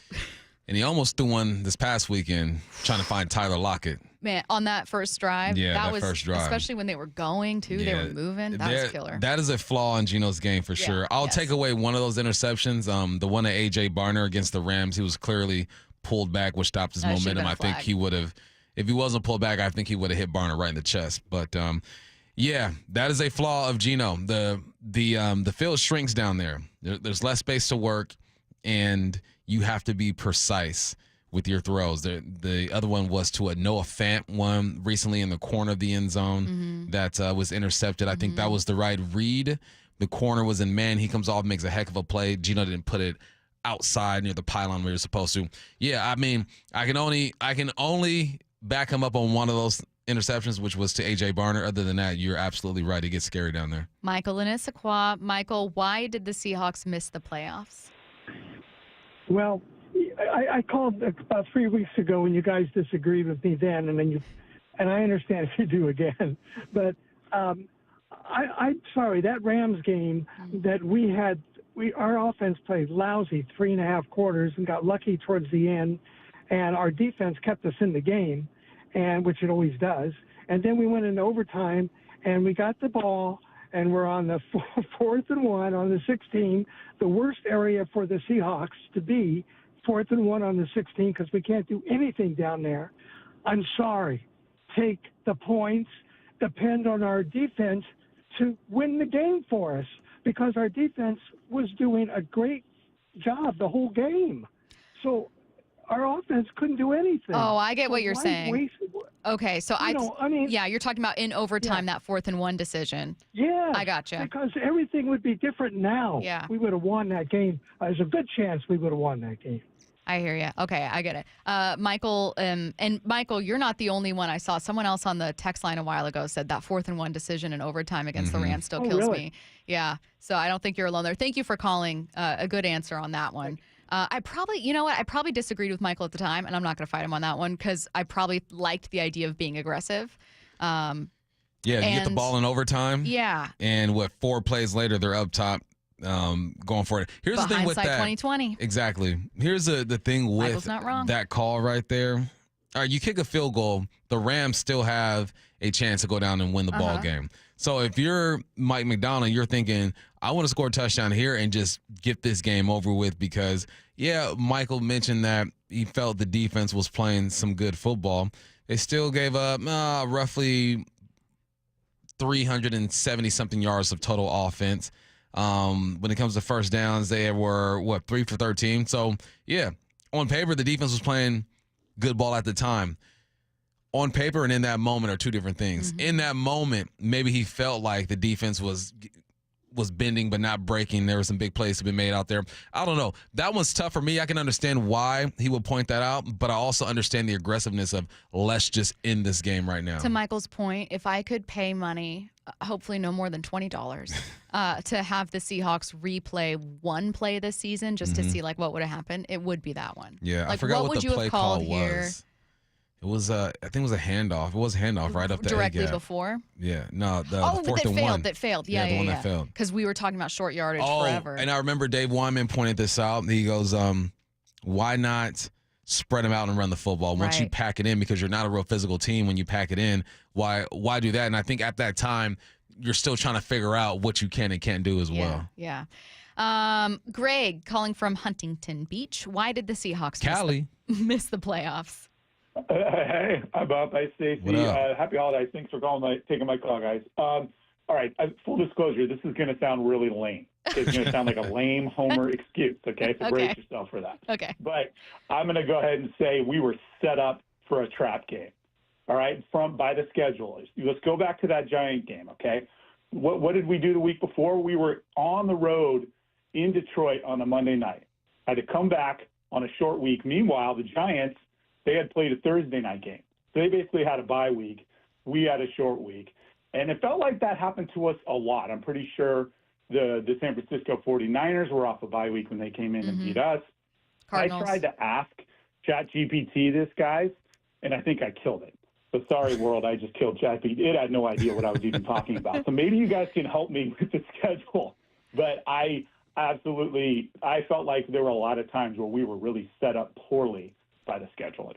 Thanks for the call, Greg. I will say people were complaining about, I want to say the Chiefs or Steelers, some AFC team having a similar schedule, and people were like, wow, 3 games in like 11 days. That's insane. And plenty of Seahawks fans were like, hello? Okay. Yeah. You know, it was that Monday night against Detroit. Then you go to New York. Jets and Cardinals coming off by. And then San Francisco as well. Yeah, that stretch was tough. You lose all 3 of those games, too. Yeah, but other teams have done it, and they've had success. So I get that. That's a factor. The body isn't completely healthy or as healthy as it could be. You're not healthy as soon as you're done with week 1. That plays a factor into it. Detroit, you also were missing like 4 or 5 starters on defense. Then you had the Vikings and Packers back-to-back. Yeah, so I mean, but they didn't have the toughest schedule this year. Okay, so this is where I'm torn on the point. Degree of difficulty, strength of schedule, just strictly opponents. I'm fine. I didn't mind where the bye week was, kind of smack dab in the middle of the season. I didn't mind the way that it was balanced with home and away games, but there were some weird quirks with the schedule. As a former player and coach, I hate using the schedule as an excuse. It's all right. You line up and you play. You have to play. There are other teams who have tougher schedules, who have 3 games in 11 days or whatnot. Everyone doesn't go through it during the same time of the year, but at some point in your career, if you play long enough, you're going to have stretches like this. So it's a factor. I get it, but the schedule is the schedule. Why did the Seahawks miss the playoffs? Call now, 866-979-3776. Why did the Seahawks miss the playoffs? I am surprised we haven't heard more of one specific answer. Let's go to Tom in Oak Harbor. Tom, why did the Seahawks miss the playoffs? Oh, hang on. Tom, I'm going to get you to hang up and call back. We're going to put you on the second you call back. I'm not going to make you wait in line, but we got some connection issues. In the meantime, I'm going to jump to Ollie and SeaTac, and then, Tom, if you're listening, they're going to keep their eye out for your name to pop back up. Ollie, why did the Seahawks miss the playoffs?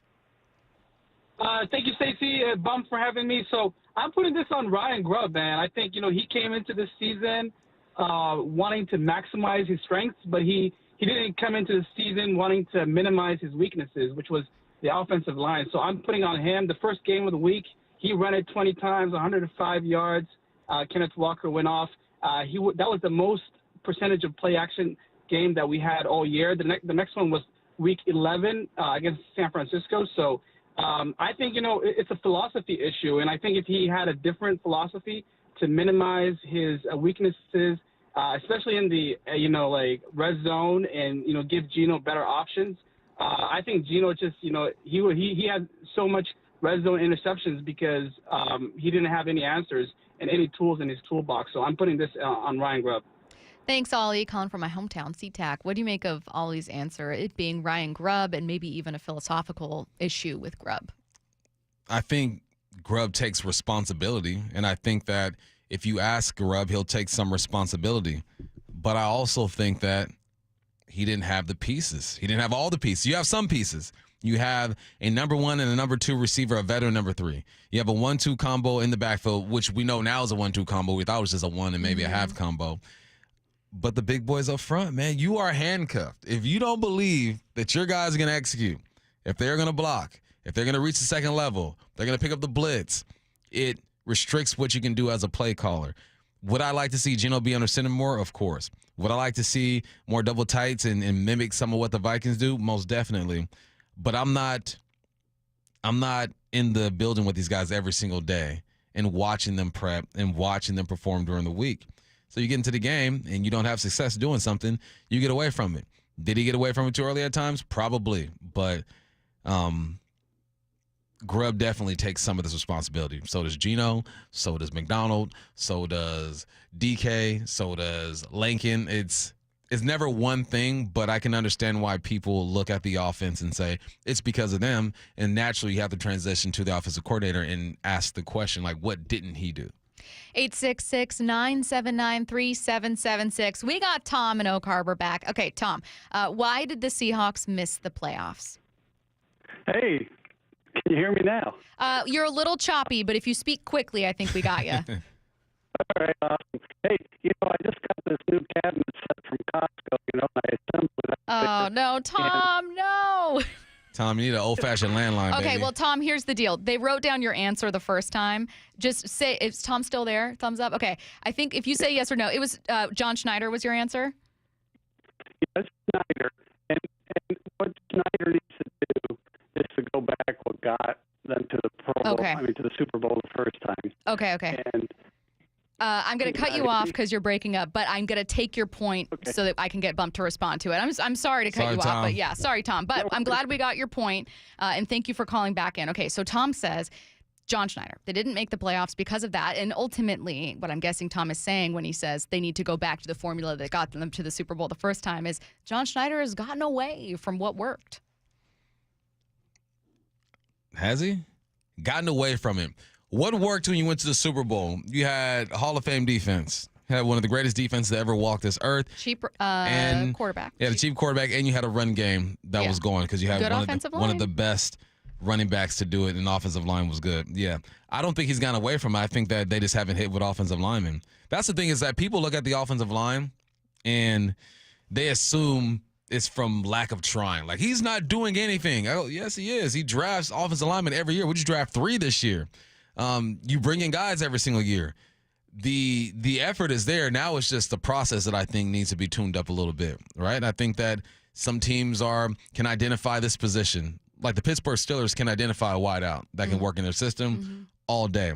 And for some reason, the process of evaluating linemen just isn't there. Like the fact that Christian Haynes didn't start this year, and you're looking at a 7th-round pick out of our 6th-round pick out of Utah that got the start over him, lets you know that there's something in the process of evaluation that's a little off. I agree. If there is, it's so hard to, like, if I were to look at the formula and do the same exercise of, like, what worked, it's so hard to replicate what you did defensively. No team's been able to do that. No team has had the draft classes that Seattle did in those 3 years. However, if there's a philosophical / spending approach, they did invest more in that offensive line than they ever have since. And that's not just with, I think, a 6th overall pick at tackle, but they spent quite a bit. They had money to spend because they weren't paying Marshawn a ton of money. They obviously weren't paying Russell Wilson. They were the, I think, 2nd or 3rd youngest team to win a Super Bowl. So every single major defensive starter outside of your free agents on your defensive line were on rookie deals. Great situation to be in. But there was, I think, an intention when it came to the offensive line. You brought in Connor Williams, who had some good years with Dallas and Miami. You bring over Laken Tomlinson, who was a Pro Bowler with the Jets and the 49ers. Like, they're trying. They're trying. It's just they're not hitting. Let's go to Brian in North Bend. Brian, why did the Seahawks miss the playoffs? Hey, Bump and Stacy. How you guys doing? What up, what up? Happy New Year. Happy New Year. Happy New Year. Hey, thanks. I'm going to get, I've kind of been on the bandwagon with Grubb, but I'm going to go one step further and say I think it has a lot to do with maybe Scott Huff. I think Scott's his first name, the offensive line coach. I think at some point you're not going to get all the players you want, and you gotta coach them. I mean, and you're paying. I know it's his first year. I'm a Husky fan. He did a great job at UW. He also had one of the best offensive lines in the country. Somehow they managed to get those players in there. You gotta coach the players you got. Like Chuck Knox used to say, you gotta play the hand you're dealt. And they've been through so many different guys, and just I have a hard time believing that every one of the offensive players that we went through in the carousel at guard is that bad. I mean, maybe they are, maybe I'm wrong, but that's kind of my philosophy on it. That I've boiled it down to over the year. Thanks for the call, Brian. Brian, I think makes a fair question about is everyone that bad, or is coaching part of this? Said coach them up. Yeah. You got who you got. I mean, come on. You're telling me that you just happened to draft or sign collectively the worst group and there's nothing that could have been done? It's a fair question. I have no insight there, but fair question. I think it's about consistency. Whenever it comes down to sports athletics, who is the most consistent? And when you're not getting consistency out of players and you're struggling to protect and run the football, you're going to try new things. What if they just stayed still and didn't do anything. So our offensive line is struggling, and then we just saw the same 5 guys run out there every single week. I think that people would be frustrated and be like, do something. Like, what are you doing? At some point, man, you have to try some things, and that's what they did. I mean, we have receivers that we just don't see. We don't see Derek Young. I don't know why we don't see him. We hardly see Jake Bobo. Cody White had a good game against the Rams, he did. And then we've never seen him again. Jalen Darden, who's the returner, will not touch the field as a receiver. So there are reasons why that we just don't know because we're not there every day. I forgot about Cody. Let's go to Patrick in Puyallup. Patrick, why did the Seahawks miss the playoffs? Hola, amigos. Happy New Year. Happy New Year. The reason we Year. lost is because of Kyler Murray. He's too short. He hit his receiver in the head. Stacy, you're taller than he is. Thanks for the call, Patrick. Patrick saying, I blame Kyler Murray. You can't trust that guy to do you any favors. Nah, as soon prince. As soon as it came down to Kyler Murray having to win a game, you know, I'm like, you know what? Look, there's hope, but I'm not too hopeful because I saw this thing.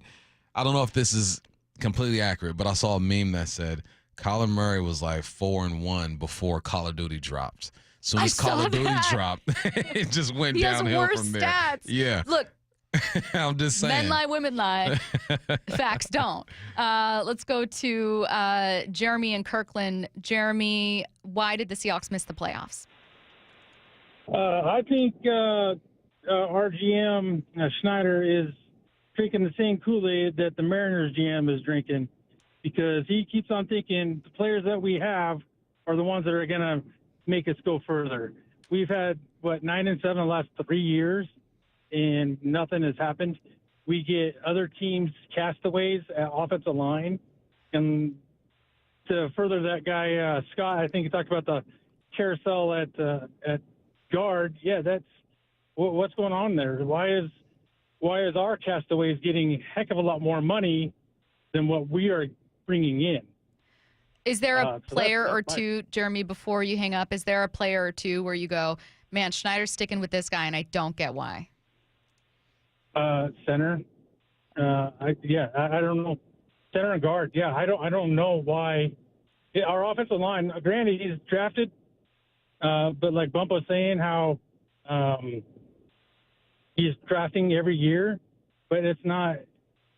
I don't understand why the process is so bad. Okay. We are going to thank you for that one player. Got it. Process. Got some question marks. We are up against the clock. We're going to start when we come back by responding to Jeremy's point, general stuff about Schneider, and we've had quite a few calls about that, so we'll start with that. And then if you are on the line, we're going to try to go through as many callers as we possibly can. It's coming your way next. This is Seattle Sports. The ball is intercepted. It's Wallen comes near side, and the Seahawks are going to win this ball game. Even when the times we came up short, man, we always want to put the challenge on us, man, because I feel like we always going to take that challenge against anybody. Quick toss near side is Swift. Wow. Gets hit in the backfield and dropped. Guess who? Witherspoon. Time and time again, he's one of those players that just stands out effort-wise, his energy. He was really showing up today. He just flies around. I feed off of his energy, and I love it. We are the home of the Seahawks.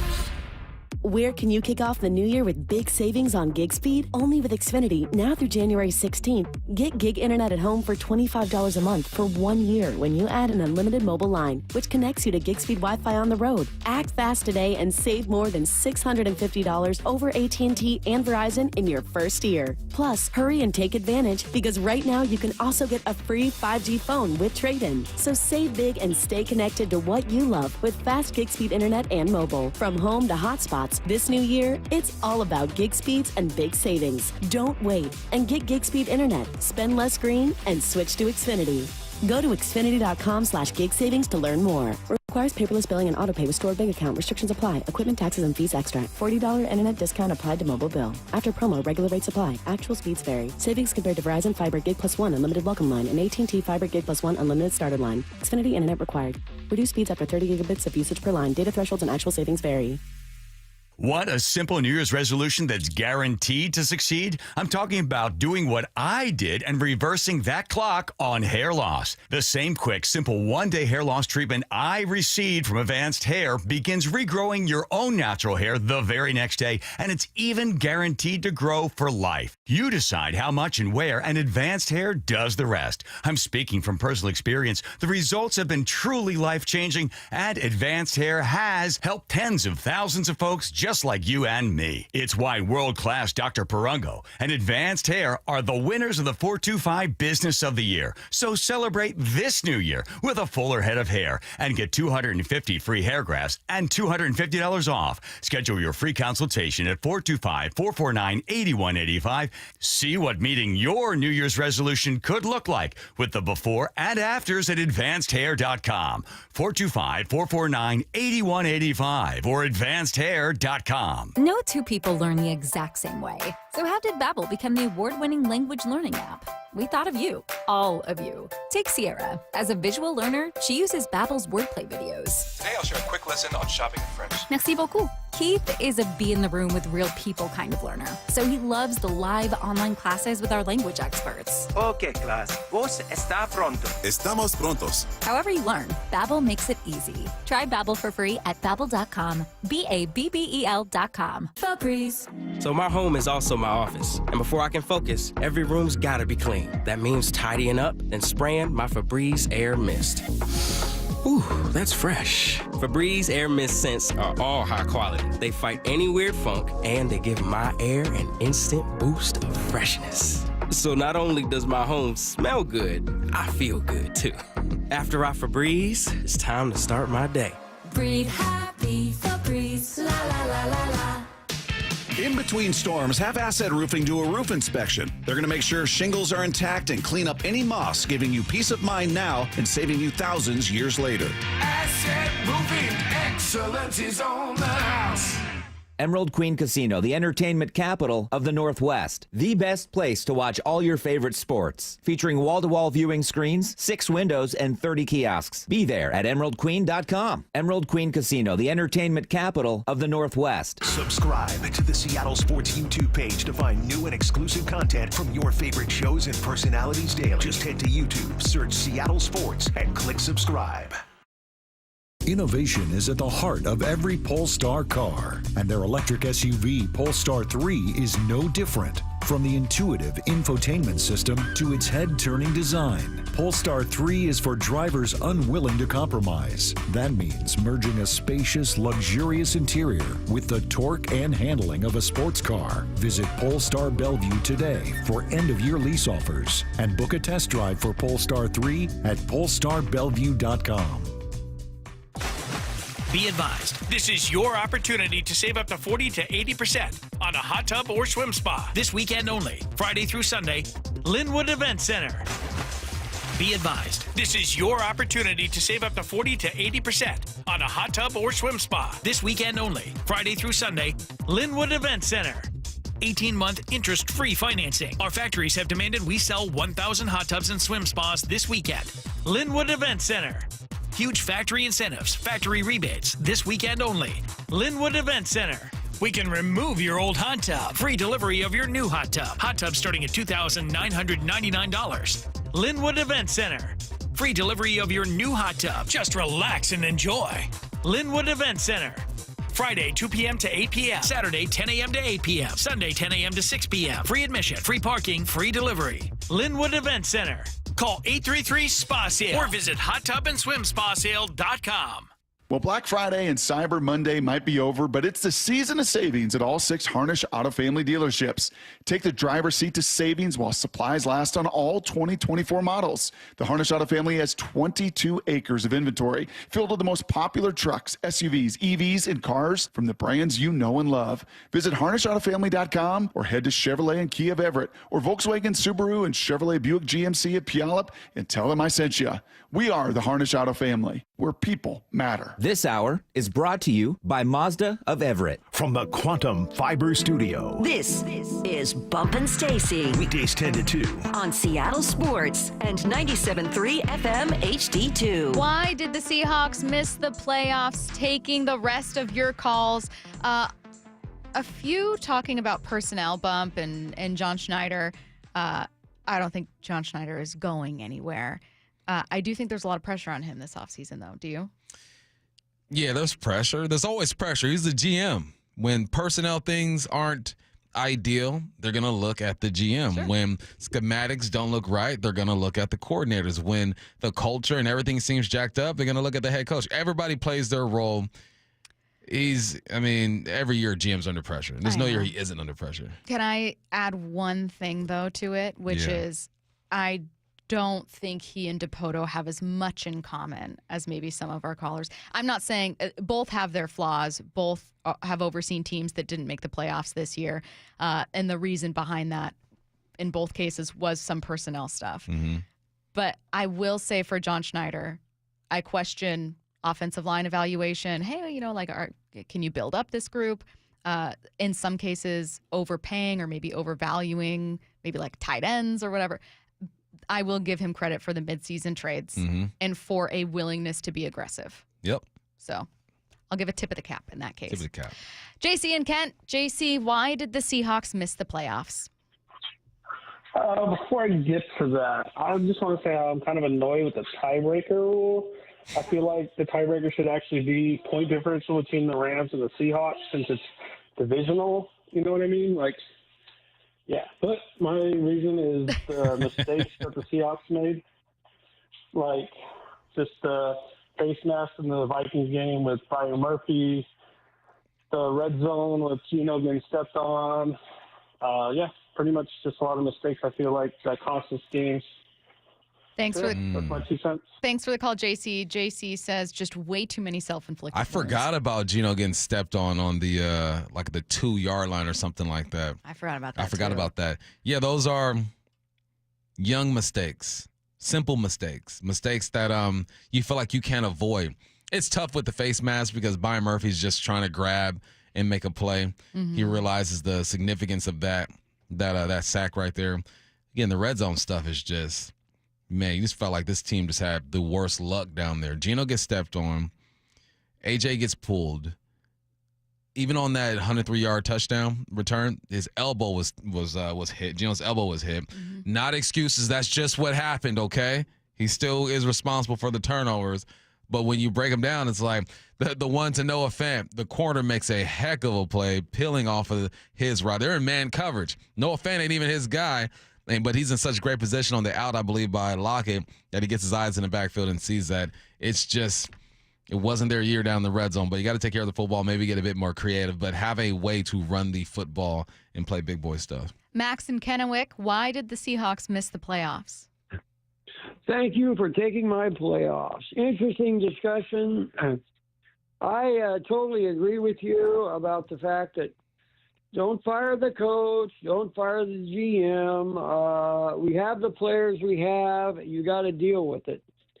The margin that the Seahawks missed the playoffs by was very thin. They lose a lot of games because their red zone offense is too boring and too predictable. My 10-year-old nephew said to me, "Grandpa, they're going to pass on this play. There's nobody in the backfield, and they're going to hike it to the quarterback." I'm going to give you an example of the kind of thing they need to do. I was watching a game last year just by happenstance when the Titans had Derrick Henry. They're in the red zone. They hike the ball to Derrick Henry, or they give him the ball. He's running towards the line. You think he's going to hit the line, but he doesn't. He stops and throws a pass to the tight end who's doing a crossing route. You have to mix it up and be creative in the red zone. The defense has got you locked in a very tight space. You can't do the same old predictable crap of running up the gut or hiking the ball to the quarterback and hoping he can find somebody open somewhere. It doesn't work. All right. Thanks for the call. I don't know what has happened to you. Thanks for the call, Max. I'm going to throw your question to Max, ending it with, I don't know what's happening here. It just feels like the offense isn't creative, especially in the red zone. Bump, what do you see? When you get an empty formation, of course you're going to throw the football. There's nothing else you can do. So I'm not pooping on your grandson, but it's an empty formation. I was trying to do the math of his nephew being his grandson. There's nothing you can do but throw the Max just football. misspoke. Yeah. Also, some teams are predictable, like the Vikings. When they get in shotgun, they're throwing it 90% of the time, but they find ways to get open. And I also think that the crossing patterns that he's talking about in the red zone take time to develop. What do you have to do for time? Have time on your side, you got to protect. So, let's go to John in Bellevue. John, why did the Seahawks miss the playoffs? Well, there's a lot of things that I agree with everything that's been said about the offensive line and the creativity of our plays. But, just an extra missed point, in that LA game would have given us the victory. And just little things make the difference in a playoff game, and you have to be consistent. And so that's been echoed many times. But just you'd think that you could kick an extra point without, missing it by that much. Was it blocked? I don't think it was blocked. I think he just missed it. He just missed it. But just a lot of little things like Jaron Reed's little finger in a face mask, causes the Vikings to be able to continue to drive. And a split second of Julian Love getting there to Jefferson's pass for the touchdown. And just little things that just frustrate you when you play so hard and they. Yeah. Anyway, that's just little. I saw when that happened. I thought, God, I hope this doesn't. We're going into overtime. This could mean the season. This could mean the playoffs. Ended up costing them the playoffs. Thanks for the call, John. John saying, look, it comes down to a lot of little things.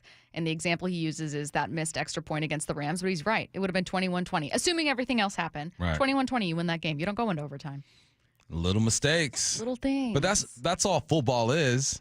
You get into situations and who makes the least mistakes. You make the least mistakes, you win football games, but we get to look back and relive some of this stuff. Some of these callers, man, y'all got good memories. Keep it up. Yeah, there's been a couple. The Geno tripping one was the one where I was like, oh, yeah. Yeah, forgot about that. God, that was insane. Randall calling from San Francisco. Randall, why did the Seahawks miss the playoffs? Well, thanks for taking my call. Hey, I am a Niner fan, but I was rooting for Seattle because the Rams are the team I despise the most. We can hang up on Renton. I'm just kidding. It wasn't the schedule. The Seahawks, they started out with Denver with Nick's first game, then they got New England with Jacoby Brissett, then they got Miami with no Tua. So I think it comes down to what 90% of our teams, including the Niners, have. We don't have a top 6 or 7 quarterback. Geno is not that. So you have I think the best wide receiver core in football is in Seattle, 2 great running backs, a good young head coach, a good offensive line, I think. You think it's a good offensive line? Well, compared to the Niner offensive line this year, it was terrible. Yeah, but the Niners were banged up. You guys have Trent Williams. Well, Trent Williams is always banged up. He's almost. He's on his last. He's on his last leg. But I just think Seattle, just like everyone else, they don't have that quarterback to make the difference. There's only so many Joe Burrows, Lamar Jacksons in the league. So, but they have everything else. So if they can find that quarterback, I think they'll be a team to look out for in the near future for sure. Thanks for the call, Randall. Hold your heads high. Later. Thank you. Thanks, Randall. And you came across enemy lines and said, "Look, man, you're gonna be okay." Yeah, credit to you, Randall, and both our teams watching playoff football at home here. So that's a bummer. He's right in there with us, going, "This sucks." I think it's interesting as part of Randall's point as we kind of round into our final segment here. He's right in that you could make the case that the NFC West has one of the better group of quarterbacks, and also that every team has some version of a quarterback question. Isn't that interesting? It is. I think what's crazy is the most secure quarterback right now is Kyler Murray. Yes, but he got some critique. I'm saying though, but he got some criticism. They inked him up. Matthew Stafford's old. Geno, no one believes in. Purdy, people starting to doubt. Well, yeah. So it's just fascinating. It's like entering the season, you and I were like, it's a really solid group. Like all 4. Yeah. I don't exactly know how to rank them. I like different things about all 4 guys. And then each team is like, okay, but what do we do here? And Father Time's like, you just wait till week 17. Yeah. Get your questions in for What I Need to Know, 866-979-3776. That's next. Seattle Sports, your home for Brock and Salk. Not the prettiest game most of us have ever seen, but it was a win. What I made of it is that first half especially. I mean, that was 2011 to 2015, 16 Seattle Seahawks football. Well, I hate to say it, I kind of agree with Sherm. There was a lot of really good defense played last night. They're two pretty good defensive teams playing pretty good defense. Yeah. Offensively, it was pretty problematic. It was pretty rough. On Seattle Sports and 97.3 FM HD2. Did you know you can get your prescriptions for less at your local pharmacy? You can with GoodRx. It's the free app that can save you money on your medications. Just search for your prescription, choose the pharmacy and the price that works best for you, and then show your GoodRx coupon to your pharmacist at the drop-off counter. GoodRx works at over 70,000 pharmacies, including Walmart, Rite Aid, and Walgreens, and it works whether you have insurance or not. It's easy to save. Next time you drop off your prescription, check GoodRx. To start saving today, go to GoodRx.com. GoodRx is not insurance. Getting quality employees to fill positions in your company is essential, but finding those people can be a major hassle unless you use ZipRecruiter. ZipRecruiter makes finding quality people a breeze. ZipRecruiter's advanced technology identifies candidates with the right skills, sends you great matches, then you can easily invite them to apply. 4 out of 5 employers who post on ZipRecruiter get a quality candidate within the first day. See for yourself. Go to ZipRecruiter.com/free to try ZipRecruiter for free. That's ZipRecruiter.com/free. Getting quality employees to fill positions in your company is essential, but finding those people can be a major hassle unless you use ZipRecruiter. ZipRecruiter makes finding quality people a breeze. ZipRecruiter's advanced technology identifies candidates with the right skills, sends you great matches, then you can easily invite them to apply. 4 out of 5 employers who post on ZipRecruiter get a quality candidate within the first day. See for yourself. Go to ZipRecruiter.com/free to try ZipRecruiter for free. That's ZipRecruiter.com/free. No two people learn the exact same way.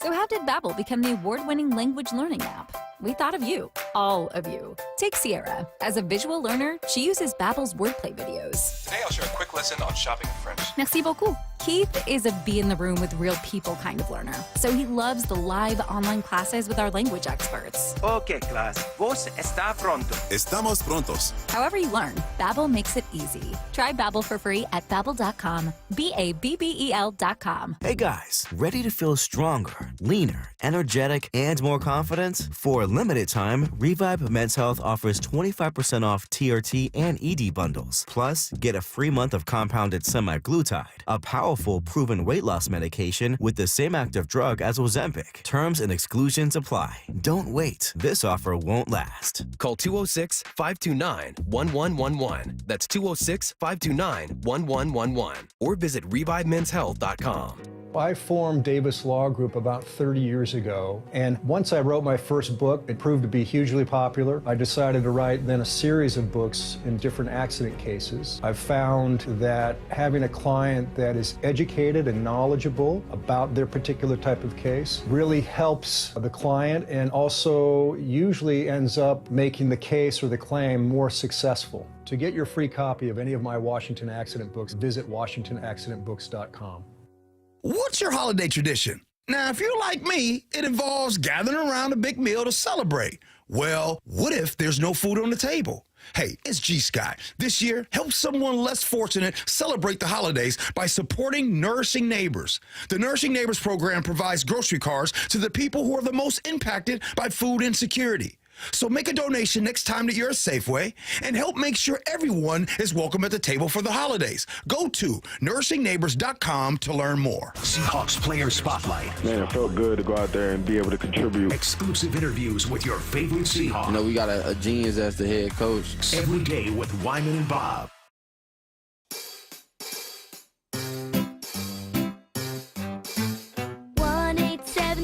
Cars for Kids. KARS Cars for Kids. 1-877 Cars for Kids. Donate your car today. 1-877 Cars for Kids. KARS Cars for Kids.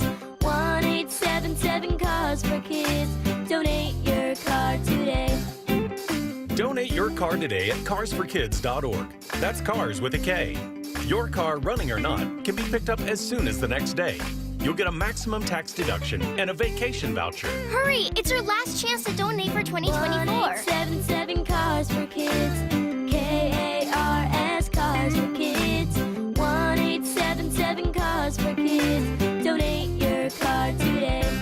accepting donations of land, homes, buildings, or any kind of real estate. Be advised, this is your opportunity to save up to 40 to 80% on a hot tub or swim spa this weekend only, Friday through Sunday, Linwood Event Center. Be advised, this is your opportunity to save up to 40 to 80% on a hot tub or swim spa this weekend only, Friday through Sunday, Linwood Event Center. 18-month interest-free financing. Our factories have demanded we sell 1,000 hot tubs and swim spas this weekend. Linwood Event Center. Huge factory incentives, factory rebates this weekend only. Linwood Event Center. We can remove your old hot tub. Free delivery of your new hot tub. Hot tub starting at $2,999. Linwood Event Center. Free delivery of your new hot tub. Just relax and enjoy. Linwood Event Center. Friday, 2 p.m. to 8 p.m. Saturday, 10 a.m. to 8 p.m. Sunday, 10 a.m. to 6 p.m. Free admission, free parking, free delivery. Linwood Event Center. Call 833-SPA-SALE or visit hottubandswimspasale.com. From the Quantum Fiber Studio, This is Bumpin' Stacy. weekdays 10 to 2. On Seattle Sports and 97.3 FM HD2. Get your questions in for What I Need to Know. Text any question to the Mac and Jack's text line, 866-979-3776. What I Need to Know. What's your least favorite New Year's Eve tradition? Didn't we do this one already? A lot of New Year's. I'm going to Someone combine asked it. this? Let me throw in this one. What I need to know, says it was another just listener. like, do you guys stay up? This person said, do you stay up until midnight on New Year's I Eve? try. At this tender age of 39, it's getting harder and harder. Yeah. I was watching Squid Games with my kids this weekend, binge watching, and there are a couple of times like, Dad, you were snoring. I'm like, I'm up. What you doing? What you talking about? Did you finish the season? I did. Did you like it as much as the first? In ways, yes. Yeah. Yeah. Is Ernest Jones the biggest free agent priority this offseason? Oh, he signed a one-year deal, huh? Or we're just finishing off his rookie contract? Yeah. Yes, get it Yes, done for ASAP. sure. 1,000%. Good question. What I need to know, if Bump still played today, would you wear the additional helmet protection? Would you wear a Guardian cap? And what's your opinion on it, says this listener. Heck no, I ain't wearing no dang Guardian cap. Safety. Nah, man. No. Romeo Dobbs, stop it. I'm still surprised Stop anytime I see players with them, unless it's like coming off a concussion, you can tell the team is like, this will probably be for the best. Romeo Dobbs. That's what hurt me the most, is that he was balling against us wearing that thing. You're actually right. Like, there's a certain point where it's like, dang, you let a guy with a Guardian cap go for a Guardian 100? cap. That's Get crazy. Catch the game winner. That's crazy. 866-979-3776. What I need to know. Do you think Kalen DeBoer regrets his decision to leave UW for Bama, or is he good with it? I think Kalen DeBoer misses Seattle.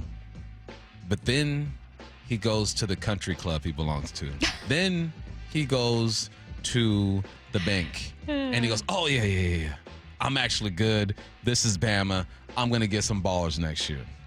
866-979-3776. What I need to know, is this season the end of the Rams' playoff appearances with Stafford under center?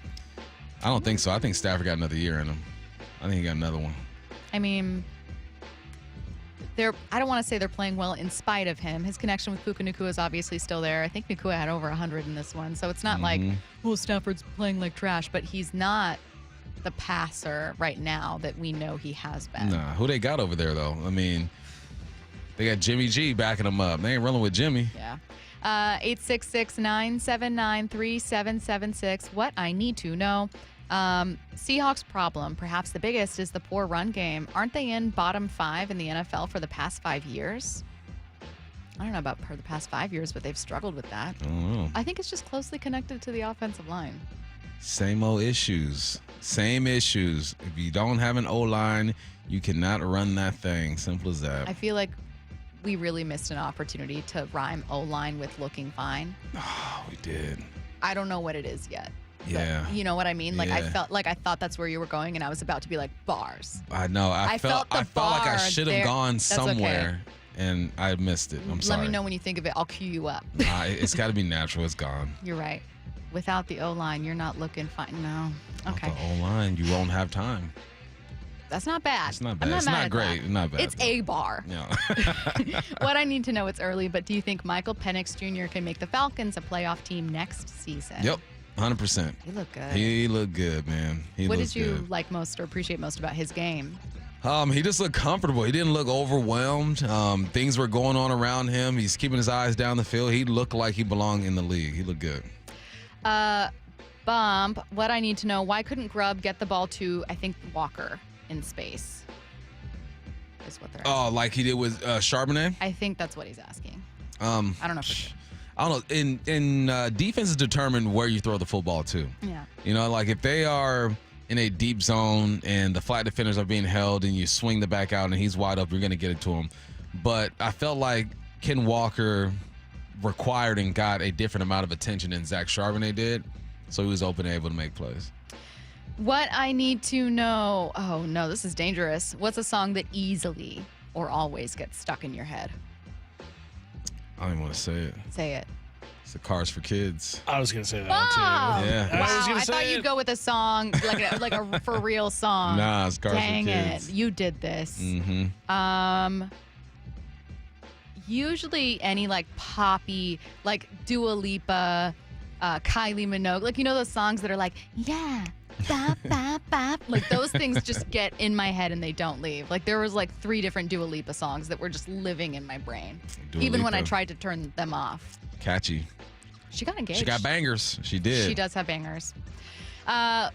What I need to know, will Pete Carroll be coaching in the NFL next year? Yes. I think Pete Carroll gets what he wants. Yeah. He's a legend in the game. Someone's going to take a chance on him. What I need to know, why is Kenny McIntosh only getting 7 touches? Because Charbonnet got to get the other ones. He's got an opportunity and done his thing with it. So go out and do that thing. And also, I think Charbonnet is better in pass pro. So the more you're out there, yeah, you don't give away some tendencies. Someone said, don't encourage them, Bump. I know. I'm sorry. I'm sorry. 866-979-3776. Will the Mariners sign any free agent or just kind of play with minor league players, says Ira in Vancouver.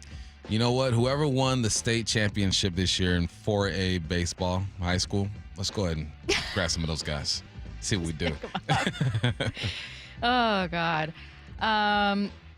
What I need to know, am I old for not knowing who Stacy was just talking about? No. Because that happens to me a lot now. I don't know half of these rappers. That's what I'm saying. I don't know what they're saying either. What are you saying? You know What's your name? Because so many celebrities, like I follow a lot of like entertainment outlets, especially on Instagram. So many celebrities are just TikTok influencers, YouTubers, whatever. So it used to be like you were at least like, well, I know who that actor is. Yeah. Or I know who that singer is, even though I couldn't name them a single song. I know who they are.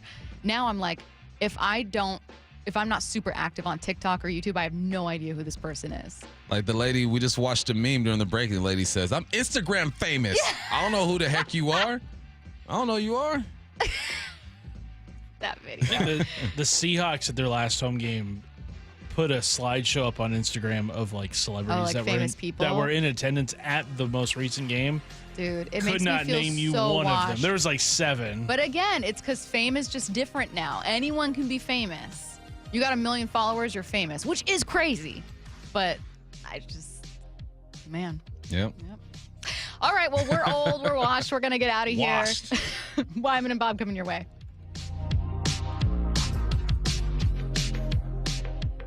Blue 88 on Brock and Salk. All right, Brock, you talked about Ryan Grubb leading up to the game. What was the best part, worst part of his scheme? Every day at 7:45. The good was the consistent commitment to the run game over 4 quarters. The bad, the frustrating for me, out of 51 plays, I don't need to see RPO, and there were 3 of these RPOs to Tyler Lockett and Farrell Brown. I don't need to see that. And then obviously the ugly come out of a game without scoring a touchdown. Blue 88, answering tweet football questions as only Brock Heward can. No 2 people learn the exact same way.